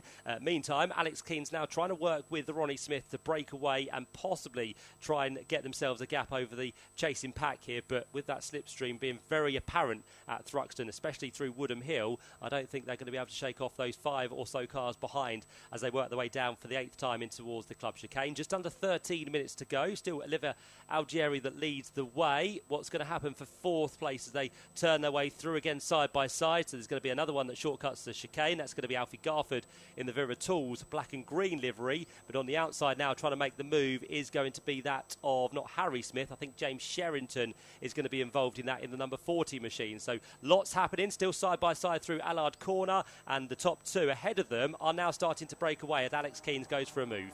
Okay, let's have a look at that. Yeah, they're side by side for 4th position. Keynes right round the outside into Campbell. So that was impressive, but it's not done yet because Ronnie Smith fights back. Also on the outside, that becomes the inside as they go through Seagrave and back through. So Ronnie Smith stays ahead of Alex Keane. Somehow, despite that battling, they have got that margin over the rest. At the line, it was Alfie Garford. I think Alfie is still there in 6th position as they turn their way through Noble. The top 3, they're still in the same order: Algieri, Hurd and Fairbrother.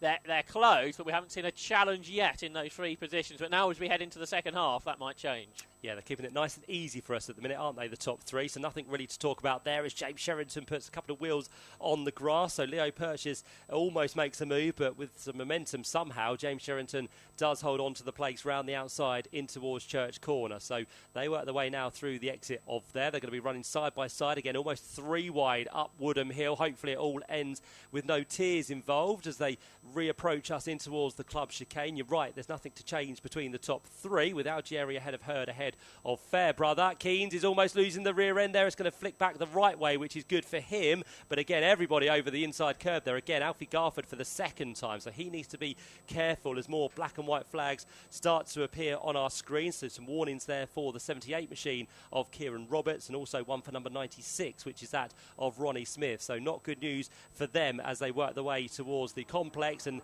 again, Josh, I'll let you sort this one out. Well, good luck to myself if we do that.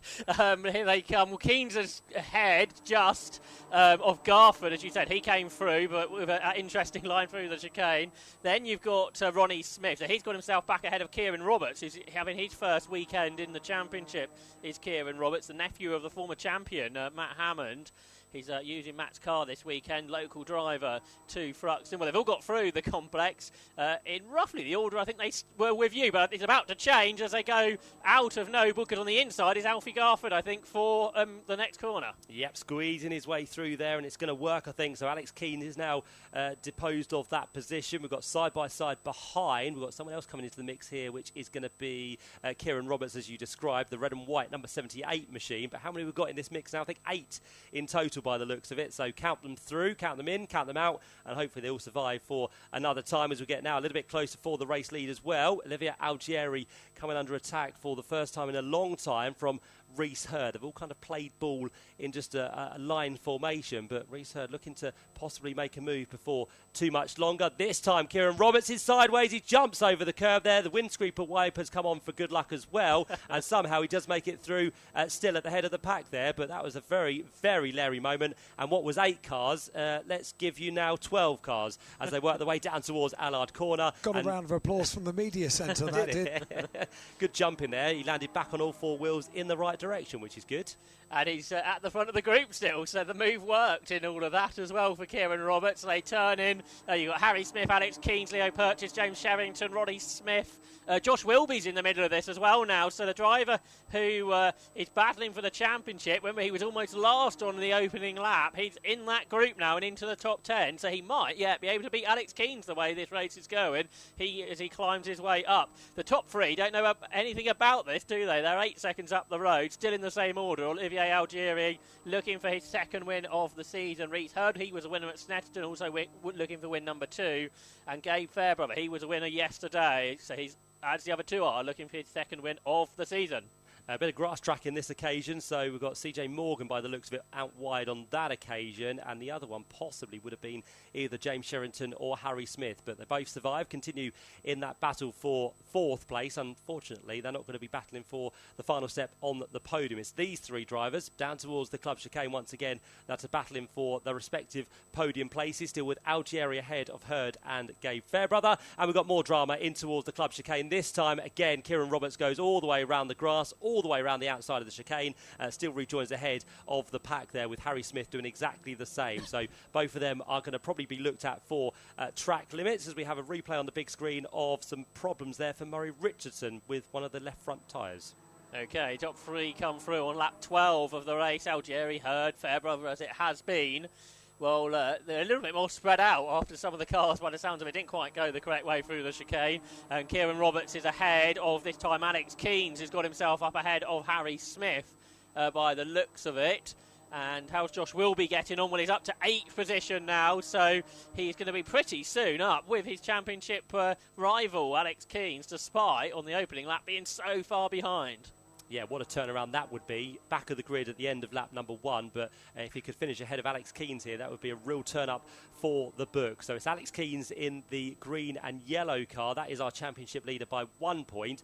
Now 3 places back, I think, is going to be that of Josh Wilby. So all of a sudden, he's brought himself straight back into contention, not for the win, but to extend the championship lead after this third race of the weekend. Just under 7 minutes to go. Still Algieri, Hurd and Fairbrother separated by less than 3/4 of a second as they work their way back into the club chicane, but it's further back where we need to be looking to see what's going to happen this time in towards the final corner, because that's where the drama has come. It's Alex Keynes now back to the head of that group. I think Harry Smith, is he there in 5th position in car number 10? Yes, he is. So he now comes through. He's going to work his way to the inside line, though, of Alex Keynes as they work their way down towards the first corner at Allard. Kieran Roberts is still involved in this one, and then behind them as they complete that lap is going to be Leo Purchase by the looks of it in 7th place, and 8th place is going to be that of our 2nd place man in the championship, Josh Wilby. Had a challenge for the leader here on this lap, Matt, because Reese Hurd looked up the outside of Algieri, who braked really late. They say in the same order, but now as we head into the final 6 minutes of the race, it's getting a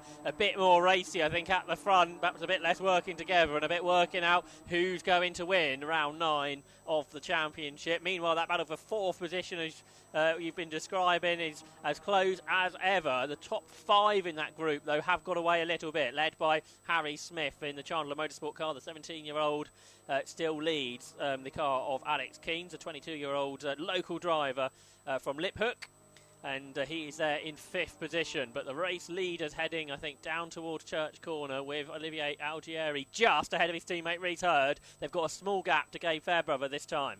Yep, Harry Smith behind now, though, in 4th place is the one being pushed with 4 cars behind. Alex Keynes slots his way through on the inside of Kieran Roberts, so he will run out wide and allow what seems to be Leo Purchase and Josh Wilby past him as well. So those cars on their way up Woodham Hill. Algieri a little bit offline through the chicane here, so is this Reese Hurd's chance to go for the race lead? It's going to get close. He's going to be squeezed up against the pit wall as they come across the line, but it's going to be now Reese Hurd's chance to try and take it away from Olivier Algieri, which he does, and at the same time, yesterday's race winner Gabe Fairbrother goes through as well. So this is their time to move, and all of a sudden, in the space of one straight, Algieri now down to the 3rd step on the podium. And Fairbrother dives to the outside of Reese Hurd here into the first element of the complex. That gives Algieri the chance to challenge. He leans up against Gabe Fairbrother's car, but just that one small mistake from Algieri has meant this lead battle has come absolutely alive. It's all been very close, but now positions are being traded. But it's Reese Hurd that leads in 2nd position, Gabe Fairbrother, 3rd Olivier Algieri, as they head up through the left-hander at Noble Corner, and nothing can separate the top 3 here, Matt. Indeed, it can't. Nope. So we are going probably earlier than expected, to be fair, for this battle. I thought they'd leave it till the possible last lap, but Reese Hurd is a bit fed up of staying behind Olivier Algieri, so he's gone for it, and Algieri will keep with the 2 now ahead of him. So it's a different perspective with no clear track ahead of him. He's now got to sit behind these 2 cars and see what that race pace is like. He thinks about taking the place away from Gabe Fairbrother on the run through Church Corner, but can't quite squeeze to the inside and might just delay himself as they work their way up towards Woodham Hill for what's going to be the 14th time of asking. Reese Hurd out front. The quickest man in this race, by the way, is him with a 1:31.187. So the extra 3 points in this race for fastest lap will be going to the number 59 machine as it stands. But that's the order we have as they work their way across the line. It's going to be 3 wide almost in towards the club chicane on this occasion. There's a bit of damage to the car of Leo Purchase. Again, Harry Smith across the grass on the inside. So I'm sure there's going to be some debate about track limit and possible penalties after this from the officials. They've got plenty of work to do to look at the cameras, but there is definitely, I'm sure, going to be some track limit warnings coming our way. The 3 leaders are 3 abreast pretty much as Algieri dives up the inside. He gets 2nd. He rubs the back of his teammates' rear bumper as they turn their way through the complex, but he's got a place. He's got himself ahead of Gabe Fairbrother. They're 4 abreast behind pretty much. Alex Keynes has got himself to the front of the group momentarily. Then Leo Purchase claims that 4th place as they head through the left-hander at Cobbett. A change again, I'm sure, as they go through Seagrave, but a change for 2nd position. Olivier Algieri up past Gabe Fairbrother as they turned into the right-hander at Campbell, but it is still Reese Hurd who leads the way for fourth. Well, anything might happen there, Matt. Yeah, let's offer you 3 wide once again through Noble Corner for that fight for fourth place, which will sort itself out at some point. Maybe by the time they get to the checker flag, that's when it'll all be sorted out for those drivers. But they continue to battle on the run from what's going to be Village down towards Church. But out front, as we now receive our first time penalties of the race, one of those for 51, which is Craig Morgan, CJ Morgan, and also the number 96 machine as well, which is Ronnie Smith, who is in that battle for fourth place for the lead, though. Reese Hurd back ahead of Algieri. Round the outside is almost going to be contact between the two of them, but they give each other racing room for the first part of the chicane. That's not going to last through the exit of it. So Algieri goes across the shortcut. So does that of Reese Hurd, and Gabe Fairbrother, the one who got through safely, has just dropped a couple of car lengths back, but would have got through without any track limit warnings on that occasion. The battle for fourth place now headed by Alex Keynes, with what's going to be Leo Purches and Alfie Garford in sixth place. So 2 laps to go, including the one they are on. So Algieri back in front, Hurd second, third Fairbrother. So as it was about 5 minutes ago, but there were some positional changes in the middle of all of that. The battle for fourth then, as you say, Alex Keynes has got to the front of it once more. Joshua Wilby is fifth in the queue after he's off on that opening lap. 3 leaders, they turn their way left then through Noble Corner with Olivier Algieri still leading, Reese Hurd second, Gabe Fairbrother third. Yep, and coming into this race, Olivier Algieri down in 15th place in the championship, has had a win so far this year and a further podium, which was a third place, but got some work to do to try and claw himself way up the order. Of course, with Reese Hurd and Gabe Fairbrother around him, both of those find themselves higher up in the order, but at least he'd be making his way ahead of some people. But for now, Olivier Algieri just needs to try and hold on here with 45 seconds to go. Reese Hurd goes to the inside line. I'd give you that Gabe Fairbrother is going to get involved in this as well as they work their way through some debris up through Woodham Hill. It's going to be 3 wide down towards the club chicane here on the start of what's going to be the last lap very shortly, but round the outside goes Gabe Fairbrother. A lovely move indeed as they still remain 3 wide on the exit of the corner. It's Reese Hurd who gets back to the inside. Algieri goes for the outside on the run down towards Allard. They're being given last lap boards, 5-second penalty boards, as they still run side by side, 3 abreast in towards Allard. It shapes itself out, and I think just about Olivier Algieri holds on to it ahead of Reese Hurd, but he has the inside line for the complex. I think Gabe Fairbrother in third's got a problem, Matt. He's slow in, so it's down to 2, and Algieri breaks ridiculously late round the outside of Reese Hurd to get the lead back, but Fairbrother is limping. He might not end up on the podium potentially, and then it's that big gaggle, and there's another car with a problem in the gaggle, so just look out for who that might be, because it is Josh Wilby, one of the championship contenders. He fought back after an opening lap problem, and that problem might have reoccurred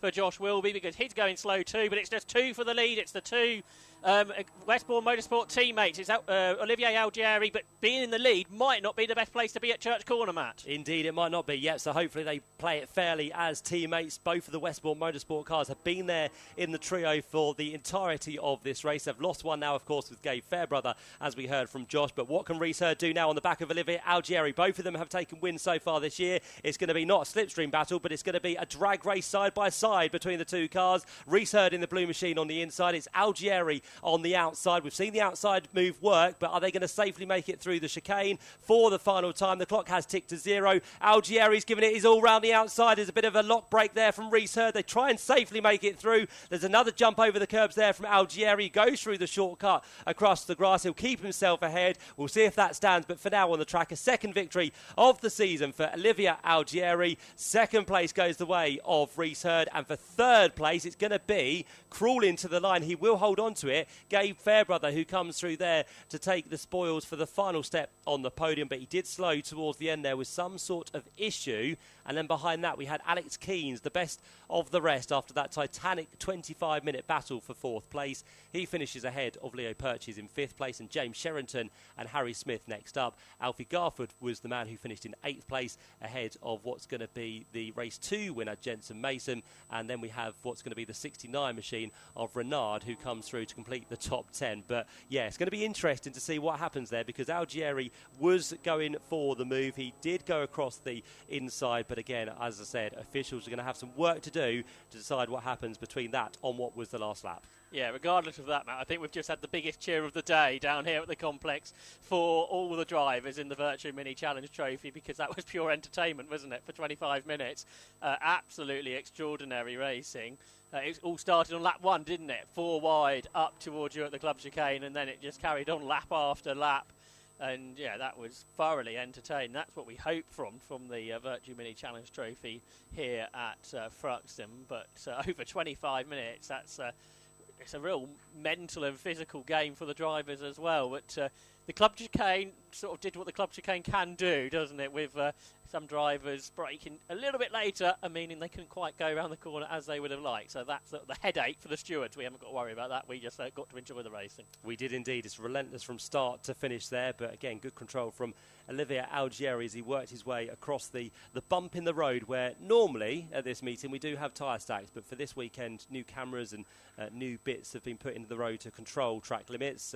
Wasn't quite the case there for Algieri as he took off here at Thruxton. We do have a runway, but that's off the circuit rather than on it. But yeah, great race. Thoroughly enjoyed that. Hopefully everybody else did here at the circuit. And of course they'll be back out with us on the Toka package when we go to Croft later on in the season. So very much look forward to that. But we have, I'm sure, a happy winner in the form of Olivier Algieri for well, the I don't second have time him yet, this year. chaps, but I do have Gabe Fairbrother, who actually parked in the wrong bay, just parked into first, but he's moved it to third now. Let's find out what was wrong with the car there at the end. Let's just let him get out, shall we? Slowed down just as they started to come onto that last lap, but did take third place overall. So not a bad weekend at all for Gabe. Gabe, what happened to the car? Looked like he slowed down on the last lap. Yeah, I'm not too sure really, but it's one of them. We'll get back to the awning and we'll see what's up with it. So It's not been a bad weekend for you, is it? no, not at all. I mean, we had a win in race 1 and a P5 in race 2, but it's good to end up on the podium for the last race. So yeah, felt good. Who knows what's going to happen in this one, Gabe? I think after that finish, wow, breathless stuff. Olivier Algieri has now come in to the Parc Ferme. He's thumping his roof with absolute delight. A second overall win for him. Wow, breathless stuff there. Talk us through those last few laps. Yeah, you know, it's such a hard track to try and hold on to any lead. And obviously we've got a lot of respect for each other. We always put on a good show. And yeah, a race like that can't go amiss. Oh man, well done. We'll see you on the podium, no doubt, in a bit. Let's go grab Reese Hurd. He was having a bit of a difficult weekend, but this might well make up for it. He's just shaking hands now with Olivier Algieri as well. Great to see from these two. They have really absolutely thrilled us with that one. Reese, that was pretty breathless stuff out there, wasn't it? Yeah, well, coming up to the start line, the ABS light came on, so I knew for the whole race I had no ABS, so my chance of anything good was just follow Olivier, bump him down the straight, and then luckily Gabe came with us, so it gave us like a 3-car train. We just drove off from the pack, and then he defended into the first bit of the complex, and then all from there it was just a pure hack, but fair play to him. It was just going for it, wasn't it? It really was. Look, thank you so much, Reese. I really appreciate that. Great to see you as well. Right, let's see who else we can go find and have a quick chat with. CJ Morgan's over there, didn't quite go his way today. Got Joshua Wilby over here. We've got Louis. How was it for you out there? Sorry, I'll just let you get your balaclava off. Mate. Just got car problems, so not great to be honest, but hopefully sorted for Croft. Chin up, on to the next one. Yeah, thank you, Louis. And we've got Jensen Mason won earlier today. Jensen, not quite the result you're hoping for this time. No, I was just trying to keep it clean because of stuff with my licence and bits like that. So, yeah, it was an alright result. Still been a memorable day for you, though. Hey, congratulations overall for Jensen Mason. Took the win earlier today. Who else can we go find and have a quick chat to? We've got Paul Manning over here. Let's have a quick chat with him, and he's with Simon Sweet. The boys, let's have a chat with both of you. Well, that's it for the weekend for the Virtue Mini Challenge. Enjoyed yourselves? Yeah, it's been a good weekend. Cars more or less in one piece, so we live to fight another day. Yeah, it was good. We live to fight another day. Simon, how's your weekend been? To be honest, it's been an up and down. We got the best position that we got in race 2, which was P12. We got hit, such is life. We got hit again today. But the race that I've just had with Paul, I'd pay all the money again just to do that. It's awesome. I love this series. It's not just about the sharp end, is it? It's all through the field. Oh, exactly. You know, these boys are rapid. But with respect, we proved you can race and you can have some good fun. You know, slouch yourself, Simon. You know, slouch yourself. It's good to see you again. Thank you very much. Right, we will get the podium underway very shortly for Ian, you're round not going to 9. like me. You're not going to like me, but I think you're going to be doing the podium just on the local PA system. That's because we okay, are very, very close to getting the pit lane I'll open. come for touring cars. find you. I think we might be doing the podium at midnight by the time we've... Yes, I thought it might be a bit like that. Ian, I'll see you back in the studio. Thank you very much indeed. Ian Waterhouse will do the podium down in just in front of the Thruxton Centre in just a few moments' time. But touring cars are leaving the pit lane.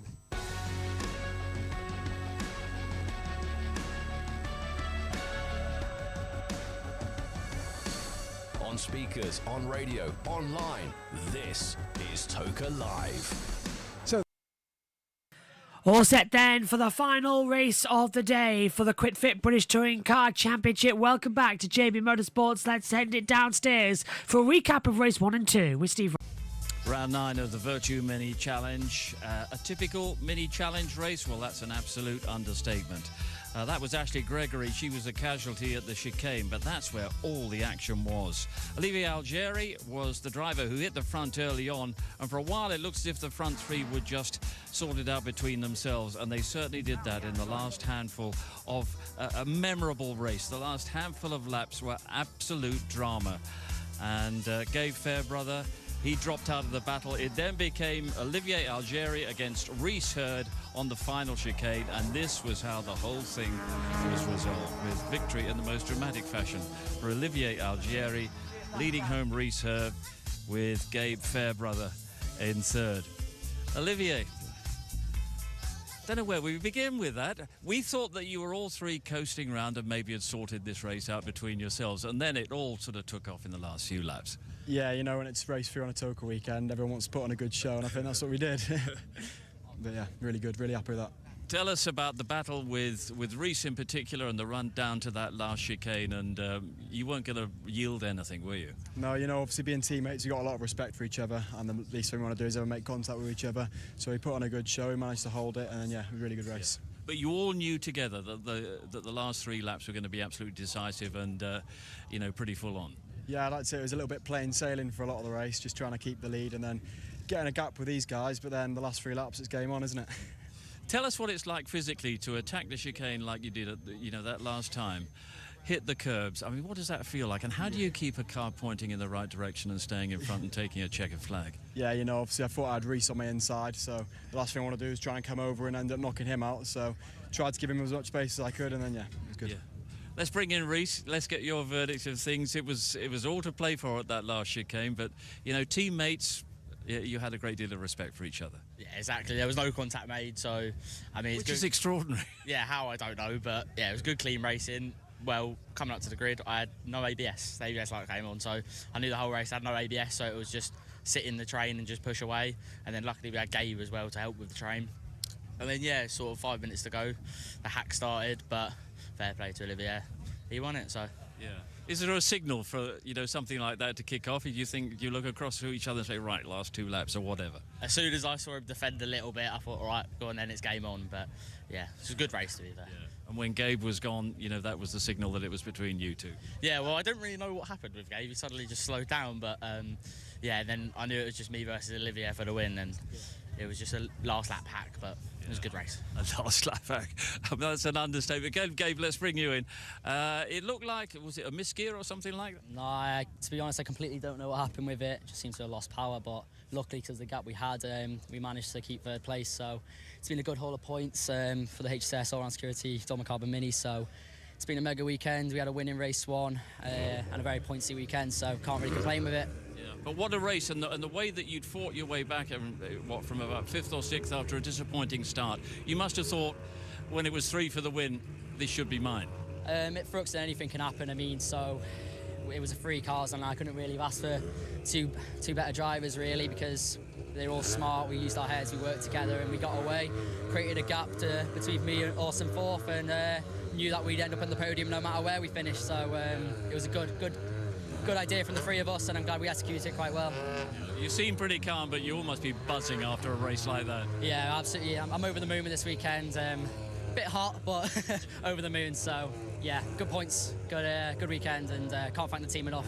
Right, well, the Thruxton crowd really enjoyed that, and so did we. Well done. That was a great show. Right, touring cars are firing up behind us. Heading out onto the circuit, it'll be our last race of the day, the reverse grid race. We will set the scene and be out on the grid with Louise in just a few minutes' time. Yeah, the grid's coming up then for round 12 of the grid walk. Meantime, let's check in one more time downstairs. Race number 2, so it does put James Dorlin on pole position. He's going to be one to watch out for. He had a great qualifying yesterday, and he'll be starting from the front of the grid as the BTCC cars now get released from the pit lane, now head their way round onto the grid. Another busy grid to look forward to, with all, as we said, the personnel and VIP guests standing by for the next 10 or so minutes to have those drivers where they get to greet them and have a look around the cars and see what all the atmosphere is like down on that grid indeed. But we are waiting for them to come round, and as I said, the overhead skies are looking a little bit ominous, but I'm sure we'll be fine for the next 16-lap race, which we have to look forward to, Alan. Local knowledge, Matt, it'll be fine. Yeah, it'll be good. Famous last words from the pit lane. It's just positive words, really. No, it's fine. Honestly, it's fine. It's all good, but something that is not fine, which I'm sure you were going to bring us, Alan, is that Josh Cook was excluded from that previous race. That was going to be my breaking news, yeah, I was rather surprised to see that, because I wasn't based at Parc Fermé. Very often Parc Fermé is just next to the technical check area. Here at Thruxton, the technical check is on pit lane entry, and the Parc Fermé area is way down by the assembly area and the regular Parc Fermé area. So I didn't see that, but many of you watching the big screens may well have seen that. So yeah, well, Josh has done it, working his way through the grid once today. I think this might be one to watch.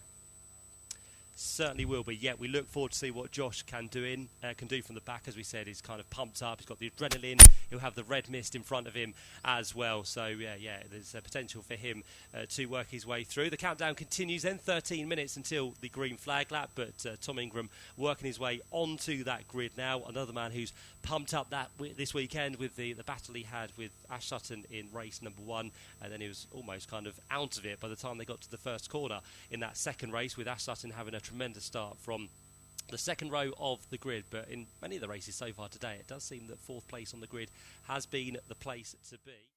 Yep, and let's check in then with what's happened so far this weekend and head back down to Louise Goodman, who'll be on the grid. But first of all, to Steve Ryder as we recap getting ready.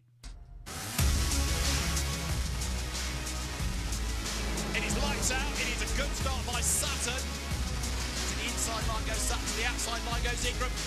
Sutton right on the limit as the car quivers under braking, they clash. Ingram comes through in the lead. This is the final third on the road. Sutton versus Cook. Job done. Brilliant stuff this. Josh Cook goes by. Tom Ingram's first win of 2025 comes at Thruxton. It is blast off with Ingram making a good start, but Josh Cook gets a much better start than Cavendish. So does Sutton as well, and Dan Cavendish goes backwards. Look at Sutton round the outside of Cook and the inside of Ingram into the lead. A fantastic start. Ash Sutton away like a scalding cat. Jake Hill gets into the side of it. Morgan gets turned sideways. Checkered flag way, win 45 for Ash Sutton. A fantastic performance. Tom Ingram and Ash Sutton, our race winners so far today. Those wins coming in slightly contrasting fashion. And now we're set for the reverse grid race, which has James Dorlin on pole position alongside Senna Proctor. That's after Josh Cook's car failed a ride height test. Poor old Josh gets shunted back to the end of the grid, and Jade Edwards is alongside me. We mentioned it before, but frustration after what was has been a fairly memorable weekend for Josh. Yeah, I mean, I've spoken to Josh just after we last spoke in the studio, and it looks like there was damage to the splitter that basically made it drop. It was actually making the car overheat a little bit as well. So he's had a torrid race in race 2, really had to hold on for it, and then got put to the back anyway. But by the look of the grid, there's a few big names at the back there. So we might have an interesting race to see those names move forward. We've got Shedder near the back door, Doble and Josh. So hopefully there'll be a train of entertainment. Yeah. And some interesting names at the front as well. James Dorlin on pole position, Senna Proctor up there as well.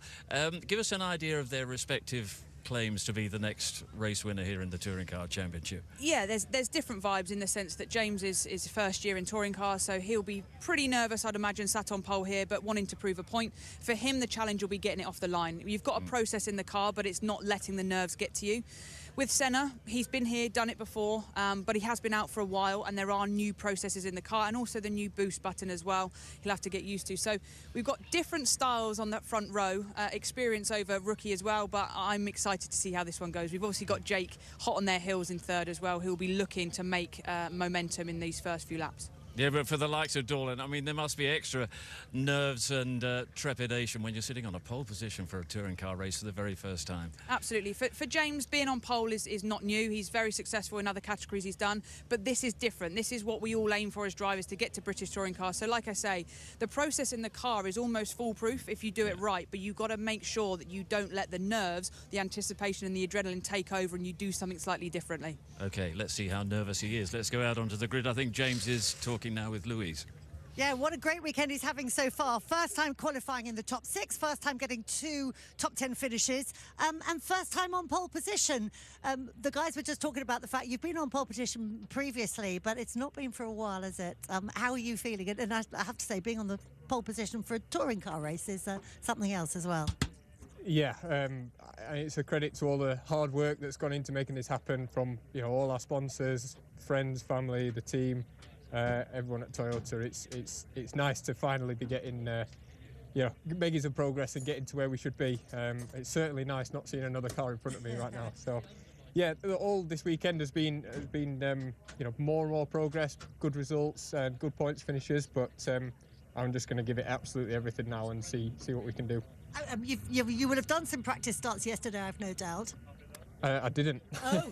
I didn't, because we had a crack in the exhaust manifold, so we had to actually take the engine out after FP2 before quali. So no, I missed all the practice starts. Starts today, race 1 and 2 have been pretty good. So yeah, just no pressure now. It's just another race, so we'll try and get a good launch and see if we can try and break away a little bit. I think it'll be tough because I think the ultimate pace isn't quite there yet, but with no cars in front, we'll see what we can do. I'll let you get your head down. James, obviously on pole position, as you were saying earlier on, down to the fact that Josh Cook had that penalty, and I think Paul is down at the back of the grid with him now. Yes, thanks, Lou. I was thinking it was going to be quite a sad face down here with Josh's penalty, but it's quite jovial down here. There's nothing much else that could go bad, really, is there? It's a terrible day, isn't it, really? That was a great podium first race, though.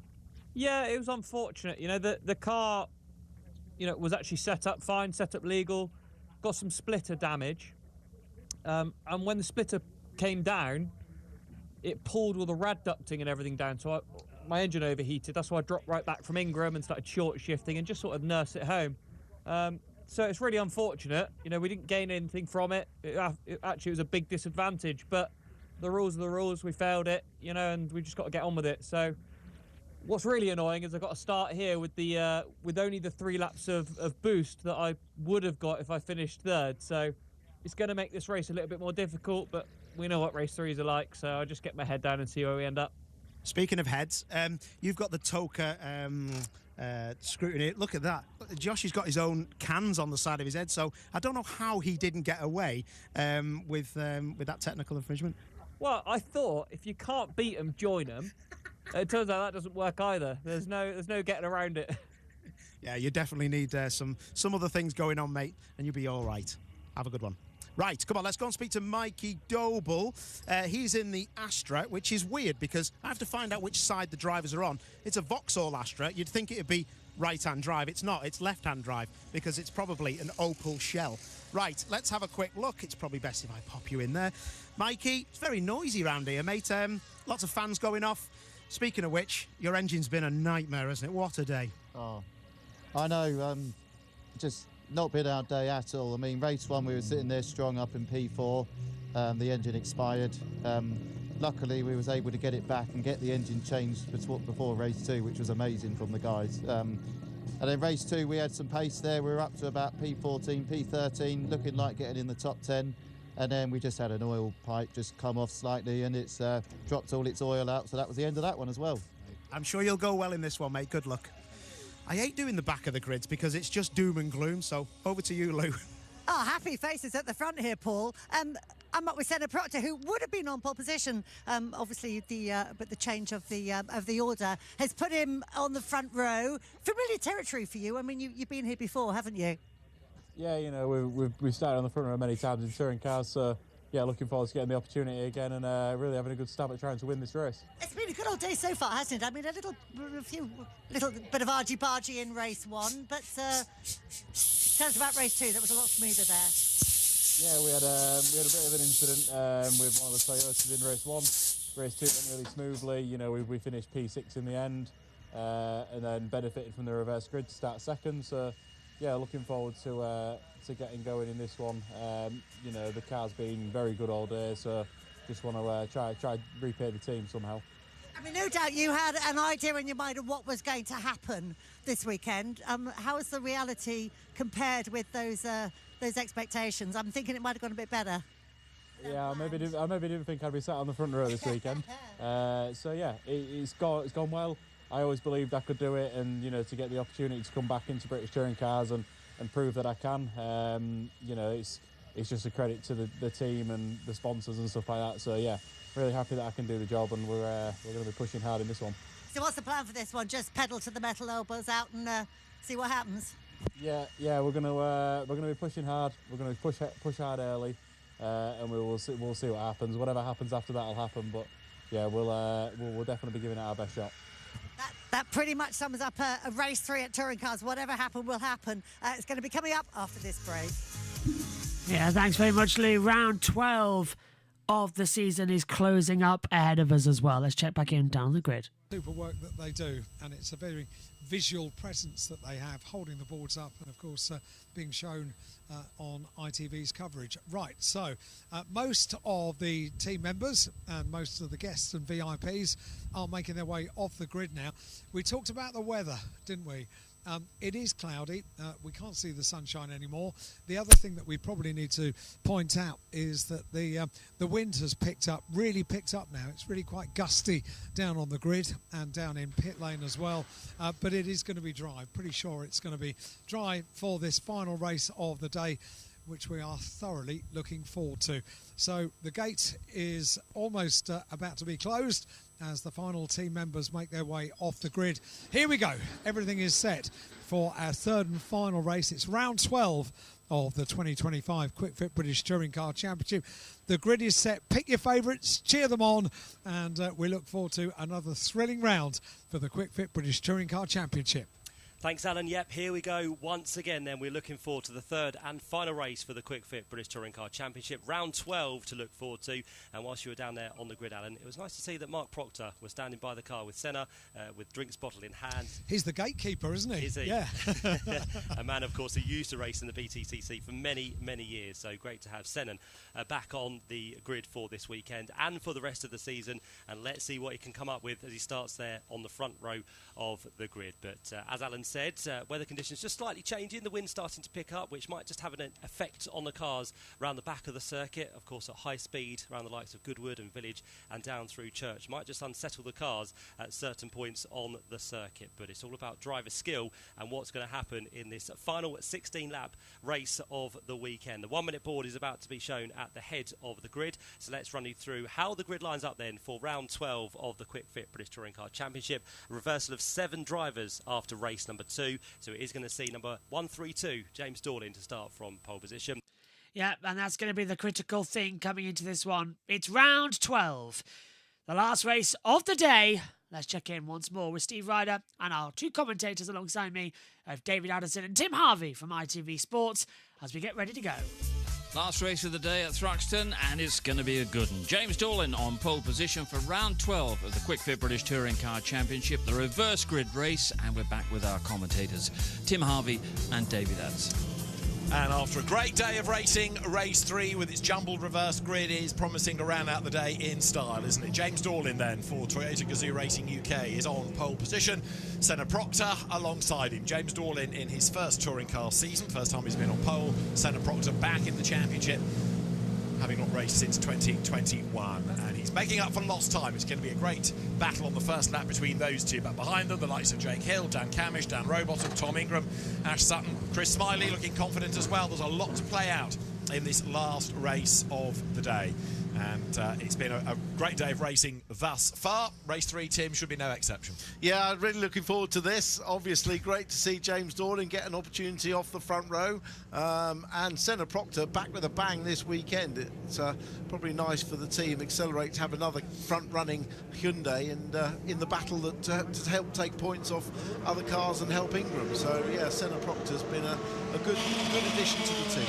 Away we go. So the green flag is waved, everybody blasts away from the line, ready for this final formation lap. Chance to get a bit of warmth into the tyres. We know that Josh Cook is going to be a man to watch from the back of the grid with this amazing strike rate that he's got at Thruxton. Somebody else that's been a winner here in the past is Dan Rowbottom, who starts 5th. Dan, it's been a pretty good day, and Thruxton's been a kind circuit to you in the past, so what are the chances?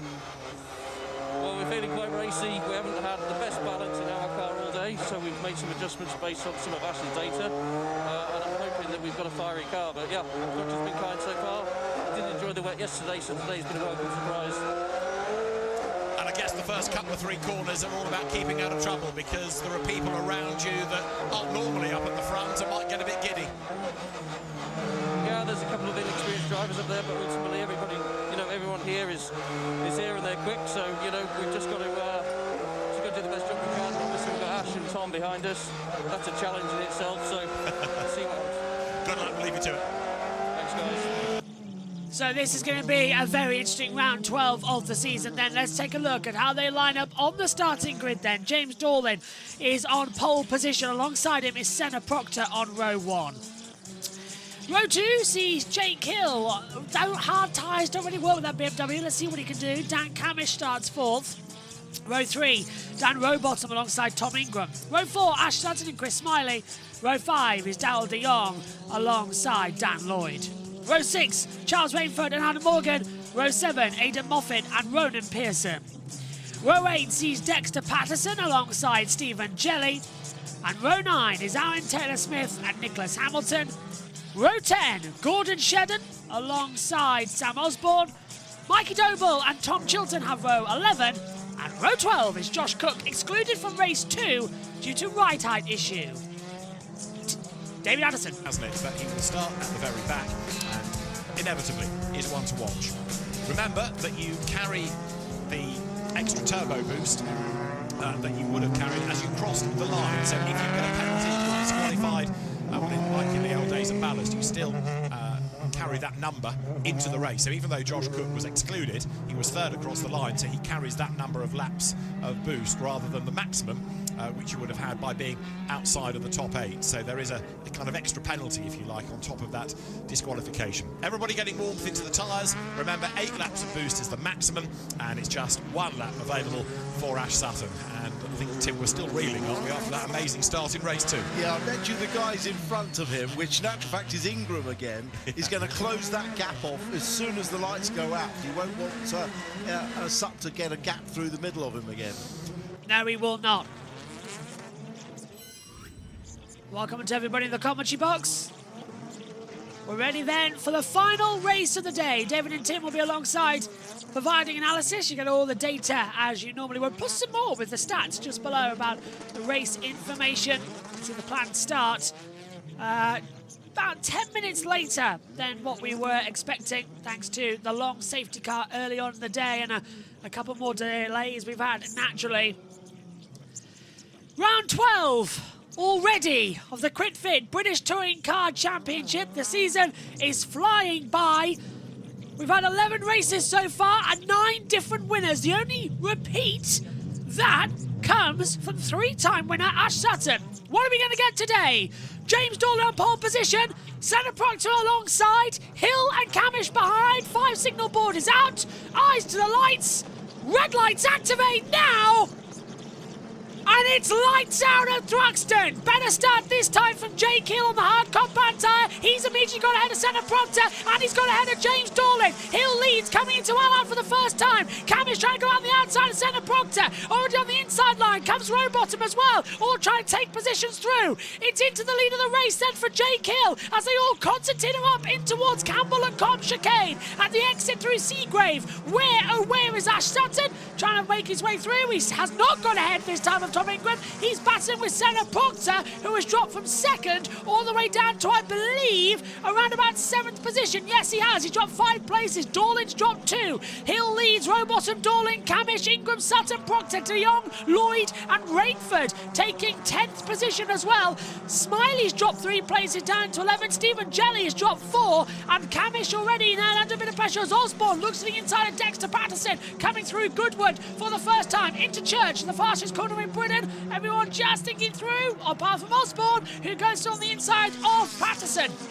He makes the move up. Senna Proctor, I think, has got a serious problem here. He is stalling and slowing down the Woodham Hill. Now, round the outside, Cam is trying to have a go. They're door banging the inside line of James Dorlin. Dorlin cuts across the club chicane to try and keep across. He'll let Camish back through. That's the rule. Ingram going side by side with Sutton, who's trying to go around the outside. Camish does go around the outside of Dorlin into turn 1. Dorlin goes a little bit wide and allows Ingram the inside line, coming down towards Campbell and Cobb. Rowbottom trying to go around the outside of Hill in the same position as well to take the lead of the race. Not going to work out. He's trying to go left, he's trying to go right. Hill's putting that BMW everywhere, but he's left himself vulnerable into Seagrave, and Rowbottom goes through to take the lead. This is what we were fearing might happen. The hard compound tyre on the BMW has not got the better grunt away. He was the fastest starter because that BMW can start anything, but in the long terms of the race, he doesn't have the grip. He's keeping to the back of Rowbottom though. Let's just see what this snapper can do. How brilliant would it be for Robo to get a race victory as well? He's had one so far this season, and that came at Snetterton in round 2, but how much can he actually get it now?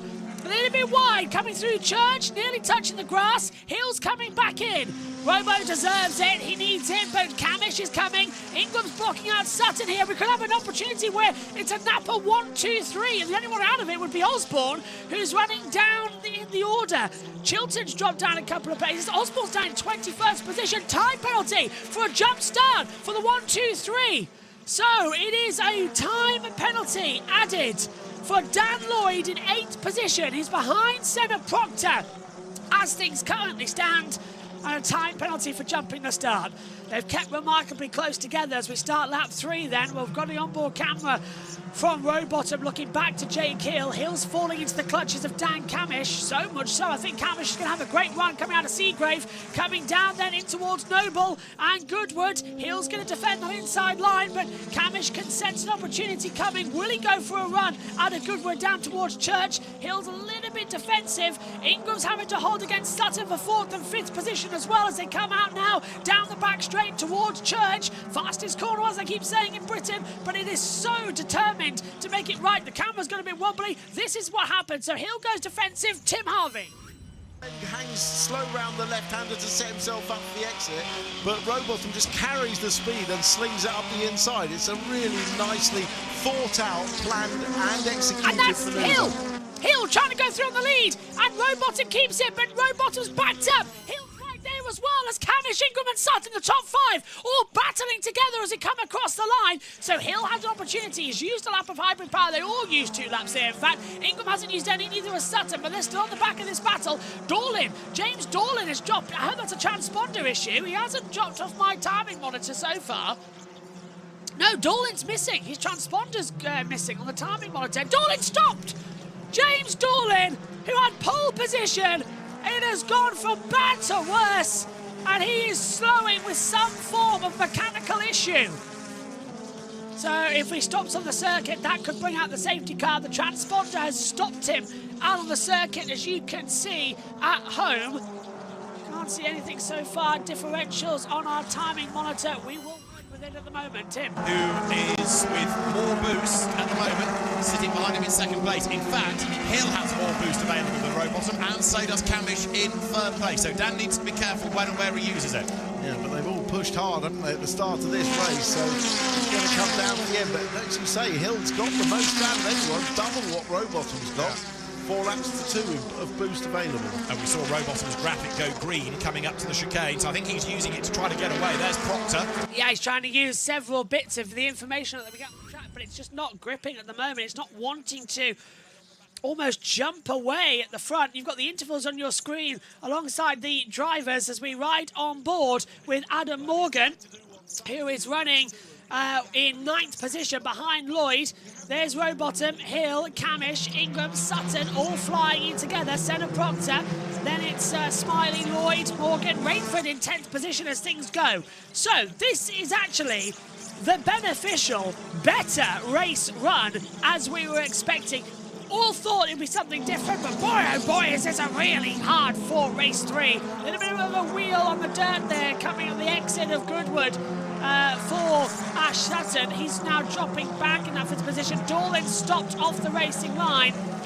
That's going to be questionable if that's going to be a safety car or not. He's pulled off alongside a safer barrier. I'd argue that's okay. I don't think we need a safety car. Black and white flag for the 14, the 116 and the 123 for track limits. That's Sutton in the 116 as well. The 14 goes as well to Pearson, and the 123, that's Dan Lloyd from the track limits warning as well. Camish now looking very slow compared to Tom Ingram and Ash Sutton as they come out of the club chicane up towards Allards. Is there going to be a manoeuvre? Is there anything that they could sort of think about pursuing? Sutton's looking to the inside line. Darts back. Ingram locks up, coming into Campbell and Cobb. Again, that front left. He may have a win here today, but he's going to leave himself vulnerable. Sutton sends still the opportunity. They back doors. Coming through Seagrave. Ingram goes onto the grass. Can he keep it? It's muddy out there. Loses several positions, but Sutton definitely forced him off there. That's the 2nd time today Ash Sutton has forced off Tom Ingram. He did it in race 1 earlier on, and now it's getting just a little bit feisty.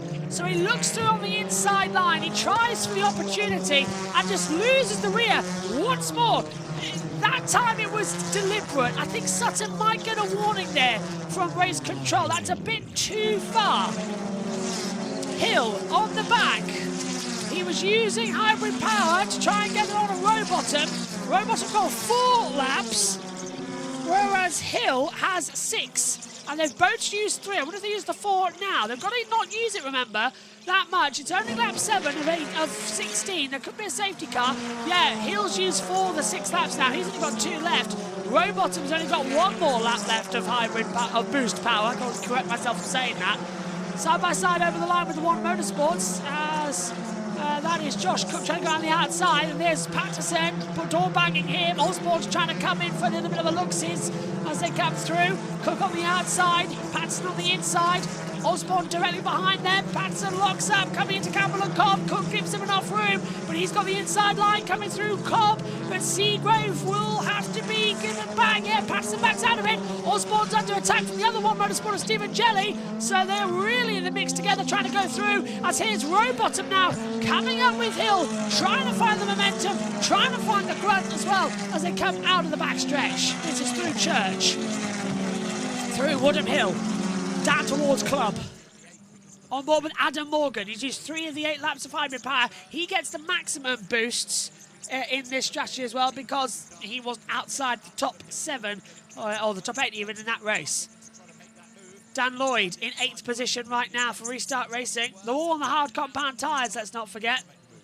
But here at Thruxton, the hardest compound, so that rule of having to start on the hardest for the top 3 in the reverse races, that now no longer matters, which is an interesting rule to throw into it. We'll see how it's been working out. There's a lot of tyre squeal there. Oh, big one!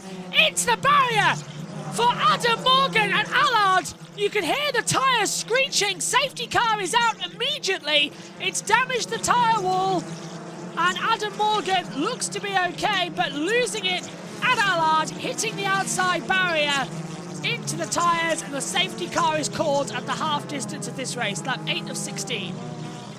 So let's take a look. This is Adam Morgan having a go on the outside line of Dan Lloyd in the 1-2-3. This is coming into Club Chicane. So Lloyd locks up on the front right. Adam's just behind him. They're bumper to bumper coming through the chicane down towards turn 1 at Allard. Is it just a puncture or something? He turns in, he gets on the grass, and it's exactly what I've been saying all day. He puts 2 wheels on the grass, and it's so much moisture still there on the damp grass and the mud, it just loops him around quicker than anything. nothing. So he just put just such an innocent mistake for Adam Morgan. 2 wheels and you're around as a passenger straight away. That's a nasty one. Your eye line is looking into the corner. It's not looking to the left at the outside of the track. So a small mistake had big consequences, I'm afraid, for Adam Morgan. So Adam gets out of the car, furious with himself. That was, again, a big impact. There's not masses of runoff there at Allard, but safety car deployed then. And Paul Ridgway, Dan Rowbottom's engineer near his seat, he'll be on the radio talking to Dan about what's happening, what they need to do.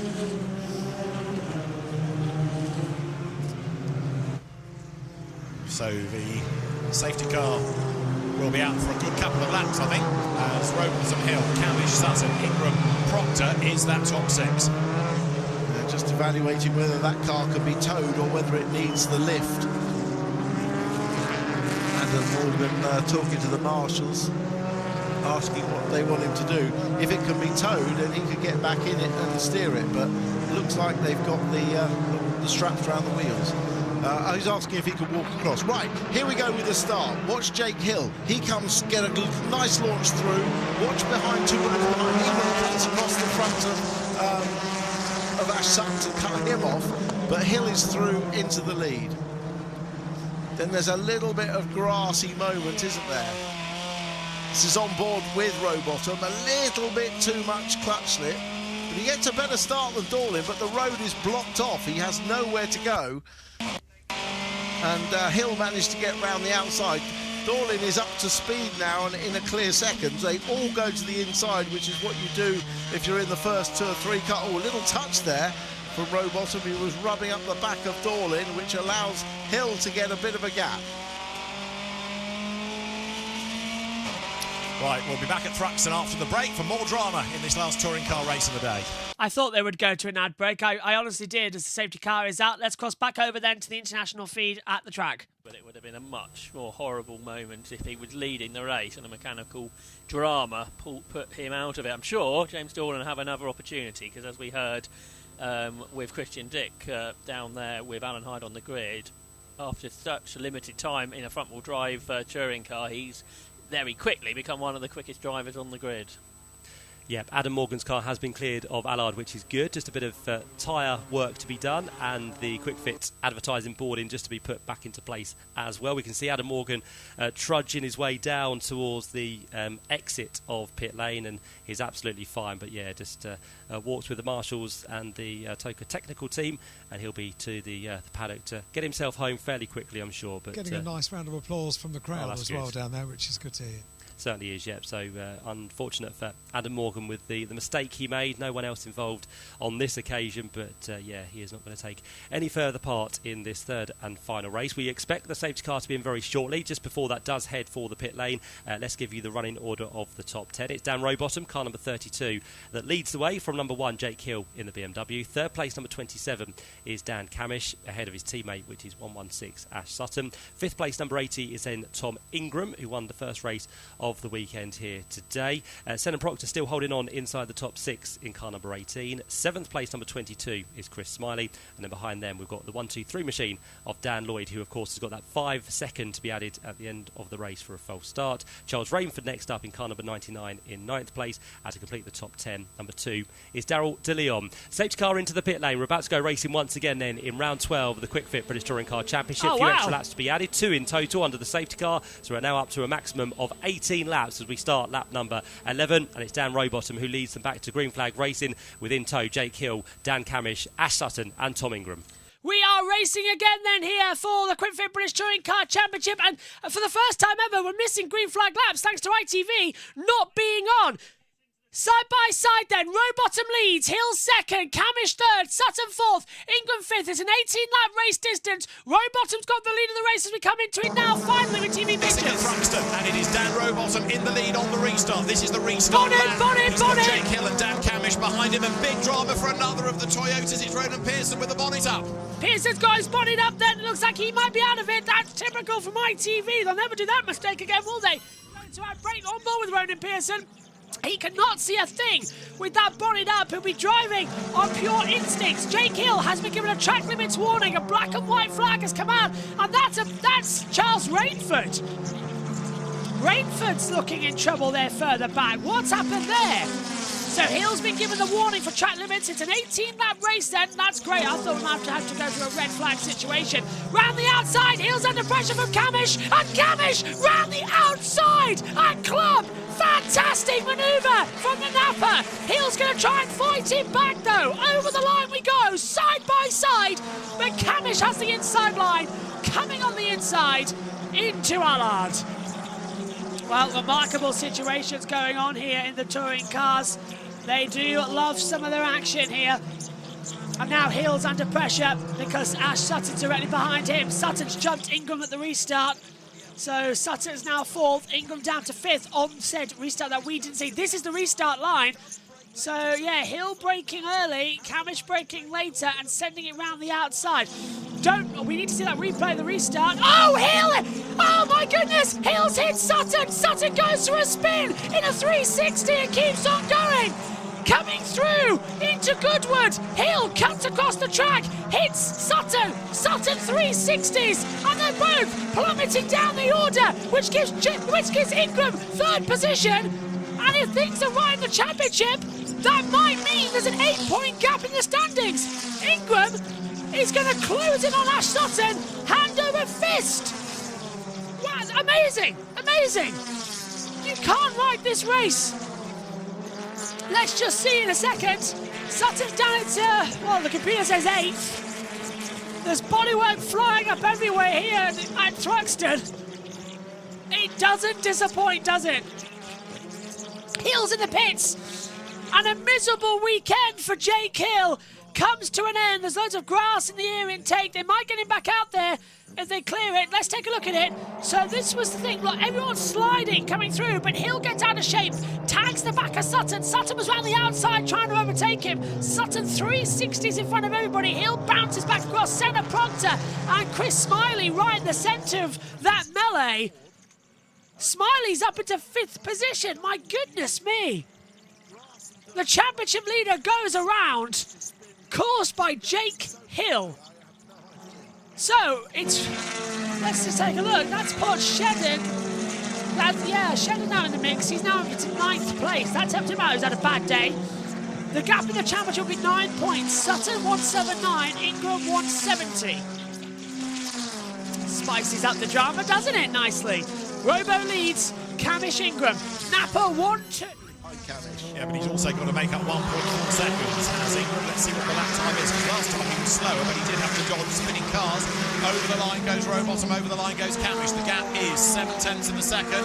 That time Rowbottom quicker, and Ingram does a 16.6. He's not as quick as Rowbottom, but he is fractionally faster than Camish. 1st to 3rd is 2 seconds then. Yeah, and of course this does give Senna Proctor a lovely position. He's in a 4th place, which he'll be super happy with for his first return back. And look, he's got nobody particularly close to him, so well done, Senna. Chris Smiley is the one doing the chasing. Behind Smiley in 6th, it is Dan Lloyd, but Lloyd's got that penalty, don't forget. Mikey Doble up to 8th, having started 21st. That is a mighty effort by Mikey Doble. Josh Cook is 12th.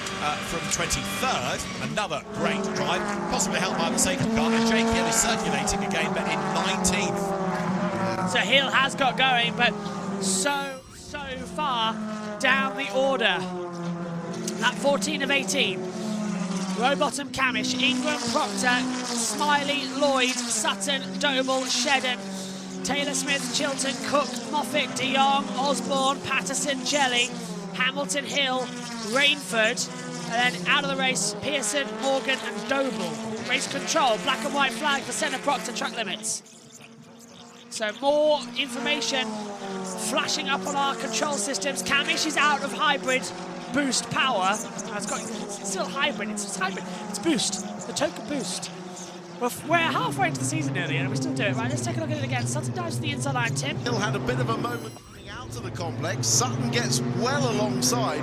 Hill has got a lack of pace on the way in. Oh, and he touches the rear quarter, even though there was a bit of room, and then they both run out wide. So I think that was 90% Jake Hill's fault, really, wasn't it? And it all happens ahead of Ingram, who gets through before Sutton spins across the road. The restart Hyundais have to scatter, and Mikey Dolan on the inside as well, but the Sutton didn't hit anything or anybody and carries on, and he's gaining back places.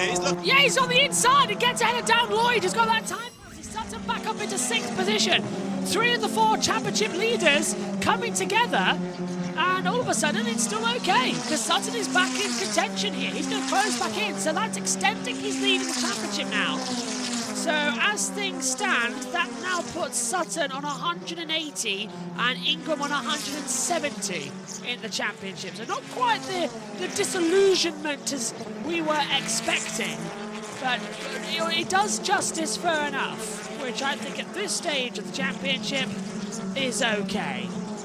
Rowbottom leading the way. This is going to be his 2nd win of the season after race 2 at Snetterton. It's on 111 at the moment. Round 8 of the season he won. There's Senna Proctor, first weekend back, on for 4th place. Can he defend against Chris Smiley? An ever impressive Chris Smiley. Started 8th, moved his way up now to 5th. So Camish out of hybrid. Ingram hasn't even used his hybrid yet, and he is 7/10 behind Camish. Watch out for an Ingram P2. For the 6th time this year, that could be Ingram P2. He is just a 2-2 at the moment. It's his most. 1 win, 5 seconds, 2/3 is Ingram's stats at the moment in the championship. As it just slide ever so slightly. This is on board. So that's looking ahead to Dan Lloyd. So we're on board with Mikey Doble, who's had so many problems today. He's in 8th place at the moment. He's used his boost for this lap. He's trying to go around the outside of Lloyd, coming into the club chicane. Cuts across the chicane to try and keep alongside.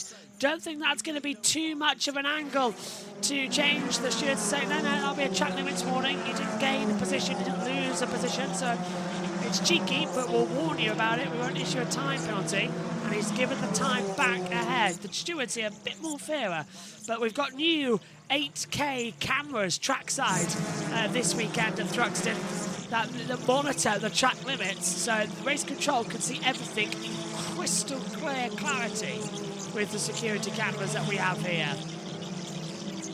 Lap 17 of 18 then, and the end of the day. Reminder, we've got NASCAR Cup Series from Michigan coming up at 7 o'clock. Green flag at 7:19 p.m. British Summer Time. Tomorrow on JB Motorsports 2, the Aragon MotoGP test, live all day with all the action. As Ingram now using his turbo boost, pulls out around the outside line. This is only lap 1. He's easily going to deal with Dan Camish into the club chicane. And Ingram makes his way up to 2nd with 1 lap to go and 15 seconds of boost. Can he do anything to close in on Rowbottom? I don't think he can. But Tingram is on for his 6th second place of the year. Most of any driver. And that now puts the championship at Sutton 181 points with the fast lap as well. Ingram 172, so a 9-point swing in the championship going into the halfway stage of the year at Oldham Park. Yes, please. Game, set, match. Sutton sliding around, just holding everything together. Rowbottom, Ingram, Camish, Proctor, Sutton. That's your top 5. 2nd win of the year, and our first, bar Ash Sutton, he'll be our first 2nd repeater of the year. Another multiple winner. Sutton's won 3 races. Everybody else has only won 1. We've had 9 races. We've had 9 different winners from 12 races. Insane what the Tourist cars can do. Still only a Napa have won multiple this year. Napa seem to be back. At the club chicane, up to the line. Dan Rowbottom! Robo back on top and wins over the line. Tingram is 2nd for his 6th second of the year. Dan Camish finishes 3rd for only the 2nd time this year. His 4th podium appearance. Proctor, what a return in 4th. Sutton 5th. Smiley in 6th. Taylor Smith 7th. Cook 8th. Chilton 9th. Lloyd in 10th. Shedden, Osborne, Moffat, Doble, and De Jong, the last points-paying position. Moving further down, Jelly in 16th, Patterson, Hamilton, Hill, Rainford, Pearson, Morgan, Dorlin. Your finishes, but off. It's another repeat winner. 2 times a victor this year for Dan Rowbottom and his 4th podium of the year. What a race. Let's set it down to ITV. A couple of seasons for him, last year particularly, but yeah, as Tim says, he's driving like a new man. He's come out fighting, a rejuvenated driver and a deserving winner. Well, he's winning races, he's not making mistakes, he's really, really looking like a front-running championship contender, which is what he's always considered himself to be. It's great to see. Just saw in the pit lane his engineer Paul Ridgway, with Martin Sweatten from the team celebrating. The results of round 12, Dan Rowbottom wins by 2.2 seconds from Tom Ingram, Dan Camish 3rd ahead of Senna Proctor, then Ash Sutton, and 6th Chris Smiley to win the independents. Aaron Taylor-Smith gets up to 7th, really good drive by him ahead of Josh Cook, up from last on the grid, a fantastic drive ahead of Tom Chilton. Dan Lloyd's penalty ultimately putting him 10th. 11th, Gordon Shedden in the points ahead of Sam Osborne, turning around a bad start to the day. Aidan Moffat 13th, penalised Mikey Doble drops to 14th ahead of Darryl De Leon. Stephen Jelly from Dexter Patterson, then Nicholas Hamilton and Jake Hill 19th after the pit stop after that contact with Sutton. Charles Rainford also in problems, he was 20th. Ronan Pearson we lost with the bonnet, Adam Morgan into the barriers, and James Dorlin had a mechanical problem, remember, early on in the race, having started on pole.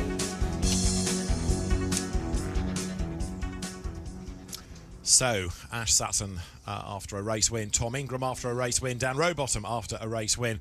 Factor all that into the championship situation and they become the top 3. Ash Sutton, championship leader, Tom Ingram 2nd, Dan Rowbottom 3rd then, ahead of Dan Camish, Jake Hill 5th, ahead of Chris Smiley. Then you've got Adam Morgan 7th, Josh Cook 8th with Tom Chilton and Charles Rainford rounding out the top 10. So the cars will make their way down the pit lane. That is Gordon Shedden, who was 11th in the classification, but has then stopped on the slowing down lap, able to reboot the car by the look of it, get going again, but it's not over till you're in the pit lane, and as Josh Cook proved in race 2, it's not over until you're through the technical checks either. That's what Dan Rowbottom faces next. The roller goes underneath to make sure that the ride height of the car is correct, then the car will go onto the scales, and once that is checked, big sigh of relief. But well done to Dan Rowbottom. 2.2 seconds, that winning margin. Dan, who came out of the Clio Cup into the British Touring Car Championship, initially with Sicily Motorsport, with one of the Mercedes A-classes, then was forced to take a season off in 2020. Came back with a whole new package commercially, went to Team Dynamics, of course, and then moved on to Napa Racing UK, and it was an up and down first couple of 3 seasons, but as we've been saying, driving like a new man, and great to see. So the car is waved away from the technical checks down the pit lane. They'll go past the Napa squad on the right in a moment, where there will no doubt be lots of applause. Yes, Pete Osborne, the team owner, is the one closest to the car to applaud Dan, and lots of other team members no doubt will be hanging around Parc Fermé ready to greet their driver once he jumps out of the car. So the amiable bearded Midlander, the man from Kidderminster, makes his way into that Parc Fermé area. Our final touring car race winner of the day is Dan Rowbottom. Flash of the lights to Dan Mayo, the championship coordinator, waving him into position. And Dan Rowbottom then will, in a moment, clamber from the car as a race winner for the 2nd time this season. Out he gets. Everything unplugged, everything disconnected. Clambers out of the car. And a very, very happy Dan Rowbottom then makes his way, first of all, to go and congratulate and thank the team that's given him a really good race car today.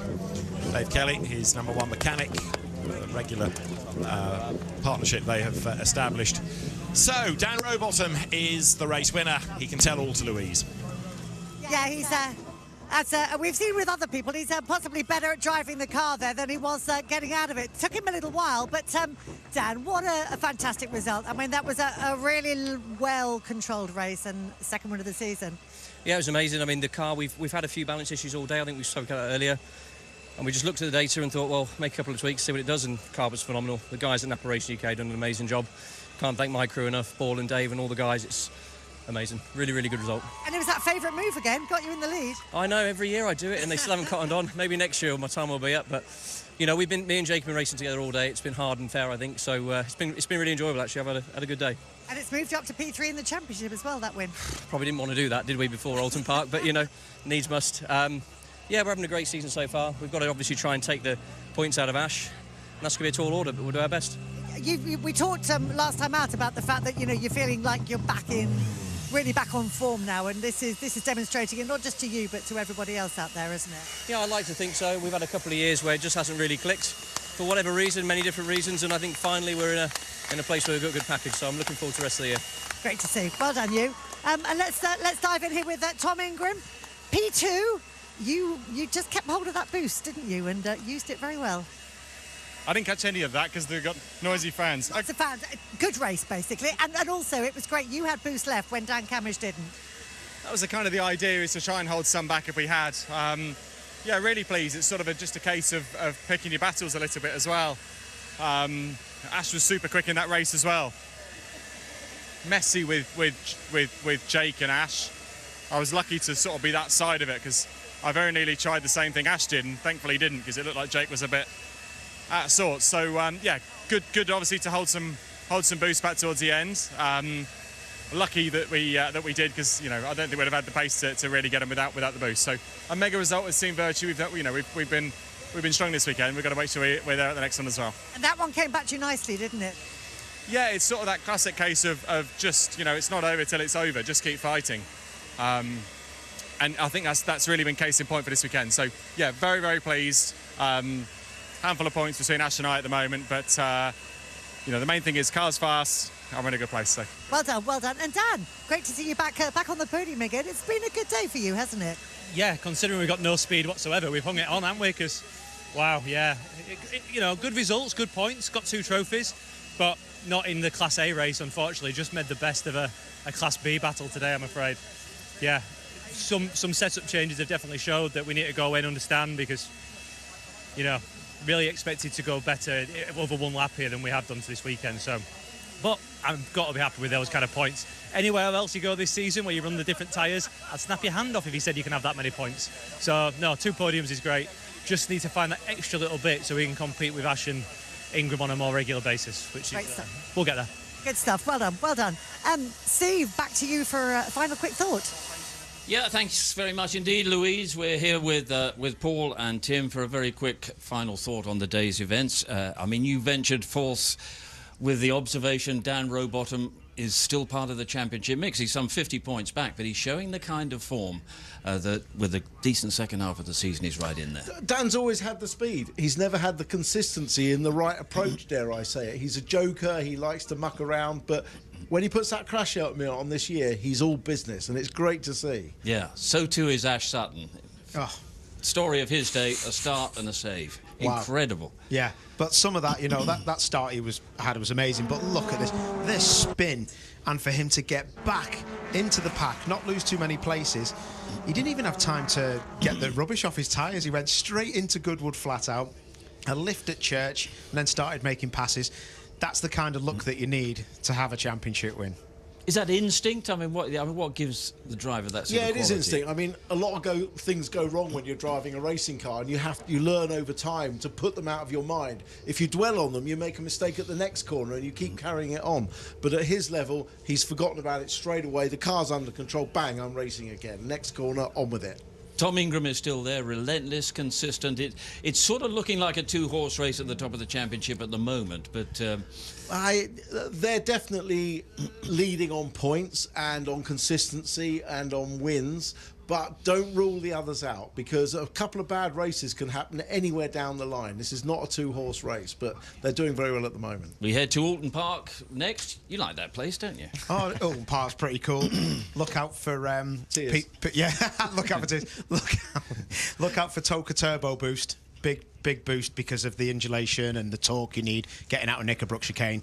I think we're going to see some interesting winners. Yeah. But what a good day's racing here, and the weather's been kind, which was so important. And well-deserved for the fans who've turned out in their drove to see some great BTCC action. Yeah, they've had a fantastic day. We will be back in action in 2 weeks' time at Alton Park. Let's just give you a quick look at sport that's coming up on ITV, and there's a fair amount of it. and it's all decent quality. Look at this evening it's a showdown of the two European giants as Portugal face Spain in the Nations League final, and you can catch all the action tonight at 7:30. That's on ITV1.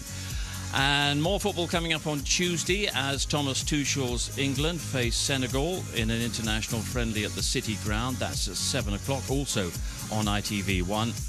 And next weekend we've got another busy day of horse racing coming up with competitive flat racing that comes from York, from Sandown and Chester.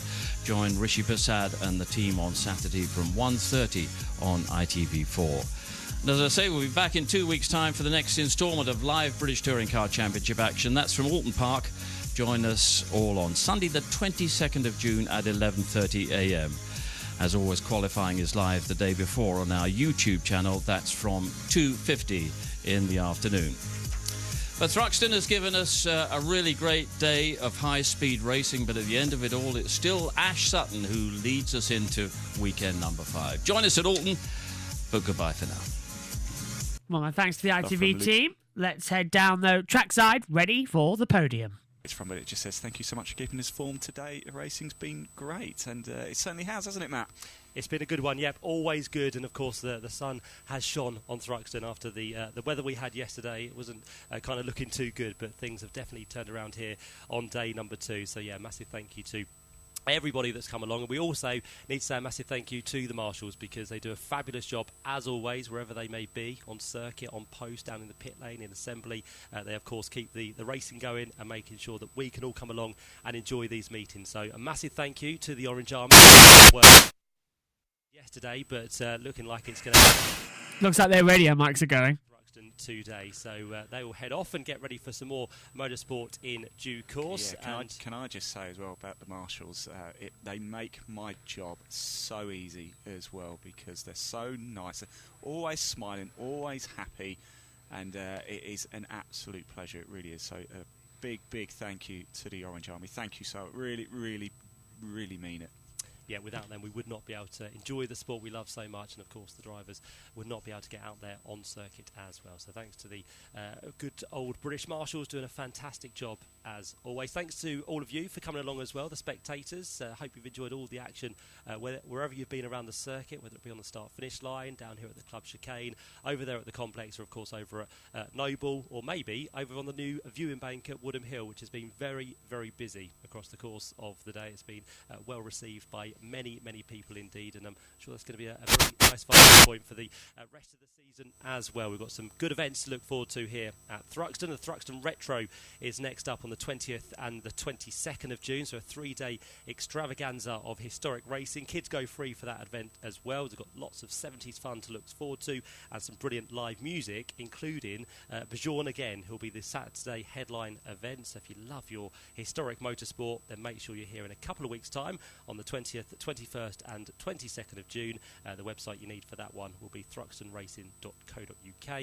That's the same place you can find out about all the details with all the events which are coming up here at the circuit over the next few months. I know we've got the BM here at Thruxton, and of course, if you love your touring cars, already the date for 2026 has been locked in. It was a very early announcement once again by Alan Gowan and the team at BTCC to make sure that the calendar for next year has been sorted. Of course, with the football, which is going to take precedence on ITV, just kind of works its way around that for next year. But you'll be able to come and enjoy some more touring car action in 2026 here at Thruxton. So when those tickets are on sale, you'll be able to find out all the details on the website once again. So make sure you check out the website for all the details. And if you want to drive the circuit yourself, then of course you can experience the Thruxton driving experiences. You've got the skid pan here at Thruxton. You can get yourself out on track as well. So check out all that. If you're looking for a nice Father's Day present, which is on the way of course next weekend, you can get yourself a nice discount as well before next weekend. So check out all of that, and we look forward to having you back here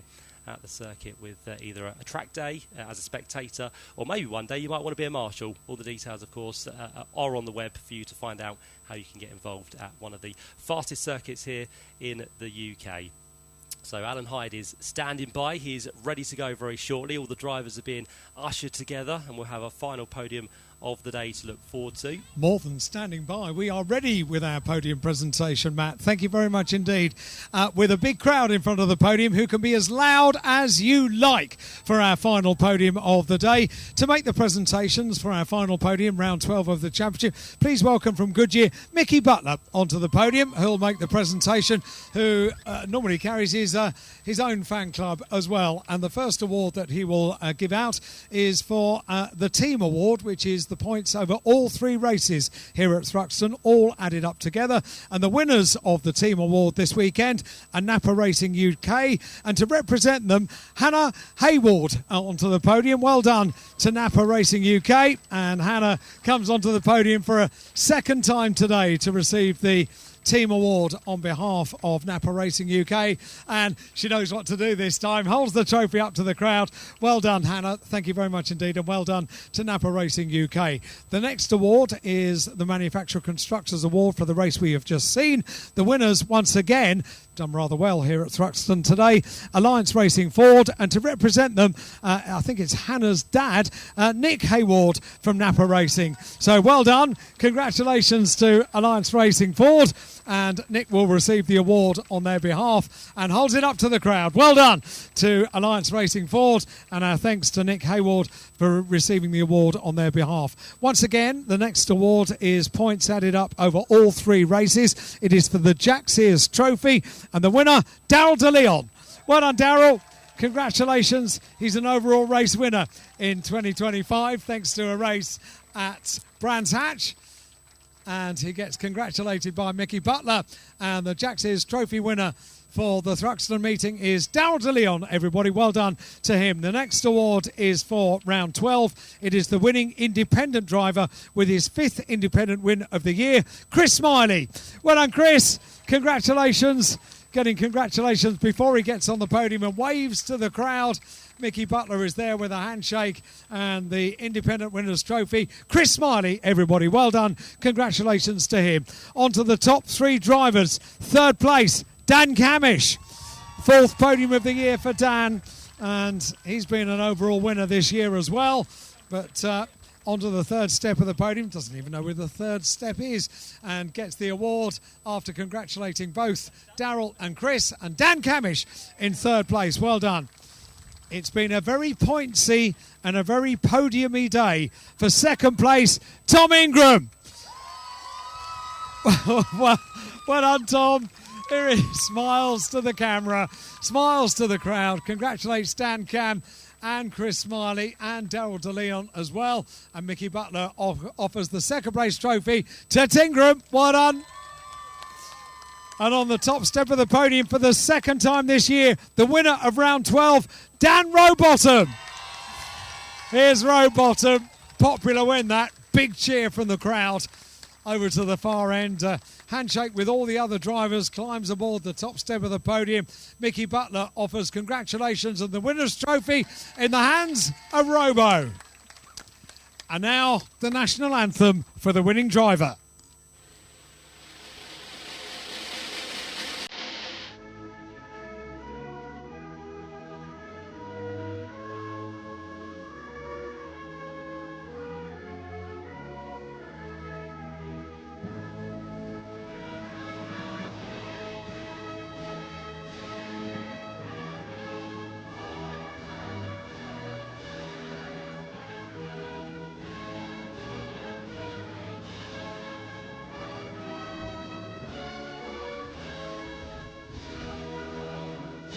Dan Rowbottom wins round 12 of the 2025 Quick Fit British Touring Car Championship and chalks up 2 wins in the book in his championship campaign. All of them will now pose with their trophies. 5 drivers in total, collecting up the silverware and bunching up together on the 2nd and top steps of the podium. Get your cameras out. There we go. That's the photograph. And now they will celebrate with champagne.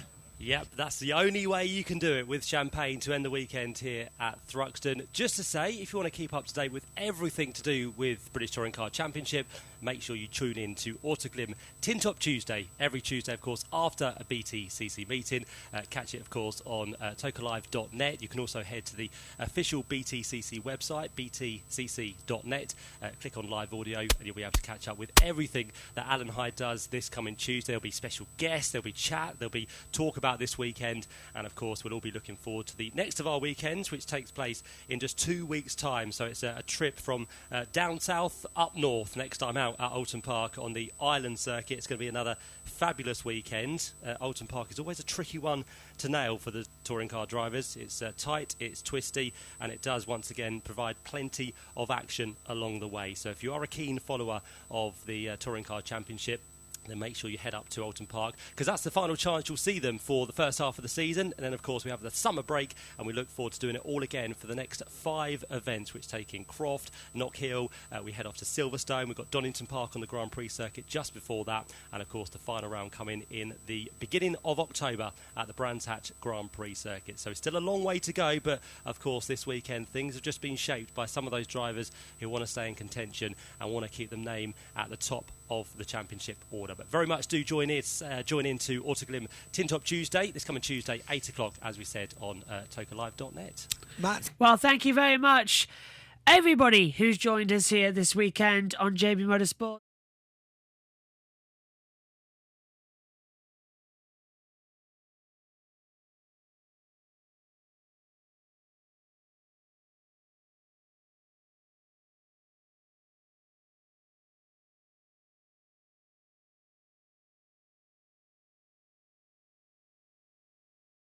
Yeah, right, I'll just repeat that because those of you on YouTube didn't hear me. Those of you on Twitch did.